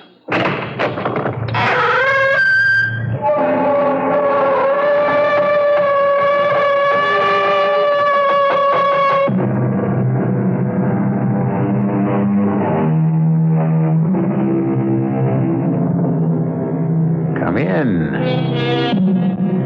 Welcome. I'm E.G. Marshall. It's only human, I expect, to envy the wealthy, the successful, the newsworthy.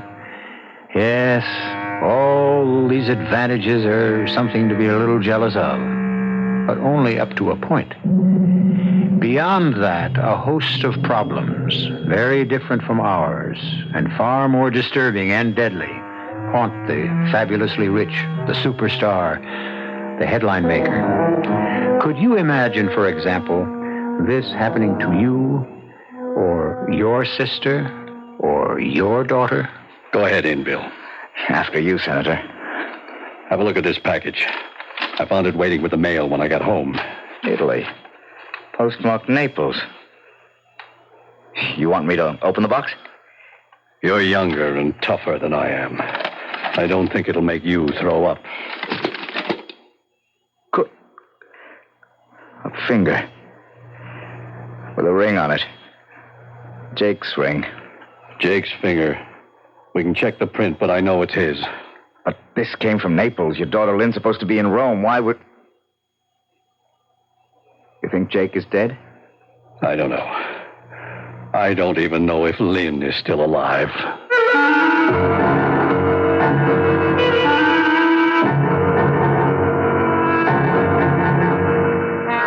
Our mystery drama, See Naples and Die, was written especially for the Mystery Theater by Ian Martin and stars Michael Wager. It is sponsored in part by Buick Motor Division and Anheuser-Busch Incorporated, Brewers of Budweiser. I'll be back shortly with Act One.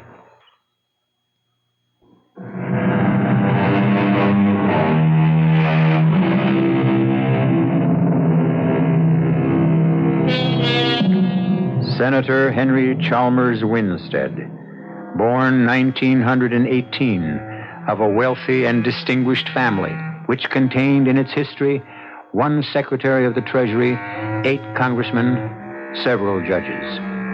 Senator Winstead, chairman of the Senate Judiciary Committee, and certainly his party's nominee to run for the next president of the United States. A man to be envied? Let's find that out from someone who knows him perhaps best of all, Bill Desmond. When the senator calls, I jump. He's that kind of man. He never orders, just asks. You never refuse. Not out of fear or ambition, out of respect, admiration. And if you'll accept the word in its proper context, love. That's why I was there, looking with a churning stomach at that grisly present from Naples and listening to the phone ring. I want you to listen in on this, Bill. Take it in my study. But don't let her know she's being monitored. Senator, if it's Lynn, Please, Bill. Everything I have in the world may be at stake. Okay, sir, I'm with you. This is Senator Winstead. I want to talk to Miss Beth Chalmers. If there's any question, tell her that her father insists on talking to her.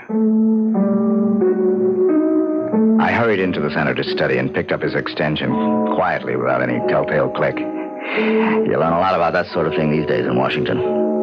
They'd just started to talk. Lynn? Yes, Daddy? There really isn't anything funny about this, Lynn. Why did you refuse to take my call? Well, I thought you might be some smart aleck reporter that had, what's the phrase of choice today? Cracked my cover. Blown it. Oh, is that all? What else? Where are you, Dad? In Washington. Was something wrong? You can tell me that in person. I want you home on the next plane. Lynn, did you hear me? How could I miss? So did most of Rome. May I ask you why I'm being bullied like a witness before one of your subcommittees? If it hadn't been for special circumstance, I wouldn't have been soft enough to allow you to go barging around Europe alone and, well, confound it, I really despise the word. Incognito. But it's such a lovely word. It's so romantic. It's my affair. The word I get from my sources is exactly that. Affair. Daddy, I'm 25 years old. Isn't that way beyond the time it's anyone else's business? Vittorio Tedesco is a criminal. Why? He's been cited by one of my subcommittees for income tax evasion. Who isn't these days? Well, now, that's pretty childish for 25, Lynn. And you're pretty damn self-righteous. How'd you feel if Vic and I came on home and got married? You do me a favor. Bring him. The moment he sets foot on U.S. soil, he'll be indicted for income tax evasion, and that's only the beginning. You don't know Vic, Dad. I think you've been witch hunting too long. What I'm beginning to feel is that I'm hunting one right now. You get yourself home here alone, or I'll come and get you. With Congress in session? Aren't you afraid the country would fall apart without you? I'm sorry, Daddy, but you can't make me jump like all the disciples anymore. I'm going to do what you did. I'm going to make my own life. Don't you hang up on me. Mom left me independent. You brought me up to be that way. Nobody knows who I am here, and I'm about to get out of your way for good, and I won't surface till you have everything you want. Ciao. Lynn? Lynn? Damn it. Bill, you're still on? Yes, sir. You better get in here. What we need is a council of war.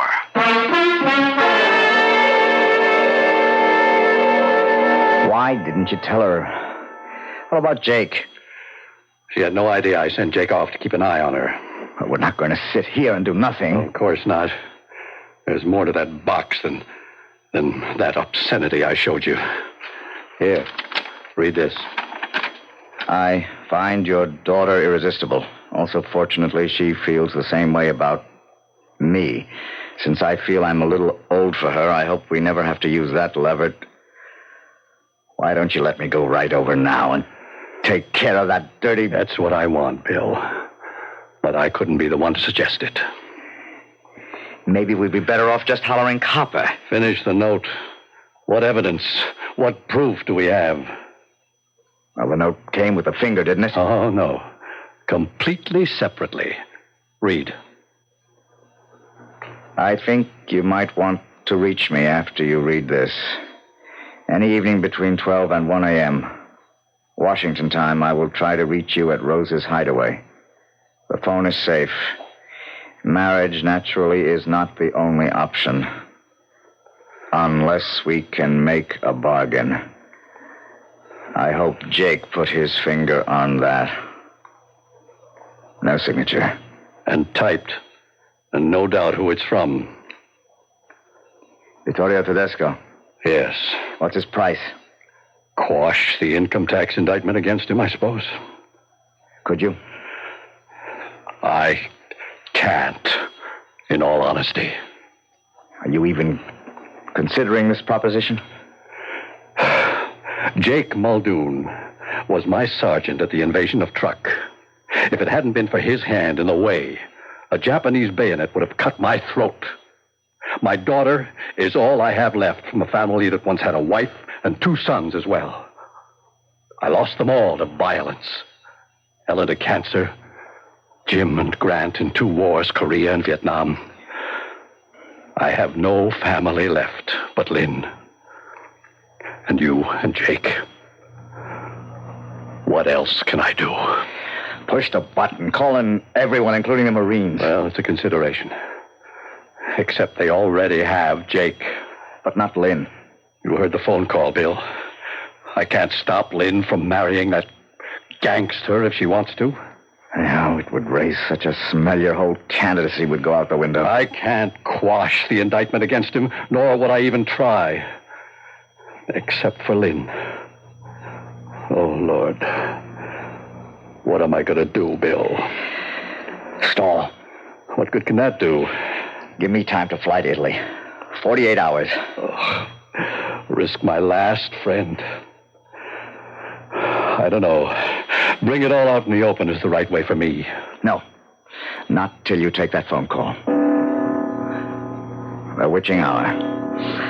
Well, let's head for the witch at Rose's hideaway and check out just what Tedesco really expects to get. Senator Winstead, in spite of his prominence and enormous know-how, is a babe in arms when it comes to the dirty work. That's my department. I was halfway to being a lawyer when my folks tangled with a truck. There was only enough insurance to bury them, and I had a kid sister and brother to bring up, so I became a cop. 8 years later, my kid sister and brother were independent, and under the police program, I got my lawyer's degree. While I was getting it, I met Lynn Winstead and her father. It was a case of love at first sight all the way around. What we all should have had was second sight, to see where it was leading us. Don't be shy, fellas. Just waltz on in. This is a friendly inferno. And just super hell for kicks. The door on the left's my office. Just head for there.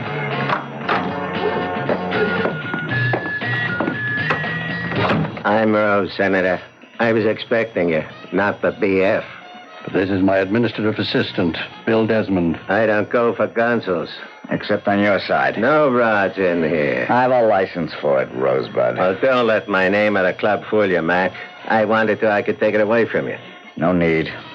We're only here for a phone call. The Senator, not you. Bill is in on all of this. I brought him in. I don't know, but... Hold it. Just remember, this is my territory. No funny moves. Like otherwise, the morning paper gets a tip. Senator Winstead was frequenting a gay bar. You'll forget it, Bill. Yeah. No, that's fine. Put it through. Then switch it on my office phone. A certain party looking to reach you, Senator. Now, the next time this phone rings, he'll be on the line from overseas. You want to tell your bully boy here to join me at the bar for a drink so as you can have some privacy?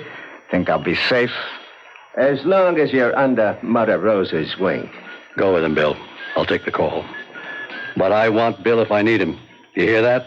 Yes, sir. We'll handle him with TLC. Tender loving care, sir. It's the nurse's credo. It had better be the way you're handled. Hello? A call from Naples? It's your call, Senator. Come on, Desmond.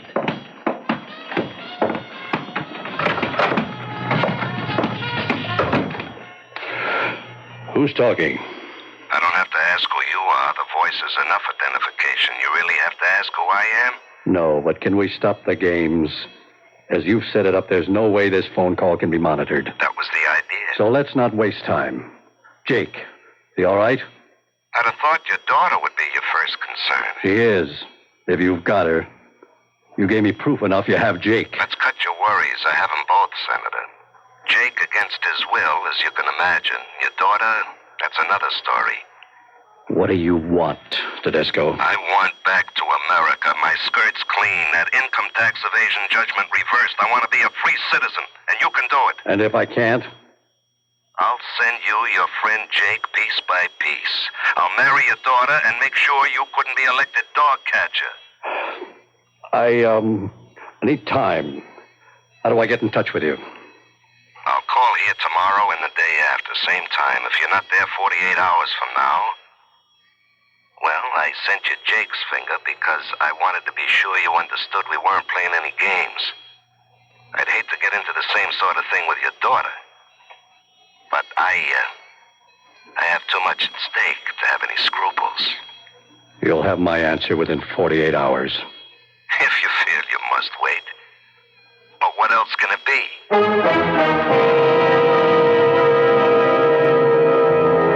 This wouldn't or couldn't happen to you or me. Ordinary people are not called upon to make extraordinary decisions normally. But how will Senator Henry Chalmers Winstead react? Which of his lives, public or private, is the more important? We'll return shortly with Act Two.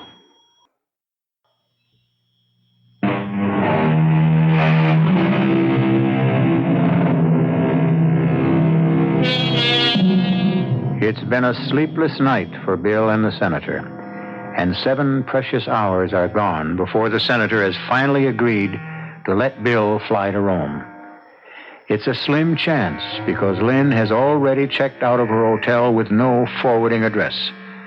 Now, waiting at the airport to catch the first plane out, Bill is joined unexpectedly at the airport. What are you doing here, Senator? I threw a little weight around last night and dug up the number Tedesco called from.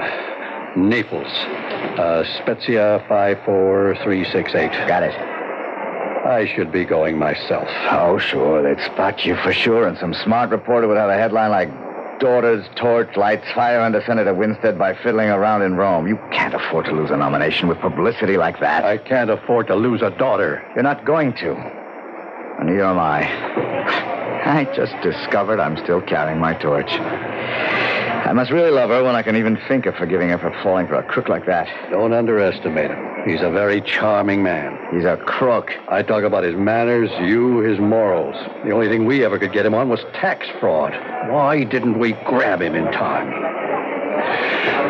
A lot of mistakes, Bill. Why didn't you grab Lynn when you could have? No guts. My daughter scared you? Enough. But not all the way. You. Me? You're a large legend to live up to, Senator. Anyone in your family lives in a glass cage, which isn't much protection. How do you expect to locate Lynn? I'm heading for that Spezia telephone number in Naples. I got some channels of my own. Watch your step, Bill. He fights dirty. So do I.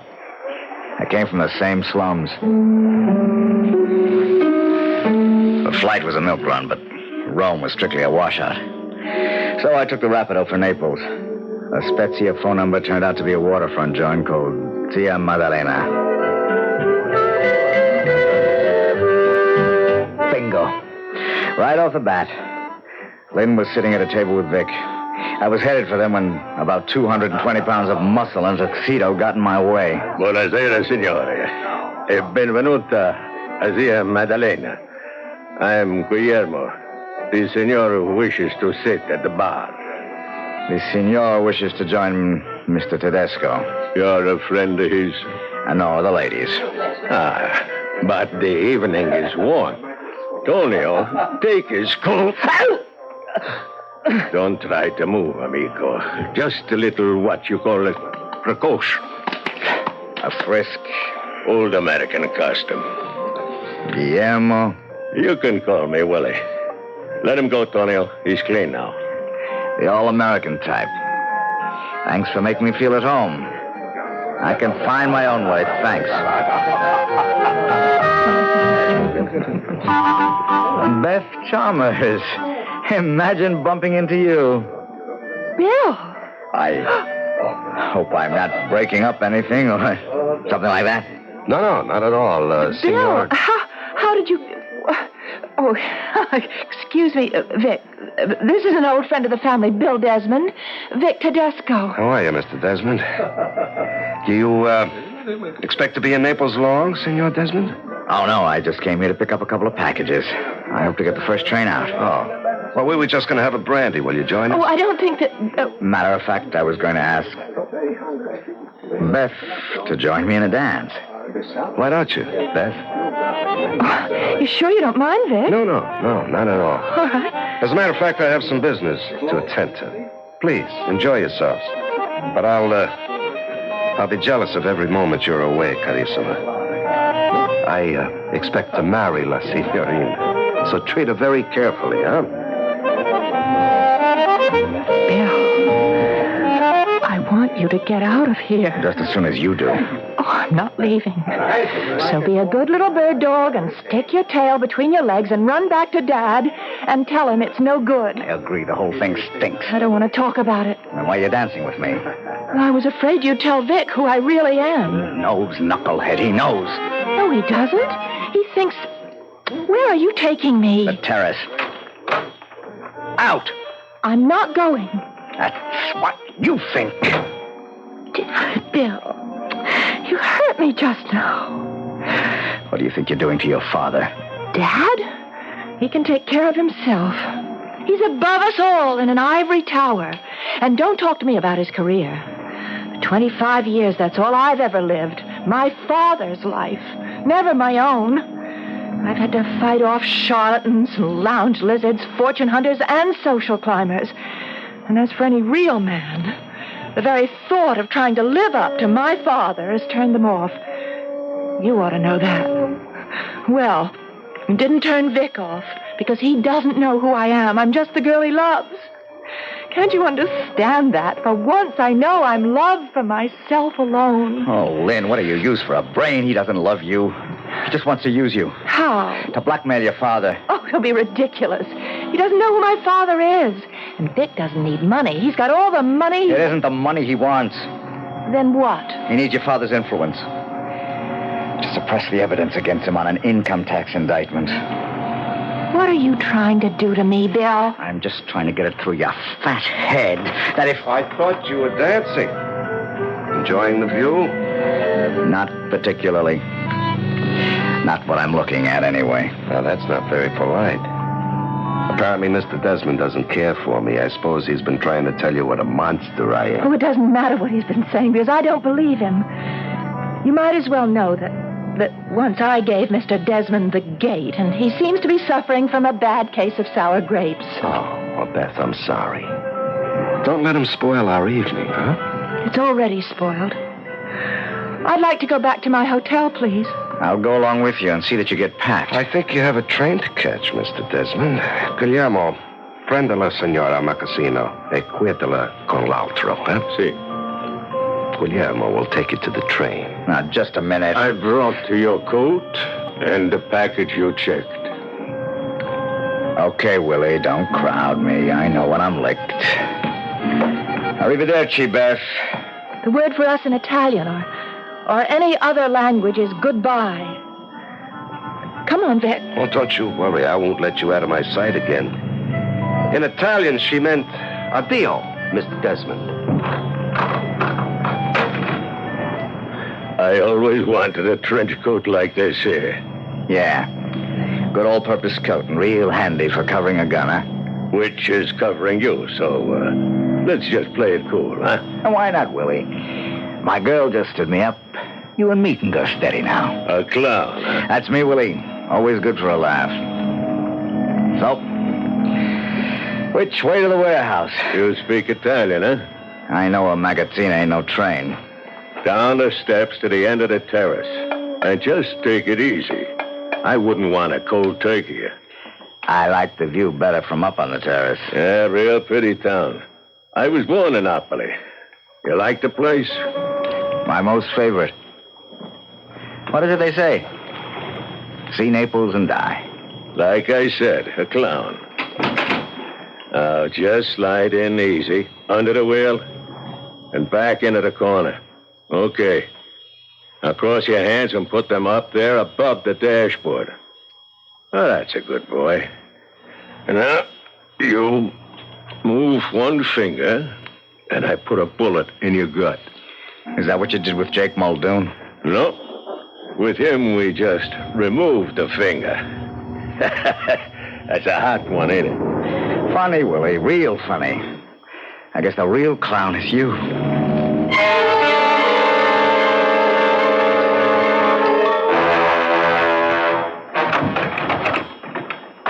Bill Desmond. Well, glory be to God, ain't you the sight for sore eyes? Jake Muldoon. Okay, Jake, you got company. Why don't the two of you have a party? See you for breakfast in the morning. What are you doing here? We got your message, Jake. How's the hand? Oh, I can get along without the finger. But I won't be able to wear the ring anymore. It was Sheila's class graduation. God rest her soul. Don't worry. The senator has the ring. What about Lynn? Oh, I'm so ashamed of myself the way I was taken. Right now, I'm more ashamed of Lynn the way she's let herself be taken. Have you seen her? I have. Maybe I shook her up a little. How do we get out of this, Jake? Oh, you mean the room? I don't see no way. We're 4 floors up, and there's only that skylight I can't reach, and the angle is so steep, you'd never be able to climb to the roof. This window. You see the crossbars outside? I can see something else. What? There's a pole for the power lines not so far off. If I could get out the skylight, I might be able to jump to it. Yeah, it has foot braces all the way down. We'll try it. We'll need this table. Me on top, and you on top of me. I may have a bad hand, but I still have a good pair of shoulders. But I'm not going to leave you behind, Jake. Since I lost my Sheila 2 years ago, there's only been the senator, you, and his little girl. I'm expendable, Bill, like we used to say in the forces. Well, this isn't the Army, Jake. At least they had a kind of decency. There's none here. And I'm looking to do more than try to rescue Lynn from her own pig-headedness. I want to nail that oversexed godfather at the same time. You think I ain't with you on that? Do you know where Lynn is staying here in Naples? Well, sure. Digging that out was what got me nabbed. Okay. Now, if I can just get out of here, I think maybe I could get us all out of this, including the senator. If Lynn will cooperate. She always walked in your footsteps and worshipped the dust blew out of them.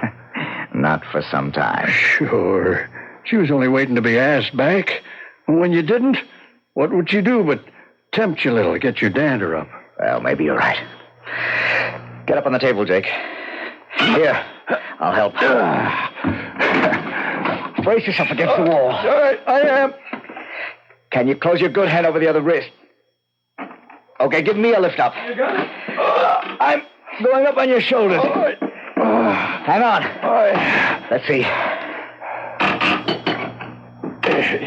You got it open? Yeah. I can get up on the frame and jump for the pole. How are you getting me up there? I'm not. Huh? You couldn't make the jump, not with that hand. Anyway, I've got to come back tonight and be here in the morning. If my scheme works. Give me the hotel address and the room number. It's a long jump. Suppose you don't make it.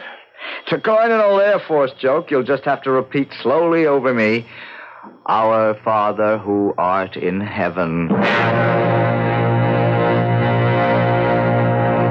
The classic escape. Will the hero's desperate leap bring him safety, or will he smash to death on the cobblestones 40 feet below? Except that isn't the real question in this story. What has to be saved is the career of a senator who aspires to the highest honor his country can offer. I'll return shortly with Act 3. This is WBBM Chicago News Radio 78, WBBM time, 11:05, 54 degrees.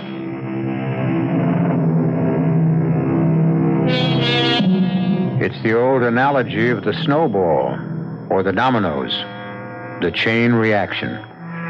A man with no integrity uses a lever to force a man of integrity to give in to his demands. When he doesn't, the man with no scruples goes further and further to win what he wants.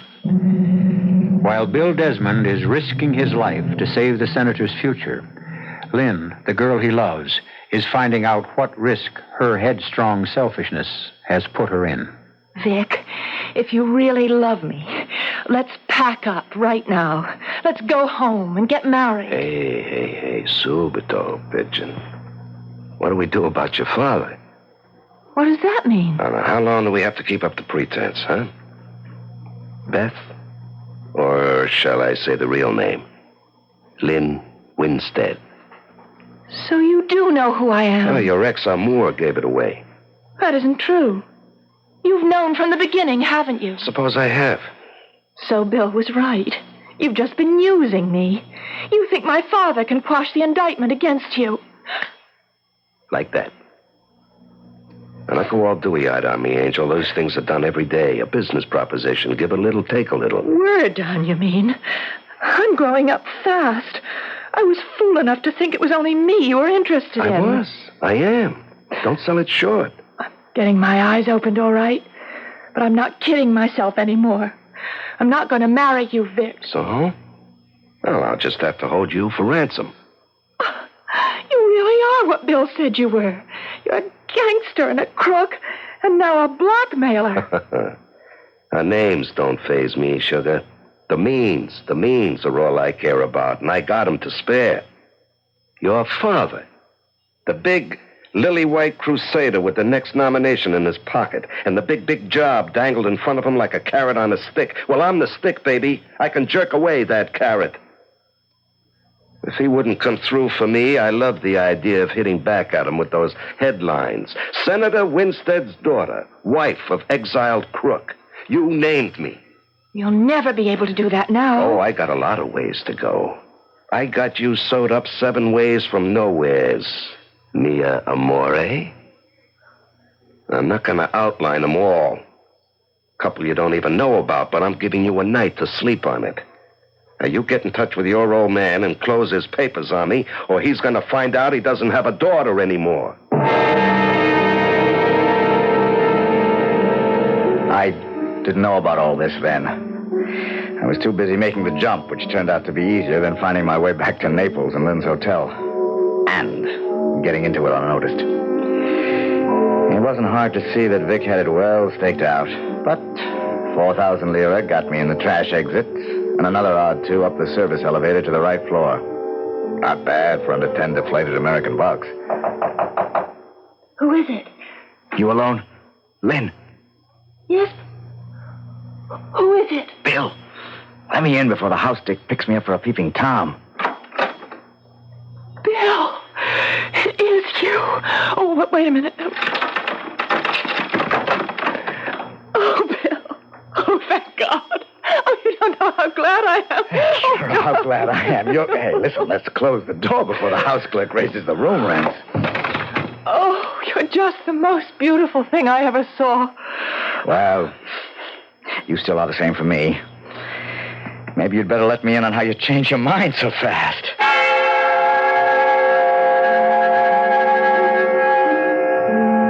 I won't go into the next 15 minutes or hour or whatever it was, except that it brought us both up to date on a lot of things. Nothing new for you on my side, and nothing that really matters from Lynn until a real whopper. We got a million things to do, but I happen to get lucky. I got a friend who's a purser on the Majestic, which sails tomorrow from Naples for Barcelona, Lisbon, and Madrid. He's holding 2 staterooms for us, one for you and one for Jake and me. Now, all I've got to do is get Jake out of that warehouse. I can get by Vic's watchdogs, but we got to figure out also how to smuggle you out. Bill. What? It's no good. Oh, honey, this is no time to back out. If I can just get us all on board that boat safe and sound, we're all home free. No, you, me, Jake, even in spite of what they did to him. But not Dad. Why not? Oh, Bill, I'm so ashamed of myself. I've been such a prime jerk, such a fool. Okay, but now you've come to your senses. No, you don't understand. Before I came to my senses, I was in Rome, and Vic was in Naples, and there was some kind of court thing that kept him from going anywhere in Italy but here.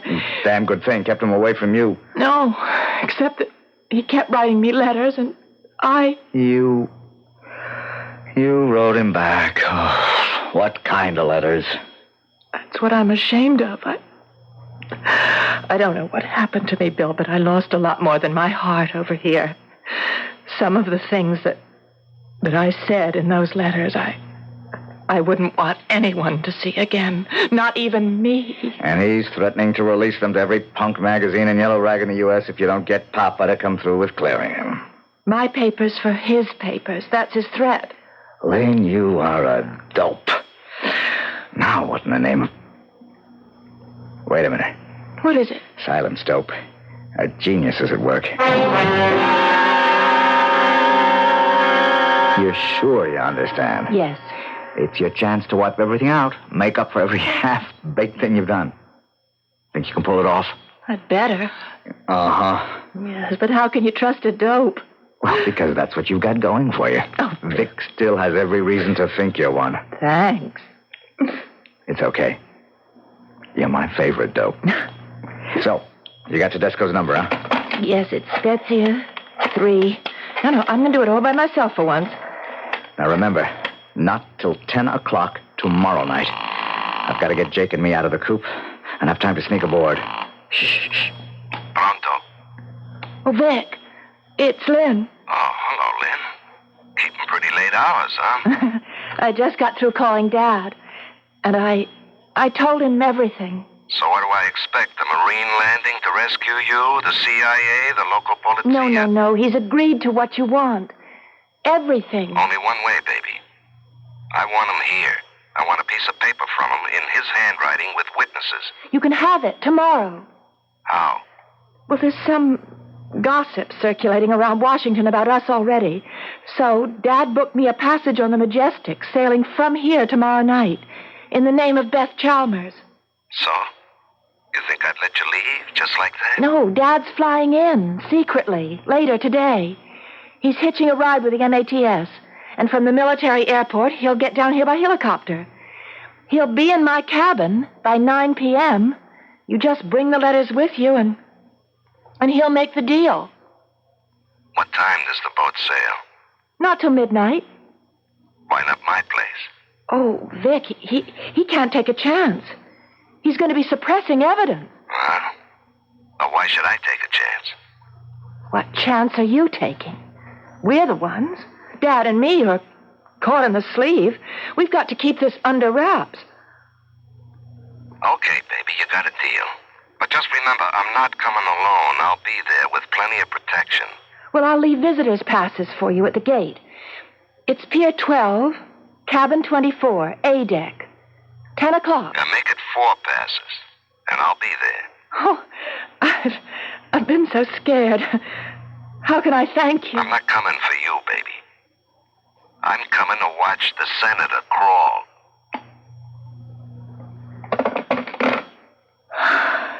He's coming. You brought it off. With 3 of his gunmen. We'll take care of them. And you. Oh, I don't know, Bill. I feel somehow so dirty. Well, it's a dirty league, and this linen couldn't be washed in public. Now, I gotta get back to jail before they know I'm on the loose. See you on the boat. Oh, by the way, you have an extra pair of pantyhose you could lend me?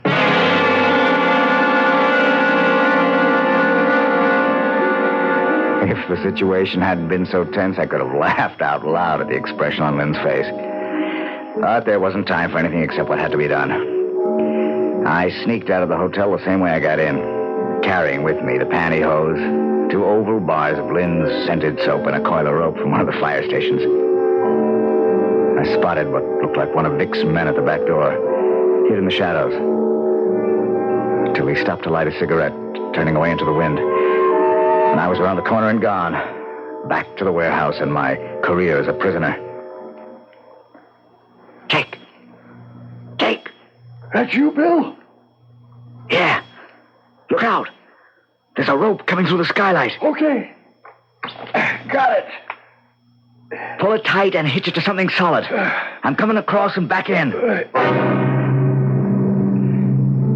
After I got in, from Jake's shoulders, I unhitched the noose and the rope after a couple of flips from where I'd had it around one of the footbars on the power pole. I hid it carefully under one of the beds. I'd need it later to lower Jake with his bad hand. I'd go out the same way as I had tonight. With the soap bar and the legs of the pantyhose, we had 2 blackjacks. We hid those safely. Now all we had to do was wait out the day and act like model prisoners.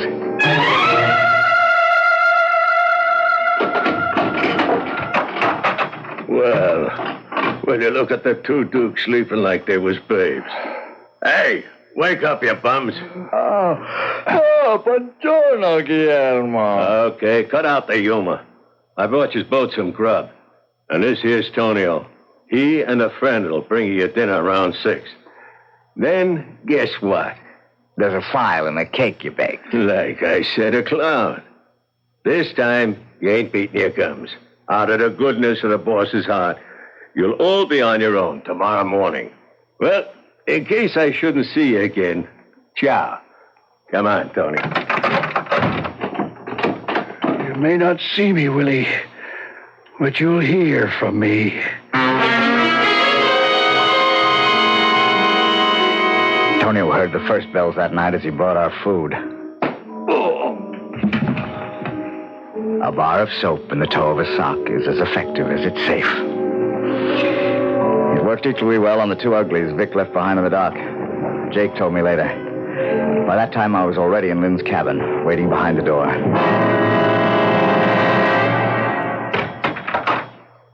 Vic. Oh, I was afraid you wouldn't get here. Wouldn't have missed it. 10 on the nose. You have the letters? Right here. Oh, good. Then come on in and meet my father. Got your rod, Willie? Yeah. I think we'll just let Willie check things out first, all right? Go ahead. You can trust him to keep his mouth shut. Va. Okay. There ain't nobody else here. That's what you think. The double cross. Don't move toward his gun, Desmond. I got one, too. I'd like to ram it right down your lying little throat, sweetheart. All right, now the three of us are just going to stroll out real casually. And this time, no surprises. Oh. Jake! Hi, Miss Winstead.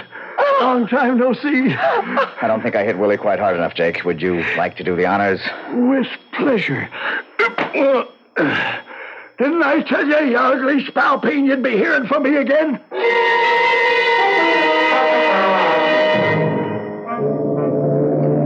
Oh, Bill. It feels so fresh and clean. I feel as if I'd just broken out of a spider web. Nothing like a sea breeze to blow away all kinds of cobwebs. I wonder how Vic and Willie are enjoying the voyage. Are they actually under arrest? That was the whole plan. Beyond the 3-mile limit, this ship becomes American soil. The grand jury issued the warrant yesterday, and technically the captain can execute that warrant now. And what about Willie? Well, he's a stowaway. And he's got a record a mile long. By the time we get home, they'll be rearrested, convicted, and clapped in jail where they belong. Let's forget about them. But how could you ever forgive me? Or forget? Well, we made up the story that your father was going to be here when he wasn't. Let's say the letters and all the rest never happened either.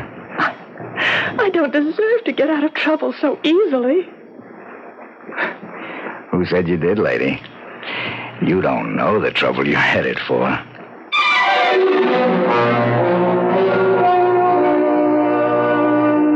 Jake, keeping a faithful watchdog's eye on them from behind a ventilator, turns away. A nice-looking couple, he's thinking. Won't the senator be pleased? And what the hell, he says to himself, it was worth it all to have a finger in the pie. I'll be back shortly.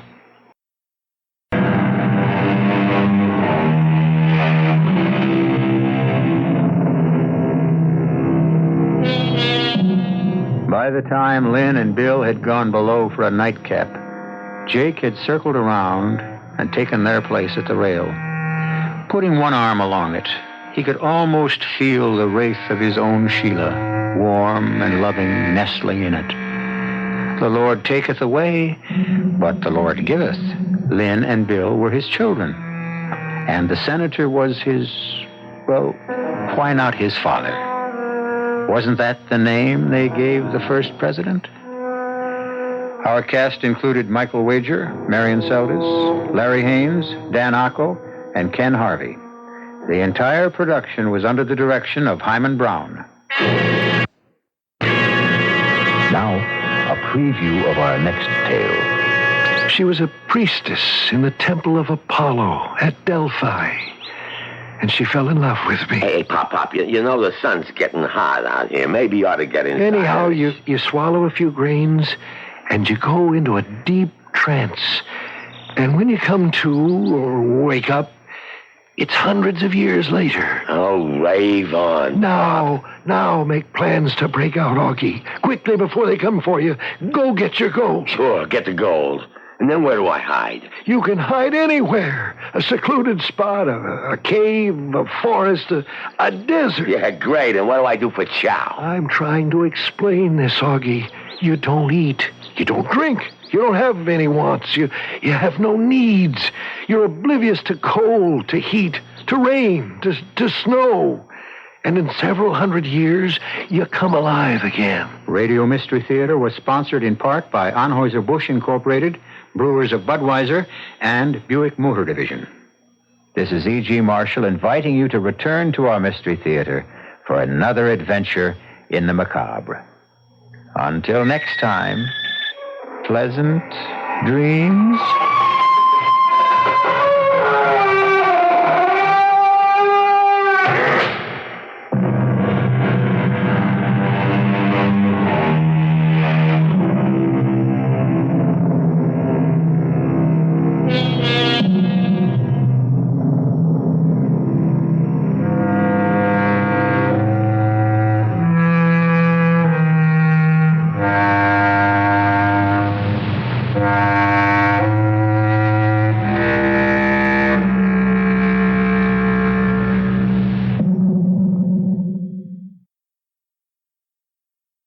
And now, Mystery Theater.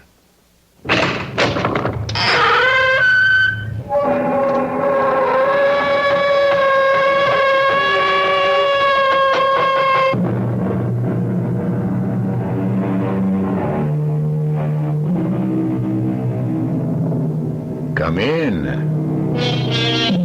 Welcome. I'm E.G. Marshall, and we hold these, what shall we call them? Meetings, adventures, seances, nightmares, usually at this time and place.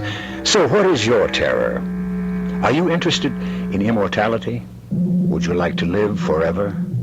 Does the prospect of life everlasting intrigue you? Well, if it does, or even if it doesn't, stay with us, and you'll meet a gentleman who can sell you eternity. The catch? The hitch? The fine print? There isn't any. Would I lie to you? I got all this gold. Let's make a deal. What good is gold? Gold? Gold is... I notice you have some in your teeth. Is that what gold is used for? Let's make a deal. What is a deal? I'll give you half. No. I am not amused by gold. Come. You must go back. No. Come. I'm warning you. Okay, you asked for it. Come, Augie. Time to return. The bullet, it just went through you. Put your toys away, Augie, and come back to your cage.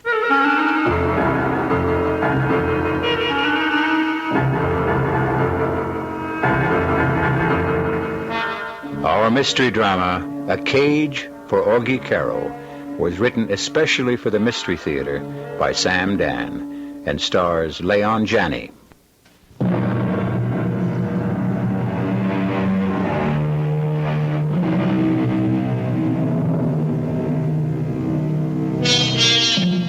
The central character of our tale is Augie Karo. That word character may be a misnomer, since Augie was never accused of having any. I'm afraid I must say that Augie is not a good person. As a child, he took things that belonged to others. When he grew up, he continued the practice. Of course, there was a dramatic increase in both the value of the objects and the violence of the methods. Against the wall, it's a stick-up. You punk! It is true, of course, that the wages of sin is death. But those are the final wages, the severance pay, so to speak.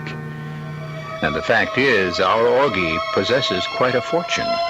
However, Augie is unable to enjoy his wealth at this point in time. There's a stumbling block, or I should say a cell block. For a jury of his peers has awarded Augie the status of non-paying, of involuntary guest at a leading state penitentiary for the next 99 years. However, Augie is no ordinary inmate. Even here, he's a great man. And even here, he has what is known as clout. Let us meet Augie in the exercise yard of the great prison. Hey, Augie, you need cigarettes? Okay, beat it. All you guys. Except you, Pop. I want to talk to you, Pop. The rest of you clowns, take off. Sure, Aug. Okay. Sit down, Pop. Take a load off your feet. What do you want with me, Aug? You know who I am, huh? Doesn't everybody know who you are? Well, how come you never come around and see me, Pop? Why should I do that, Augie? Come on, you're an old jail rat. Who's looking out for you, Pop? Who's, giving you protection? Who? Nobody. Listen, Pop. You're talking to me. Augie, I'm the oldest one in here. I can't do anybody good. I can't do anybody harm. I want nothing. Nobody wants anything from me. Pop, there's got to be organization. You know what I mean? I know, but I'm just out of it. Nobody's out of it. Everybody's got to be part of the organization, that's all. All right, Augie, count me in. You got to pay your dues. Dues? I don't have a cent. Come on, Pop. You get stuff from the outside. Your folks send you cigarettes, a little dough, this and that. I don't know a soul on the outside. I'm all alone in the world. All I own are the clothes on my back. You're lying, Pop. And I don't even own those. Those belong to the state. My boys can make it rough. Augie, I'm going to die soon. I'm so tired. You'd be doing me a favor. Okay, but the joint's got to be organized. You got to give me something. Like they say, a token of good faith, you know? Yeah, I know. Come to think of it, I do have something. Yeah, now you're talking. Tell me, Augie, what do you want more than anything else in the world? You nuts? Tell me. I want to bust out of here. No, you just say that. Because that's what every con is supposed to say. But you really don't want to break out. Yeah, how do you know? Because if you wanted to escape, you'd do it. Huh? You've done it before, but you don't want to. And I know why. Yeah? Why? You're a dead man on the outside, Augie. That's what 99 years means. You have no friends now. They all want you for the gold. What gold? The gold you stole on your last job. The gold you got hidden away. Everybody knows about it. Cops, crooks, they'll all hunt you down for the gold. You stay here because it's the only place you're safe. Anybody ever tell you talk too much, Pop? But even here, how long can you be safe? You're scared stiff. Some mobsters will come in and bust you out. You better shut up. I can give you the one thing money can't buy. Yeah. What? What you need. A hideout. A hideout? That's right. A place where you'll be absolutely safe and secure and comfortable. Where is it? Where? Well, that's hard to say. Come on, where is it? Right now, it's in my cell. What are you talking about? All right, okay, pull it on the door. What are you talking about, Pop? You'll see. I'll bring it here tomorrow afternoon. Bring what? Your hideout. How can you bring Okay, there's no more talking. Button up, and that means everybody.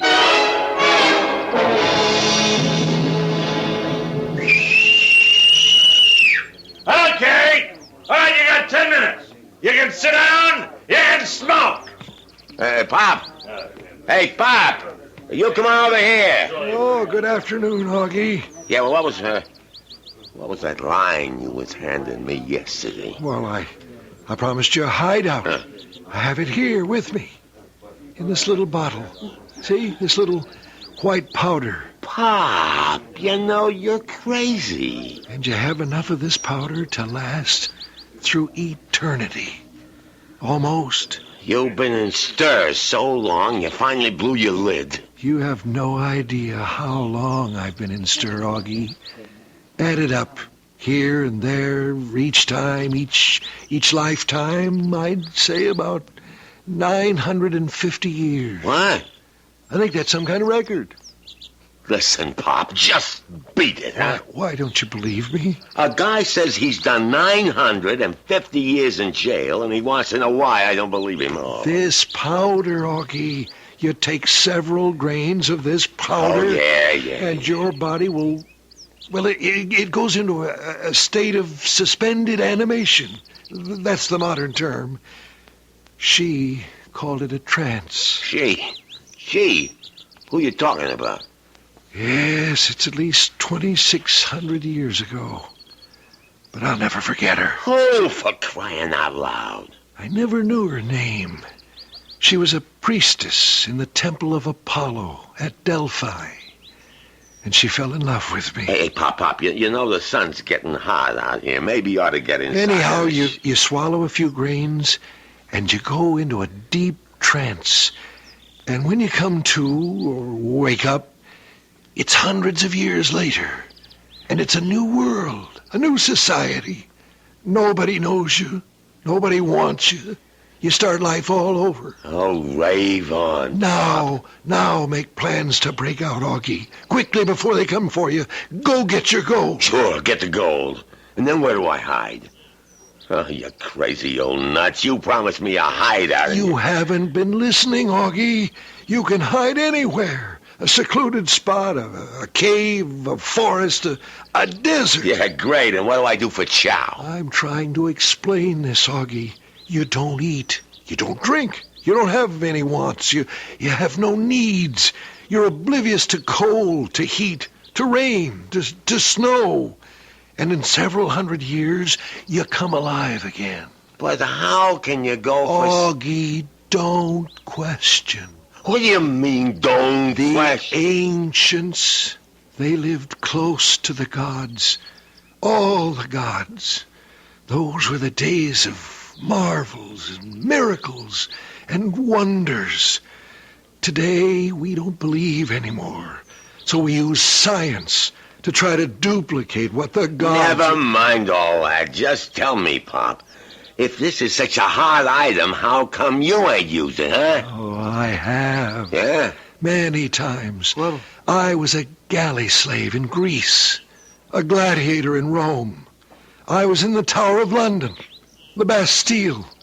No matter how I tried, no matter how many times I started fresh, I always wound up in prison.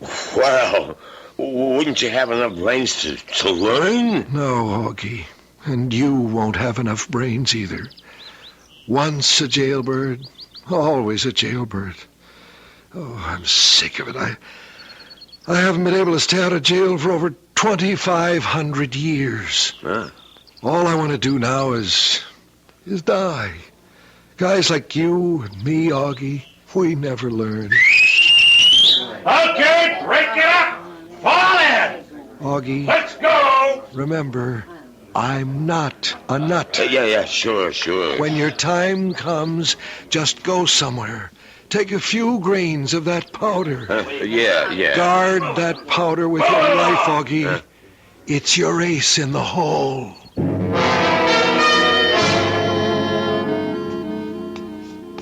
Well, good morning, Augie. I hope you slept well. What do you want? Better get that cell all cleaned up. All right. There's a new guard taking over my post. So? I'll be on the rear gate. None of you guys is a bargain. Oh, you'll miss me, Augie. The new guy reported in this morning. His name's Castle.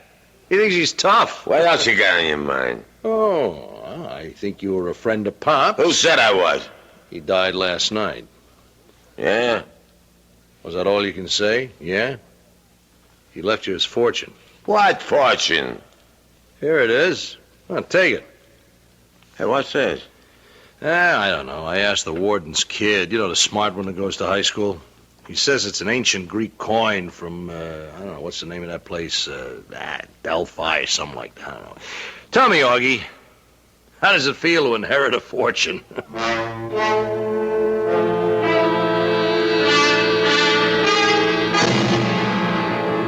Hey, you got to score. Bring it up. What do you punks think this is, a town hall meeting? Start walking. So, not you. You're Augie Karo, huh? And you're the new screw, huh? A little tap across the gut. I also got one that'll knock your teeth out. Yeah, figure you're pretty good with that club, huh? Well, you could find out the hard way. Figure you're tough, don't you, Castle? Mr. Castle to you, punk. See, what do you want? This is a penitentiary. So? You know what that means. It's a place where you do penance. Have you been doing any penance, Augie? Okay, Castle, what's your game? I want you to call me Mr. Castle. Yeah, what else you want? I want you to think about your sins, Augie. Think about them and repent.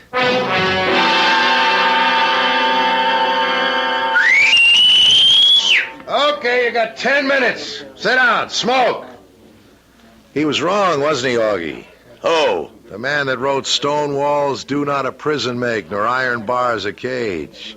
You know better than that, don't you, Augie? What's on your mind, Castle? You must have been one of those slow learners in school. I guess these days they call them underachievers. What do you want? I want you to call me Mr. Castle. Yeah, well, what's on your mind, Mr. Castle? You're on my mind, Augie, night and day. Yeah? Why? Let's go talk to the warden about it. Hey, wait. What are you charging me with? I'll think of something. Hey, all you guys, you're witnesses. I'm being framed. Shut up, punks! Now, Mr. Augie Karo, start walking. Officer Castle and one prisoner headed for the warden's office. Walk through, Augie. Quick, Augie, dug in here. What? Do as I tell you. What's the big idea? Shut up. We'll head this way. This ain't the way to the warden's office. What do you care? You don't want to go there anyhow. Where we headed? Out. Out where there's booze and girls and 2-inch steaks. What are you talking about? We're headed for the rear gate. Hey, wait a minute. Right now, there's only one guard. Hold it. You mean you don't want to go? What am I getting into, Castle? My name isn't Castle. What do you mean your name isn't Castle? And I'm not a prison guard either. You ain't a... Hey. What? Who? What are you?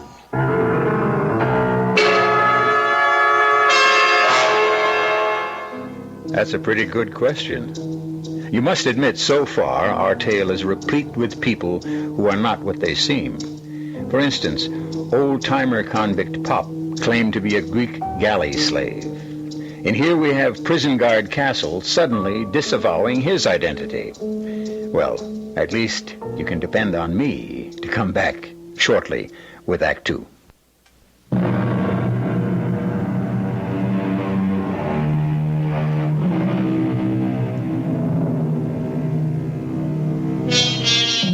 Well, you know what's been happening to Augie Karo, a hoodlum presently resident in one of our state institutions.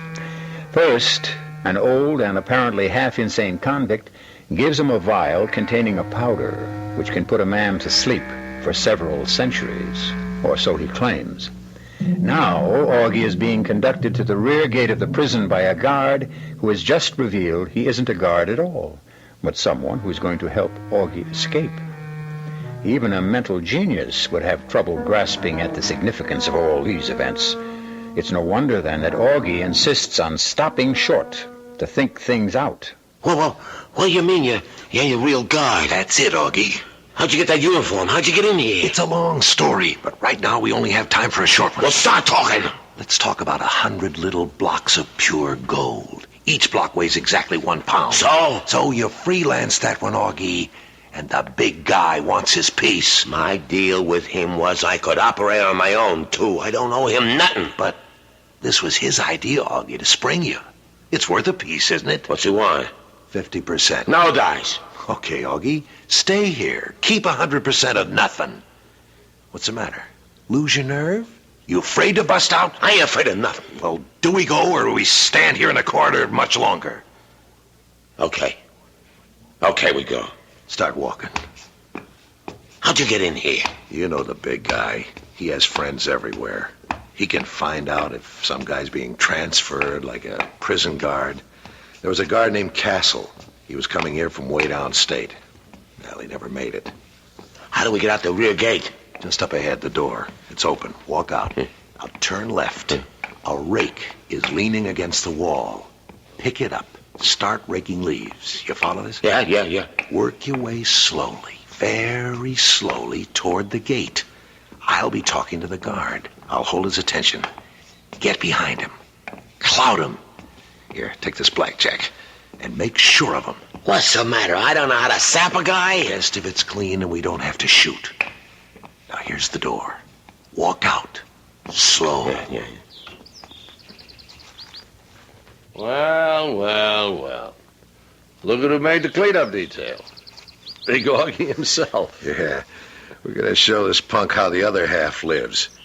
Get working on those leaves before I start working on you. Yeah, Castle, I've been watching you. Oh, have you? Yeah. You're going about this job dead wrong. Am I? You can't treat these men like animals. Why not? That's exactly what they are. Now, you're brand new on the job, Castle. Now, let me give you a few tips. You think you know all the answers, huh? I don't know any of the answers. But I do know that for 8 hours a day, we're just as much in jail as they are. So, why not just try to live together? Give a guy a break and never do what we're doing now. What's that? Never let a con get behind you. Hey, what's this? Slug him. Rear gate! Rear gate! Run for it. Yeah. Rear gate! There's the car. Get in the back. Hey, what's this? Dame behind the wheel? Jump in and shut up. Get out of here, Ginny, fast. That box on the back seat. Slacks, sports shirt, change. Pass me a shirt and pants. Who's this dame? We need a wheel person, don't we? I never heard of a dame who could drive. Woman's lib, Augie. A fantastic thing. Now, you always thought dames were only for having laughs with. There's a million other great services they can perform. Ginny, stop the car. Augie, your jailbird suit and my uniform. Toss them behind those bushes out of sight. Yeah, that's it. Okay, good deal. Okay, get going, Ginny. Wait a second. Head back toward the jail. What's the matter, Augie? Changed your mind? Busting out of jails is something I know more about than anybody in the country. In 2 minutes, you'll have cars, motorcycles, helicopters heading this way after us. But who's gonna bother with a car that's kind of loafing along toward the jail? So we pass the jailhouse, pick up the pike, and head south instead of north. Move out and go slow. Slow, you understand? She understands. And why don't she say so? What can I tell you? She just isn't a talker, that's all. Looks like we lost everybody, so now let's head for the gold. The gold, huh? That was a deal. We spring you, you get those little blocks of gold, and we split 50-50. We? The big guy, and you. And, you and her, what do you get? Ginny and I are on the big guy's payroll. We get a salary every week. Is that so, Ginny? Yeah, she really don't talk, does she? Well, she's a very serious person. Very deep. She can't be bothered with trivia. Yeah? What does she talk about? Depends. On what? Well, whatever suits her mood of the moment. I don't like a dame that never opens her mouth. It may very well be, but the fact is you don't have to like her, Augie. So to business. Let's head for the gold. Now? Augie, yesterday is dead. Tomorrow may never be born. All we can rest on and swear by is today. Okay. Keep heading south. You heard the gentleman, Ginny. Yeah, how about if we stop for some chow, huh? Well, you can't risk being seen, Augie. We gotta eat. Oh, I guess. Ginny, that's a diner up ahead. Pull into the parking lot. I'll go in and pick up some food. Augie, you try to keep out of sight. This ain't the first time I've been on the lam. Augie? Huh? Well, what do you know? She talks. Listen, what gives with a dame like you? Never mind all that. I don't have much time. You don't have much time either. Yeah, why? He's gonna cross the big guy. He is? Yeah, he wants all the gold for himself. He does? Where do you come in? The two of us, we're together. So what does he want to do? You take us to where it's hidden. He shoots you. We take the gold and leave the country. So? Why is that a bad idea? Oh, it's a great idea. It's got one thing wrong with it. It can't work. Why not? You know why not. You don't cross the big guy. 'Cause if you do, there's no place in all the world you can hide from him. And what does Castle, or whatever his name, say to that? Oh, he laughs. He figures he's pretty smart. Well, he went to college. Okay. Well, what did you tell me all this for, huh? 'Cause I don't want no part of it. I don't want to get in wrong with the big guy. That's good thinking. It's not like I didn't try to talk him out of it, but I don't know, sometimes a guy just won't listen to reason. Yeah, I know. So, well, there's something he don't have to know. Yeah? What? You don't have to know that I'm giving you this little .32 revolver. Take it. Sure. Sure, thanks. Now remember, you're safe till we get to the gold. And then... Look, you don't have to tell me what to do. You know, it's really a shame. He's so educated. He speaks so nice.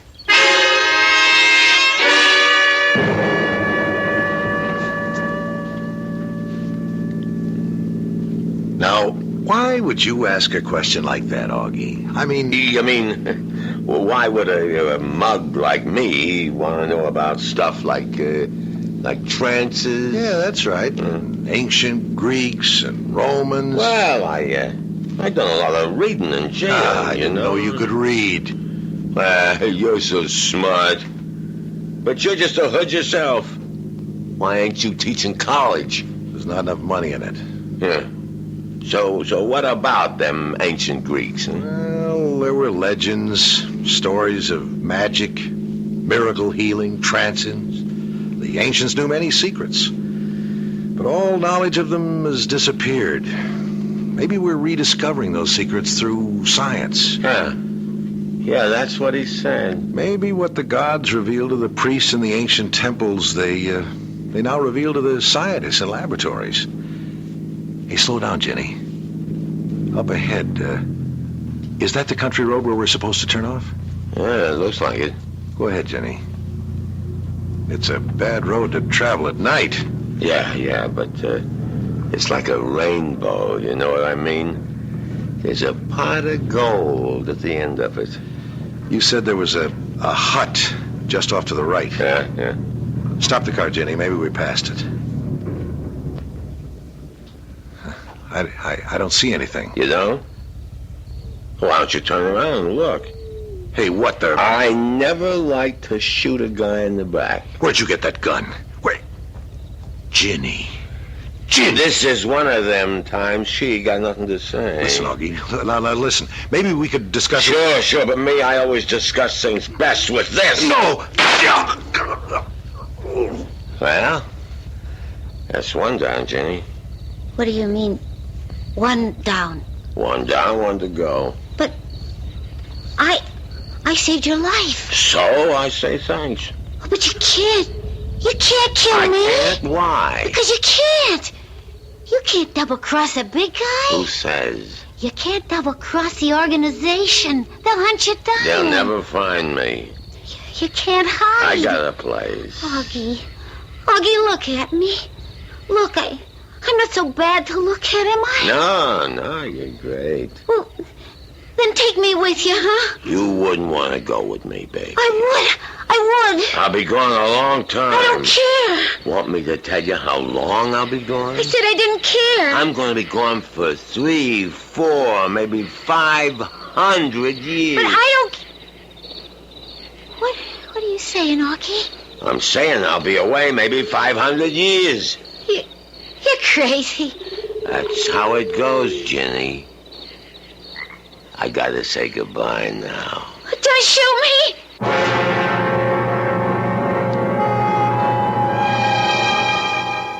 Well, the die, as they say, is cast. Augie has reached and decided to cross his Rubicon. The vial of white powder is in his pocket. Now, to pick up the gold, find some remote spot, and sleep, perchance to dream, for 3, 4, 500 years. We'll see how this all works out when I return shortly with Act 3.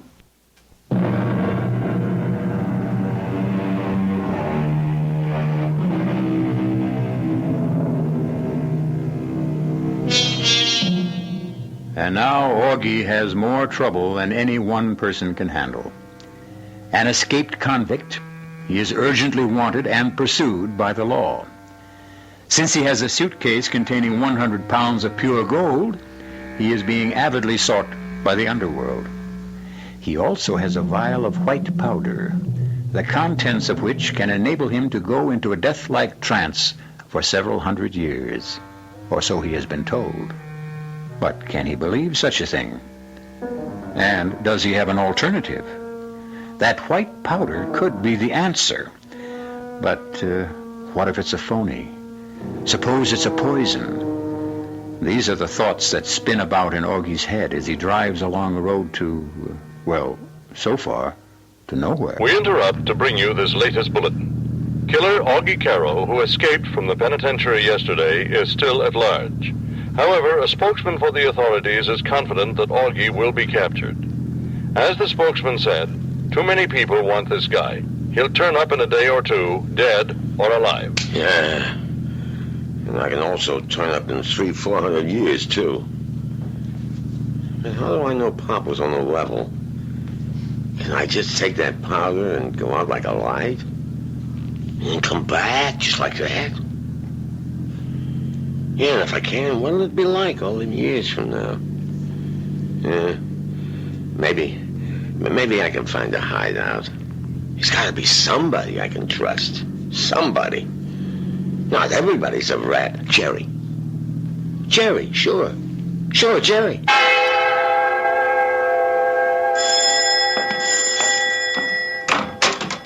Augie. Let me in quick. Why, sure. I need a place to cool out. Well, sure, Augie. Only what? Well, only the cops will be sure to check here. So what? You're clean. You are clean, ain't you? Sure. So they gotta take your word. You ain't seen me. Now, first thing I gotta do is hit the sack. He's going in the bedroom. Let me take that suitcase. No. It looks heavy. Hey, keep your hands off it. Okay.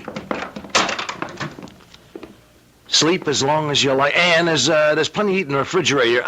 I'll see you later. Where you going? I'm working tonight. The band's still playing at the Silver Slipper? Oh, yeah, sure. We're in solid. Who got you the job? You did. And who staked you to all them music lessons? You did. I just want you to remember what you said a long time ago. You said you'd never forget it. I haven't. Okay, beat it. I want to sleep. Sure, Augie. I'll see you. Jerry? Yeah? Come here. Well, what is it, Augie? Hey, tell me, Jerry, what's this card? Card? I just seen it on the table. On the phone. Oh, that card. Yeah, it says, City Police Force Special Investigations. Sergeant Morton, private number 2278308. Let's, That's what? The cops were here, Augie. Yeah? Well, you know, they'd be sure to come here. Yeah? And this cop, this Sergeant Morton, he said to me, "Have you seen Augie?" And I said, "No." And he said, "Well, if you hear any news at all about Augie, just call us at this number." He left the card. And were you gonna call him if I showed up? Augie, how could you even ask me such a question? Were you, Jerry? Never, Augie, never. And why did you keep the card? Well, you know how it is. Why did you keep the card, Jerry? Well, you know, look, the guy, he just left it. If you wasn't gonna use it, why did you keep it? Augie! Right here, right next to the phone. Handy. Augie, will you listen? And all you gotta do while I'm fast asleep is make one little phone call. The cops get me, and you get all the gold in the suitcase. Right, Jerry? Augie, please. You shouldn't have kept the card, Jerry. Augie, you've got to listen to me. You don't believe that I'd ever call the cops? Oh, I know that you never call the cops, Jerry. Augie, don't. Please, you can't. You can't. You can't even trust your own brother. What a world.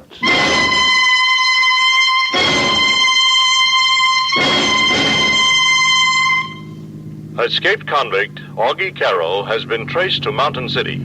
He is armed, he is dangerous, he is vicious. Spokesmen for the authorities are confident his recapture is a matter of hours. Shut up.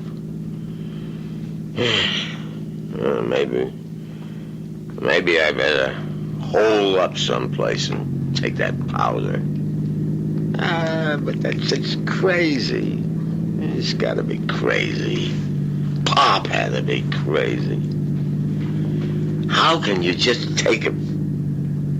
Wait a second. Maybe I could get a deal out of Big Guy. Maybe.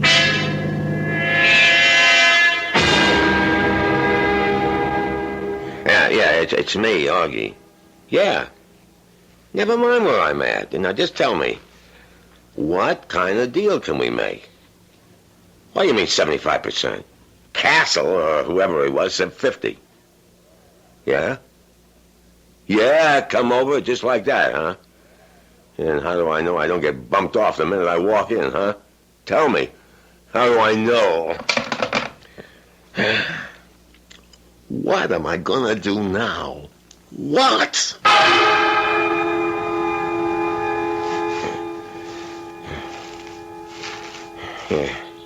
Here,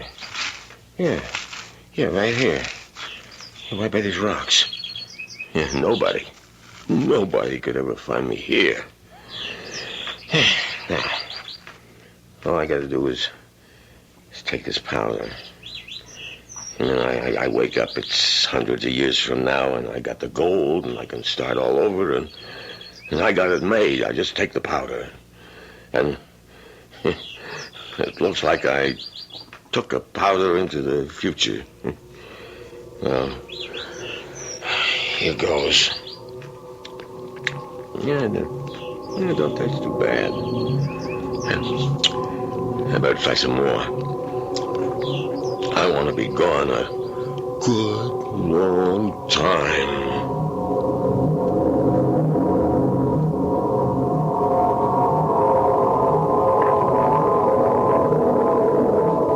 This powder, Augie. You only have to take this powder. Repent your sins, Augie. Please, Augie, take me with you. You can't kill me. Take me with you, Augie. You can't hide, Augie. Take me with you, Augie. Hide. Don't kill me, Augie. Take no me matter with how you, many Augie. times I took that powder, I always wound up in jail. Don't kill me, Augie. Once a jailbird. Take me with you. Take me with you, Augie. Sins, Augie. Take me with you, Augie. Once a jailbird.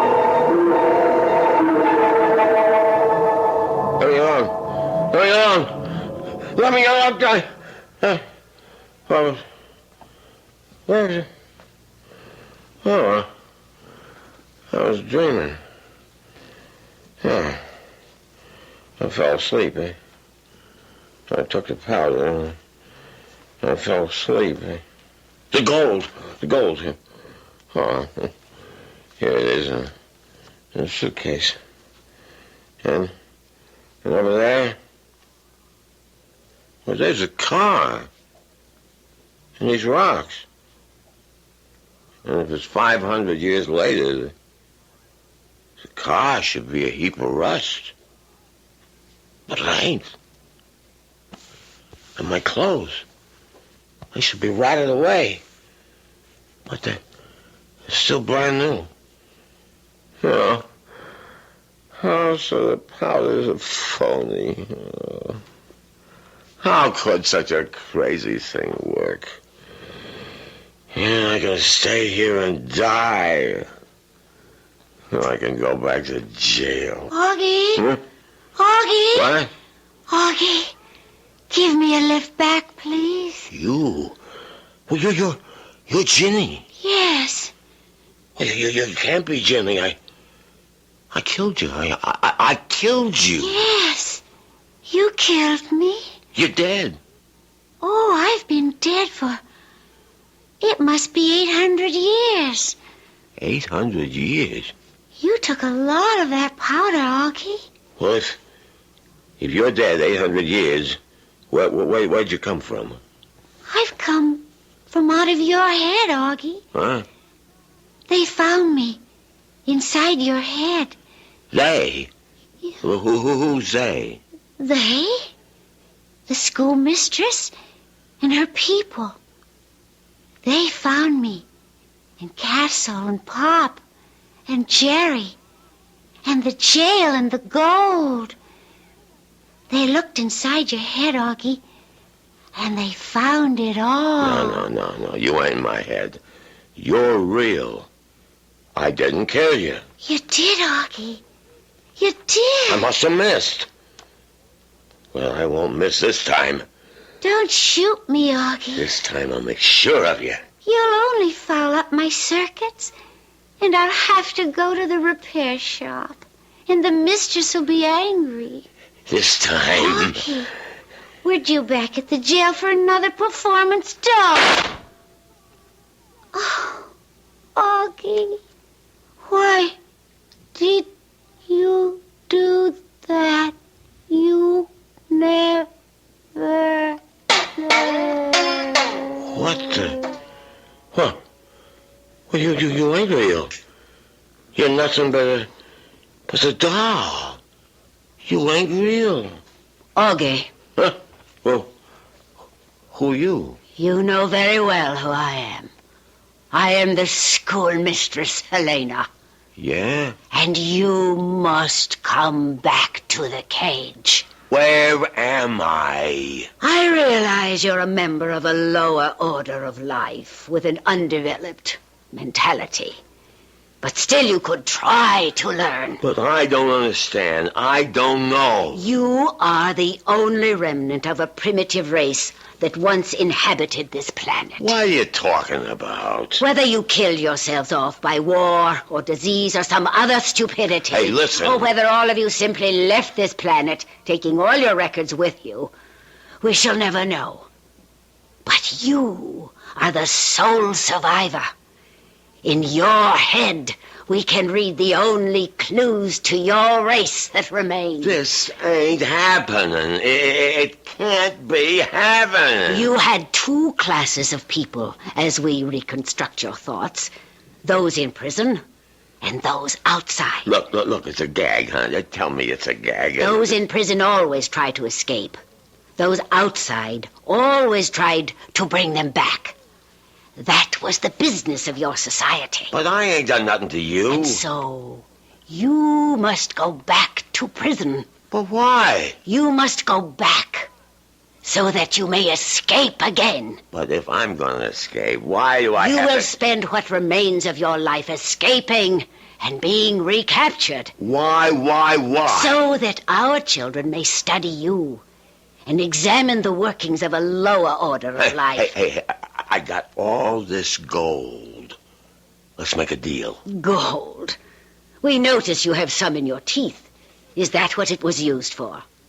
And why do you carry such a huge extra supply? Come, Augie, it's late. I'll give you half. You will go back to prison. Pop will give you the powder. Castle will help you escape. You will kill Castle, Ginny, and Jerry. Once again, you will wake up here. And you will go back to prison again and again and again.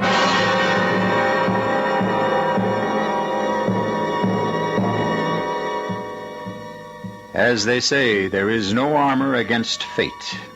Poor Augie, condemned to eternal escape and recapture.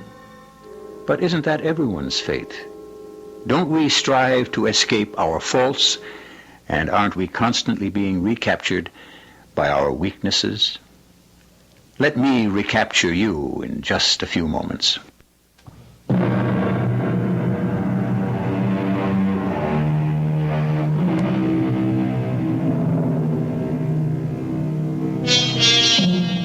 And so, Augie Karo.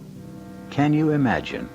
Augie turned out to be the sole survivor of the human race, and the only repository of our accumulated culture and wisdom.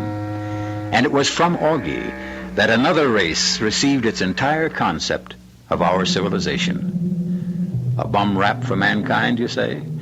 Well, suppose you were the only survivor. What could be learned from you? From me, you can learn that we'll be here again with another mystery. Our cast included Leon Janney, E.V. Juster, Robert Maxwell, and Earl Hammond. The entire production was under the direction of Hyman Brown. This is E.G. Marshall inviting you to return to our Mystery Theater for another adventure in the macabre. Until next time, pleasant dreams.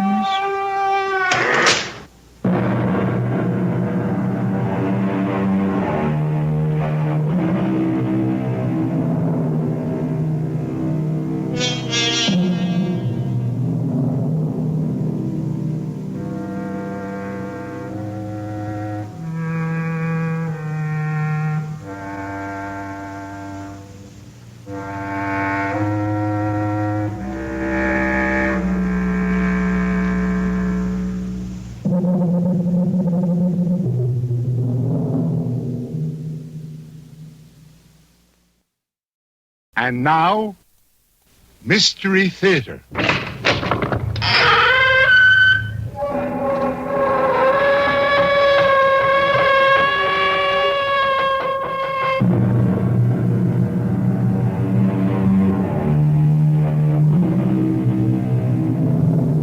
Come in.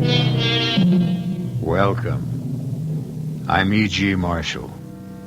Welcome to the world of terrifying imagination, to the world of enchantment, spells, bewitchery.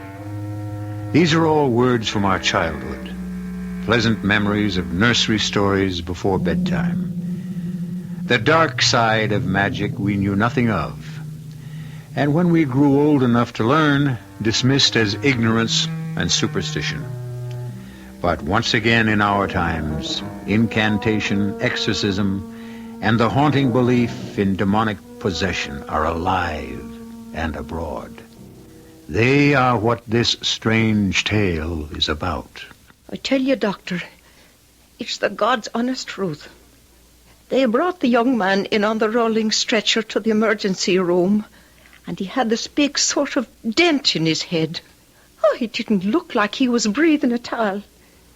There was me, with me bucket and me pail, trying to clean up. Just me and the young man on the stretcher, and the old wino repeater we called PJ, they'd brought in earlier, snoring and dribbling. And that's when it happened. Came right out of old PJ's mouth, and across the room, and right up the young man's nose, like that, with a burny, cindery smell, like the old scissor grinder stone wheel used to make. Oh, a great black cloud, with red eyes in the middle, and a long forked tail. Oh, I'd take an oath on it on me mother's grave. It was the devil himself.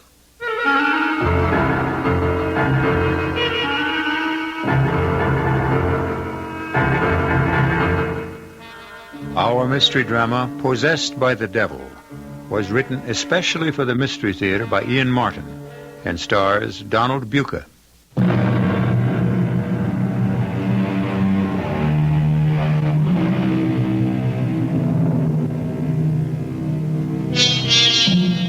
From the beginnings of history, it is there in some form.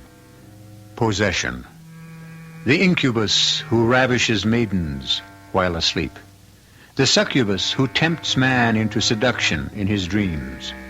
The Dybbuk, that lost soul who dies before his time and is compelled to wander in space till he can steal a body to live out his allotted years. Fact? Superstition? Hallucination? Here is such a modern legend. You be the judge. Okay, Doctor, an IV setup for old Wally Wino here, glucose, and start it right away. Yes, Dr. Daniels. Oh, he don't look like he's long for this world. He hasn't got a cell he hasn't drowned in alcohol. His liver is like a washboard. But I'm not sure I concur with your diagnosis, Mrs. Gideon. Still, I don't know this time. Uh-oh, another emergency. And this is supposed to be the quiet hour. Do you want me to get out for a while, Doctor? I'm near finished. No, go ahead with your cleaning. Just don't get run over by the stretcher. Put him over here, boys. Now, what have you brought me this time? Oh, you poor old souse. Dead to the world's the word for you, all right. You got me sympathy. With my arthritis, many's the time I've been tempted to have a go at the hard stuff myself. Oh, but thanks to sweet Mary, she's held me back. A little sacramental wine to ease me bones keeps me going. I had a few tonight, I can tell you. Oh, but there's always them breath sweeteners to take it away, I hope.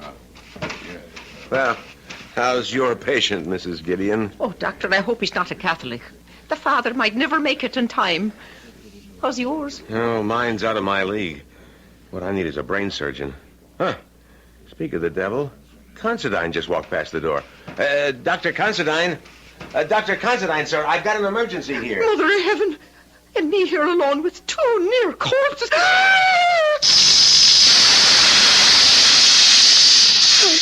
didn't see it. I couldn't have. Oh, but I did. I seen it. Oh, the good saints preserve me. Hey there, Mother. Well, where am I? Oh, in the Mercy Hospital. Oh, you shouldn't be getting up. Oh, ma'am, you're sure a different kind of nurse.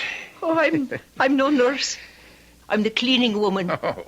And you hadn't oughtn't to be sitting up, not with that clout on the head someone's after giving you. What clout on the head? Why, that great big dent as big as a soap plate they brought you in with. What are you talking about? I'm late for the operating room already. Dr. Considine, he has a depressed skull fracture. I don't even know if he's still alive. Good Lord, what are you doing on your feet? Dr. Considine, will you help me get him back on the street? Hey, hold up. Wait a minute. Look, there's nothing wrong with me. Mister, an ambulance just brought you in here with a skull fracture. You were out cold in deep shock. But there's nothing wrong. There's nothing the matter with my head. Look. Holy mother. Excuse me, Mr. Mike. Michael Damon. Oh, well, I'm Dr. Considine, Chief of Neurological Surgery here at the hospital. Would you mind sitting down on this chair for a second and letting me check you out? Well, sure, Doc. Look, I've got to admit I don't remember how I got here to the hospital, so maybe you ought to have a look at me. Mrs. Gideon, what's the matter with you? You look like you just saw a ghost. It wasn't no ghost, sir. It was... Dr. Daniels, get over here. Yes, sir. Would you mind casting your eagle eye over the back of this young man's head and show me one scintilla of evidence of skull fracture or concussion? Doctor, all I know is Jake Bronstein brought him in on the wagon and he had a decompressed area you could have laid your hand in. That's right, sir. I saw it myself. Someone here has been drinking. Daniels, look, if this is your idea of a joke, No, never mind. We'll discuss this later. Mr. Damon? Yes, Doctor? For your own protection as well as the hospital's, may I suggest that we take some x-rays of your head? Oh, nurse. Yes? You can let Dr. Daniels take over on the IV with the old man. And wheel Mr. Damon straight to x-ray. I want a full set of head plates. Yes, Doctor. Now, Mr. Damon, there are a couple of questions I'd like to ask you. Excuse me, sir. Dad? Mike, are you all right, son? Oh, I feel fine, Dad, except for a headache. Oh, Dr. Considine, this is my father, Reverend Damon. Oh, how do you do? Nurse, can we get going? Yes, sir. Dad, what happened? How did I get here? Well, perhaps you can explain, Reverend, as we walk along. I want to get to x-ray. Well, I wish someone could explain to me what happened. I can, sir. Let me check the IV on old PJ. Wait a minute. What is it, Doctor? PJ here. He's bought it this time. Oh. Oh, this is not my night. We might have pulled him through. Oh, there's going to be the devil to pay around here. Oh, you can say that again. It's the God's truth, Dr. Considine. Came right out of the old man's mouth and across the room and up the young man's nose like that, with a burning, cindery smell like the old scissor grinder's wheel used to make. A great black cloud with red eyes in the middle and a long forked tail. Oh, I take an oath on me mother's grave. 'Twas the devil himself. Yes, Mrs. Gideon. I think you can leave the medical discussion to us, and I'm sure you have important work waiting. Oh, bless us. I left me pail and mop there. I hope nobody's been after stealing that mop. It had a brand new head on it. Well, at least I know now where the smell of alcohol came from. I can't blame you for that, Daniels. But I just can't accept it. In an emergency room, you concentrate on a seemingly healthy patient while you lose a really sick old man. PJ was a repeater, Doc. He's long overdue for uremic poisoning or cardiac arrest. But this young guy, Damon... Well, complete your sentence. Yeah. I was just thinking...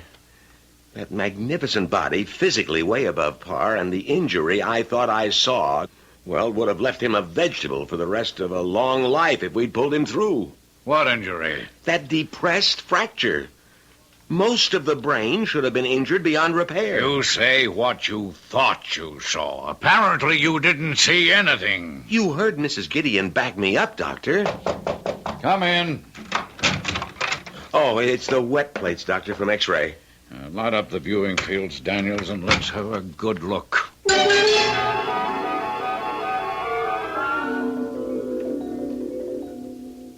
Satisfied?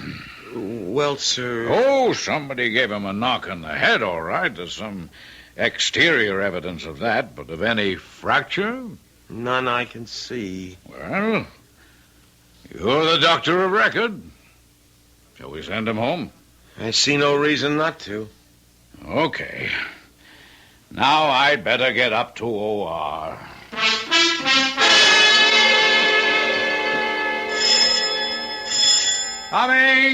Coming! Trudy! Well, don't look so disappointed, Rod. Come in. Say, sweetheart, what are you doing here at this hour? Oh, I couldn't sleep after your call, so I drove over. Is Mike back from the hospital? No, I thought the bell was Dad and Mike. They're on the way home right now. How come you didn't go to the hospital? Well, we've been trying to get in touch with Anton Azarak. Oh? So Dad thought one of us should be here in case he called back. Oh. I mean, to find out what happened. Yeah. All right, Janda. Cool it. Oh, what a name for a cat. Why, I see nothing wrong with it. I think a martyr belongs in a minister's family. Oh, is that my fate as your wife to be? Of course not. We just called her that because Mike and she never seem to get along. Well, it's hard to figure about the cat. Mike is such a kind, gentle sort of giant. I thought all animals loved him. Well, it depends what the word includes. Oh, wait a minute, there's a car now. The return of the prodigal son. Now maybe we'll find out just what happened last night.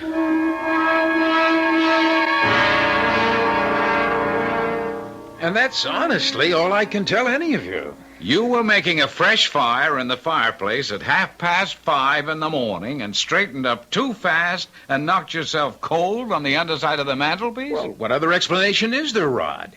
Well, it is solid oak, and that big round ornamental sphere is a menace. I've regretted it every time I've bumped my own head on it. Yeah, but, Dad, you never hit your head hard enough to knock yourself cold. Mike, why were you making a fire at that time in the morning? Well, I wasn't actually making one. I was replacing one. Professor Azarak was with me last night, coaching me for an exam I have coming up, and, well, he got cold. Oh, come on. It wasn't cold enough for a fire last night. Well, maybe when you went to bed, but we were up all night. And the professor's a pretty old man. What were you doing up at that hour in the morning, Dad? I really don't know. Something woke me, and I... Are you all right, Reverend Jace? Oh, excuse me, Trudy, dear. Yes, I'm fine. I'm just recalling that moment this morning. How vivid it was. I was startled out of the depths of my sleep to wide awakeness. I had a vision of Mike surrounded by flames. It was so real, I even said a little prayer. Then I hopped out of bed, went to the window. It wasn't very dark anymore. And looking across, I could see that all the studio lights were on and the front door open. And I thought I'd better go and have a look. And when you got there, you found Mike on the floor unconscious? Yes. Lying on his face, white as a sheet, and deathly cold. Oh. Yeah, but what made you call the hospital? It's not like you to panic. Well, I realized that, but the back of his head looked as though he'd been felled by some superhuman mailed fist. It was all bent inward. I thought the hospital said Mike was all right. Oh, I am, Trudy. A clean bill of health. Nothing to worry about. My fault. It must have been an illusion, of course. Well, I think if the Inquisition is over, I'm going to make up on some sleep. Oh, that damn cat! I'd forgotten about her. Will you keep her in there away from me? What's the matter with her? Been a very strange night and morning, and I have a hauntingly uneasy feeling. You mean about Mike? About Mike. I hope the hospital was right to give him a clean bill of health. He doesn't seem himself at all. Not at all. Hello? Ezerick? Michael, what the hell happened last night? Okay, not on the phone. I'm going to rest now. But you be sure to be here tonight.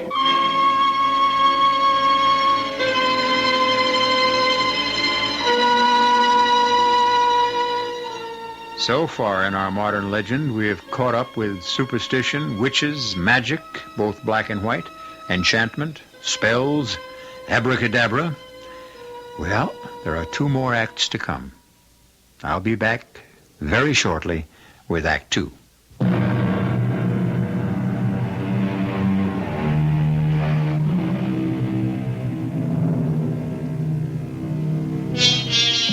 A young man rushed to the hospital with a depressed fracture of the skull, which should have mangled his brain. A chronic drunken repeater back in emergency on the edge of fatal acute alcoholism. And an aging cleaning woman who thought she saw a malign spirit pass from the drunk to the young man.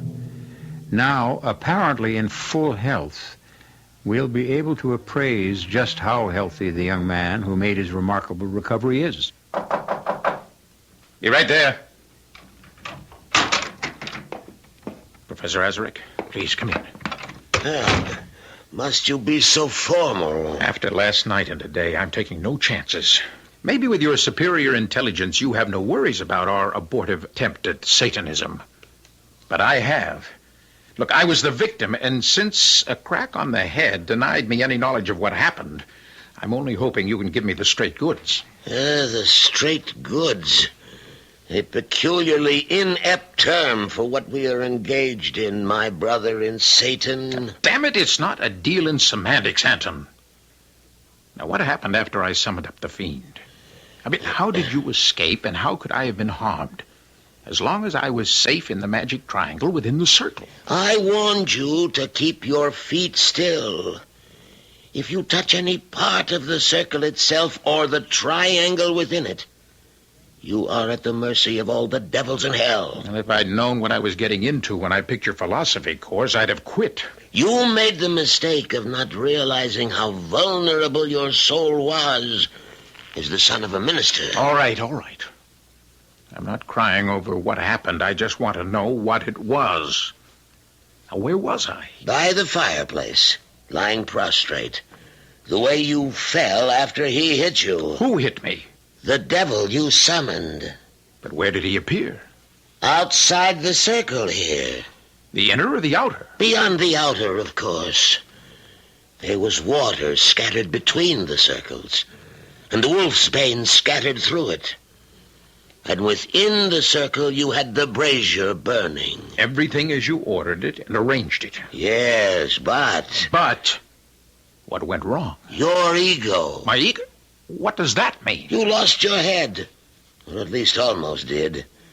This was a simple experiment by someone who seemed a true psychic to raise a minor antichrist. The motive was strong enough to create belief. Or at least the hope of belief. You wanted a familiar to procure your brother's woman for you.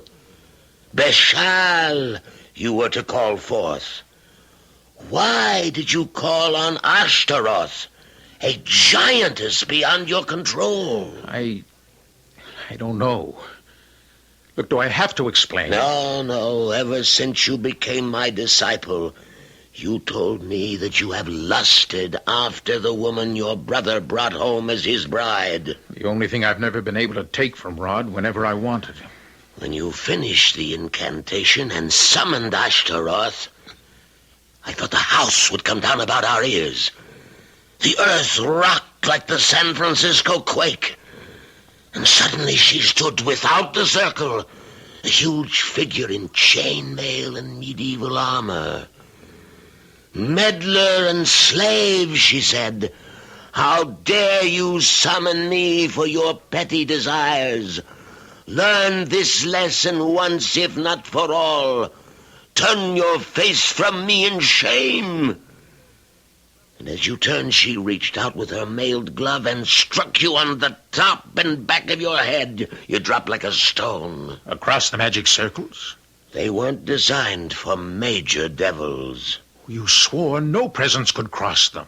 Nothing but her arm and her fist. Well, it's 5 feet from that outer circle to the center of the triangle where I was standing. I told you the circle was for lesser demons. What happened after she struck me? The spirit disappeared. The room was clogged with smoke. I opened the door to let it out and came back to you. You had fallen almost into the fireplace. I pulled the rug back, arranged the furniture as best I could, and fled. I thought you were dead. Oh, I'm alive. Yes, but it's not possible.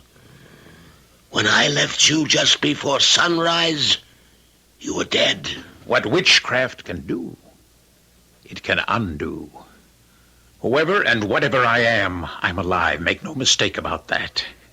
Goodbye, Anton. I don't need you anymore.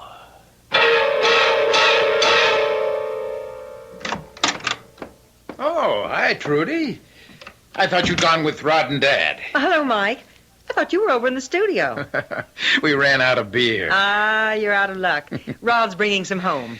Well, I found something more refreshing. What? You. Oh, if you'd waited just a little longer, you'd have found me anyway. I was going to wander over to the studio and visit you. Oh, so that's why you stayed home. Oh, don't be silly. Someone had to wash the dishes. As long as I'm house guest, I thought I ought to do something for my keep. Well, you're staying here tonight? 1 whole week. Mom went up with Pops to his 35th class reunion. And they figured that with one full-fledged minister and a recent hospital dropout, I was suitably chaperoned. Safe as a church, huh? Rod and Dad say when they'd be back? Not till pretty late, I guess. Pretty rough section of town. That's why Rod insisted on going along. What's the occasion? That's one of your father's oldest parishioners. I guess the old lady is dying. She asked for the minister. Well, her loss, my gain. What? Oh, nothing. It's just a stupid joke. You said you wanted to see the studio? Oh, yes. Would you mind? Mind? Look, I'm out of beer, but I've got some champagne that's begging to be what it is. Oh, what is it? A split. Just right for sharing. Shall we go?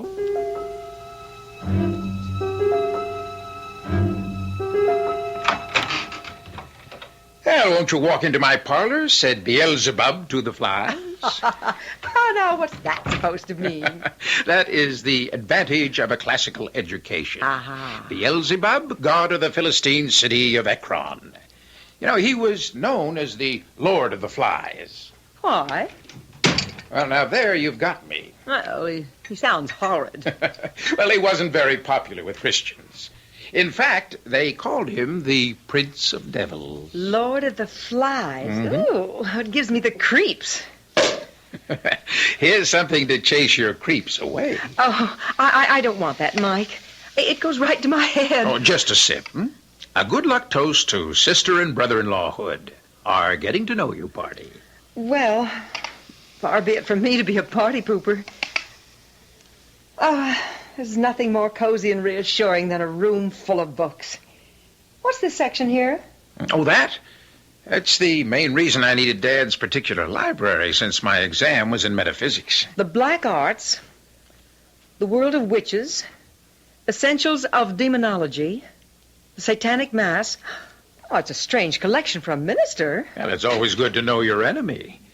You know, Dad's quite an authority on the devil and his works. And you? Are you thinking of becoming a minister, Mike?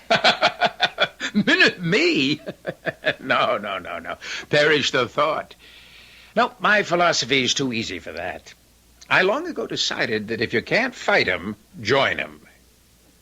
I mean, can't you see how evil I am?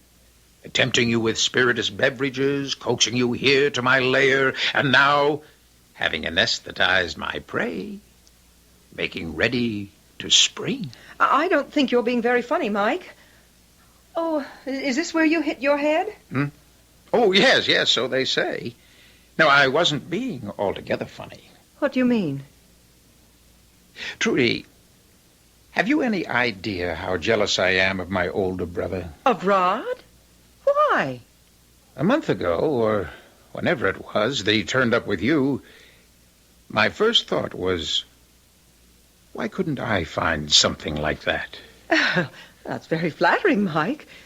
But you're a little young for the big step. Not so young as you think. Perhaps. I don't care what you and Rod have been to each other. It was me you wanted. Still want. Only you're afraid of breaking your word. If this is a joke. It's no joke. Mike, let go of me. You wanted me from the moment you laid eyes on me, just as I have you. Oh, you've been reading too many naughty books. Don't laugh. There's nothing funny about this. No, not really. Offensive. You're afraid of me. Don't be silly. Afraid of yourself. Now that really is the last straw. Test it. Fasten your mouth to mine. Wind yourself about me. Try forbidden love, and it will never let you go. No, Mike, let me go. You're hurting me. Oh, that's Rod home with your father. If you don't let me go, I'll scream. What are you going to tell them? Nothing. Nothing. I wouldn't want them to know what a pig you are. I think that blow on the head must have done more damage than you think. Mike, you better see a psychiatrist. Hi, Rod. Dad. Well, we didn't expect you. Esther! By Lucifer! I'll have you yet. Cowering at my feet like a slave. To use you once and destroy you. As I shall use your surrogate tonight. Whoever she may be.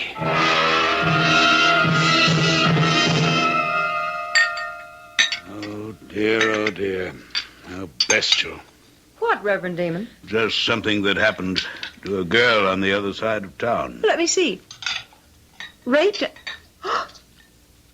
Awful. Well, now you got me going. You too, John? Well, since you can't read, I'll read it to you. The body of Elizabeth Migler, 21, was discovered in Marsden Park today by a passerby.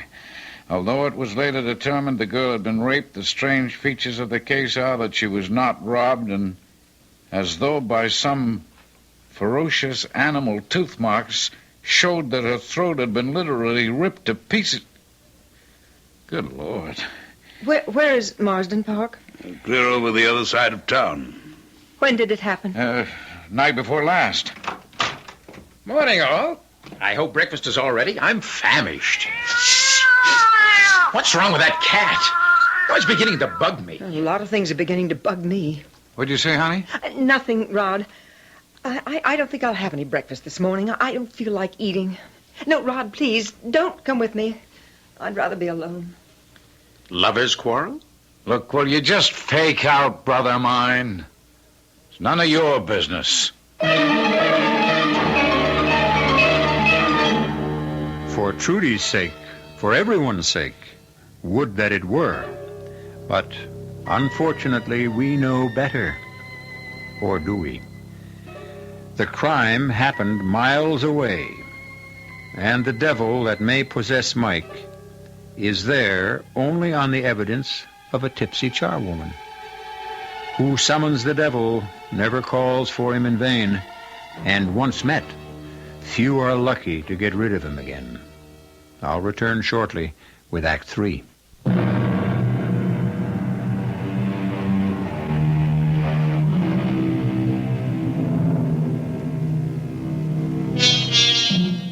In the kitchen of the Damon house, Rod glares angrily at his brother, who shrugs it off and goes to the refrigerator for orange juice.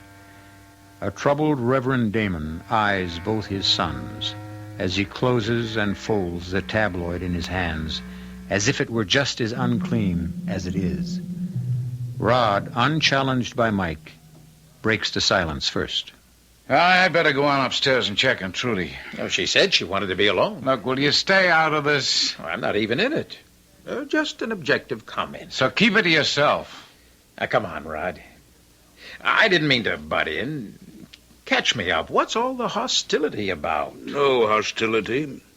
Just a reaction to a peculiarly unpleasant crime. I think I'll go up and apologize to Trudy for spoiling everyone's breakfast. That's a good idea, Dad. If I can leave you two alone. Well, I have no quarrel with anyone. Now, forget it, Dad. I just got upset over Trudy. I shouldn't have jumped on Mike. Then, let me see if I can make our future in-law a little happier in our house. What happened, Rod? Oh, it all started over this tabloid story about some poor kid who got raped and mangled in Marsden Park. Oh? Here, read all about it. Kind of gruesome, all right. But there's one of these every day. Yeah, but not in such gory detail. It really got to Trudy. You know, I've never seen her upset like that. I mean, so subjectively involved. Oh? What do you suppose triggered that? Oh, I don't know. I just sure wish I did.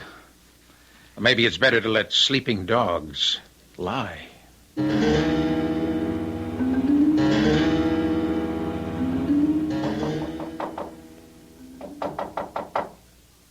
Who is it?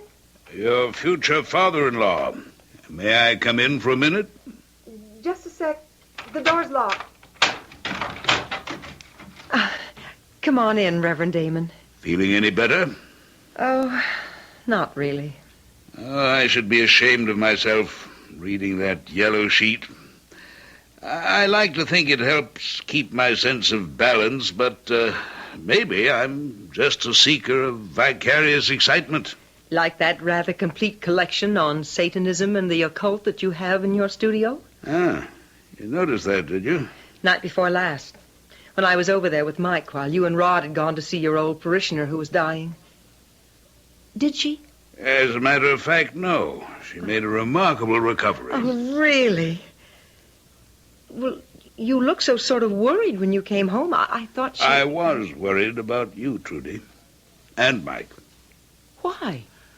You, because I knew you were upset about something. Well, you can't be a minister for over 40 years without learning to read something about people. And Mike? Mike is an enigma to me since I brought him back from the hospital. A rather terrifying thought to realize I've lost contact with my own son.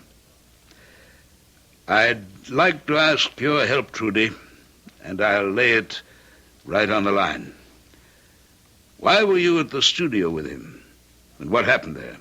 You won't tell Rod? Not if you don't want me to. Then what I'd like more than anything is to tell someone, most of all you, for Mike's sake. Because I think he needs help. And you're the only one who could bring it to him, or make him go find it.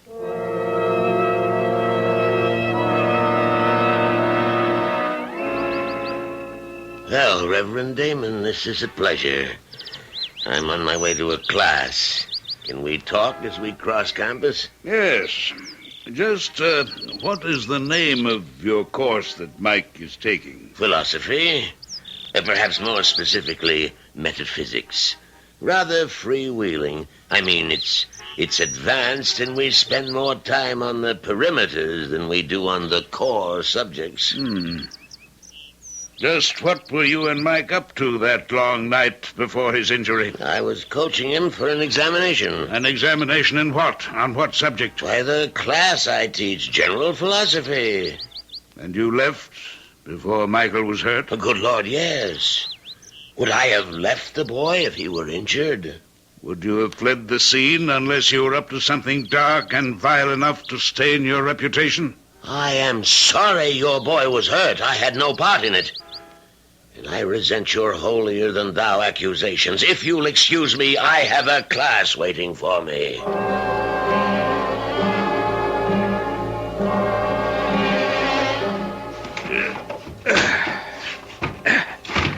And now for the rug. There. That does it. Oh, my dear Lord. Just what I was afraid of. What are you afraid of, Dad? You, Mike. That you turned away from God to seek the devil. Why, Mike? Why? Who knows? Well, what shall I tell you? That life's a drag. It has no purpose, no goals, no triumphs that aren't tarnished. That there's no good in man. Nothing but pettiness and meanness and me first and the devil take the hindmost. That's not what I brought you up to believe. No one blames you, Dad. But Trudy was the last straw. That Rod could find the woman he wanted, and she could turn out to be the one that I need. So I chose his worship. And here we built my altar. Don't desecrate that name. The altar belongs to God. This altar belongs to Satan. See the circle traced in vermilion paint? Exactly 9 feet wide, an 8-foot charcoal one within. Light the votive candles, burn the incense, let the mass begin. Mike, what are you doing? I won't tolerate this sacrilege. You can no more move than the woman I desire can resist my power. I am the way. I am the darkness. I am the truth. Lord of the universe, whom the winds fear. I am he whose mouth ever flameth. You answer me. Thee I invoke, the boneless one that did create the darkness and the light. Thee I command to serve me and send me the woman I desire.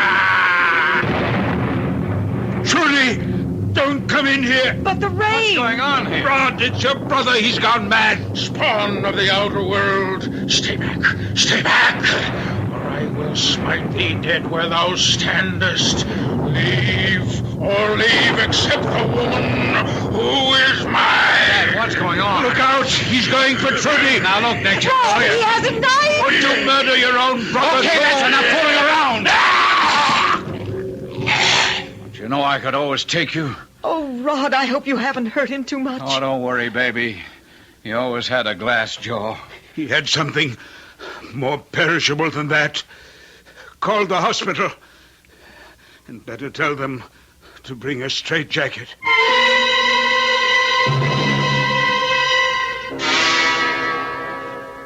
The top of the night to you, Mrs. Gideon.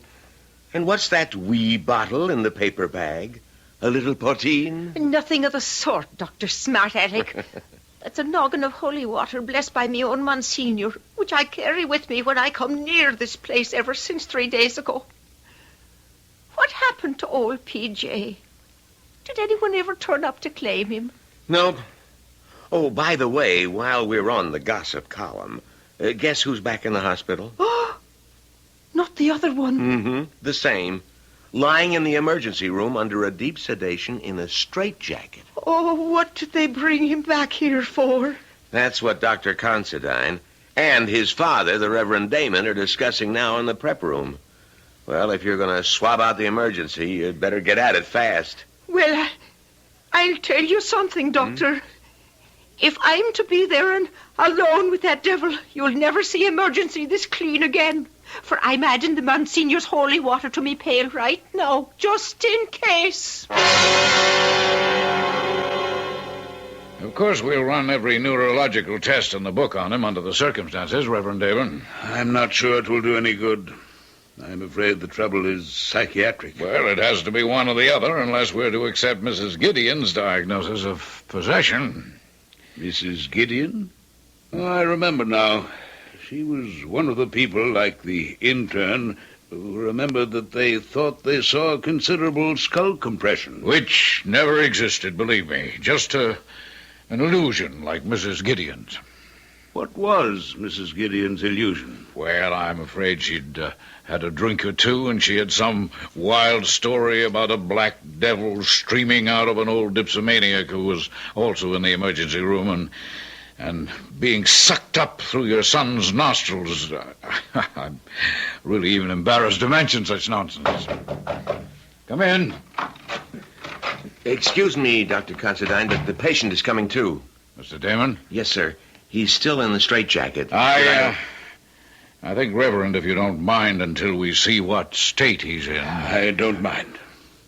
You might as well both know that the police are by now well aware that my son, was responsible for the violent death of a young woman the night before last while under the possession of whatever devils or devil owns him.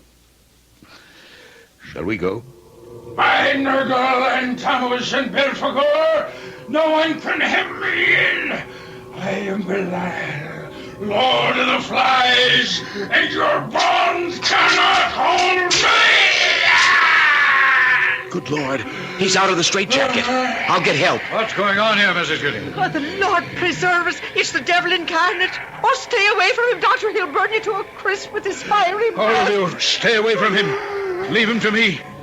Michael, my son. Call me not by that filthy angel's name. Stay away, old man, for I carry death in my hand as a sword. Michael! I warned you. Oh, you menace a man of the cloth. Get back! Get back! What happened? Oh, sure, 'twas the Monsignor's holy water. 'Tis as strong as lye. Michael, no. All right, boys. All right, Daniels, you're too late. What? Excuse me, Reverend. Let me see. Daniels, come here. Yes, sir. Was that the depression you were talking about when this man was first brought in? Yes, sir. That's what I thought I saw. Well, at least it's what we all see now. But how? I haven't any answers. I only know... I'm sorry, Reverend Damon, but your son is dead. He hasn't been my son since his first visit here. The mercy of God is that whatever possessed him died with him, thanks to this lady here. Oh, if I hadn't had the holy water, Oh, the Lord does move in mysterious ways. Don't he, Reverend Sir?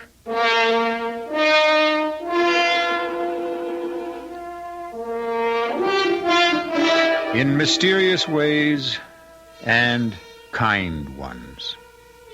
What a field day the Reverend Damon's tabloids might have had if Michael had ever come to trial for the death of that poor innocent girl. Innocent. Perhaps that's the theme of this dark history. If Michael had been less innocent, and had had the guts to be less self-interested and bored, how different his world might have been. But that's the answer, isn't it? We all make our own world. We can't rely on anyone else to make it for us. I'll be back shortly.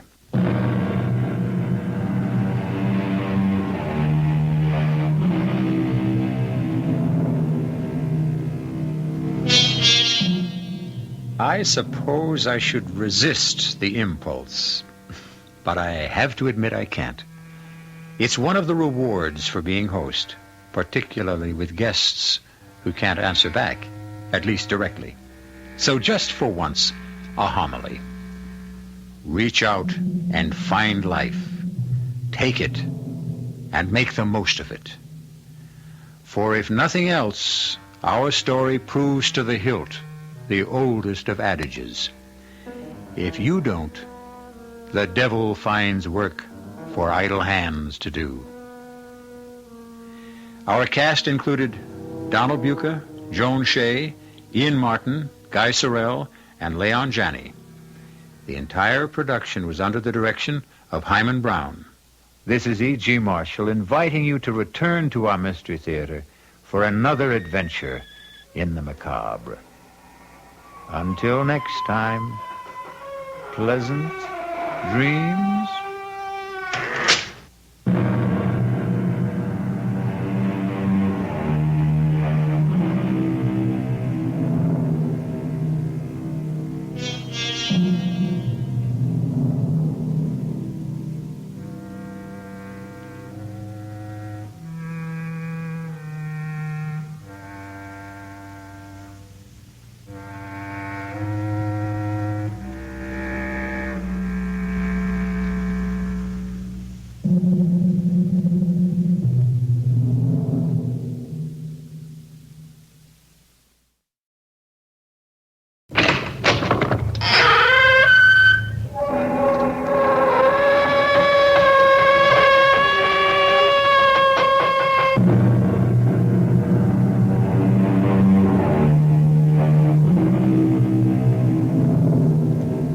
Come in. Welcome. I'm E.G. Marshall. Good to have you with us. Settle down and be comfortable. Lend us not only your ears, but your deepest concentration while we tell you a strange and macabre story. Where do you live? Peoria? Salt Lake City? Buffalo? Memphis? Huh? Where? Springfield? Manchester? Spokane? Hackensack? No, you don't live in any of those places, or in any other place that has a name. You live, each one of you, night and day, year after year, in the nameless, hidden places of your own mind. Mr. Z, who ever dreamed up the Black Room anyway? I have no idea. Somebody must have. There's always been a Black Room, Mr. K, far as I know. Hell of a place. Yes. How long do you think he'll last? Matter of days. Weeks, possibly. Then what? He'll go mad. Or die.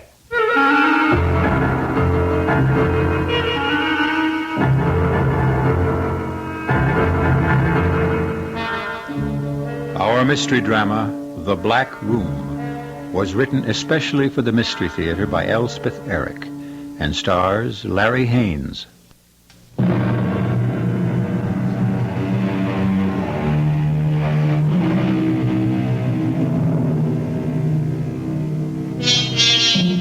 Somewhere, in some unspecified place, are three men.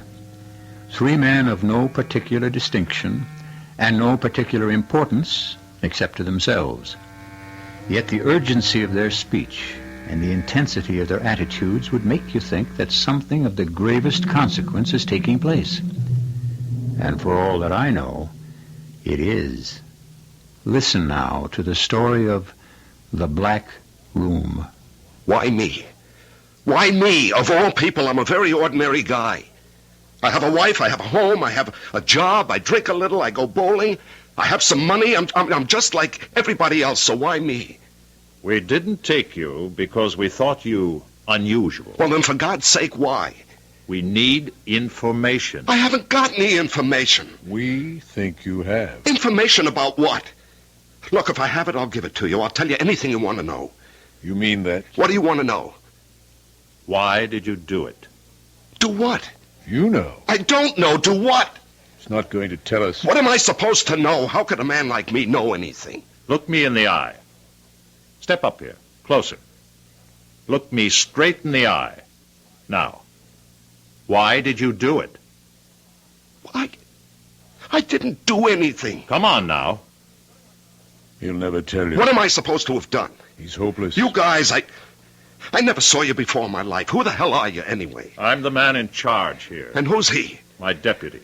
Well, who gave you the right to bust into my house, drag me down here, and start asking me questions? Well, who gave you the right to do that? It's not a question of right. Well, it damn well should be. But it isn't. Can I make a phone call? I can make a phone call, can I? I'm afraid not. Well, everybody's allowed to make a phone call. That's what I always heard. I want to call my wife, my lawyer, somebody. Out of the question. We have no phone. I never heard of a place that had no phone. Now you have. But you just can't keep me here. It's not right. What's your idea of what's right? We'd really like to know. Well, I can't tell you offhand like that. I don't know exactly. Quite so. Neither do we. Mr. K, I think it's time for the Black Room. Right. Come with me, please. Come with you where? No, I'm not going anywhere with you. Come on. I don't have to go. Yes, you do. Come on. Do I have to? Yes, you do. Right this way. I don't understand any of this. What is this place you're taking me to? What did he call it? The Black Room. Why do you call it that? Because it's black. Why, painted black, black walls, black furnishings, what? Well, there aren't any furnishings. It's just a room. And it's black. You're putting me in solitary. You'll be alone. There we are. Step in, please. Well, I can't see a thing, nothing. It's black. That's why it's called the Black Room. Well, switch on a light. There is no light. Once I close this door, there'll be no light of any kind. You can't do this. Get out of my way. Now, let me... just... Help! Somebody help! Don't make help! such a fuss. Cut it out. I'm going to close this door. Are you there? Are we both in here? Well, say something. Are you here? You haven't any matches on you by any chance?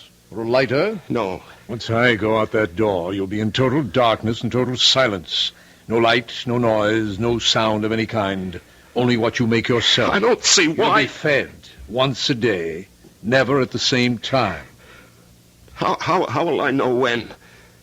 It'll be either before you get hungry or after you've stopped being hungry. You'll bring it to me? You'll find it somewhere on the floor. Well, how will I find it if I can't see it? You'll feel around till you come to it. There'll be bread and water, and once in a while, if I'm in the mood, some cheese or a piece of fruit. Okay. Got it?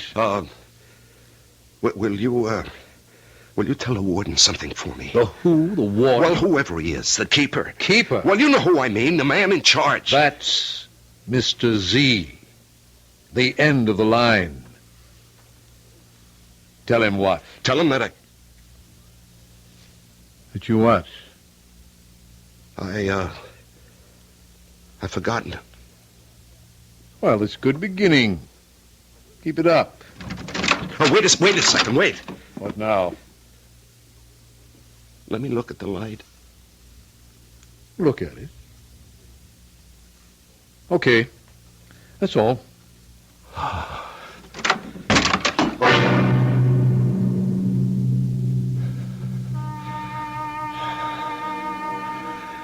The thing is, not to be frightened. Only thing to fear. Fear itself. Yes. Why am I whispering? I should be shouting. What's that? I hear something. I hear. What is that? It's my heart. It's my heart beating. I'm hearing my own heart. The only thing I can hear is my own heart. My shh, shh, shh, shh. Quiet, quiet. Quiet down. Quiet, quiet. That's better. Yes. That's better. Much better. Better. Yes.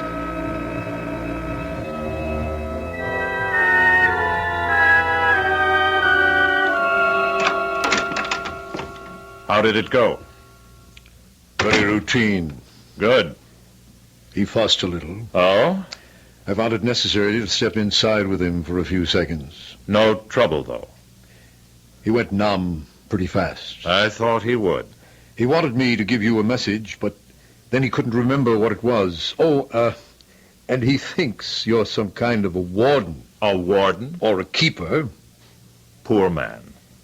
You know, Mr. Z, I didn't much like it inside that room. You knew you were coming out. Who ever dreamed up the Black Room, anyway? I've no idea. Somebody must have. There's always been a Black Room, far as I know. Hell of a place. Yes. How long will he last, do you think? Matter of days. Weeks, possibly. Then what? He'll go mad. Or die. Wonder what he's doing now. Oh, counting by twos, then by threes, then by fours. Anything to keep from thinking. That's what they all do. Remember things. Beautiful things. Remember the ocean, the sand, the sounds of the sea, the waves, winds, running on the beach. Oh, God, I'm crying. These are my tears. Come on, now, let's not have any of that, none of that. No, just remember other things. The house, no. Not the house. I'm not ready to think about the house. School. Oh, yes, school. Matthew Arnold, English poet, 1822 to 1888. Yeah, something like that anyway. Is it so small a thing to have enjoyed the sun, to have lived light in the spring, to have lived, to have thought, to have done? I don't know the rest. Oh, sleep. I want to sleep. No, I'm afraid to sleep. Will I ever sleep? What's that? I heard something. Yes, I hear something. Shh, shh, shh. Quiet. Shh, shh, shh.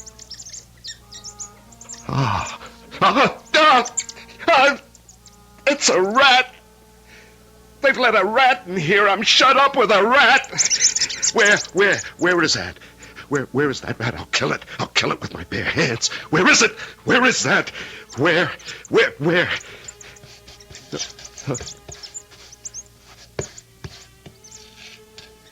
Can't hear it anymore.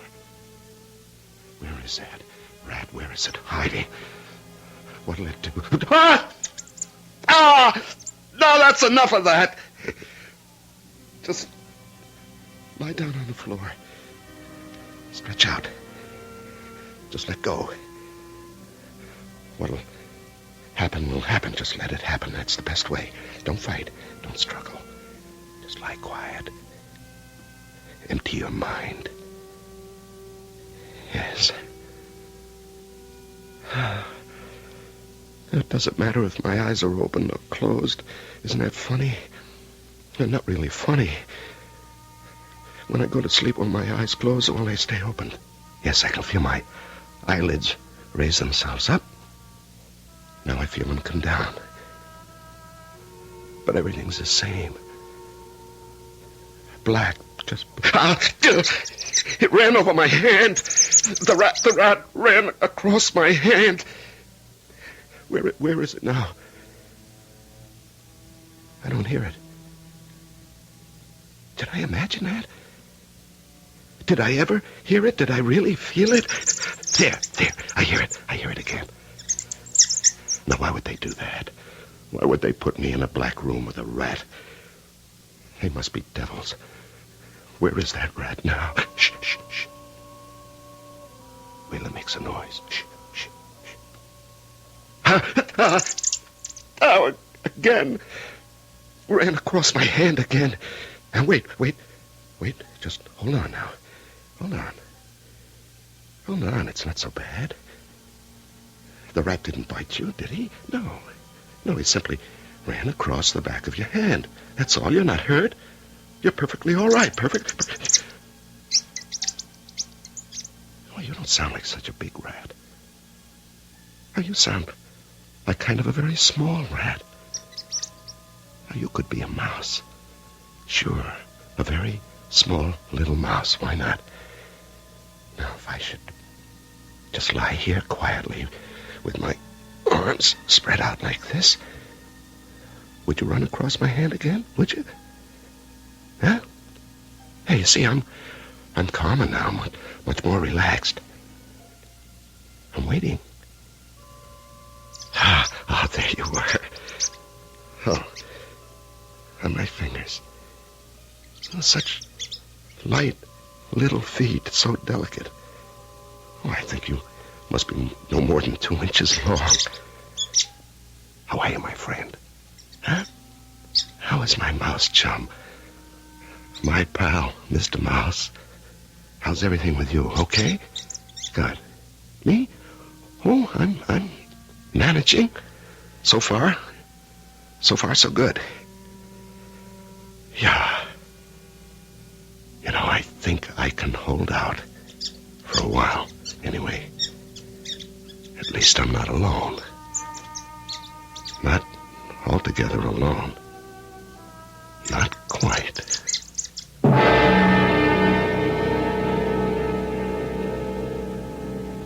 The great horror is the fear of being alone. Man will do anything suffer anything to avoid it, and to postpone that crucial moment when, no matter what he does or what he suffers, he must face his own essential aloneness, the very last moment of his life. We'll be back shortly with Act Two.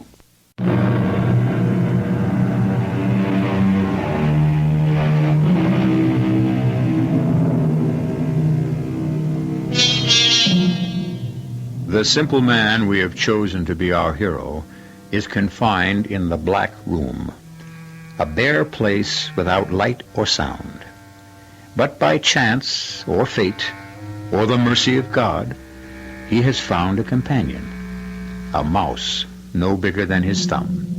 This tiny creature has become his sole defense against the terrors of being alone. Sit here on my hand and let me stroke your head, Mr. Mouse. There. You like that? Tell me you do. Somehow let me know that you do. You don't know how much it would mean to me to know that I was giving pleasure to someone. That's one of the chief horrors of being cut off from everything and everyone. There's no one to serve, to help, to amuse. Yes, that sounds strange, I suppose, but I never knew till now how important it is to bring pleasure and comfort and amusement into other lives. Will I ever laugh again? That's too much to expect. Yes, I know that. I don't mind crying anymore. I cry a lot. I don't care.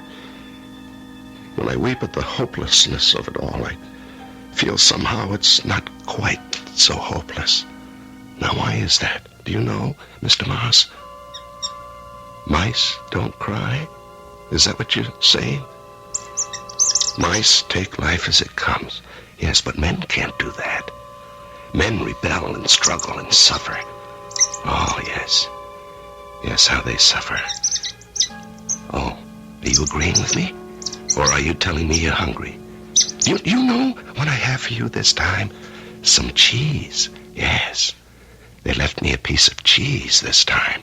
I ate most of it, but there are some crumbs, and they're in the breast pocket of my shirt. Now, if you just get into my pocket, way down at the bottom, you're easy now. Don't be frightened.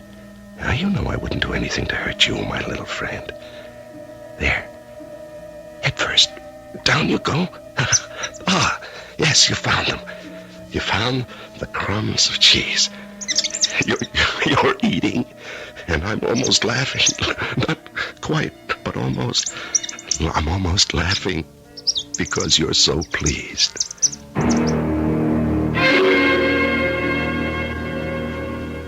I gave him a piece of cheese this time. What for?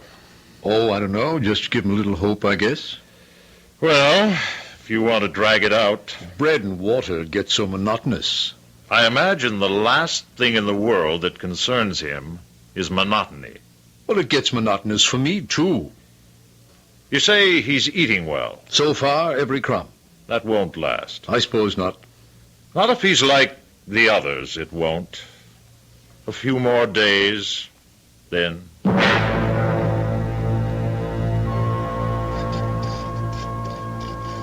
stay out of my way, Mr. Mouse. Don't get hurt. I'm just looking for our food. Oh, maybe he hasn't left it yet. You know, there hasn't been any cheese for a long time. No, I can't count the days anymore, but it's been a long time. Oh, I found it. What is this? What? It's an apple. Imagine an apple. Say, I wonder, is it red or green or yellow? Perhaps I could tell by the taste. Macintosh. Or have I forgotten the taste of apples? I used to know it so well. You want some, do you?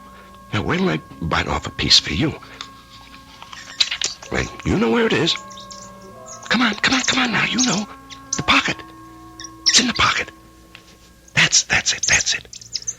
Now I can feel you move against my chest.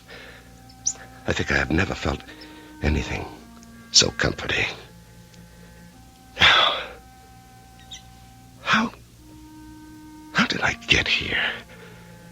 How did I come to be living in a soundless, lightless room with a friendly mouse? That's almost laughable, but I've forgotten how to laugh. But think about it. How did I arrive at this place, these circumstances? For that matter, how did I arrive at any of the places, any of the circumstances of my life? I planned, yes. Yes, I made plans. But they never seemed to work out precisely as I planned them. The marriage. It looked all right, but it wasn't quite what I meant. The job. Yes, the job seemed to be a good job, but it wasn't quite what I'd expected. The house. It was a good house, a nice house. But not quite. Oh, are you coming out of my pocket now, Mr. Mouse? You had enough? Huh? Hey, what are you doing? Are you trying to get inside my shirt? What for? What do you want? Oh, I know. To be close to me is that... Ow! Hey, what was that? What did you do? You know, I felt something... Oh, there it is again. Hey, I think you're pulling out the hairs on my chest. Is that what you're doing, Mr. Mouse? Ah, yes, you are. Now, why? Why would you do that? Not to hurt me. I know you would never hurt me. Are you playing? Are you making up a game trying to divert me from the awfulness? Yes, you're telling me it could be worse. There are things we can do. There is always something. It is never absolutely hopeless. Oh, little mouse, you're trying to make me laugh.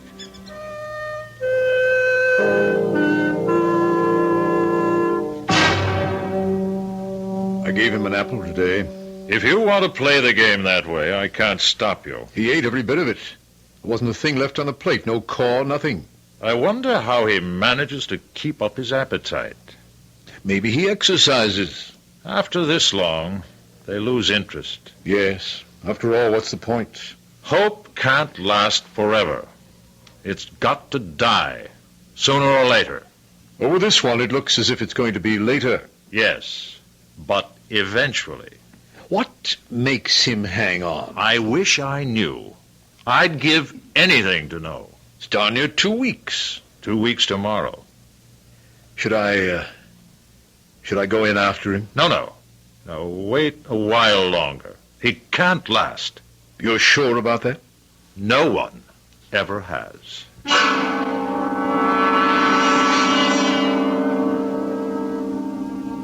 It's only breadcrumbs today. Sorry, Mr. Mouse. Hey, where are you? Mouse? Mouse, I have breadcrumbs for you in my pocket. Now, where are you? Are you here? Why don't you come when I call you? Now, there's no place to go in this blackness. I can't look for you. I might hurt you. Well, why don't you come when I call you? I have food for... Oh, what a fool I am. You've gone out of the black room. You've escaped. But where? How? There must be a place. Yes, you haven't always lived in this room. You came in at some point, and now you've gone out. But where? How? There must be a place, a little place, a tiny hole. Yes, a tiny hole big enough for a mouse to get through. Now, where? Where? You don't live here all the time. The black room isn't your only home. I mean, not your permanent home. You wouldn't pick a place like this. No mouse would do that. Nobody would do that. No, you came here from somewhere else. You must have. There must be a hole someplace. And you came through that hole, and you've gone out through that hole, and I'm going to find it. What's this? Is this it? Oh, that's so tiny. That's so tiny. Is that a hole? A hole just big enough for a mouse to slip through? Yes, I think it is. Then on the other side, there must be something. The blasted hole is right next to the floor. It's no bigger than my thumb. I can't get my face up to it. Yes, I can. I see. I see a light. I see light. A very little light. Oh, thank you. Thank whoever you are for this little bit of light. And what's happening? What's happened to the light? There's still a little, but there's something gray, something milky gray. What? It's my mouse. He's on the other side of the hole. I'm looking into the small gray eye of my friend. Oh, Lord, it's too much. Who could think of such a thing? Who could think that I would be straining at a mouse hole, bent almost double, to look into the eyes of my friend, the mouse? No, it's too much. It's too much. I can't comprehend. What is there to do? What is there to do but laugh?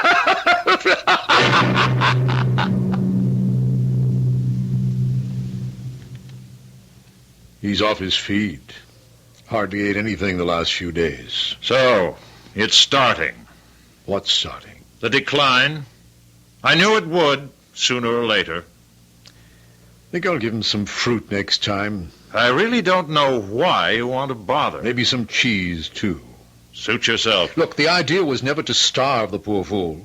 If that was the idea, I wouldn't give him anything at all. He's beginning to starve himself. Can he do that? It's simple. Stay away from food and water.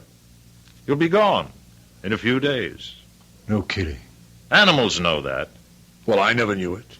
There's lots of things animals know that men don't know. Especially you. If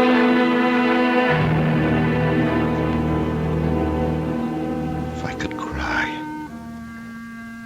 But there's a place beyond crying.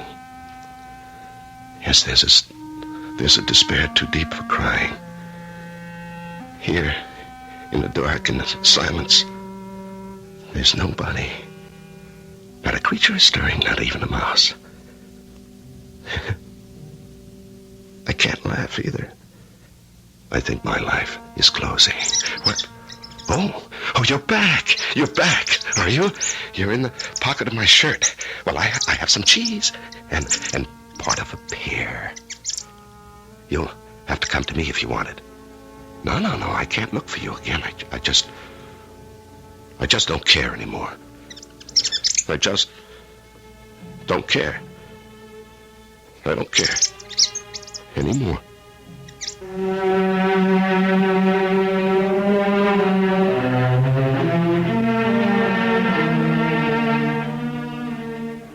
We all know it, but nobody says it.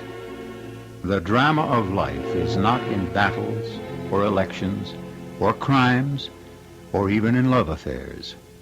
The drama of life takes place in the dark, silent soul of every man or woman who has had the luck or the misfortune to live. We'll be back shortly with Act 3.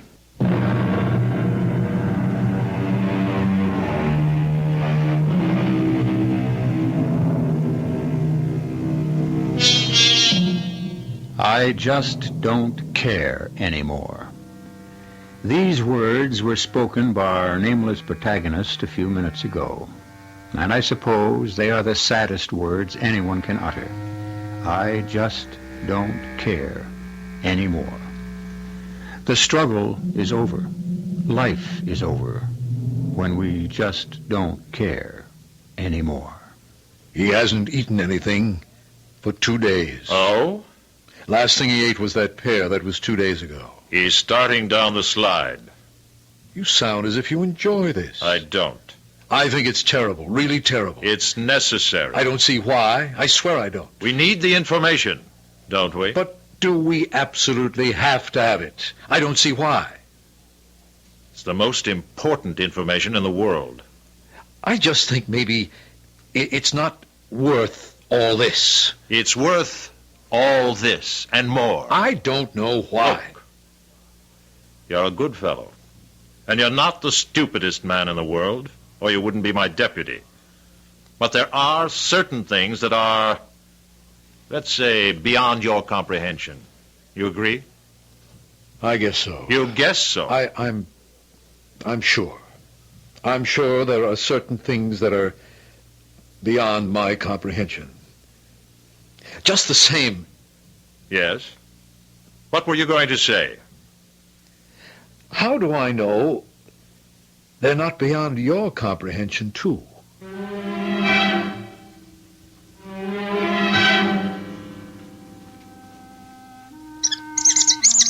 I hear you. Oh, I hear you, but I don't care.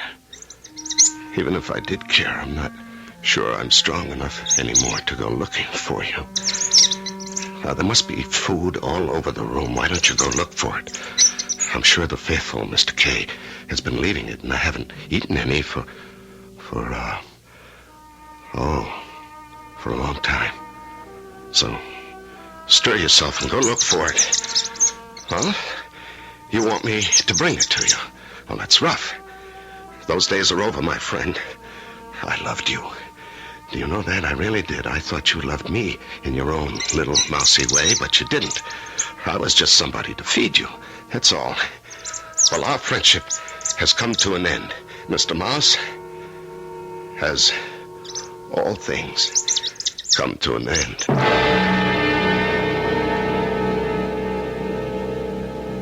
He isn't drinking any water either. That's too bad.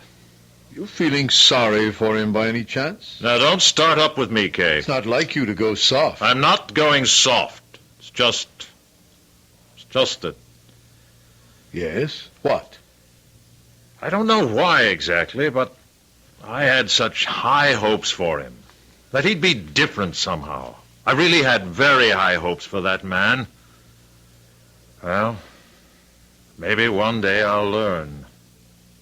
Nobody survives the Black Room. Absolutely nobody.